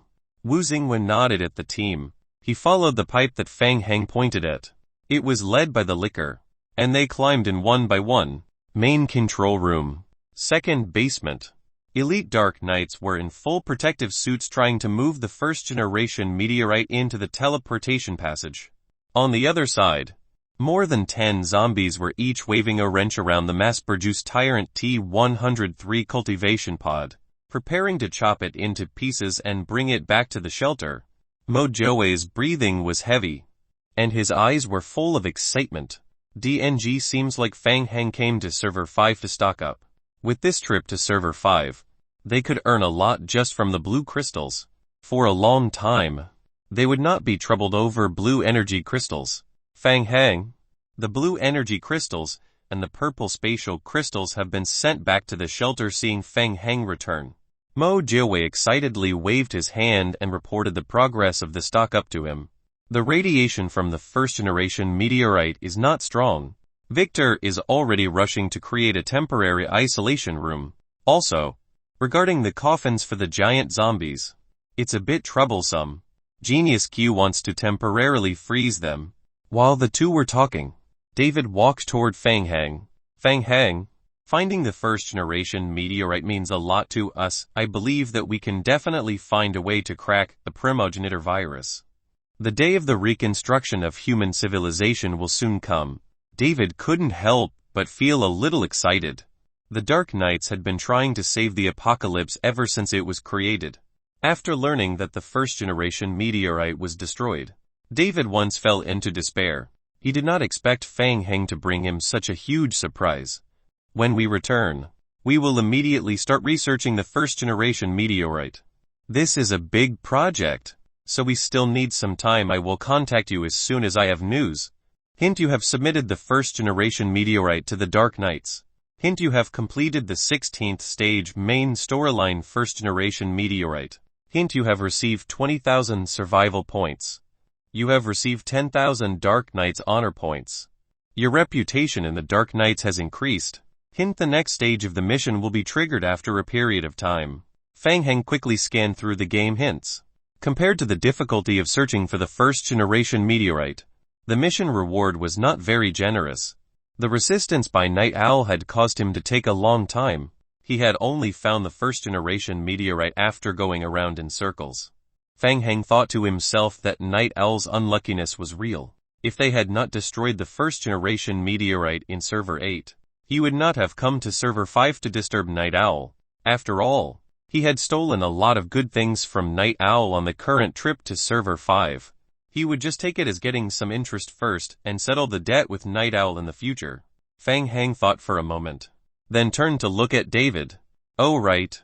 David, I encountered something during my investigation of the first-generation meteorite.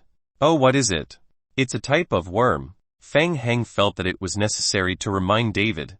When I was inspecting the first-generation meteorite, I discovered a strange type of worm. In another parallel world, the Dark Knights had a major accident while researching the first-generation meteorites.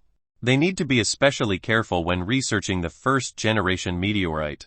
Chapter 387 Greatly Encouraged. Chapter 387 Greatly Encouraged.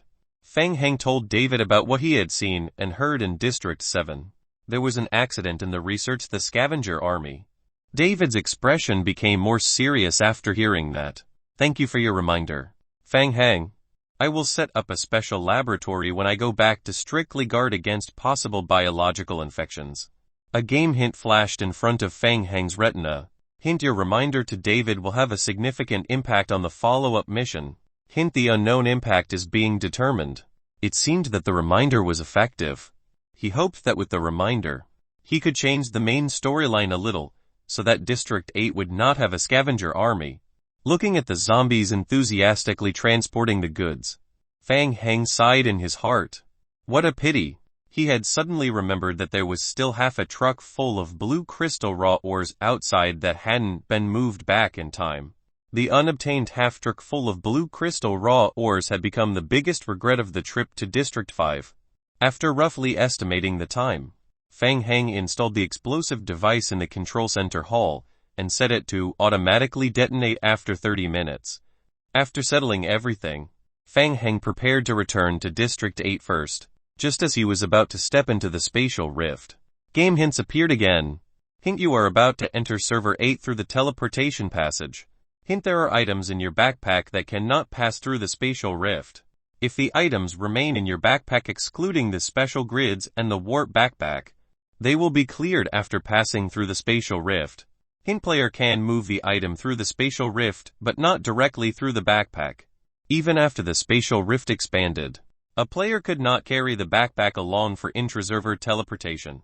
Such troublesome settings. Fang Hang muttered and rummaged through his backpack. The first-generation meteorite had already been sent back to Qiu Yaokang for research. Now, the more valuable things left in his backpack were just 4 books on occult that were brought in from outside the game. It was simple. Fang Hang directly took the occult books in his hand and passed through the spatial rift. Hint: you have returned to Server 8 through the space passage. Hint: the team assembly order that you were bound to has become invalid. Quick, what are you doing? The blood in the bucket is a very valuable research item. It is stored in warehouse No. 24 alone. The purple spatial crystals also need to be stored alone. Has storage room No. 18 not been cleaned up yet? The basement of the prison shelter was bustling with activity. Qiu Yaokang was in high spirits as he ordered the NPC survivors to sort out the materials that had been moved out from District 5. Strong drowsiness hit him. He really wanted to find a place to sleep. Fang Hang, you're finally back. I've been looking for you for a long time. We need to build a freezing chamber immediately to seal the giant zombies. Furthermore, the first-generation meteorite fragments are relatively small, and the radiation level isn't high. It shouldn't be a problem for us to research it after wearing protective suits. Qiu Yaokang immediately walked over when he saw Fang Hang. Even though Qiu Yaokang maintained a cold expression, his voice was still trembling slightly due to his excitement. Also, I don't know how the Night Owl organization managed to put Tier 5 mutated giant zombies into a deep sleep and freeze them. I guess they must have more advanced methods. If we study them in detail, we should be able to get some information. There are also the purple spatial crystals. I've roughly observed their structures from the outside. It's a special heptagon crystal space structure. I've never seen a similar structure before. I need to further examine the crystal and think of a way to stimulate the spatial energy contained in the crystals. He continued. I'm also very interested in the blood pool you mentioned earlier. There are indeed traces of various elements in the blood. In theory, these elements should have no effect on the meteorite. I still need to do some tests. You did very well this time. You even brought back the blood in the blood pool, so I can do more detailed tests. Remember to keep it up next time. Qiu Yaokang's eyes were blood red, and he was very excited. He looked at Fang Heng, and his heart was burning. Even his eyes were shining. Fang Heng was definitely a gift from God. With one trip to District 7, Fang Heng brought back the divine potion. Before Qiu Yaokang could study it thoroughly, Fang Heng went to Server 5. He had brought back so many treasures. The purple spatial crystals, the tyrant form cultivation pods, the Tier 5 giant zombie live samples, the first generation meteorite fragments, all of them were enough for him to study for months. Okay. Fang Heng couldn't help but yawn. After entering District 5, his mind had been tense. He had been struggling for 2 days without a good night's sleep.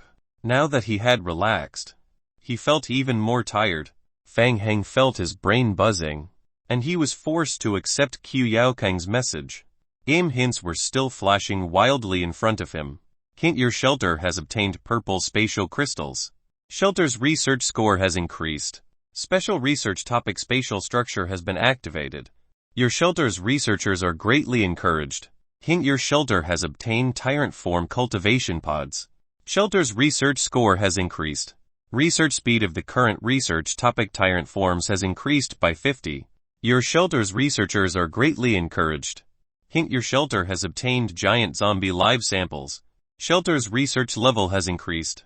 Special research topic giant zombies has been activated. Hint: shelter has obtained first generation meteorite. Shelter level has increased. Shelter's research level has increased. Shelter's attractiveness has increased. Fang Heng was so sleepy that his consciousness was fading in and out. He did not even look at the game log carefully. He waved his hand and interrupted Qiu Yaokang's research report. Qiu Yaokang, you are the research supervisor. You can make the follow-up research plans. However, the first generation meteorite is very dangerous. In addition to the radiation, I found worms in the meteorite. I think those worms might be dangerous. Worms can survive in a radiation environment. Qiu Yaokang was stunned. He quickly thought of something and lowered his head to think for a moment. Fang Heng, I suspect that the first generation meteorites have a great connection with the divine potion. Fang Heng forced himself to be alert. You think so too? Yeah. I have some findings of the divine potion that you brought back last time. I was about to tell you. As he spoke, Qiu Yaokang led Fang Heng to the experiment table at the side. Qiu Yaokang picked up an analysis report. I just got the experiment report last night. I'll go straight to the point. I think the divine potion is a special culture liquid. Fang Heng was dumbfounded. What culture fluid? Yeah. Culture fluid for cultivating worm life forms. I used a small amount of the divine potion to do the preliminary biological tests. I noticed that after I use the divine potion, the worms will enter the body of a life form along with the divine potion. It lives in the body of a life form in a parasitic way. Chapter 388 Parasitic Worms. Chapter 388 Parasitic Worms. Nutrient solution allows the worms to grow better in the life form. As the worms grow, the host's emotions will become high, and the values of various indicators will also increase, including strength and physique. However, such an increase is very dangerous.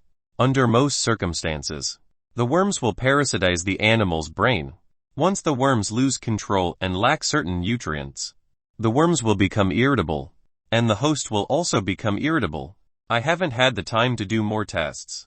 Based on the current situation, the possibility of the worm causing great damage to the host under extreme circumstances is very high.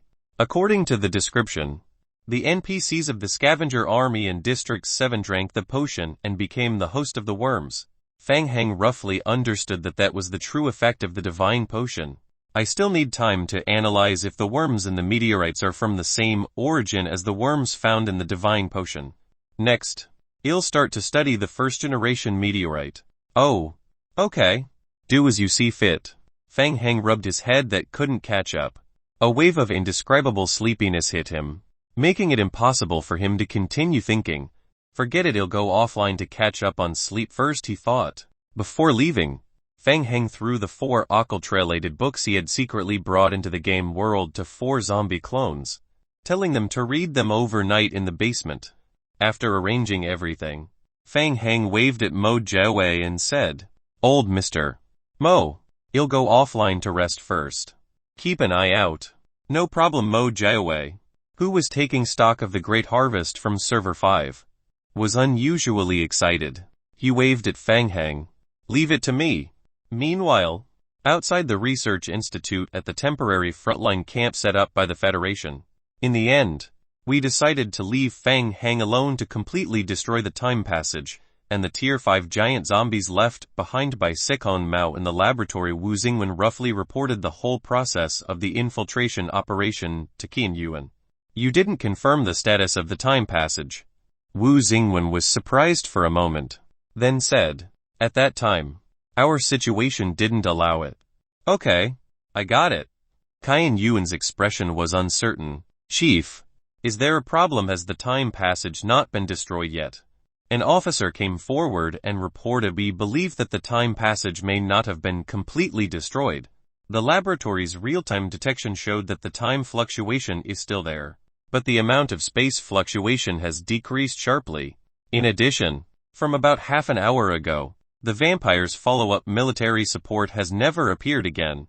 Based on this, we believe that from that point in time, the teleportation passage has been greatly affected." Wu Xingwen frowned. "The time matched over half an hour ago." When they heard the alarm, they mistakenly thought that the spatial rift teleportation passage had been destroyed. Just as they were thinking, suddenly, a violent tremor came from beneath Wu Xingwen's feet. Following that, a loud explosion sounded in their ears. In explosion, Zhu Lei steadied himself and was the first to lift a corner of the command post tent to look outside. Boom boom, boom. The explosion sounds came from within the Research Institute. The entire Research Institute had fallen into a sea of fire. Most of the automatic turrets outside the Research Institute had lost their effectiveness due to this explosion. The Federation players seized the opportunity to launch a fierce attack on the Night Owl organization. A Federation military officer reported loudly, "Chief, the time fluctuation signal has suddenly disappeared." "Nice, it must be Fang Heng. He must have thought of a way to destroy the teleportation passage." Wu Xingwen was certain that Fang Heng must have detonated the bomb, and he secretly cheered for Fang Heng. Great! Zhu Lei could not help but wave his fist fiercely. Only Chen Xiong felt a little strange when he saw the large explosion outside the Research Institute. Something was not right. Due to the weight-bearing limitation of his backpack, he did not bring many time bombs into the Research Institute. Logically speaking, blowing up a large hall was the limit. How could such a violent explosion be caused? Without the automatic turrets, the Research Institute's defensive capabilities were greatly reduced. In the blink of an eye, the elite players of the Federation had already charged into the periphery of the Research Institute. "Thank you for your hard work." Seeing that the situation had been settled, Qian Yuan turned to look at Zhu Lei and Nai Farron. "On behalf of the Federation, Zombie Apocalypse District 5 would like to thank you too for your assistance. You'll get someone to bring you down to rest first. We'll pay the follow-up compensation within 3 days." Of course. Thank you." After Zhu Lei and Nai Farron were sent away, Qian Yuan let out a long sigh of relief. They had won, but it was also a bitter victory. It looked like they had wiped out the vampires, but the real trouble had just begun. Due to the battle, the Federation's strength had been greatly reduced, and its control over District 5 had weakened even more. The anti-Federation forces that were hiding in District 5 had long been itching to make a move. They would definitely seize the present opportunity to do so. Meanwhile, in the Federation shelter No. 1 that had been taken over by the vampires, the Research Institute has fallen, and the time passage has been destroyed. Marquis Daizi died in this battle. His holy weapon that the Seymour clan had safekept for a long time was also lost. Amelia's face was gloomy as she listened to her subordinate's report. In the original plan, she would lead the vampires to occupy the entire Server 5, causing a greater impact on the Federation. In the end, she would monopolize the entire Server 5's purple spatial crystal reserves. Trash, that short-sighted old Foji. Daisy, if it wasn't for him bringing the Sinmore clan members to disrupt the situation and transporting the purple spatial crystals back to Vampire Apocalypse in advance, hindering my family's Middleville vampire reinforcements, I wouldn't have failed so badly. The shame of the vampires. A few vampires half-kneeled on the ground. All right. There's no point staying here any longer. Prepare to evacuate. Amelia looked out the window at the Federation players who were launching an attack on the shelter. No matter what, the biggest goal of the trip, the purple spatial crystal ores, had already been obtained. After returning to the world of the vampires, there was no need for her to make a move. The Sinmore clan members would definitely be punished for the loss of the holy weapon. It was not a loss, but Amelia's mood was very bad. Yes, it's me. Fang Heng's sleep lasted from day to night, and then from night to dawn. Still a little groggy, he reached out for the phone next to his pillow. Fang Heng, are you okay? Did you get caught in the explosion? No, I'm fine. Phew, that's good. Shen Yu also felt that Fang Heng wouldn't so easily die in District 5. He had just read the detailed report on what happened in District 5. After reading the report, Shen Yu was shocked again. He had always known that Fang Heng was very powerful, but he didn't expect that Fang Heng had already reached such a level. He could already control 10 tyrant form zombies to fight at the same time. If Fang Heng hadn't cooperated with the Federation all the while, he would have long been on the Federation's list of high-risk people and monitored by the Federation 24 hours a day. Chapter 389 Potionology. Chapter 389 Potionology. How on earth did you do it? Oh, what? No. It's nothing. This mission has been a great trouble for you. The federal authorities have decided to give you additional compensation. Hearing the words additional compensation, Fang Heng immediately sobered up. Shen Yu scratched his head, feeling slightly helpless. We will try our best to meet your requirements. However, as you know, every month, transactions involving the King of Gods points between players have to observe the rules set by the game. The more King of Gods points traded, the higher the processing fees. As for the direct exchange of King of Gods points, the losses will be high. I suggest that we opt for a direct exchange of the materials you need instead. All right, I will give you a list of materials in a few days. Fang Heng agreed without hesitation. To establish the research room, he still needed a lot of rare minerals. It would be more convenient to purchase the minerals from the Federation. Also, the authorities asked me to ask you, do you have any plans to change servers and join Vampire Apocalypse? Not interested. Fang Heng refused. All right. Shen Yu received the expected answer and sighed heavily. What is it? You were involved in most of the matters in District 5, so the authorities believe that you should have the right to know. What I am about to say is a federal secret. I hope that you will keep it a secret to avoid causing panic in the outside world. Fang Heng sat up straight on the bed and nodded. Okay. Go ahead. Yesterday, the Federation took back all the shelters that were seized by the vampires. When we were counting the materials, we found that a batch of purple spatial crystals originally in Shelter No. 1 are lost. As for purple spatial crystals, not only had he seen them before, but he had also secretly transported more than 10 boxes back to the shelter in District 8. What is that? It's a very high-level material. Purple spatial crystals have a kind of spatial energy that can be used to cast spells in space and open the teleportation passage. Shen Yu continued wearily. I hope the loss of the crystals is just a coincidence. It was definitely not a coincidence. The vampires valued the purple spatial crystals very much. The Marquis of the Vampires, Daisy, had even transported a batch back to Vampire Apocalypse in the first instance. Fang Heng even felt that the vampires had spent a lot of effort to come to Server 5 just to obtain the purple spatial crystals. Putting aside the vampires' invasion of Server 5, there's also the vampiric spirit cane that you obtained. Spirit cane? Yeah. That's one of the 13 holy artifacts of the vampires. Under normal circumstances, before it's purified or sealed, only the vampires have the ability to pick up that thing. Shen Yu scratched his head and asked curiously, how did you do it? Probably because I'm a vampire. What? Shen Yu was stunned for a moment. He felt that Fang Heng was lying to him. Stop joking. Vampires will want to take it back anyway. Currently, Server 8 is still under newbie protection. The chances of the vampires forcefully entering Server 8 is very low. But it's better to be cautious. Okay, I know. Thanks. Fang Hang and Chen Yu continued to chat for a while. After agreeing on the payment for the operation, they hung up. Fang Hang stretched, preparing to find some food. Drawing open the curtains, Fang Hang was stunned for a moment.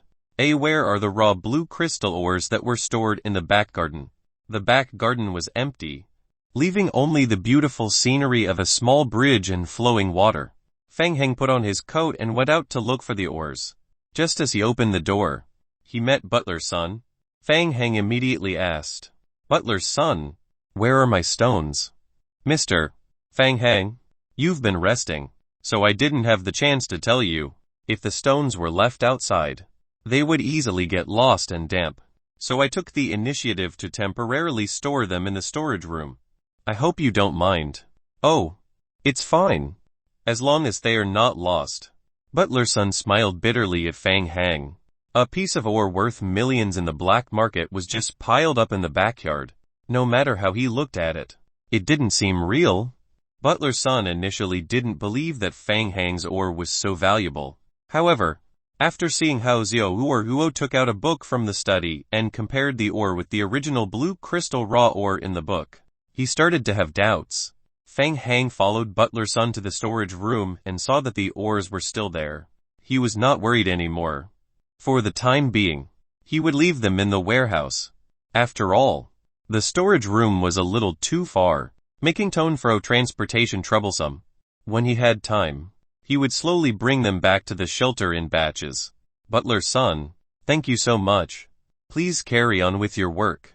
"All right, do excuse me." Fang Hang casually dismissed Butler's son and began to stuff the ores into his backpack. After filling up a small portion of the blue crystal raw ores and returning to the game, Fang Hang noticed a row of game hints appear before his eyes. Hint: you have completed the reading of the book's travel log to a foreign fantasy land. Analysis of potionology and occult knowledge. You have gained 322 occult experience points. Hint: you have mastered the skill basic potionology while reading. Skill basic potionology level 1. Skill description: you have mastered basic potionology. You can rely on mental strength to refine potions. The success rate of this skill is related to the player's basic attribute, skill level, and basic occult level. Skill description: this skill can be upgraded to level 10 at most, and the skill cannot exceed the player's level. A skill for free reading books is still useful.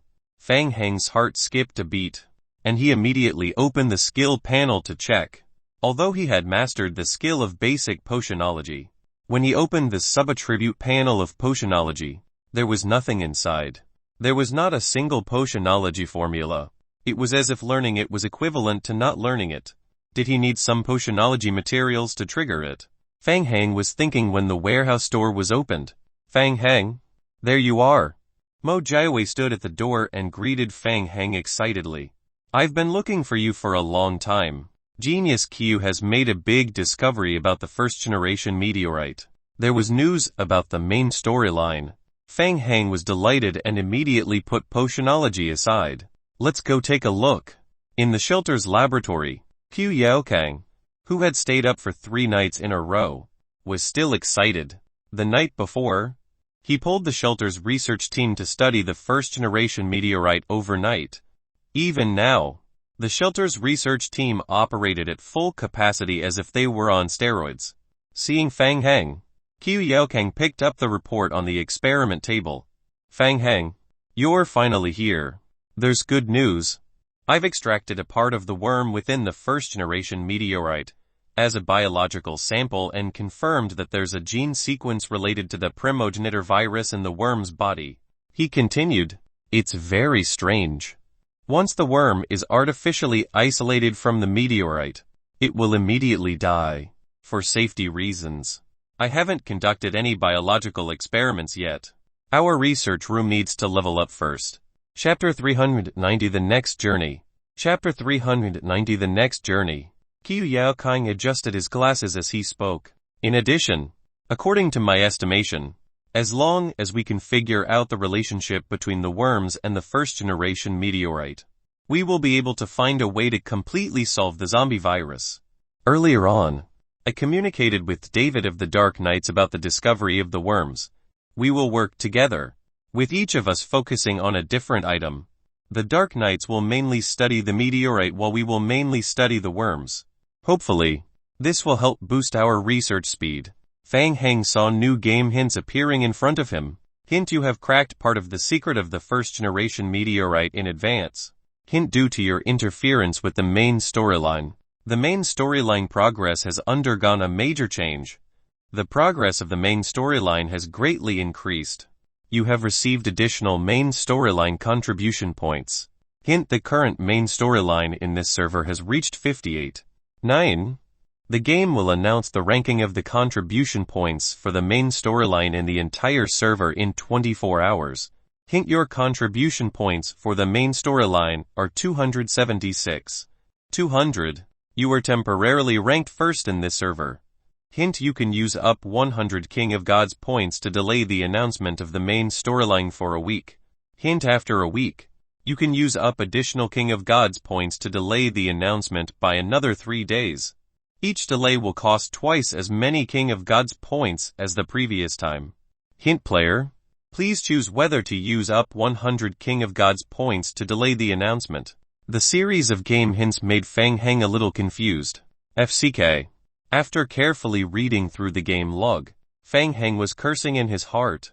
Why did the completion rate of the main storyline suddenly approach 59?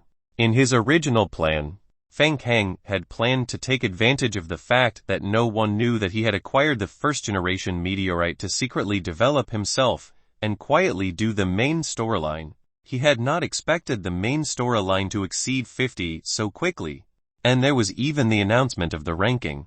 Delay the announcement. Fang Heng decided to spend 100 King of Gods points to delay the announcement for 7 days. Now was not the time to expose his main storyline progress. The current completion rate of the main storyline was less than 60, and the subsequent main storylines would not be so easy to complete. The game was bound to include interesting elements. Moreover, in his memory, the federal team of Server 2 of Zombie Apocalypse had already completed the main storyline and successfully obtained the final authority of the game world in Server 2. But now, Server 2 was still in the apocalyptic world where zombies were rampant. The follow-up main storyline would definitely not be that simple. Fang Heng was currently far ahead in terms of contribution points. It would probably be very difficult for others to snatch the first place in contribution points. What he was most afraid of was the announcement of the main storyline rankings in District 8. At that time, he would become the target of public criticism.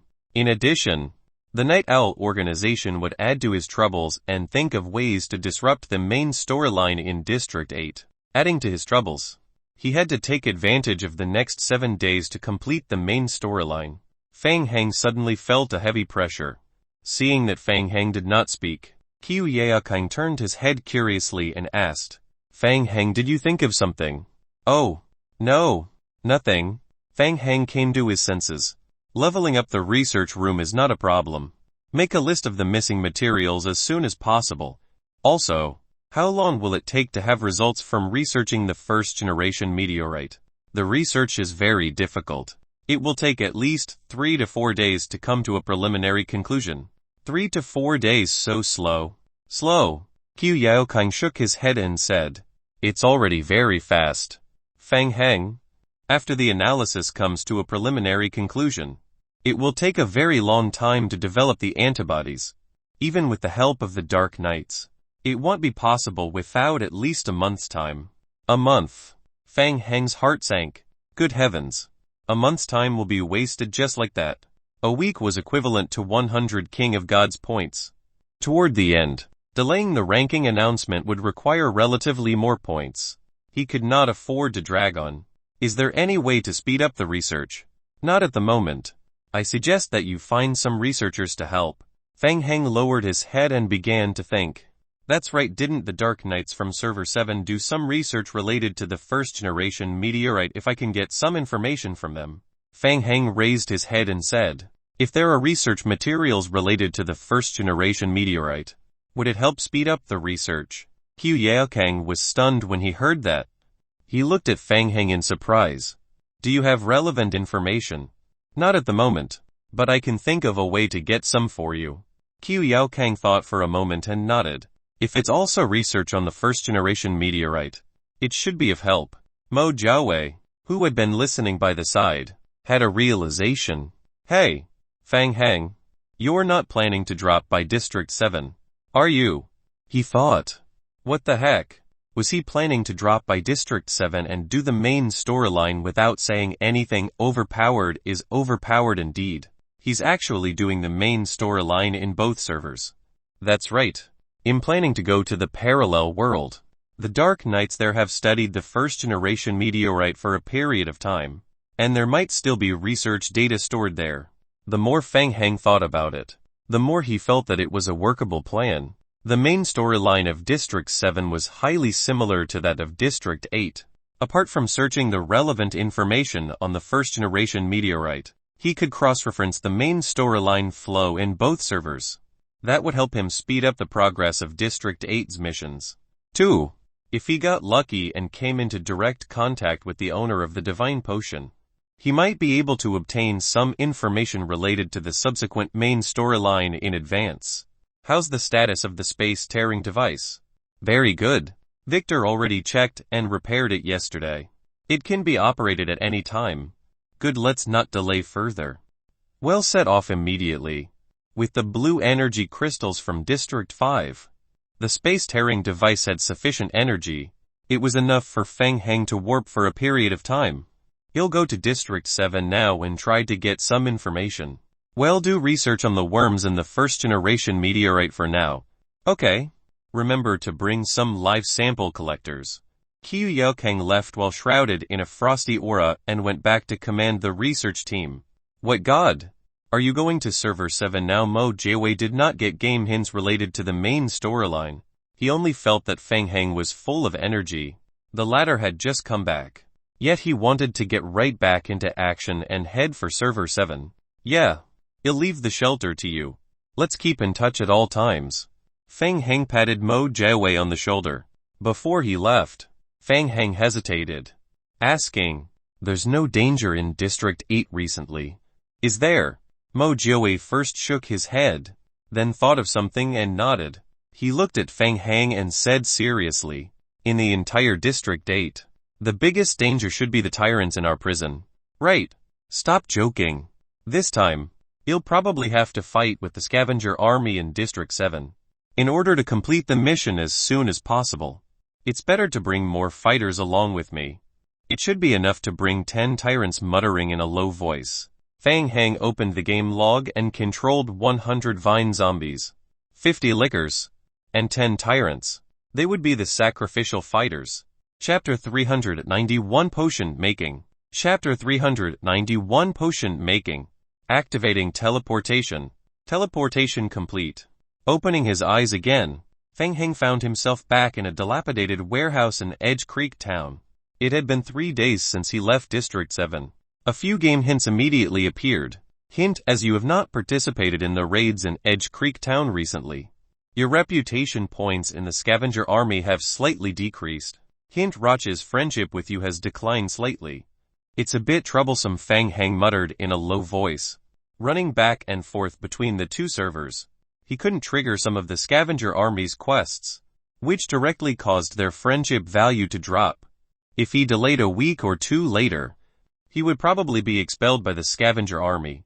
Walking out of the dilapidated warehouse, Fang Heng returned to the town central square. There were only a few scattered scavenger army NPCs in the square. Fang Heng looked around and walked straight to the exchange merchant, Yatu, at the corner of the square.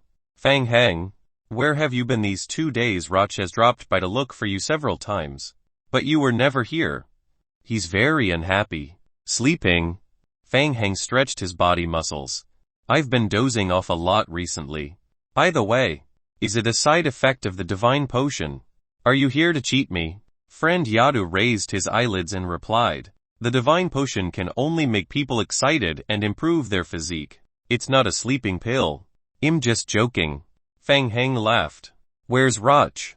Early in the morning, he took his men to attack the survivors' shelter. As you know, they've been very excited. Recently, the plan to attack Edge Creek Town has encountered a lot of obstacles.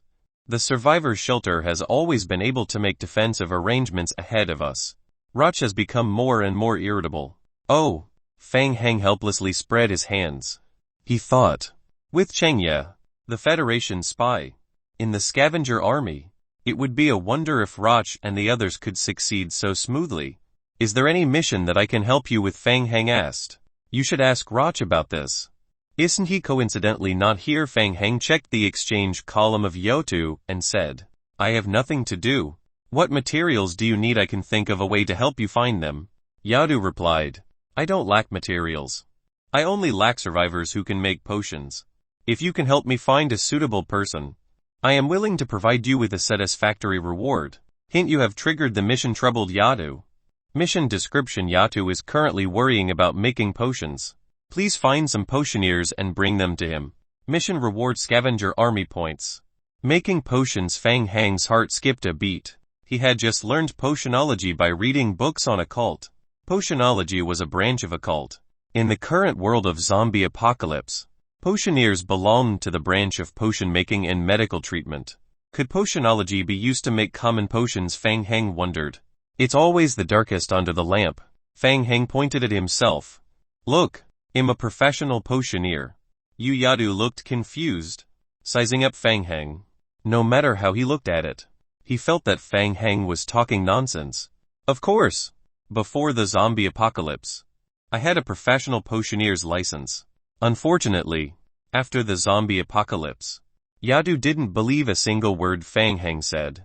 Ignoring Fang Heng's long-windedness, Yadu turned around and took out 5 bottles of different colors from the small box behind him. He placed them on the ground one by one. Tell me what these bottles are. Huh? Are you testing me? Fang Heng appeared relaxed on the surface, but he wasn't confident in his heart. He casually reached out his hand and picked up a pale yellow potion to observe. As soon as he held the potion bottle, a game hint refreshed in front of him. Hint: you have obtained an unappraised potion. Hint detected that you currently possess the skill Potionology Foundation. You can choose to consume mental strength to analyze and appraise the potion. Analyze? Fang Heng thought to himself. A gentle stream of mental strength flowed into the potion. If Yadu were to carefully observe the potion, he would definitely notice that there were tiny bubbles forming in the liquid. After Fang Heng used less than a third of his mental strength, game hints appeared again.